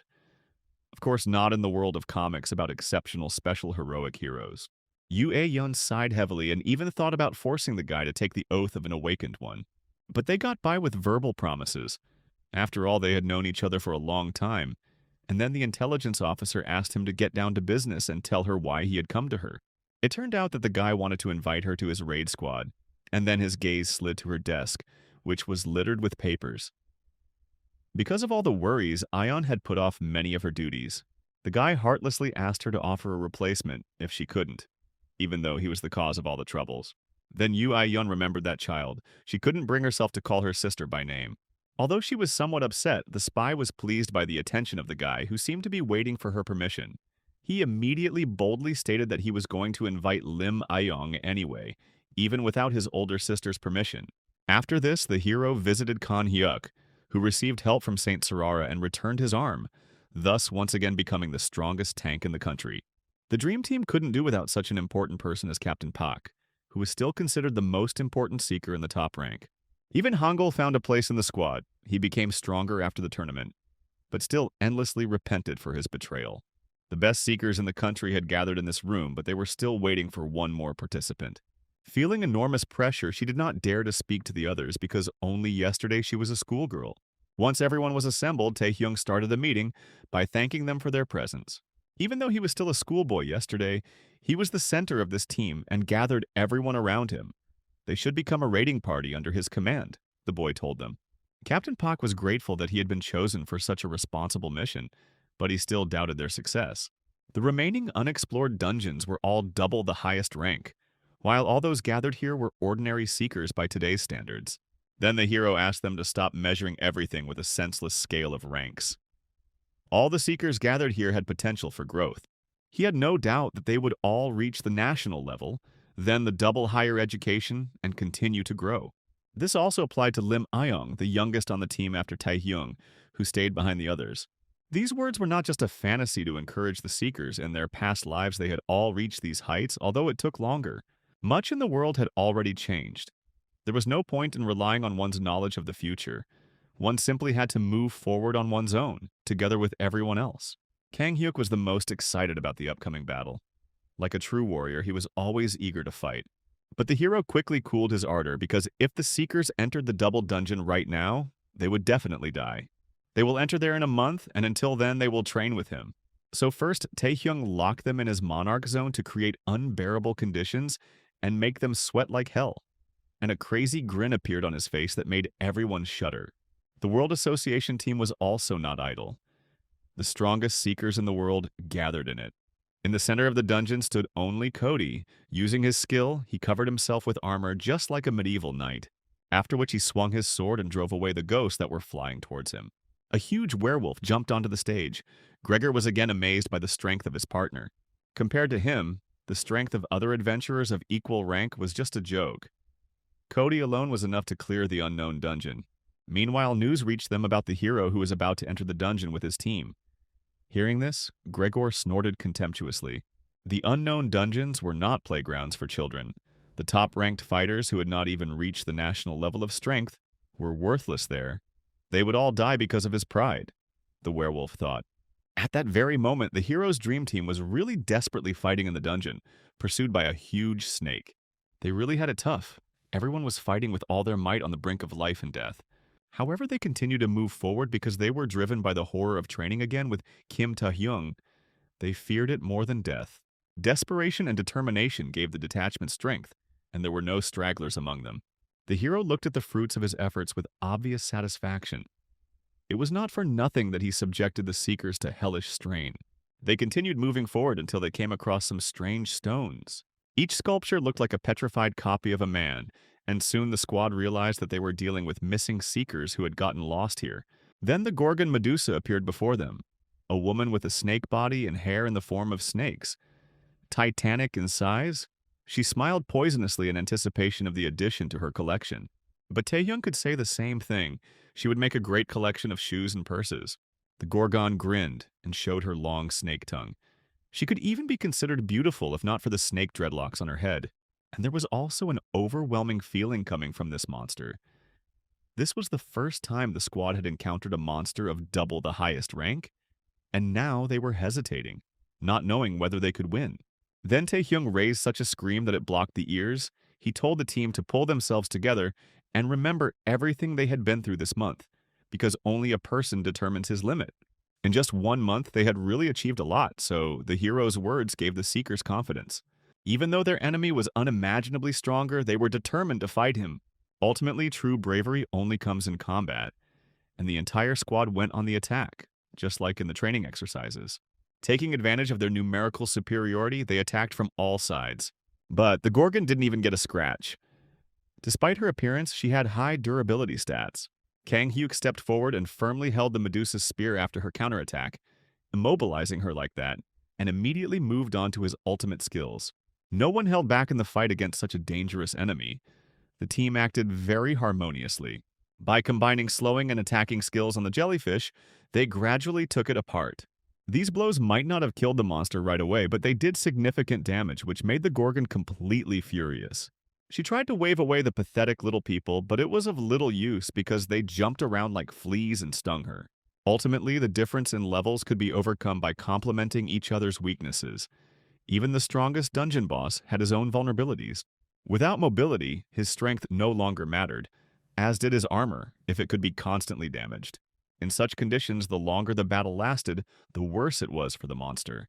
And due to the number of seekers in the team, they could save each other's strength. Of course, monsters of this rank have their trump cards like any boss in the game.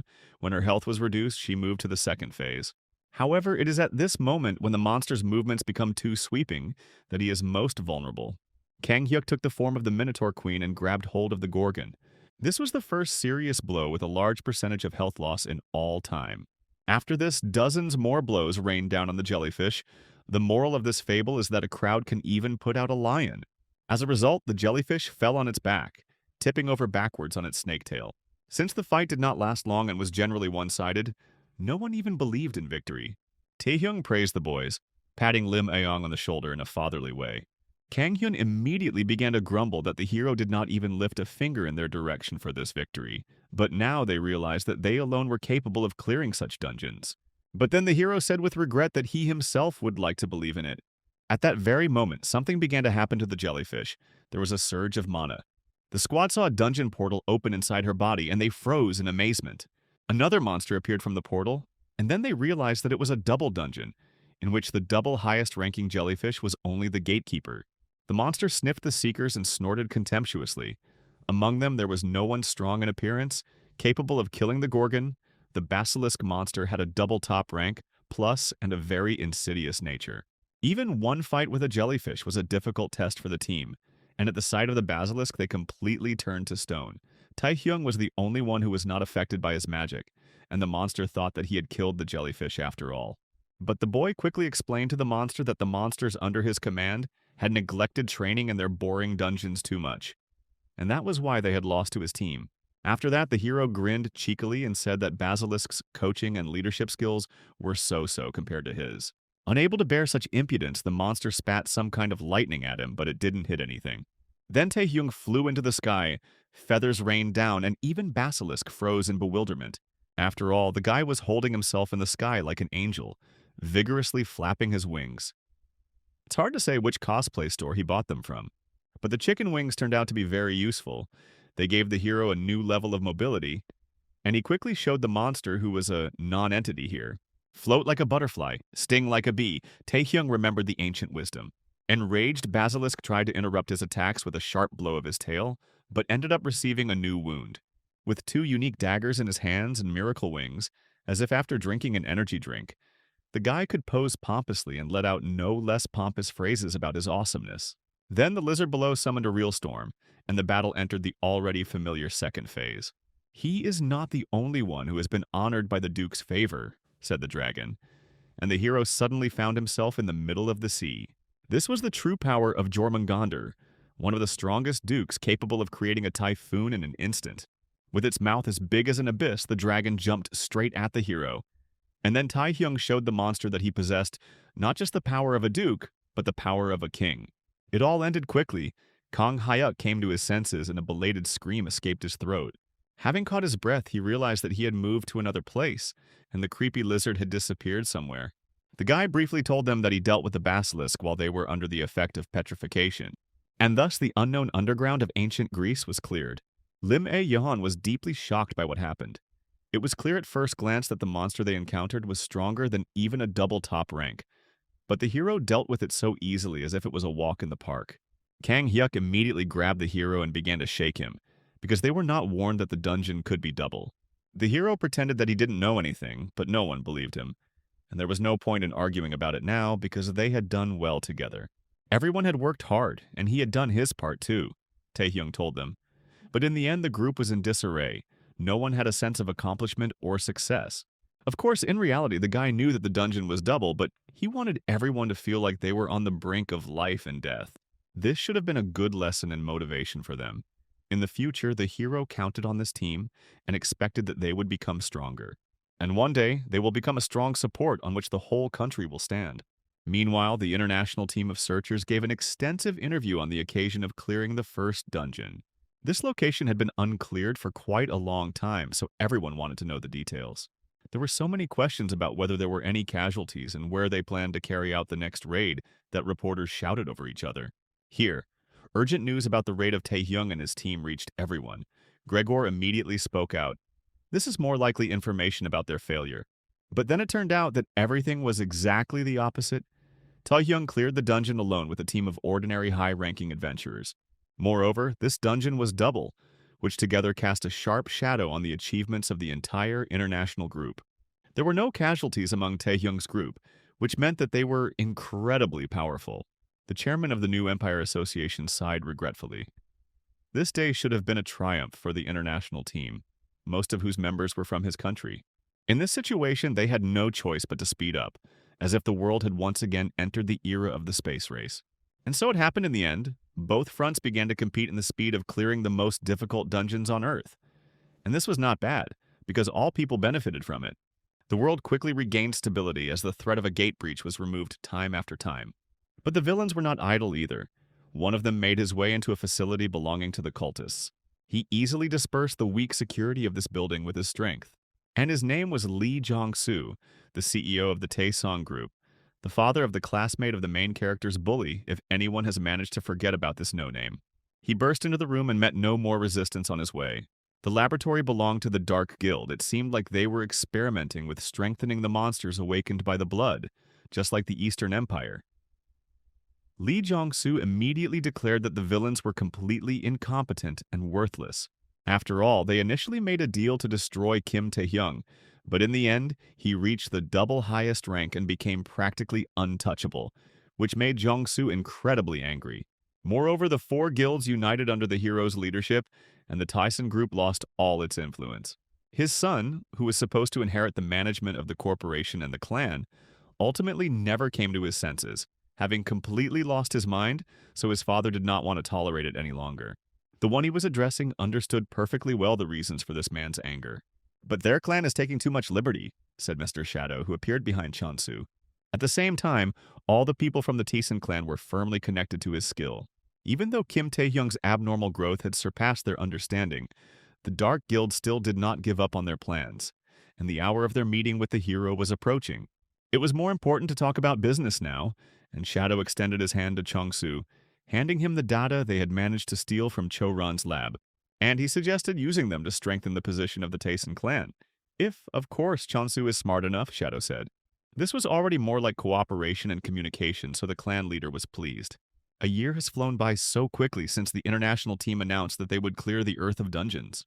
And so the hero's detachment entered the last of them on Mexican territory.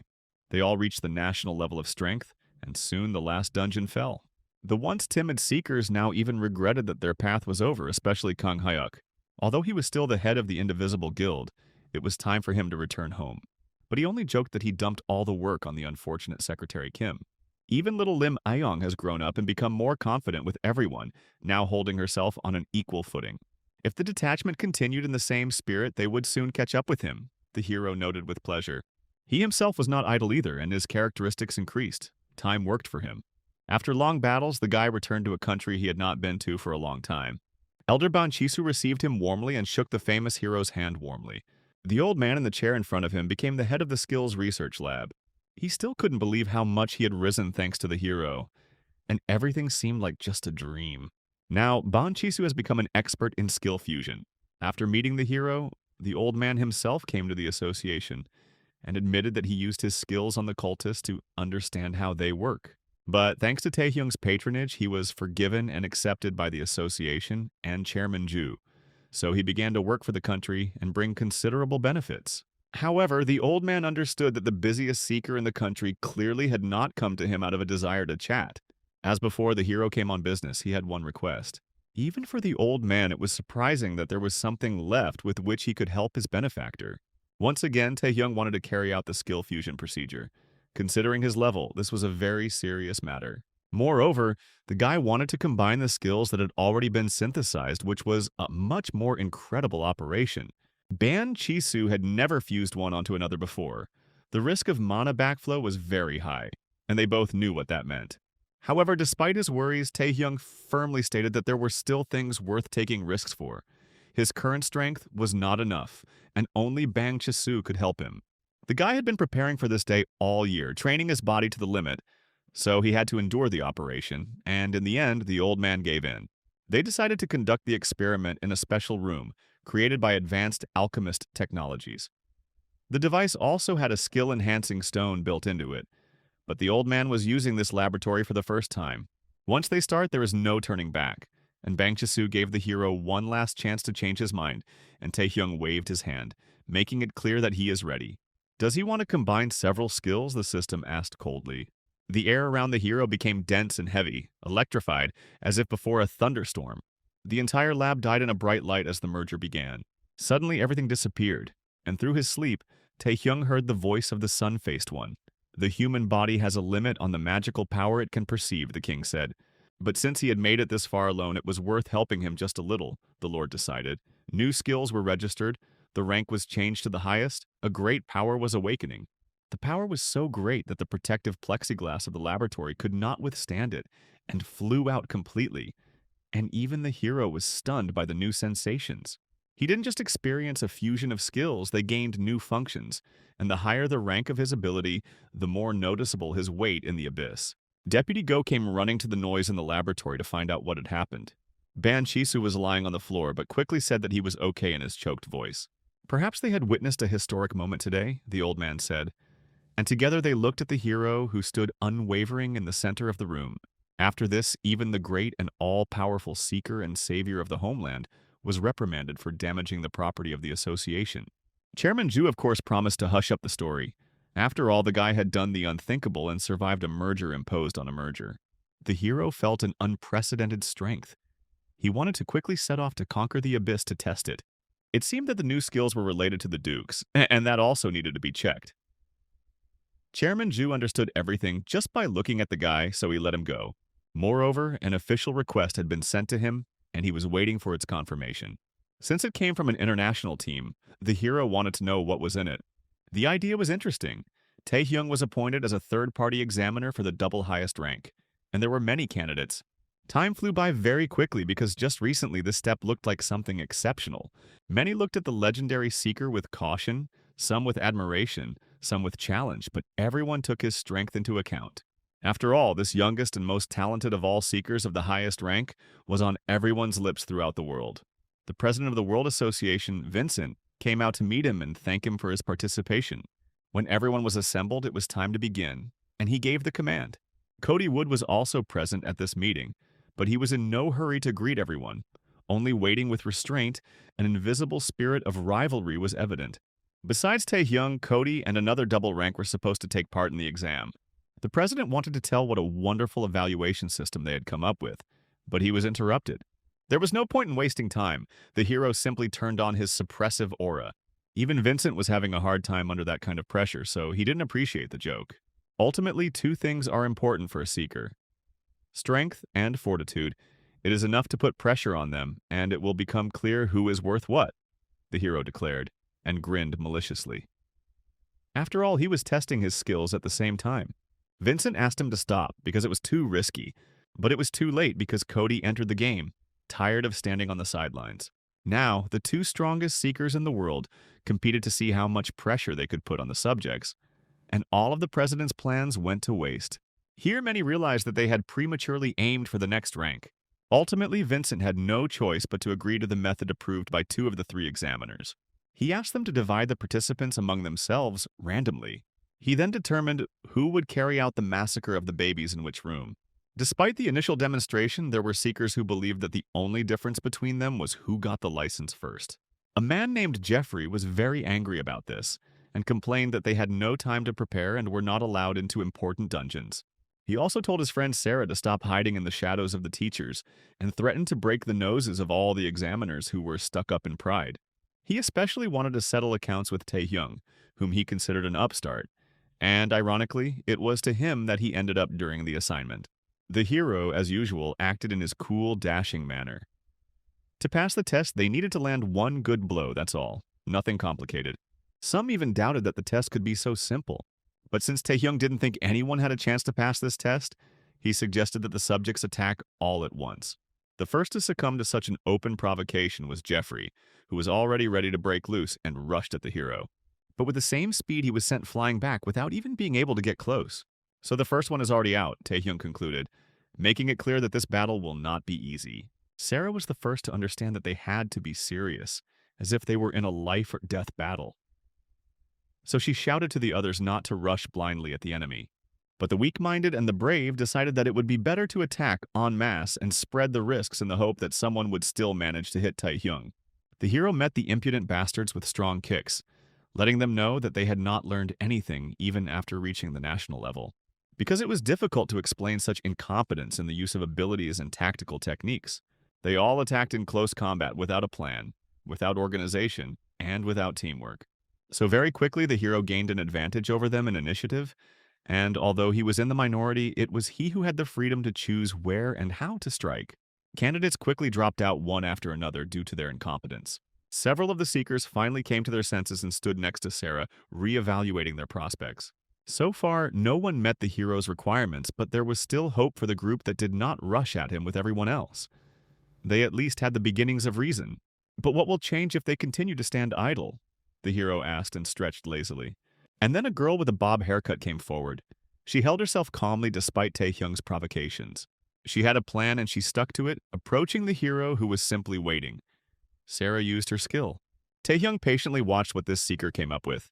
And then, when he saw that she was ready, he struck with such force that the shockwave almost destroyed the entire room. It is amazing that the girl did not fall, although it was clear that she was noticeably injured. But immediately after the blow to her plan, the moment opened for a joint attack by the rest of the participants.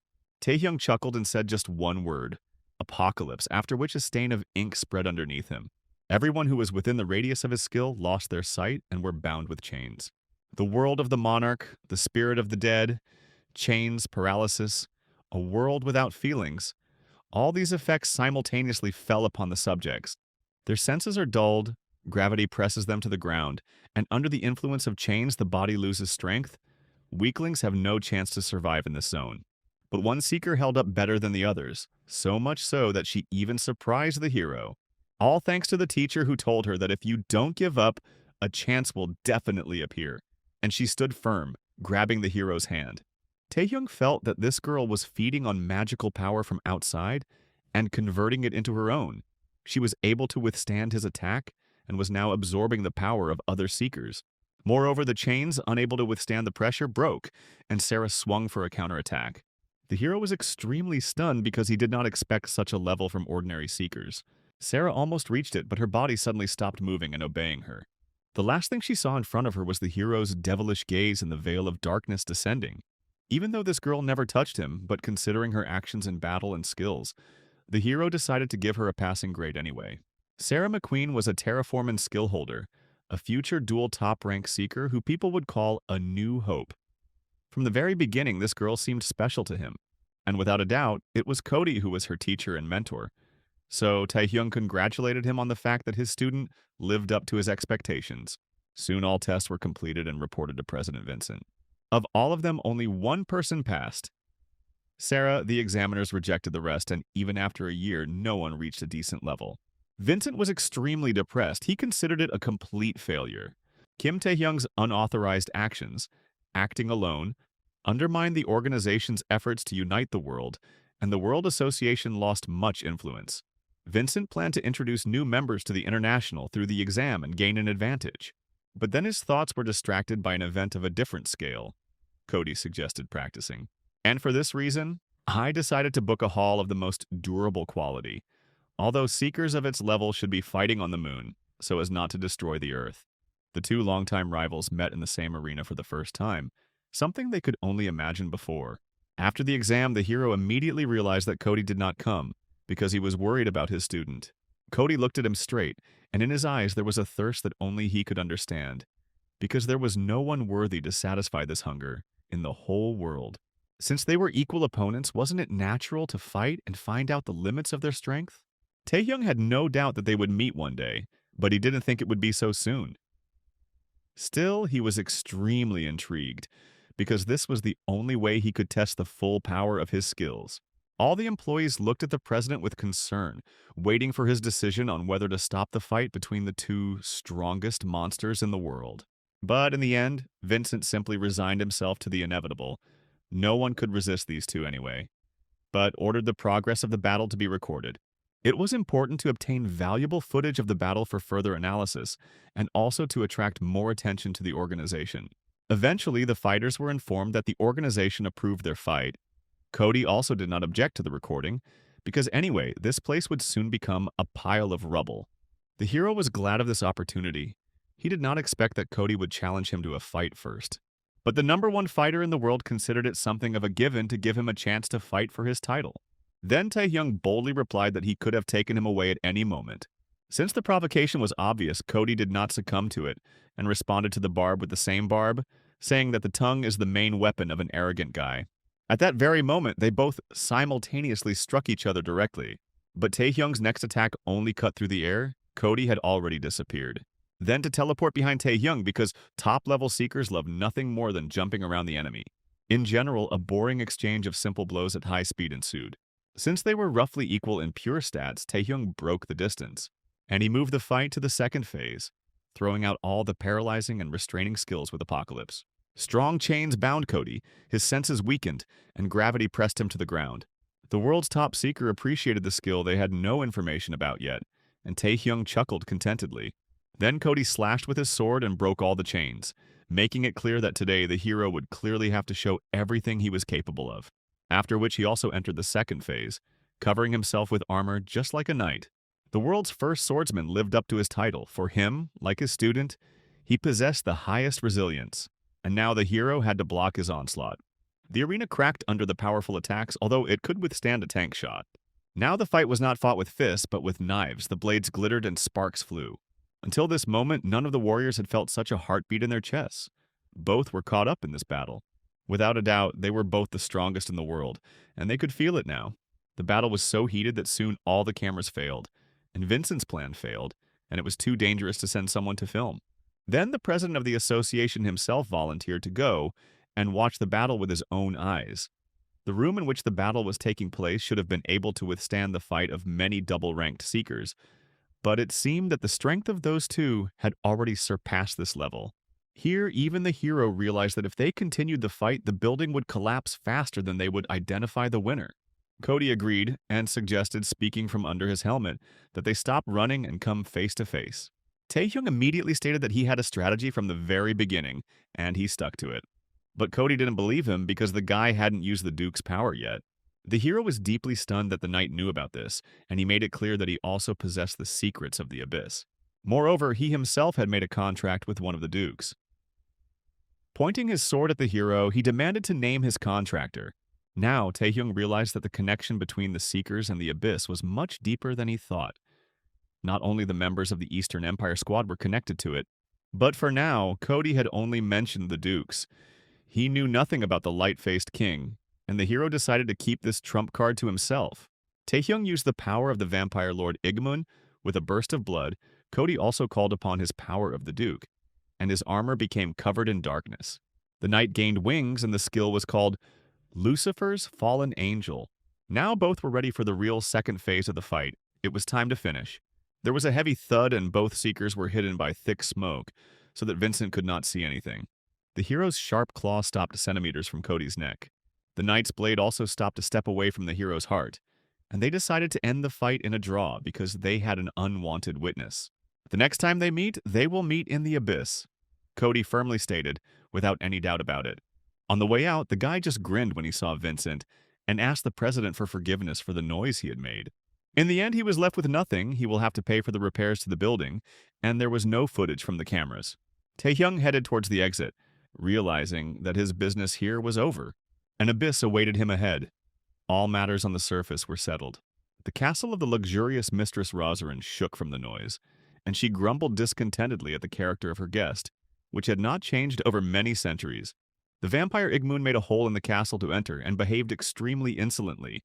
Almost declaring war on her, he demanded that Rosarin, his contractor, be summoned. But the charming demoness was in no hurry to do this and asked why this should be done. Rosarin sarcastically reminded the vampire of his failures and considered his intrusion a desire for revenge. But Igmun told her to leave the bile behind. It is unclear how, but the hero used his power as he pleased without paying anything for it.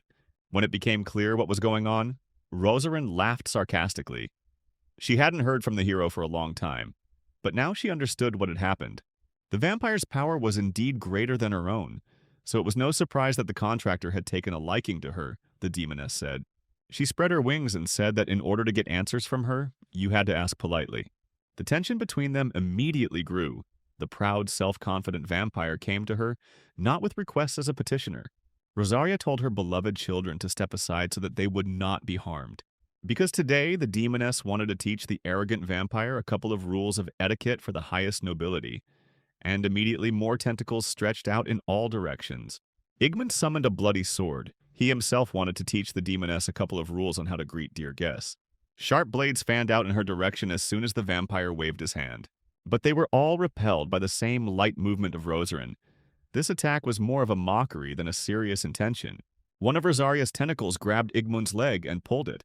After that, she jumped up and wove her tentacles into heavy, dense fists. She unleashed a powerful attack on him, immediately making it clear that she was not to be trifled with. After which she stood in a spectacular pose and showed off her luxurious figure in front of the cameras, while all that was left of Igmun was a bloody stain. At that very moment, the beautiful demoness was pierced by the vampire's sharp thorns. But the bloodsucker still survived and told her that Rosaria had forgotten what exactly his power was. Putting a spear to her throat, Igmun demanded that she tell him everything she knew. But the demoness only grinned, because it was the vampire who had forgotten how much power she possessed. Suddenly, the image cracked, and the whole world around seemed to fall apart. It turned out that the whole time the demoness was sitting on the throne and didn't even move, and the vampire was jumping only in his imagination. Only then did Igmun realize that he had entered her personal space, created with the help of an illusion. The demoness was simply playing with him. In their last fight, Rosaria was limited by the contractor's mana, but now the vampire himself came to her domain, where her mana was strongest. Moreover, he came here as a double and not with a real body. The vampire even promised to get even with her for this humiliation, but Rosaria cut him off mid-sentence. The demoness assessed his intentions and did not want to continue the senseless fight. Since the vampire himself was ready to come to her, she could share the information with him anyway. After which she suggested that he look for the answer to his question in his memories. Wasn't there already a creature that made all the dukes bow down and took away their power? And this dark horse, his key, was Rosaria's contractor. When the hero left the building of the World Organization, he was surprised to meet Marcus Gore. Marcus was clearly worried about something and was waiting for the guy to return, so he even sent a request to the World Association. Taehyung was extremely surprised that this man had some business with him. Given the circumstances, Marcus said he would speak directly without reserve. Bowing his head, he officially asked the hero for help on behalf of his country. Apparently, something very serious had happened. Their seeker had gone missing while exploring the depths of the abyss. To make matters worse, the rescue party, consisting of 4 dual-rank seekers, was completely wiped out. Marcus listed their names. All these people died, although they were the strongest in the world. Otherwise, such a development of events could not be called anything other than a catastrophe. Since there was no information about the missing seeker, Cody went to look for him personally to make sure of everything. It is obvious that even the strongest man in the world could have problems in the abyss, and the hero himself should have understood this, which is why they turned to him for help. Taehyung clearly remembered this incident from his past life, but he didn't know anything about the search party, so this part was different from the past. What was unclear was why he was so passive, why he didn't save the other searchers who were his potential allies against the abyss. Who exactly was missing? Taehyung asked, and Marcus paused dramatically. Deep in the abyss, in a cold dungeon and under reliable guard, a prisoner sat in complete despair. Ricky Harley's once again found herself on the brink of life and death, as if fate itself was pursuing her. Now it became clear who was the reason for the changes in the future. Because of Ricky, 4 seekers were ambushed. This is what happens when you save someone who was supposed to die. Ricky was supposed to be a victim of Charon's plot. Even though Cody and Ricky were seekers of a new empire, their talents were needed by all of humanity, Marcus reminded. 4 dual-rank seekers had already died. There was no way they could lose 2 more. In exchange for urgent help, Marcus promised him ally status and comprehensive support. But the hero was not interested in this. He had already accepted personal responsibility for these events, so he asked for coordinates. Of course, Chairman Zhu was against it and demanded that the guy think again when he heard about this news. Since 4 dual-ranked seekers had already fallen, such an operation needed to be prepared more thoroughly. But there was no time or energy for this, because the entire plot of the story is built in such a way that only the main character bears the burden of the world's difficult fate, and only he could save everyone. Taehyung felt indebted to Ricky for her help, especially since he promised to help her. It was a debt he had to repay, a living connection, unlike so many other billions of strangers. When the guy left, Deputy Go asked the chairman to have more faith in the guy, since he had never let them down before. Of course he understood this, but he was overwhelmed by flashbacks to Vietnam, when the chairman had not yet cosplayed as Nick Fury. Relying on faith alone may result in another tragedy. They could only hope that Taehyung was better than that person, and that the tragedy would not happen again. Meanwhile, in the abyss, in one of the many castles, a heated battle was taking place. The defending monsters tried to stop the invader, and they were quite strong. So even a knight who invaded the castle had a hard time breaking through their barrier. Cody cut the monster with his sword, and it split into 2 beautiful halves, dousing him with bodily fluids. And yet the crowd of brainless mobs did not want to end. They had no moral point, no instinct for self-preservation, so they could not be put to flight. In that case, Cody decided to destroy them all at once with a powerful attack. But Kim Taehyung got ahead of him by suppressing the gatekeepers with his paralysis skill, so he came to Cody's aid. The knight raised his visor and thanked him for his help. He realized that the guy had been called by Marcus, who usually did useless things, but this time he really needed help. Upon arriving at the place, Taehyung understood why they had approached him. A huge magical power was emanating from the castle. It looks more like Ricky disappeared into the Duke's castle, the hero said gloomily. Why Ricky went to explore this place herself? No one knew.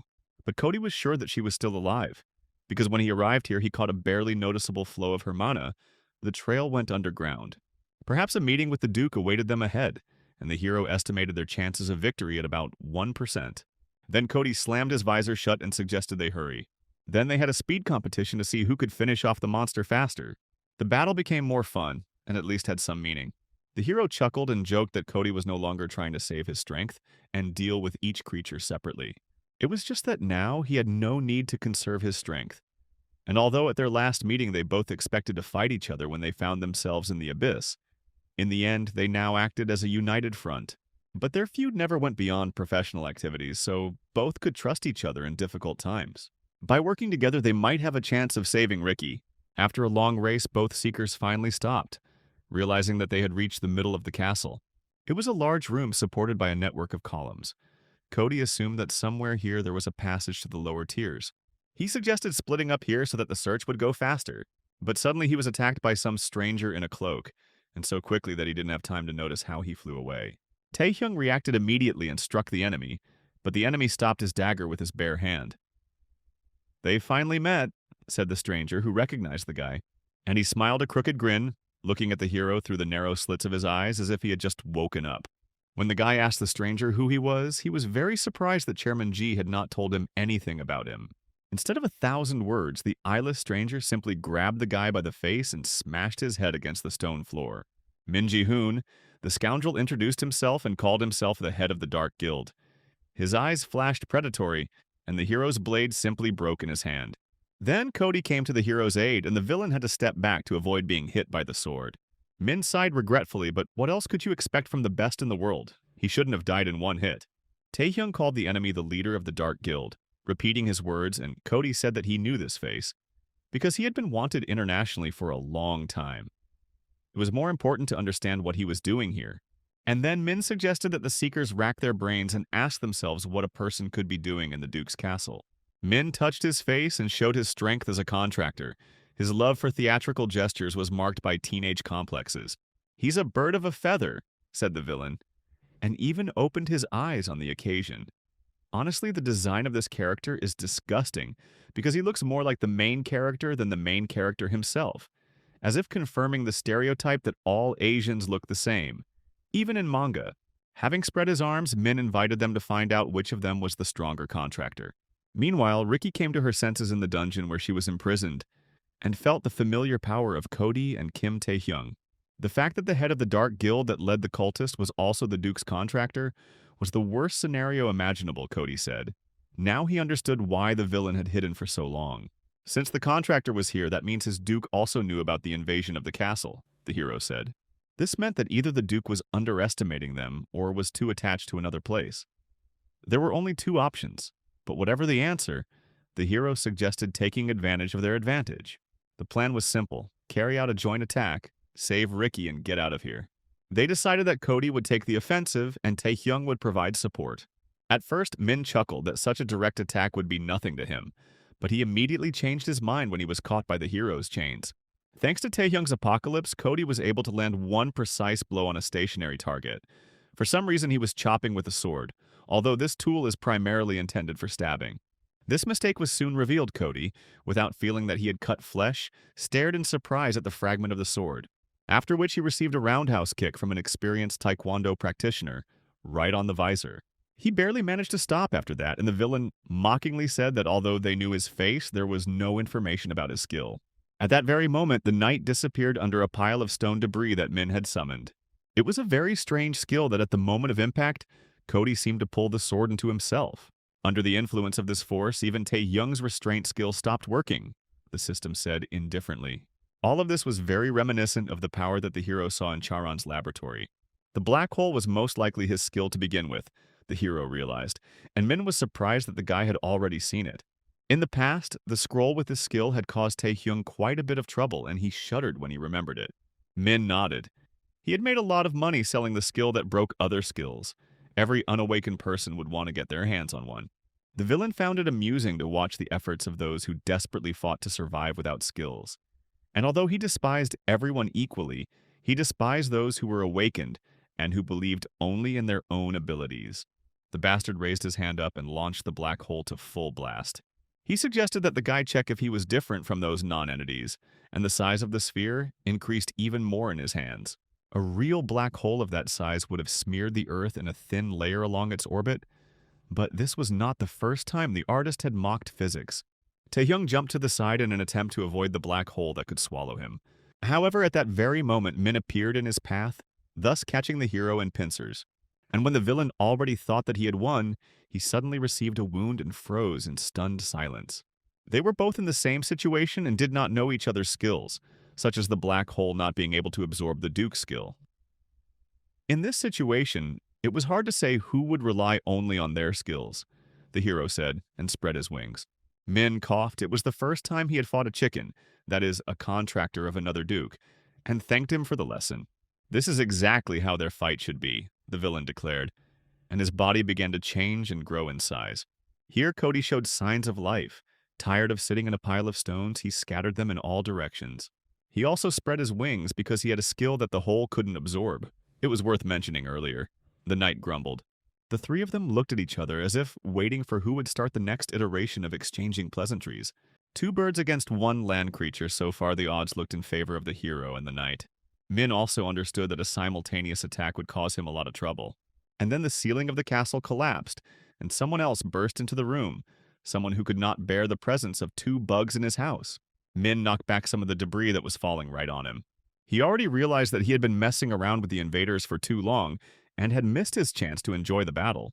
So he asked them for forgiveness because he no longer intended to fight alone, and a huge shadow grew behind his back. It was the king of demonic beast Orgel himself, for whom dual-rank monsters like centaurs were servants, and he looked like a troll. Orgel chided his contractor that with his strength, he should have torn apart anyone who entered the castle, not toy with them. The villain brazenly complained that the power he had received was clearly not enough for him, and asked for more. Instead of answering, Orgyle hit him with a fist as big as a log, and reminded the impudent fellow that he did not dare demand anything from him. However, he promised to think about his request, and then turned his gaze to the insignificant pieces of meat, telling them that the fun was over. Now they must understand that he is inevitability itself, Orgyle said. They had no chance of winning here at all, and Taehyung reminded Cody why they came here. Therefore, he suggested splitting up and ordered the knight to go in search of Ricky. The hero himself rolled out the power of the king, and the predator rushed at the monster, hungry for prey. Immediately after this, taking advantage of the formidable titan's confusion, the hero began to run around the castle and look for where the entrance to the dungeon was located. Suddenly, he saw a bright ball of light appear in front of him. This ball was Ricky's skill, and it was clearly leading him in a certain direction. Some of the mobs that could talk started howling when they noticed the hero. But their screams quickly died down after a couple of blows. Ricky was hanging in the cell, suspended by chains and unconscious. She barely opened her eyes when the hero approached her and smiled, yet he managed to find her here. So he came to repay her debt, the guy said, clearly in no hurry to remove the chains from the captive. Even for his promise, going to such a dangerous place was something excessive. So Ricky appreciated his bravery. Cody must have gone in the other direction, and the question was how they would let each other know that the captive had been rescued. Ricky realized that the Duke, the owner of the castle, had already begun to act. After all, she was an investigator for the World Association. She already knew that the master of this place was Orgyle, the cruel Duke, a creature whose equal she had never met in her life. The faster they needed to leave this place, Taehyung managed to tie the Duke's hands and feet for a short time, but it was unknown how much time they had. But Ricky was so weak that she couldn't even walk, and the hero had to support her by the waist. Apparently, he forgot how easy it was to tie Yu Ayong to himself when he fought the Phoenix. Eventually, they slowly reached the elevator that was working in the dungeon and began to ascend. Ricky looked at the guy again in surprise. Every time she was in trouble, he came to save her, and she felt that everything would work out. The blue-eyed beauty thanked him sincerely for his help and smiled weakly. But then Duke Orgyle interrupted their touching reunion, because they did not think that they would be able to arrange a date at his house and just leave. Orgyle took Ricky captive because of her deep understanding of magical power, so he decided to use her as a spare part. Of course, he understood why the hero broke into the castle and where he was heading first. Of course, the hero was expecting something like this, but what was unpleasant to realize was that the predator did not leave a single scratch on the monster. And Orgyle even mockingly suggested that the guy use this skill again. But since he wanted it, the guy did not refuse immediately, putting his trump cards into play. The dragon's mouth sank into the titan, but he met it by grabbing it with his hands. It's amazing that he could even grab the immaterial object that the skill created. No one had ever managed to do that before. Without a doubt, the Duke realized that this was the power of a king before him, after which he tore the dragon into pieces and dispersed it like smoke, because the level of this power was still too weak compared to the light-faced one. But the hero did not despair, even though the predator did not work. He used the power of a vampire and threw bloody blades at the enemy. The Titan easily recognized Igmun's strength and grinned as if he was being tickled. Then Taehyung flapped his wings and rushed towards the enemy at close range. Behind his back, the image of a dragon gathered again, but this time a light one, and the guy threw out another cheat, a skill that released an aura enhanced by mana. No idea where he got it from. But this attack already pierced the Titan through and through and left a large hole in his body. The power of the Dragon Lord, Orgyle said. Smacking his lips, he was not at all surprised. Following this, Taehyung used Beast Transformation, and his body changed. Another skill suddenly out of nowhere, which had not been used at all before. He used the power of Orgyle himself, apparently having captured it from Mina, with his Sharingan in memory of Kakashi-sensei. Ricky, who was standing behind, only managed to brush the dust from her face, not believing her eyes that a person could fight the Duke on equal terms. But the monster, having grabbed the hero's hand, only laughed at all his efforts. The wounds on his body quickly healed without a trace. Orgyle hadn't experienced anything like this for a long time, and just by the fact that the guy freely controlled the forces of the Dukes, he resembled a ruler. 1,000 years have passed since the king disappeared. Orgyle put up a battle with the strongest meaning of his life. But when the bright-faced one disappeared, days of boredom came, so the guy greatly entertained him. It had been a long time since he had been given such a beating, so the monster was very pleased. He easily squeezed his paw and simply tore off the guy's hand, throwing it to the side, after which he ordered the king's key to show everything it was capable of. Taehyung cursed filthily. Neither the predator nor the powers of the other dukes could help him deal with this monster. The Titan no longer made concessions and moved towards the hero himself. Overall, it's not clear what made him so terrible, whether he was as fast and agile as the hero or not.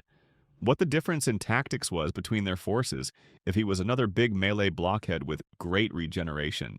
The hero had only one last resort left, and as usual he resorted to it for lack of anything else. Rosaria burst into their world, immediately enveloping it in her hypnotic spell. A cloud of dense tentacles curled tightly and covered the hero, and then a luxurious demoness peeked out from under them. Orgyle grinned, recognizing his old acquaintance. She had always been the king's most loyal companion. The guy apologized for disturbing her. This time he wanted to finish everything without her interference. But the beautiful demoness didn't answer. This time the boy really got into trouble, and her face remained gloomy. The risks were too great. Rosaria was here as a summoned creature, and still could not compare with the Duke in his domain, especially since there was a possibility of catching a reverse flow of mana. If the Dukes start the battle at full force, even if the guy himself survives this mess, there will be no trace left of Ricky. But now was not the time to talk about such trifles. It was do or die. Titan chuckled and asked the demoness when she managed to make a contract with his key. Now he realized that the kid was her subordinate, and not Igman's, in fact. It was a shame that he realized this so late, Rosaria answered him, because the Titan was no match for her in battle. But this was exactly the kind of opponent Orgyle wanted, so he only laughed harder. Looking at the hero, the demoness became concerned about his condition. He needed urgent treatment, and the guy replied that he could somehow cope with it with the help of bloody rage. At that very moment, he seemed to have been transported somewhere and froze in stunned silence. This place was her personal space, separated from reality, the demoness informed him. She might have been throwing dust in the eyes of their enemy, but all she could really do for the guy was buy him a little time. After that, he will have to fight the Duke again, and the guy asked to transfer another person to this world. Rosaria understood everything and easily threw Ricky into the palace. The girl screamed painfully and rubbed the bruised area, not understanding where she had hit. Then Taehyung asked her to get off and not to fidget so much. The girl was even more surprised because the guy just seemed to disappear into thin air. The hero explained to the girl that they were now in a temporary shelter, created with the help of the power of the demoness with whom he had a contract. She was still perplexed, but the guy hurried to bring her back to reality. They needed to come up with a way out of the crisis. Meanwhile, Rosaria was left alone with Titan. He realized that the magic of the key had disappeared, and even the captive had left, which meant that the demoness had hidden them and was not showing them. Rosaria brazenly declared that she didn't know how it happened. And anyway, a fool like him wouldn't understand anything, even if you told him. The evil Titan demanded that his loot be returned to him, and his voice sounded as if he was about to go crazy. And so it happened. As if he were mad, he rushed at the demoness, but she stood motionless and waited for this. Overall, Ricky quickly realized that they needed an escape plan, which they would come up with while the two dukes were fighting. What she didn't understand was how the boy had skillfully used the skills of the other dukes, how he was now regenerating his severed arm with the help of Igmun's blood emission. No matter how you look at it, all his cheating skills, it was abnormal, Ricky said, and thought that the admin on the server was clearly sleeping. It was already time to doubt whether the guy was a real person. Then the hero reminded her of the words she had said to him at their first meeting, that in some ways they are no different from monsters and they need something to restrain them. In this sense, Taehyung was too principled, so much so that he never went back on his promises. He was still human, he just had a cheat skill that stole other skills. Now it became clear that the guy was a man and a Swiss army knife in the world of Seekers, and Ricky let out an astonished cry. It was a real scam, she said. Taehyung revealed some of the information to her because he could trust her, and knew that the girl could keep a secret. However, there was no point in talking about regression. even if he died and was resurrected again, the hero thought. Then the floor under their feet began to shake. It was time to exit the Matrix, the Seekers realized. It was high time to come up with some kind of plan, other than running in circles and shouting, "Save me." Right at that moment, Rosaria was barely holding on against the Titan. Although she didn't set a goal to win and was just biding her time, it wasn't easy. The hero tried all his skills on Orgale and asked if Ricky had anything that could help, and the girl thought about it. Something did come to her mind. A portal, she said, and surprised the guy. This skill simply opened a wormhole that led to another dimension. It could have been used to simply escape, but Ricky was wary of the risks, as she had previously used this portal to get monsters out of there. And she had never gone through it herself. Who knew what awaited them in the warp? Compared to the stationary teleport, her skill was still imperfect. It could close at any moment, or teleport a person directly to the center of the sun. It would be better to find another way than to take such a risk, the girl thought. But she herself should have already understood that there was simply no other way, Ta-hyung reminded her. The world where they hid was collapsing with the sound of broken glass. It was time to make a decision, and the hero extended his hand to the girl to help her to her feet. No matter how things turn out, the guy said he believes in Ricky Harley's. The girl was deeply touched by these simple words and accepted the plan. When the refugee world finally disappeared, they saw with horror how the Titan Orgyle held Rosaria's head in his hands. The demoness told the guy to run. These were her last words before she went home. Titan was glad to see the guy. He won't be able to hide under Rosaria's skirt anymore, he said. There is no shame or conscience in the one who has the power of a king. Orgyle was indignant, and said that the guy should have suppressed everyone with his power to live up to his title of the Chosen One. The Predator's teeth snapped again in response to this and grabbed hold of Titan's hand. Even though the hero already knew that his power had no effect on Orgyle's body, he still used it. He was just tired of listening to his nonsense, the guy said, and his right eye flashed. It was high time to start opening the portal, the hero shouted to Ricky, who was standing nearby doing nothing. Only now did she start doing this, and began waving her arms. It took some time to prepare, as any spell does. In response to this, the Titan shouted that tricks would not work, and he did not give anyone permission to escape from here. Taehyung once again gathered the power of the Predator in his hand and suggested that the Duke not rush to conclusions. One day he will come for him again, the boy said, and clenched his fist. His power covered the entire passage with a thick veil, hiding them from the Titan's eyes. Ricky still had doubts about the idea of jumping into the portal, but the hero rejected these speculations. If even the best wizard was not worthy of trust, then who was? She was supposed to go first and wait for him on the other side, after which the guy wished the girl goodbye. When he opened his eyes, he found himself lying on the ground in the middle of some kind of abyssal jungle. Ricky sat next to them with her back to the portal and was glad that they had succeeded, even though she didn't even know if it would work or not. They must have been the first in the world to pass through a portal created by man, and the hero praised the girl. She looked at him with such tenderness and warmth that his heart began to beat faster, thanking the guy for being there. But then something terrible happened. Orgyle also stuck his hand through the portal, which he couldn't fit through completely, and grabbed Ricky. Taehyung froze in horror, and must have been thinking about how stupid this situation was to just dump the character like that, out of sheer stupidity. The program to prevent history from sliding into a harem worked, and the Titan, half crawling into the passage, crushed the fragile sorceress. He wasn't particularly smart either, since his first order of business was to eliminate the creator of the portal without ever making it through to the other side. The real battle has not yet begun, Orgyle told the boy, and told him to walk and look around from now on. The portal collapsed and split his body in half, and the girl slid limply from his paw. Taehyung picked up Ricky, but it was too late because he didn't take a saint with healing skills into the team as a slave. The situation was absolutely fatal. All of Ricky's bones were crushed and his organs were crushed. It was about time to use some uber-cool healing elixir, wasn't it? But during all this time, Taehyung never thought to acquire a skill that healed others because he always fought alone. He desperately thought about how to use the blood emission, but that was no good either. And it was not a fact that he would be able to summon Rosaria again. Here Ricky spoke up and said that the guy shouldn't be upset. She was always ready for something like this. But who will prepare the readers for the fact that the author decides to throw a barely developed character into the trash? Tell me who. The guy said dramatically that he didn't want to give up, because he promised to help her when needed. Ricky released him from his promise, saying that it was fulfilled and it was too late to look back. And yet she decided to ask him for a favor as the last will of a dying man. Ricky asked to absorb her ability so that she could continue to serve people, and she herself must have thought that it would be better for the guy to take a healing skill or a potion. But it was in this case that the author decided that the hero would not overcome death with all his might as before.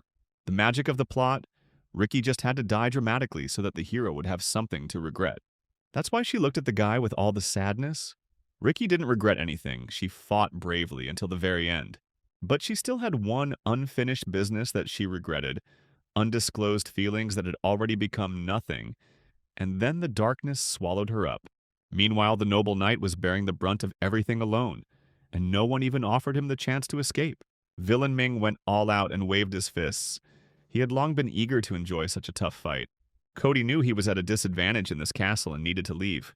He slashed with his sword to somehow throw off the annoying melee fighter.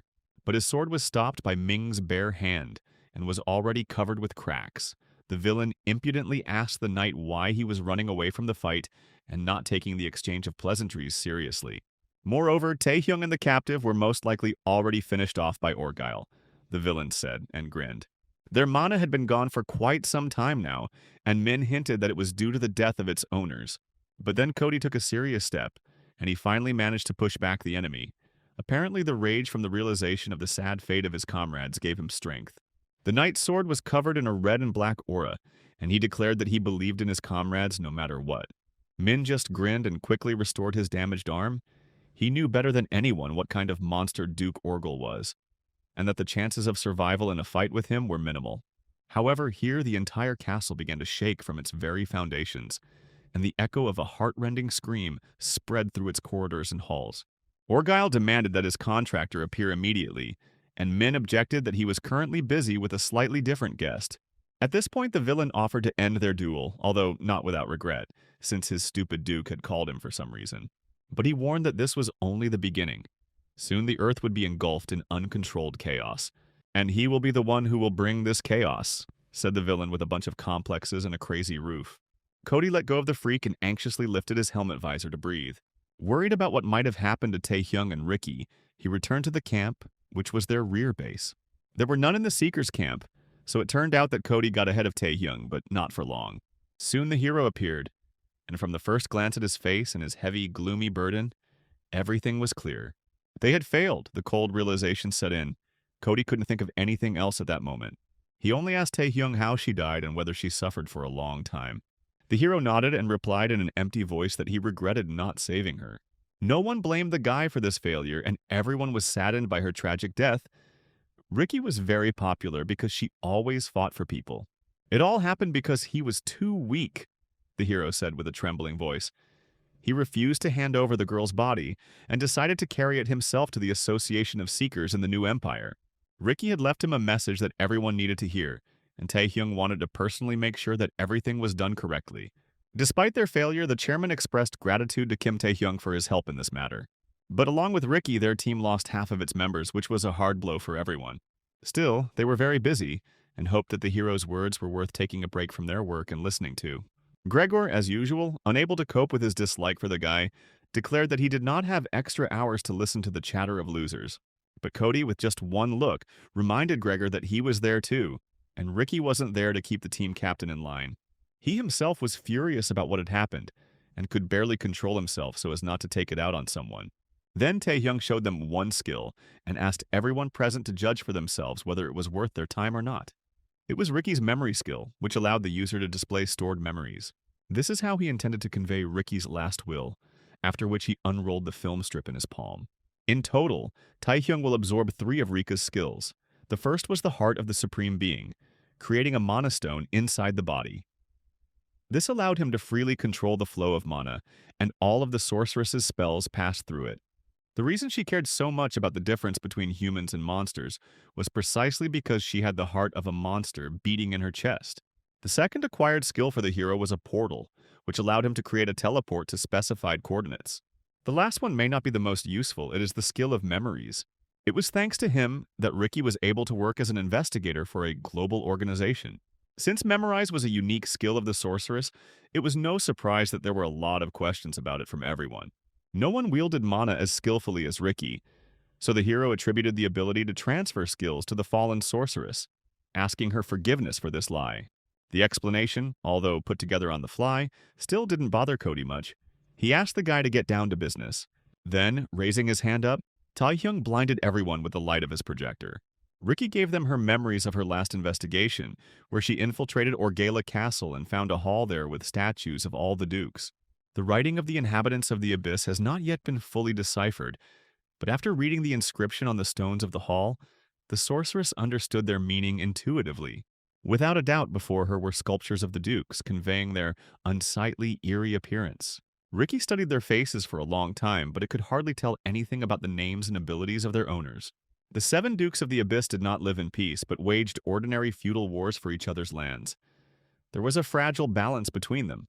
But there was something strange that Ricky noticed, the empty throne that stood above all the dukes. She didn't have time to understand this, because at that very moment she was grabbed by Duke Orgyle, who apparently managed to sneak up on tiptoe from behind. Everyone who watched these memories from the first person was shocked by what they saw. Until now they only knew of 3 dukes, Orgale, Igmund, and Lucifer. People didn't even understand the extent of their power, but thanks to the sacrifices of the best seekers, they now understood the magnitude of the threat they faced. Even a single duke could pose a threat to the entire world if he were to rise to the human world. Now it turns out that there are 7 of them, and above them there is someone else and nothing is known at all. Meanwhile, the head of the villain guild stood next to his duke's throne. He was still regenerating the upper part of his body, and with his mouth growing back, he told Min that it was all over. It was hard to believe that the great Duke of the Abyss was defeated by pitiful humans and needed their help, Min said mockingly. Titan just waved it off and said that he could have recovered on his own. He just didn't want to wait so long for no reason. At the same time, he warned his contractor that he would crush him for such a tone next time. Min threw up his hands and promised to be more careful in the future, but he was hardly telling the truth. Kim Taehyung had a special ability that only he could control. Duke Orgyle explained the reasons for his haste. This ability belonged to him, the king of the lower world, who united the dukes and led them to the upper world one day. Min was surprised because it was the first time he heard about this creature, but now everything was different, and the Duke ordered Min to return to the outside world. He was supposed to speed up their plans, throw the world into chaos, and also capture the key of the king of the underworld and bring it to the Duke. Orgyle, like all the dukes, dreamed of conquering the others and ruling the Abyss himself, and placed unreasonably high hopes on his servant. After the meeting, Taehyung approached the chairman to talk to him. The guy asked him what he intended to do next after learning the whole truth. He was going to call an emergency meeting, but it was unlikely that they could come up with anything quickly, since the strongest wing of the organization was already here. The hero reminded him that this was not only the business of their country, but of the whole world. Everyone should know about these events. The chairman, however, was adamant that such a message would plunge the world into chaos. The markets would collapse, and a furry animal would come to the fragile global economy. However, this was contrary to Rika's last will, who had always been devoted to all of humanity, and not just to the politicians of her country. In the end, the chairman was forced to agree, knowing full well that otherwise the hero would have acted independently. And he received their consent. The guy told about the figure of the light-faced man that he saw in Ricky's memories, but he didn't show it to others, of course. This was also a trick. The surprised officials looked at each other and began to whisper. Kim Taehyung had already become their valuable ally and could enjoy their trust. So they took the guy to some storage facility, which was a long way away, and the chairman decided to give him a lecture on history, a short introduction, 30 seconds long. When the Abyss appeared, humanity became completely different. People awakened and received resources that were not on Earth. For the most part, this served as a source of progress. However, this part of the story was not true. The appearance of the Abyss and the awakening of humanity did not coincide in time. First, hell began, which they could not cope with. And humanity rose from its knees only after the new empire found something at the bottom of the Pacific Ocean. And it was from the moment they came into contact with this that people began to awaken. When the vault doors opened, Taehyung let out a surprised breath. In the huge tank stood the figure of a white man, more like a god according to the chairman. It was thanks to his power that humanity changed. They called him Nameless because it was impossible to call him a god. The hero was extremely amazed that their country hid this creature for so long. The Empire's position was that they, as a chosen nation, led by elite seekers, were guiding all progress with their hands. In reality, however, nothing else happened. The nature of the Nameless One was never discovered over all these years. Little by little, through the revelation of small secrets, they managed to get closer to solving the mystery of the nature of this creature. Suddenly, the Nameless Man's head moved imperceptibly, and 3 eyes opened on his face and stared intently at the hero. The spectacle was so terrifying that it stunned everyone present. It was so unexpected. Nothing like this had ever happened before, which raised more questions than answers. The chairman immediately ordered that a research team be called in for analysis.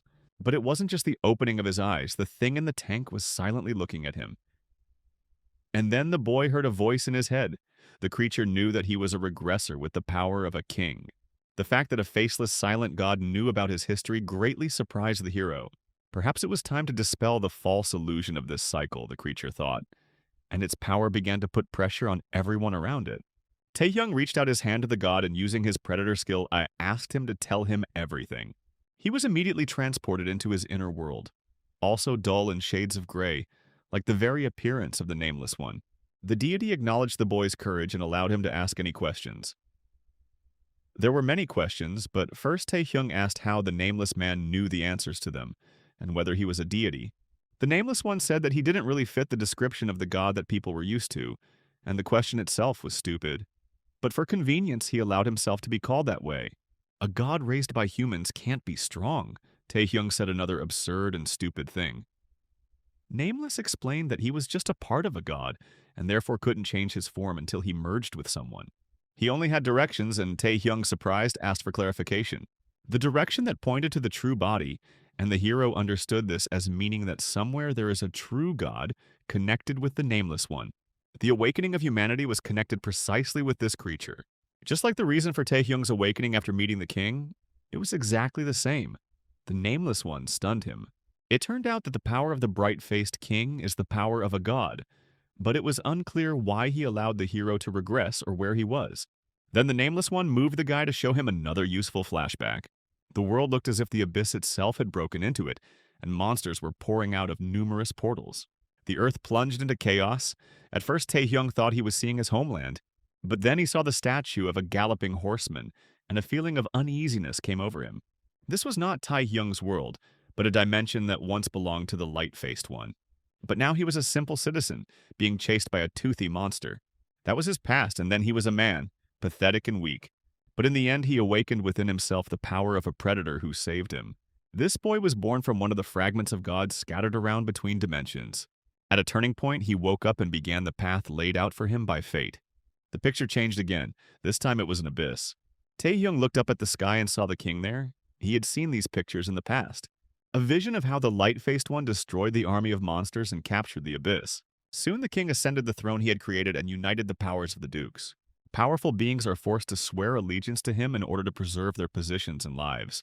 Taehyung didn't understand at all how the victory over the dukes was connected with the fate that God had predetermined. The end of the war in the lower world and its unification was only the first stage, after which the war with the upper dimension began and the fate of the abyss was at stake. Only after the war of all nations can a being learn the way to become a god. That's why the king fought. At this point, you may get the feeling that the formation of this story was more epic and interesting than the stupid pumping of the cheater's hero. In general, they had a mess going on there, worthy of becoming a new Iliad, but they will show you a couple of frames. The king led the dukes, but the upper dimension was closer to God than the lower one. Ultimately, the king was unable to overcome this difference in strength. And even after he fought with all his might, to the limit of his ability and common sense, the result remained the same. The king that was once a man now watched as his mind slowly faded under the pressure of the abyss and war. And then the realization came to him that it was not he who had to accomplish what was destined. Someone else had to finish what was started. Now, Taehyung also understood what it meant to be the key, to have the ability to end this war and inherit the king's will by becoming a god. For some time, the guy thought about the probability of being chosen among billions of people, among whom there were certainly many who were smarter, more honest, and more strong-willed. And he asked the Nameless One why the god had scattered his fragments and why the king had originally made such a long journey for the sake of divinity. He didn't understand why he became the chosen one, but the guy remained a modest person. But the Nameless One could not know this. It was only a means to place another flashback and connect the reader with the prehistory of the world. The guy had to find the answers himself. If he knew everything right away, it wouldn't even be interesting. The Nameless One told him that since the hero didn't inherit the king's power from God, he wasn't obliged to follow this path. He could enjoy his new life according to his plans and not worry about anything else. Whether he goes further or not is up to him to decide, said the Nameless Man, and asked the hero what he would do. The chairman was worried that while Taehyung was talking to the Nameless One, they were missing something important, and it was necessary to stay, even at the risk of their lives. Cody and Marcus tried to calm him down. The guy wasn't one to act recklessly, and he would be fine. Time passed, and the face of the hero appeared from the portal, coming out as if nothing had happened. He easily used Ricky's portal, which meant that another cheat skill was already working, and the chairman rushed to him to ask what happened to God. Then the hero said, which made the chairman's legs give way, that the god had disappeared, or rather had been absorbed by him. Here, even Cody's trust was shaken. Up until this moment, he had always supported the guy. But perhaps it would have been worth telling in more detail if the matter concerned issues of national and global security. The knight resolutely approached the boy, as if challenging him, and the air between them immediately became heavier. All attention turned to both of them. The situation could quickly escalate into war. It was a real Cuban Missile Crisis, based on mutual suspicions. To ease the tension a little, the hero told how it all happened, that he heard the voice of the Nameless One, and followed his instructions, and then the Nameless One penetrated him. However, he could not yet tell the subject of their conversation. Of course, this caused another wave of indignation on the part of the chairman. The Nameless One was the most valuable asset of his country, the hope for world domination, hegemony. From the point of view of primitive tribal logic, such emotions were justified. Luckily, Cody followed the spirit of chivalry and was above it. He saw how Taehyung fought selflessly trying to save Ricky. They both took risks and fought shoulder to shoulder. If the ally did not want to say anything, there was nothing left to do but accept it. So he simply asked the guy what he would do next, what his intentions were. Taehyung answered rather vaguely that he was going to find out what exactly he was capable of. Maybe we'll see him absorb hundreds of skills and learn to use them in sophisticated combos for all occasions, like a rational person would do. After he gave Ricky his last will, the boy had nothing more to do in the new empire and decided to return home. The chairman demanded that Cody stop Kim Taehyung, but he did not move. It was obvious from the start that the hero had long since surpassed him, and there was no longer a single creature on Earth capable of stopping this man. Thus, the question of hegemony was decided. Whether it was because of the Nameless One or not, their country had countless opportunities to contact him, but the god did not answer their prayers. It was worth looking at it from the other side. It was not Kim Taehyung who absorbed the god, but the Nameless One who chose him. It would be foolish to show hostility to someone who was firstly a friend, and secondly a chosen one of divine power. It was reasonable to accept the state of affairs and simply follow the leader. After this, an official conference was held, and the latest events became public knowledge, and the world was shaken by the danger that threatened it. People learned of the 7 Dukes of the Abyss, each of whom was a terrible threat. People were in mourning for the fallen double supreme rank seekers, especially for Ricky, who was known as a very bright and good person. When the guy returned home, he met with Chairman Ju, who was worried about him after hearing all the news, but the hero hastened to say that he was fine. The old man even told the boy not to blame himself too much for what happened, because he did everything he could, and the hero accepted these comforting words. But given their circumstances, time was short, and the chairman heard from Yu Aiyan that the boy was going to the abyss again. The hero's intentions did not change after he learned everything about the Dukes. On the contrary, now the abyss needed him even more. Go Taewook wanted to say something, but the chairman stopped him. The deputy believed that this information needed to be communicated to the guy, even though he was about to undertake a dangerous raid into the abyss. While Taehyung was away on a rescue mission, an outbreak of an unknown disease began in the world, causing fever and gray spots all over the body. These symptoms resembled the remnants of poison from an unconquered dungeon in the Eastern Empire. The disease had been troubling people in his past life for a long time after his defeat. However, it was strange because this time everything turned out differently, and Venom was defeated earlier. Go Taewook reported that after investigating, it was found out that this disease is of unnatural origin. The trail led to a dark guild that had bred this disease here, in Taehyung's homeland. This was surprising because even though the guild had great influence, it could not conduct such research itself, and now the association was trying to find out who was behind this. The association planned the complete destruction of the Dark Guild on the territory of the country. Since the conversation turned to the Dark Guild, the boy couldn't help but recall his meeting with their leader Min, who had mentioned the chairman in conversation. Deputy Go cried out in surprise when he heard Ming's name and that the boy had met him. This meeting almost became the last, and the hero informed them that Min was now Orgyle's contractor, and it seemed he knew the chairman well. This news saddened the chairman because Min had fallen even more than before, becoming a servant of the monster, and it was necessary to tell the hero about what had happened. Initially, no one was going to hide the truth from the guy, they just didn't want to put all the responsibility on him. So, welcome to another flashback, and you thought that was it, but no. These events happened more than 20 years ago, when the hero was not even in the project. There was a gate breakthrough in one area, and Ju, who was then an ordinary seeker, headed there. But they didn't find any monsters there, only a child who had awakened his abilities after the death of his parents. Although it was unknowingly, the 7-year-old boy stopped the rupture of the second-tier gate. As usual, a difficult childhood is the main reason for becoming a bad guy. It was their first meeting, and the experienced Jedi immediately sensed the power within the boy and decided to raise him, contrary to the opinion of the council. Ju was overcome with guilt for not coming earlier and saving Min's family. That's why he took the boy with him and taught him everything he knew. That is, there was still a chance to survive the trauma of childhood. Ju never thought that a boy who hated demons could stray from the path of a human. Ming's talent exceeded all expectations. He absorbed all the teachings without complaint and reached the highest rank while still a schoolboy. Looking back, Ju realized how pathetic his attempts had been, because in the end, it was he who had driven the boy into a corner. The question remained as to when everything went wrong, and the hero asked it. In their time, there were various systems for entering the abyss, Deputy Guo explained. But in the past, there was nothing like that. Despite his young age, Min could start working for the association. Everyone admired him and wanted to go on a raid with him. However, despite his talents, Ming's raids were constantly plagued with incidents and casualties.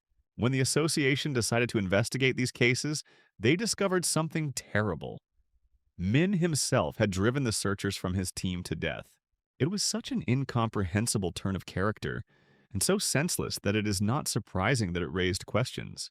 It turned out that the boy grew up to be a rare bastard. With a bunch of complexes, he perceived himself as the strongest, and did not consider it necessary to take care of the weak during a fight. Such people become sociopaths, even if they had a happy childhood. Not all sociopaths become maniacs. Many find their way into the armed forces, special forces. But Min's personality type left no room for cooperation. Fearing responsibility, the association decided to destroy Min and erase his existence. In response, Min killed all the seekers sent after him and fled, becoming a renegade rebel and then an international criminal. In Ming's eyes, only the strongest could survive. It was the disaster and the death of his parents that made him who he was, so he sought to spread this approach to the entire world, calling it salvation. The chairman blamed himself for everything. For all the years he had failed to see the darkness in the boy's heart, and had actually armed him, turning him into a ferocious monster dangerous to those around him.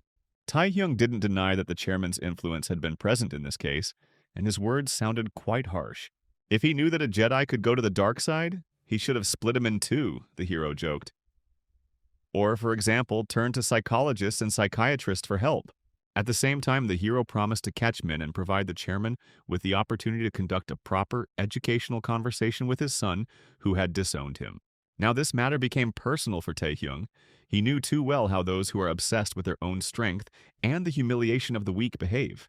So the hero was going to join the operation to conquer the abyss, but not right away. There was something the boy wanted to deal with first.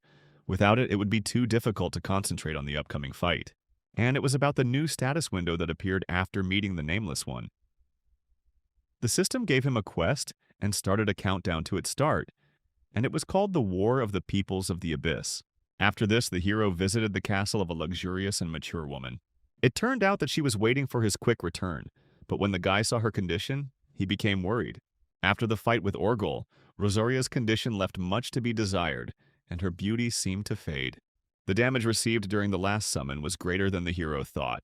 Even just surviving the collision with the Duke's main body while being summoned was a great success for her, the demoness noted. But her castle was also in a deplorable state and looked dilapidated. Then Rosaria told her that not long before the call to fight Orgyle, the violent vampire Igmun had visited her house. But there was no need to worry about that.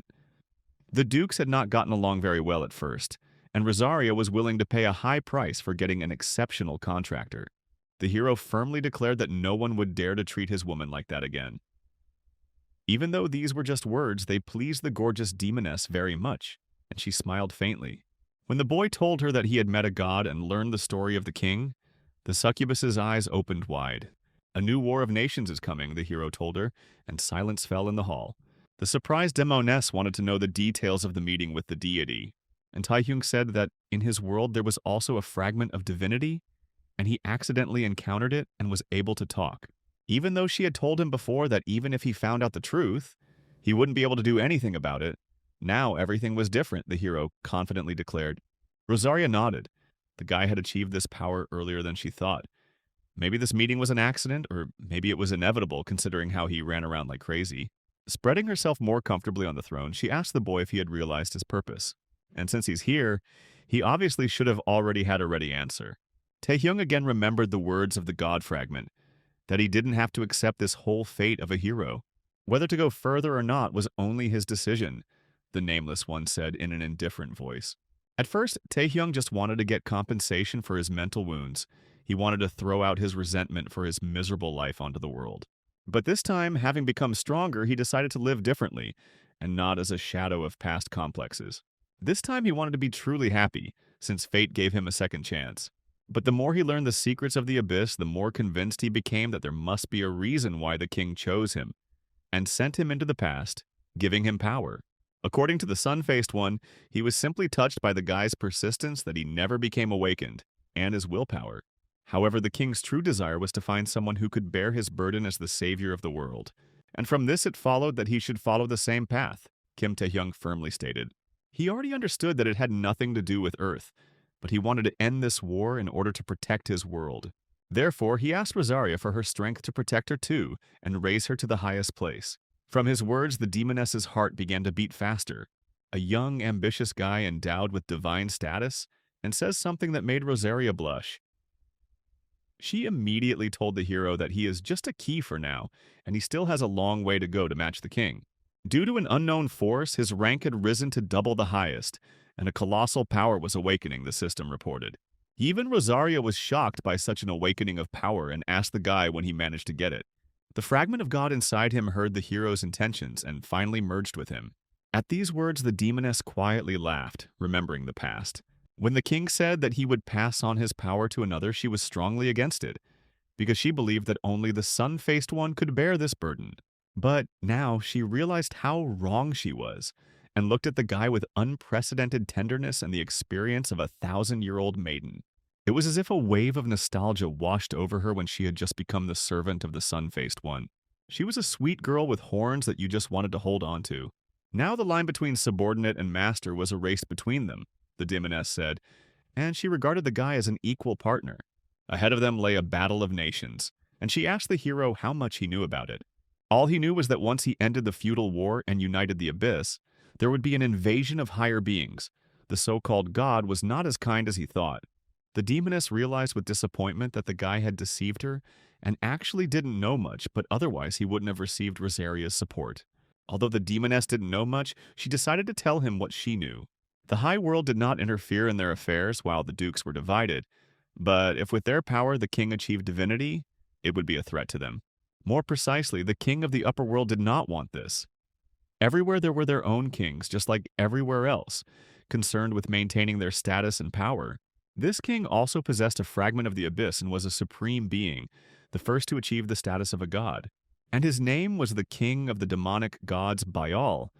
What the ancient deity of the Phoenicians forgot here was difficult to understand. The author's ways are inscrutable. In the light-faced man's memories, he fought precisely with a dragon in the last war. It turned out that in reality it was a war between two cheaters, each of whom received an equal shard of the god, for who would be supreme. But Rosaria corrected the guy, saying that the Supreme King had already achieved enlightenment and rejected the purpose of his power. Since the light-faced one wanted to return peace and order to the universe, the Supreme Ruler attacked him. The war would have started long ago, but one spell prevents the upper world from invading the lower one. And this was also the idea of the light-faced one. In general, guys, the war of the upper and lower Egypt is as it is. From all that was said, it was clear that all the remaining dukes had to be defeated urgently, and an army must be assembled from their forces to repel the invasion. Rosaria then told him everything she knew about the territories of the other dukes and their powers. They talked for a very long time and thoroughly, until they had emptied more than one bottle of fermented grape juice. Finally, the demoness extended her hand to him and offered to decide with whom they would begin their crusade. Taehyung really wanted to start with Orgyle and get revenge on him for what he did. But Orgyle possessed the most extensive lands in the Abyss, and a war of attrition against him was extremely disadvantageous. Here, as usual, a messenger burst in with an urgent message. It was time to move the plot forward. This was Lady Musaren's urgent report on what was happening in the Western lands. Having read it, the demoness, who was clearly and shamelessly aiming for the queen, said that they had just the right opportunity to begin the campaign. So she told the guy to prove that his words were not spoken in vain. The western territories of Rosaria bordered the territory of Igmun, separated by a lifeless desert. But even through these arid places, the vampire servants managed to pass. There was a battle between them, blades flashed, and it was not yet clear who would win. As a result, the one who looked more like a succubus was wounded, and her sword was split. Lady Musaren deserved to have a name since she was a double high plus boss. But what could be said about the one who defeated her? It was some other zombie woman with a sewn-up mouth. Since the difference between the monsters was purely in the statistics numbers, which did not affect the gameplay, it was boring to play them. The ranks did not change anything in essence. Blueface, for example, had a triple top rank, but fought like all monsters in hand-to-hand combat, without any special tricky skills, game changers, etc. Bladia humiliated her defeated rival in every possible way and defamed the name of the queen of the succubi, after which she simply crushed it with her foot, enjoying the crunch of bones and the humiliation brought to the defeated one. "Survival of the strongest," said Bladia haughtily, and once again trampled on her rival. "In the end, they will all have to bow their heads before her Duke Igmun," the dead woman declared. She then claimed this piece of lifeless, dry desert as Igmun's territory, a dubious acquisition. And it was at that moment that Taehyung arrived on the battlefield. He liked the words about the survival of the strongest. Until now, he had not known mercy to his enemies. The guy grinned and called himself a mercenary of the arrogant Queen Rosaria, whom Bladia was so unashamed to despise. Most abyssal-born creatures lack intelligence. They are ordinary animals, driven by the author's unwillingness to think through the evolution of other worlds in all its diversity and complexity. However, sometimes mobs with enormous strength and intelligence are miraculously born. They do not write philosophical treatises on existence, but they can speak. The rest of the mobs obey them, and together they form a dull, boring canon of the lit RPG genre, devoid of any depth or contradictions. Monsters have no special purpose. They are all nothing more than a repository of valuable experience points for the hero. As products of poor logic, monsters establish a hierarchy so that they have some form of organization, with beings of higher status and power ruling over those below and weaker. The Abyss was thus a perfect petri dish, in which a selection was constantly made among the monsters that were born in the wasteland with random characteristics and fought with each other. Bladia has always been a creature that devours others. She destroyed hundreds and thousands of monsters alone. Defeating all worthy opponents that were nearby, she met Igmun. The Dukes were taller than ordinary monsters. Their characteristics included not only strength, but also ideas about the world, a quasi-culture, which allowed these creatures to live cut off from society as such. Bladia was completely defeated by the vampire's power and her pride was trampled. At that time, she suffered her first defeat and realized that there was a level of power higher than hers. Igmun told her to remember well that there was a gap between their levels that this monster could not overcome, and therefore it was not worth trying. Each monster's status was determined at birth, and there was only one way to overcome this limit: to gain power from a stronger monster in exchange for becoming its vassal. Having experienced a moment of humiliation, Bladia received strength and a new status, believing that no one else would dare to resist her except her master. She secretly hoped to grow in the shadow of her master and one day surpass him by challenging him. But this dream was also destined to be destroyed, because she met a hero who knew no limits. Bladia believed that she could not lose to a subordinate of the weakest Duchess of the Abyss, but the hero did not even let himself be hit. Having finished playing with the walking corpse, he grabbed her gray hand with its beautiful manicure. And then Bladia saw in him the power of Duchess Rosaria, who had taken her form. Paralyzed, she could not move. And having fallen under the influence of hypnosis, she received a serious wound. Now she had become prey, and the hero began to think about what to do with her, because he did not devour monsters, but the invasion of the lands of Rosaria had to be dealt with. There was no point in talking to Igmun's small fry, so the boy told her to call her master. In response to this, the proud monster became so furious that it even tore the threads that sewed its mouth together. It screamed something about becoming the greatest creation of the Abyss and other delirium of megalomania. But the dragon's mouth had already closed over her when the hero set the predator into motion. The guy seemed to be mocking the monster because he ended up eating her with a skill rather than literally. Then the wounded Musarin approached him, recognizing the hero as the queen's contractor. There was a time when fighting monsters like Bloody would have been epically difficult. So the hero even felt a wave of nostalgia because, after uniting with the Shard, he could challenge even triple-rank monsters. After absorbing Bladia, his blood ejection skill that he got from Igmun was adjusted and required less mana. Regardless of the reasons for these changes, the boy could now absorb the power of other dukes by attacking their subordinates. However, as soon as Bladia became a pool of blood that was quickly absorbed into the desert sand, Igmun emerged from it, arriving only when his valuable asset was torn to pieces. It turned out that from the very beginning, he did not count on the success of his subordinate and used her as bait to lure the hero out of the shelter. Now they met face to face without the twists of summoning and other things, but the hero was not afraid at all because he was also looking for a vampire. Since their intentions towards each other were symmetrical, Igmun suggested celebrating this reunion. Chairman Ju stretched tiredly in his chair and his gaze fell on an old photograph of the heads of all the guilds in the country. He felt nostalgic as he looked at their young faces and realized how much he himself had aged. Then his deputy burst into the room, surprised to find his boss in his office. It turned out that the association had just been contacted by some vagabonds who reported that the place they had observed had begun to move. So now the scouts waited for further orders from the association. Then the chairman declared that it was time to carry out Order 66, and ordered all national-level power seekers to be gathered, and he himself intended to join them. However, Kim Tae-hyung has not yet returned from the abyss, Deputy Go reminded worriedly. Chairman Ju then objected that they could not rely on one single person forever. They had to cope with the problems without the hero because he was now busy following his own path. They were supposed to become reliable helpers for the child who was on the right path, the old man said. And Deputy Guo sensed in his words the shadow of Ming and regrets about the past that could no longer be corrected. They must do what is necessary because this is their last battle, the chairman declared decisively. Meanwhile, Taehyung and Igmun were playing a staring contest. For some reason, the vampire decided that he really needed to remember his manners and etiquette. He introduced himself formally and bowed slightly, persistently pretending to be an aristocrat, which in fact he never was. Ask him why all this was necessary, this whole masquerade, and he would not answer you, like that madman who mistook his wife for a hat. But Taehyung decided to play along. It all boils down to a regular fight anyway, so why not have some fun with the show? And he also gave his name. As a title, he called himself the King's Key. Realizing that the guy was indeed the heir to that power, Igmun offered him to break the contract with Rosary and make one with him. In return, the hero will receive strength, power, and influence that the demoness does not have, and then together they will rule the galaxy. But could the hero exchange a castle with a luxurious queen and 100 maids for some vampire? Only a bloodsucker would benefit from this deal. It is obvious that any duke would want to make a contract with a hero to take away the king's power from him. So Taehyung knew very well about the intentions that were hidden behind the beautiful and noble speeches. Since they couldn't come to an agreement, the vampire decided to take the key by force. But in this situation, he could no longer guarantee the integrity of the guy's body. Igmun was surprised why the hero did not believe him, but willingly trusted the demoness, and then Taehyung answered him that they had an equal partnership.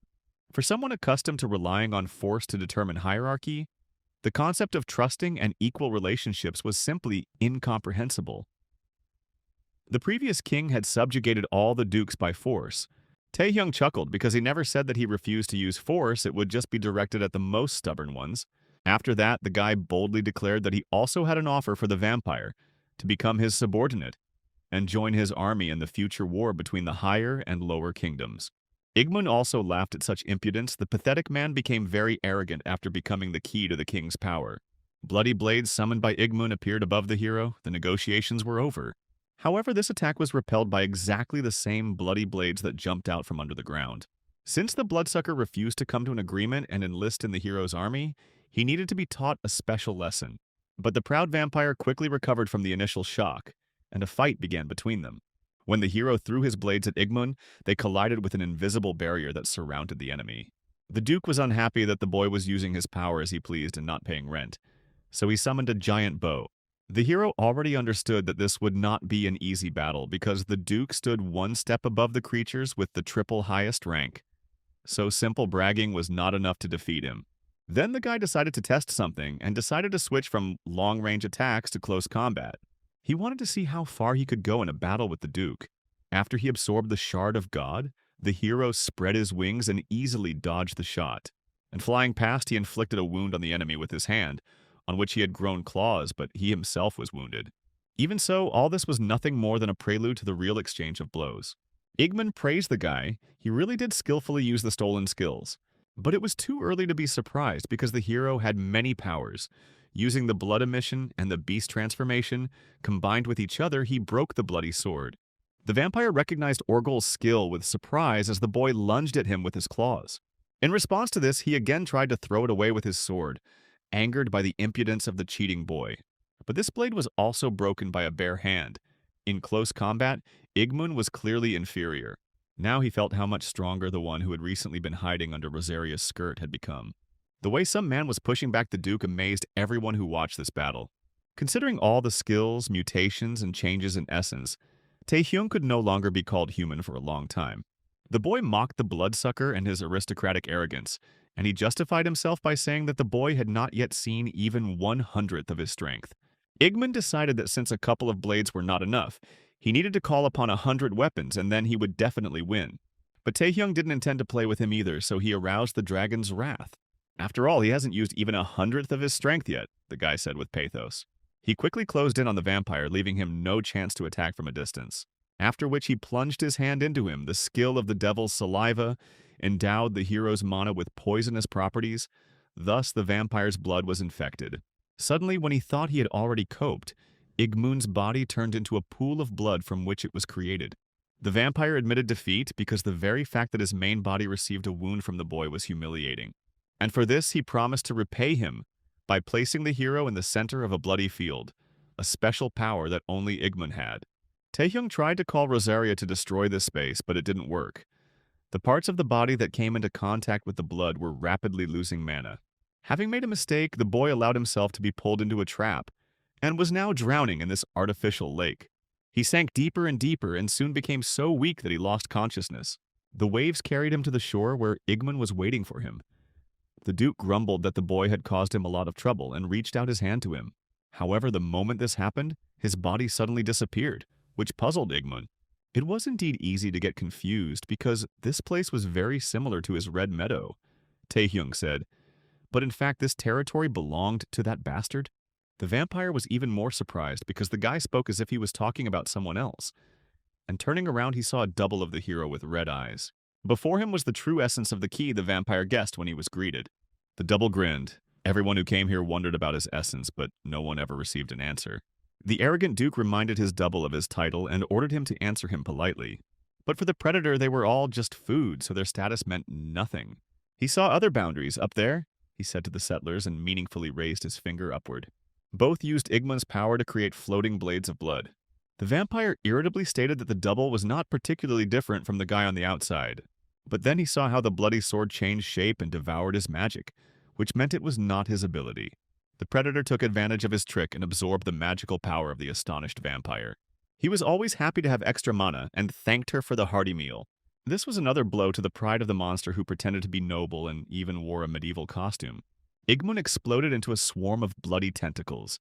He decided to first catch the villain, and then find out who he was.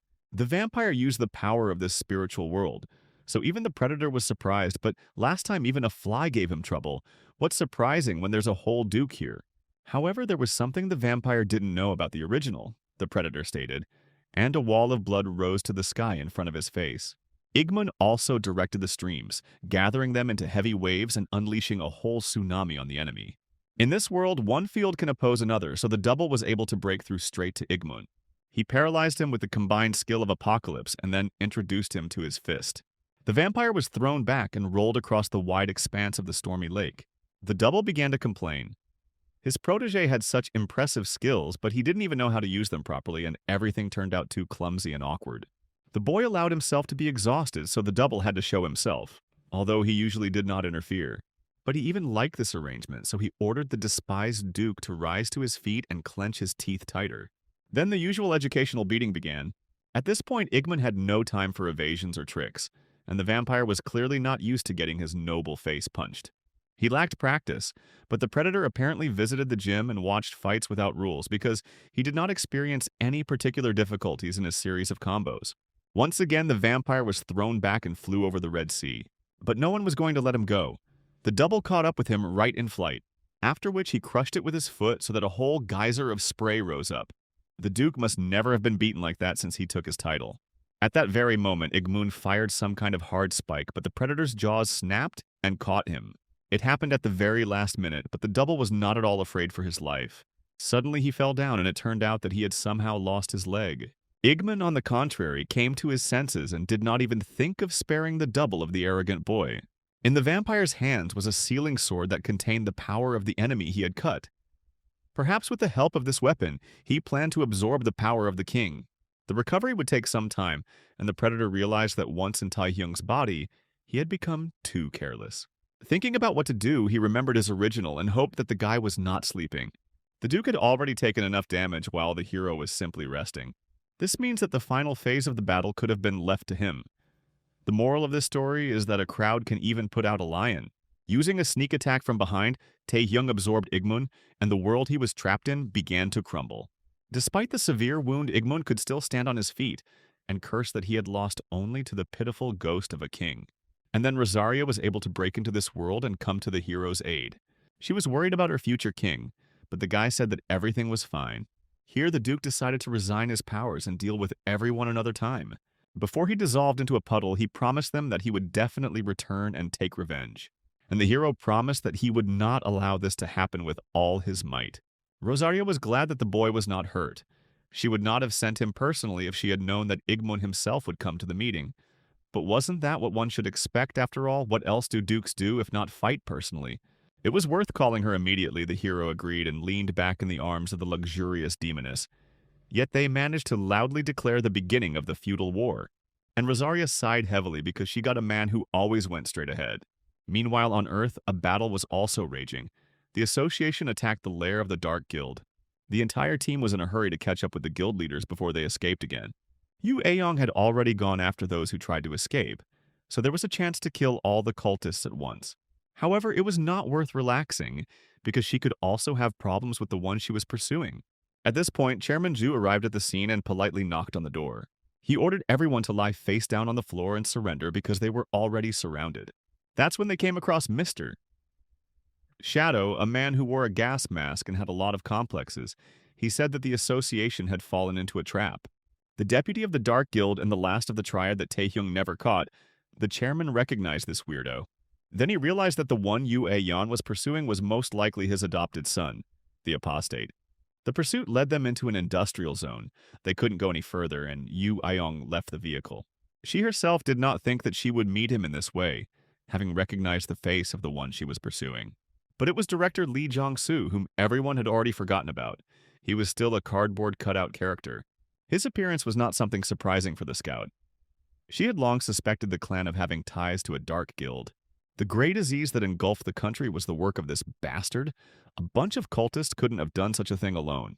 Moreover, it was the Taesong group that was the first to release a vaccine, which caused their shares to skyrocket in price. The scout regretted that there was not enough evidence, but now that she had caught him directly, she did not need it. She asked the scoundrel as part of the investigation why he had betrayed the people, and Chonsu justified himself by saying that it brought him direct benefit, better than being crushed and worthless. He was also very unhappy with the current state of affairs because the other guilds had taken over everything along with the association, leaving them no place in the market. All these were the usual tricks of a dirty, greedy man. And although Yu Aeon acted as if she had already arrested the scoundrel, he hastened to show that this was not the case. The scout just chuckled. The awakened one was only of ordinary rank and pretended to be God knows what. However, with the help of demonization, Lee Jong-soo has long gone beyond his talents and torn the shirt on his body. The spy didn't expect this and asked in surprise what it was. The hero had told her about something similar, which meant that it wasn't just the virus that had escaped from Charon's lab. Now, according to the statements of the head of the Daesun clan, he has reached the national level. He hastened to introduce the spy to his fist, without any decency. There was also a fight going on in the villain's lair. All the Dream Team seekers did not hold back their skills, but none of them were able to touch the pompous, masked villain. No matter how much they tried, the result was the same. It was just unclear how Shadow became so strong. Since melee attacks didn't work, they tried using magic. But the result was the same. The enemy seemed invulnerable, but at the same time could counterattack. His long, creeping shadows picked up the magicians and lifted them up. Then Chairman Ju stepped in, but he too was unable to touch the villain. And the insecure traitor himself boasted that it was initially impossible to catch him, and therefore he always eluded them. The squad swore this could only be called cheating. There was no fair play on the server. But Chairman Ju had already realized that the villain's words were just a bluff. He had already noticed something and decided to check it out. Then the hero's dream team repeated their well-coordinated attack, all of them national-level seekers. Shadow boasted that life taught them nothing. Despite the fact that the seekers had such a rank, and with the help of his ability, he caught everyone in his tentacles. But then Chairman Ju attacked him, waiting for the right moment. Just like the first attack, there was a limit on target acquisition, so in order to evade Chairman Shadow's attack, 2 had to be released. This meant that he could not attack and defend at the same time. The most important thing was to catch the right moment, and the chairman deliberately exposed himself. At the same time, Lim Aong attacked the enemy directly from behind the chairman's broad back. Her power turned the entire room into a glacier in an instant. It was an area effect attack that was difficult to dodge. Once the enemy was trapped, the chairman used ancient national martial arts. The sorceress from the team was happy again, hoping that this time they had eliminated the enemy. But this turned out not to be the case. The mask was torn off the villain's face, and smiling, he praised Teacher Ming for being able to analyze his abilities so quickly. The chairman growled, asking where Min was now, but he hardly had a chance to get an answer that way. From the start, Shadow knew it would be difficult to hold off so many skilled seekers, but he simply bought himself time to download the data and move to another building. At the chairman's signal, Lim Aong tried to tie up the enemy again, but he had already slipped away, saying in parting that a portal to the demon world would soon open. Kang Hyuk grumbled indignantly that the scoundrel had escaped again, and they would have to chase him. But the chairman said that there was no time for that. Lim Aong was also worried about her sister, even though they were not on the best of terms. Yet she told him not to worry about her because Yue Yan was strong enough to stand up for herself. And so it was. Lee Chen-sung quickly received more than he could carry. His main problem was the lack of combat experience, which was more important when the forces were equal. Moreover, Yue Yan's abilities were not limited to her highest rank. She had not been idle all this time. In the past, the hero asked her for a personal meeting, and the scout even thought that the guy decided to make the first move. But it turned out to be a regular training. In this way, the guy wanted to eliminate her lag from the rest of the dream team. The girl pouted and at first said, offended, that she would not waste time on such nonsense. Then the guy shared with her his intentions to bring every seeker from his team to the national level, including her sister. This was a forbidden move, and the spy absolutely could not lose to her younger sister. And the hero ordered her to follow him. The heads of the Indivisibles and the Wizards had already reached the highest rank, and even more, she too could not lag behind as the leader of the Wanderers. From that day on, they spent a whole week together every day in close contact with each other, and then trained. Thanks to this, Yu Ai-yan surpassed her limits, opened all her chakras, and by hiding them from the public, she ended up luring her enemies into a trap. Pressing the flaming-tip spear to the traitor's throat, she asked his last words. The more evidence he gives, the faster and more painless his death will be, the intelligence officer promised. At this point, the traitor began to cry out pitifully that it was enough to watch his suffering from the sidelines. And it turned out that the head of the Dark Guild did come to the meeting, and all this time he was simply enjoying the show. But Chansu himself said that he could handle it himself, and now he was forcing him to do the cleaning for him. He should have been grateful that they were partners, otherwise he would have been dead, Min said. And the scout stared in shock at the man who had suddenly appeared. The scoundrel smiled sarcastically and greeted the girl as if she were an old friend. At the same time, the hero returned to his homeland. With the help of his portal, it was already night outside. Quite a lot of time had passed since he left, and the guy hoped that nothing terrible had happened. Some time ago, right after the battle with Igmun, Taehyung opened his eyes, and immediately he saw above him the beautiful, refined face of Rosaria, and his head lay on her soft and warm knees. The awakening was quite pleasant. It's not every day that you wake up in the bedroom of such a luxurious woman, the hero thought, and looked around. Her room was filled with the scent of roses, light, and coolness. During the battle with the vampire, the hero had completely exhausted himself, so the demoness brought him here to recover. She filled his vessel with her mana, and the boy slept here for 2 days. 2 days in his case was like an eternity. and he hoped that nothing had happened in that time. As they expected, a full-scale war had begun. The other dukes were already aware of his battle with Igmund.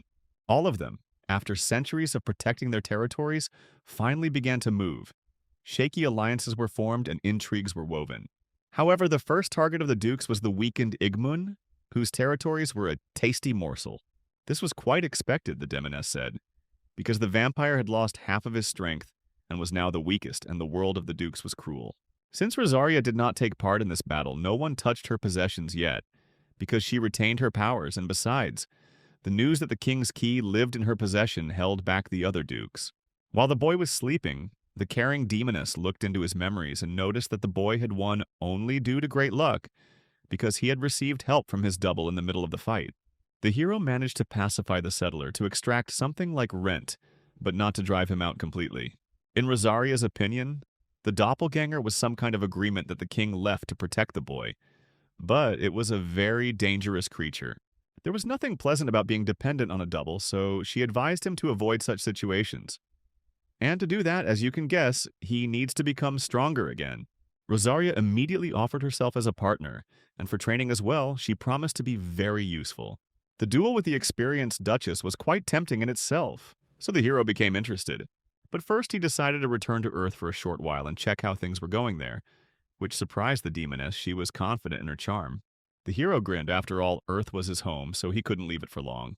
That's why he came back, because he promised to help, to deal with the Dark Guild, which could not be left in the rear. The flow of time was different in the Abyss and on Earth, but despite the dark night, the guy found the Association building too deserted. Apparently, even simple guards, cleaners, and clerks were mobilized. The coming morning brought nothing good to the Association, and instead of triumph, they were forced to admit the failure of the operation. Many of the seekers from Yu Ai-Yan's squad were killed, and the main villains escaped. Then everyone heard Kim Tae-hyung's name and turned around in amazement. The hero came to look at them as if they were little children who had caused trouble in the absence of adults. Yu Ai-Yan has gone missing, the chairman told him in a heavy voice, fully aware of how everything looked from the outside. He told what happened and how they attacked the base but ended up getting separated. As soon as the main base was cleared of mobs, they rushed to support the scout squad, but it was too late. Chairman Ju blamed himself for what happened. It was stupid to let Yu Aeong go without cover. He was already preparing to resign from his position as the head of the association. Lim Ai-Yan countered that it was all because of their faith in their sister's powers, and Kong Hyun agreed with her that it wasn't the old man's fault. But the main accuser of himself in everything that happened was the hero, who was the center of the universe, and only on him everything in this world depended, even the sunrise. If the guy didn't solve the problems of the Abyss, then the whole Earth would be in danger. But if the people he wanted to protect ended up just dying, then that didn't make sense either. Taehyung didn't want to go through the loss of loved ones again, like what happened with Ricky, who died despite the fact that he was one step away from her. They couldn't rely on him forever, the stubborn chairman said, even though he had just botched an operation. But what was wrong with relying on him? Their hero asked. Because he simply wanted to find his happiness. And that was precisely why he needed strength. He was sure that Yu Aeong was still alive. They wouldn't have taken her if they hadn't considered her a valuable trophy, which meant the girl could have been saved. Turning to Go Tae-wook, the guy asked how the search was going, and he replied that they were doing everything possible, even contacting the police. Looking at the boy, the chairman thought that he would never allow him to bear the burden of responsibility alone. And yet he was grateful to him for his understanding, for his important words. While they were thinking about what to do next and how to organize a rescue operation, the chairman's number was called. There was only one person who knew this personal number, and the chairman immediately recognized Min's voice. The impudent apostate was making fun of me and talking some insignificant nonsense. The previous attack caught them off guard because Min thought that the association had long since turned into a one-hero dream team. But the chairman was clearly not in the mood for a heart-to-heart chat, and shouted into the phone and demanded to know where Yu Aeong was. As they thought, the girl was alive, but hardly in the best condition. Everyone simply left her alive knowing about her imaginary or real connection with Kim Tae-hyung. The details were not important. And to sort this out, Min invited the hero on a date to Tartarus, the deepest dungeon of the Abyss. Then the guy himself picked up the phone and said that he would come, demanding guarantees for Yu Ai-Yan's safety, which was clearly a weak move for him. He even threatened the villain and made a scary face, but it hardly made any sense in his situation. Min also made a scary face and even opened his eyes, suggesting that the guy hurry up before he put the scout to bed. When Min hung up, someone nearby laughed in a creaky voice. It was some strange old man who was hunting for the succubus queen's contractor. I won't say what his name was because it's intolerant of the people of the Middle East, but he was the head of an international terrorist organization. Min immediately said that the guy was his prey and the occultist had better not drool over him. The blue old man didn't object. He just wanted to see who defeated his subordinate demon Neru, and at the same time, he prepared an excuse for his master. After all, he didn't want the demon lord to scold him for the fact that the occultist gave the king's key to Orgile's servant. Yu Aong, who had not yet lost consciousness, thought at that moment that the guy shouldn't come here. It was too dangerous. But this was exactly what he was going to do, because no problem could be solved without him in this world, and he was going alone, of course. The rest, as usual, had to wait, believe, hope, pray, and so on. And the hero firmly promised that he would definitely return with Yu Aong. It seems that his main ability was to never doubt himself. The Tartarus Labyrinth was located in the very depths of the abyss, if it is correct to talk about the depth and width of this formation. Until now it was not clear what it was, a set of locations, a continent, a curved space. The guy eliminated the first mobs and went down into the dungeon, as planned. Inside, 3 mentally ill and disabled people were waiting for him, united by one difficult childhood without a bicycle. Min, as usual, narrowed his eyes and grinned poisonously when he saw the guy.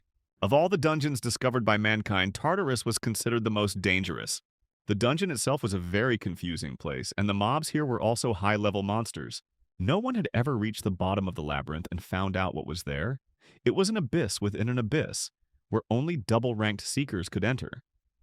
However, in reality, this level had already been passed long ago by the pompous old man who stood before the hero and bragged. If the owner of the dungeon is not destroyed, the gate will not break through, and the cultists used this feature. They managed to seal the triple-rank boss and the master of this labyrinth. Now that the ogre had been captured, he no longer looked so menacing, but in reality it had taken a lot of effort to catch him. Once called the king of the giants, he lost to Ogre and gave him the place of duke. But Mina wasn't interested in the loser monsters. He already understood that the crazy grandfather simply brought him to show off his strength. But he only cursed and repeated that this was all part of a big and bold plan. The hero would have to go through a labyrinth with monsters and run into an ambush by cultist forces. In general, the usual strategy is to first wear out the enemy, and then engage him in battle when he has already become easy prey. It was boring because you had to sit and do nothing for a long time, especially since the old man did not shut up and constantly talked nonsense with a claim to wisdom. When the dungeon shook from the blows, they realized that the mouse that had climbed into the mousetrap was perhaps a little too small for the size of that very mousetrap. There was such a roar that even the old man was amazed. And this guy just knocked on the front door. He just had to destroy the dungeon. Taehyung used some skill on the entire labyrinth and appeared right in front of the villains. In this situation, all efforts to contain the hero and weaken him turned out to be pointless. But the old man objected that at this rate the hero would simply use up all his strength before he could enter into battle with Ming. At that moment, he felt a connecting skill on himself, one of the ones that Ricky used. It allowed him to drain mana from the target, thanks to another skill, the heart of the highest kind. It was precisely this that at one time succeeded in tying up and greatly weakening Chairman Charon. Combined with the apocalypse that the hero cast on the entire dungeon, this created an infinite area of effect. He came up with this technique inspired by Igmun's power and his fight with him. Min only chuckled in response to such actions, and asked the old man if he would continue to receive slaps. Then he touched the floor with his staff and swore foully or recited a spell. It was impossible to make out. While he was using his magic, Ming used his whole skill, which destroyed other skills. This approach saved them from draining their mana, but Shadow was forced to lie flat on the floor by gravity. Taehyung didn't keep himself waiting long, and breaking through the ceiling, he burst into the main hall. In the end, Min even praised the hero for catching the moment when the skill was cancelled in reverse order, and what that meant was completely unclear. Then the main frontman came in and said that they had not chosen the best place to hide. Now, when he came, he immediately demanded that she give him back the girl. Min didn't even know what to say. He himself hadn't talked to girls for a long time, so he didn't want to break up with Yu Aong. At this time, the old man next to him turned on a purple spotlight under his feet. He was very upset that the guy refused the gifts and let his whole plan go down the drain. And he also acted as if the old man wasn't there. "You come here and ask, but there is no respect in your words," the old man said through his teeth. And he asked Ming to wait a little to save face. The villain reminded the bodybuilder that they had a different agreement, and he replied that he would definitely give him the guy's corpse. After which he gave up his spirit, or at least the aura of the old man, so that even Min had to jump aside. He landed next to Shadow and called the old man crazy. Their team clearly lacked coordination. For some reason, the old man started introducing himself again, and even asked the guy if he had heard his name. Help, we don't know anything about you. However, the hero did the old man honor and said that he knew the madman's name well. He was a villainous villain, through whose fault many people were skillfully killed. But what and whom he was speaking out against is decidedly unclear. Nobody knew what rank this madman had. He caused large-scale destruction. In Taehyung's past life, he was the first to reach the double supreme rank. The old man was flattered that he was recognized and said that he had known the guy since he killed his student in East Point. The hero remembered another intolerantly colored character and did not understand why they were chatting for so long instead of starting to fight. However, the madman said that he simply wanted to know the limits of the strength of the guy who became famous in the abyss and on Earth, and not at all to take revenge. It turned out that while they were chatting, the madman created some kind of field under the guy, in which many skills were also integrated. You are being engulfed by dystopia. A process of resistance is underway with the help of mysterious forces. The system coldly minted. This skill slowly destroyed the target's characteristics until they dropped to 0, in response to which the old man expected to see a skill with a field that the hero created. But the future emperor of the galaxy only raised an eyebrow haughtily. He did not understand that he had forgotten a passing character here, and ordered him to get out of the way and not interfere in a battle that was not his. The old man said that the guy's hands were tied, and in any case he would not be able to avoid their battle since only he knew the girl's location. And while the madman was waiting for the hero, he conducted an experiment on Yu Ayon with the power of Beelzebub, placing the power of the Duke into her. In this case, the girl most likely faced a painful and excruciating death. In general, the senile man clearly enjoyed his evil experiments and provoked the hero, and the guy agreed to respond to his provocation, but not at all as the occultist expected. It turned out that the hero was not holding back at all. The old man pierced with his body the magical area that he himself had built. At that very moment, the boy reminded them all of his promise that death would seem like a relief to them if they dared to touch the hostage. After which he told the trash to get up and stop pretending. It was his time to play bad guy, the hero said. Min and his friend Shadow were somewhat surprised by this turn of events. The old man stretched far back. He almost lost his head from the blow, but it miraculously remained in place. He appreciated the guy's strength and determination, as well as the speed of his reaction, and this was with the debuff working. The guy deserved praise. You won't find another monster like him, the madman admitted. But who was the bigger monster was yet to be found out. Something strange was happening to the old man's body. The old man grinned. The guy finally became interested in him, and then suggested that he leave the childish games of who has the best skills. It was a battle of the chosen ones, said the madman, and turned into a real monster, introducing himself to the guy for the third time as Beelzebub's contractor. Previously, it was Charon, so Taehyung was a little surprised when he looked at the ugly monster. The hero first encountered Beelzebub's mana when he absorbed the renegade who turned into venom. It turned out that Karen was just a backup option, and he was never given an official contract with the Duke. And that's how corporate culture overwhelmed even the Abyss with its dirty tricks. At the same moment after the heart-rending confession, the real contractor of Beelzebub rushed to grab the guy. And in the end, he caught everyone in a very necessary flashback, designed to reveal the motivation of a character who will soon be sent to the scrap heap anyway, well, not .bayo. From a young age, the boy loved to watch creatures fight for survival and also look at destruction, listen to death cries, and smell blood. He had such an innate evil nature, and all because he didn't have a bicycle as a child. Then he joined a group of the same humiliated and insulted. For some reason, no one could catch them, and then the execution of the villains was placed in the hands of the Lord. But God never came, and it was unlikely that he could be frightened by prophecies. So the madman believed neither in God nor in the devil, and his life was empty. In the end, their cell of men who wanted something incomprehensible was closed down by a global organization. They came and quickly dealt with all the external threats that their new empire had created throughout the world, with its expansive foreign policy, striving for hegemony and globalism. The villainous villain was wounded and ordered to surrender immediately. Looking at the hard faces of the Seekers, he thought that his story was already over, and perhaps at that moment his pot finally burned out, and the madman began to believe in the devil. He awakened and summoned a monster in the form of a huge flying life to protect himself. Demonic Gate was a skill that allowed one to summon monsters from the very depths of the abyss.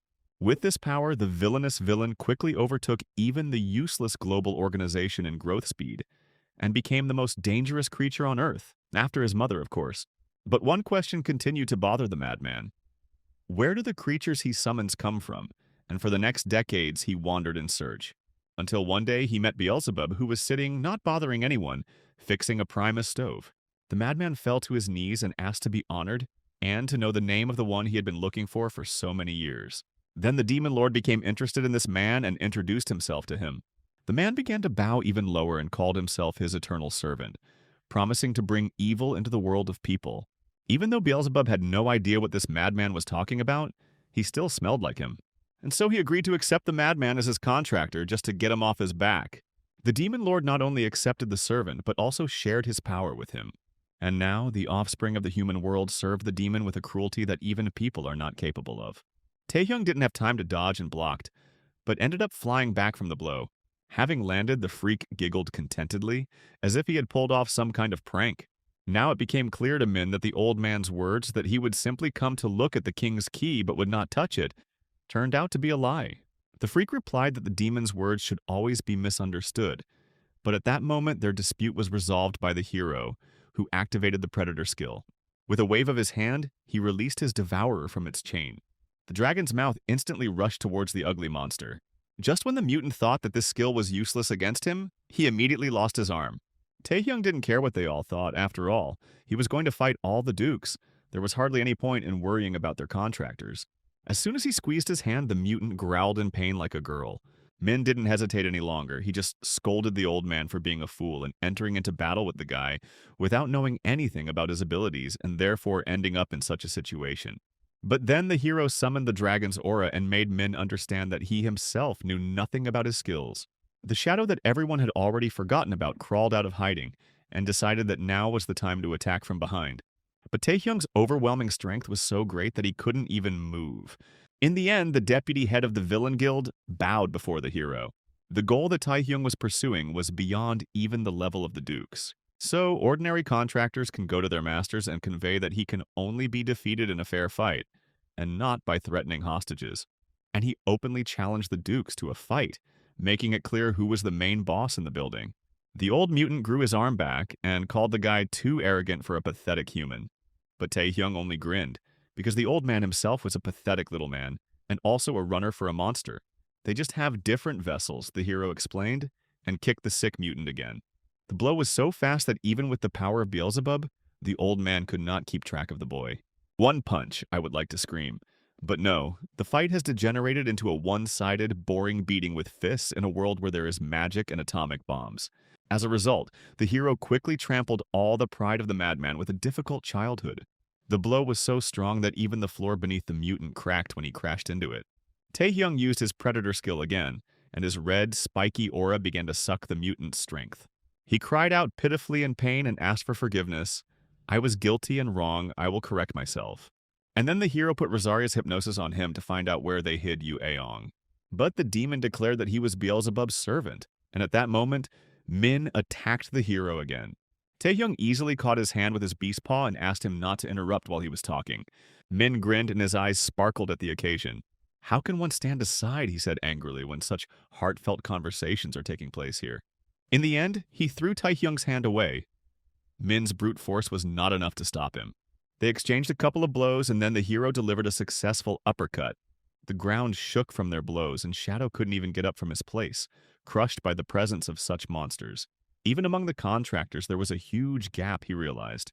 Although it might seem from the outside that Min had a chance, the course of the battle could turn at any moment, and there was no longer any point in thinking about suppressing Kim Taehyung.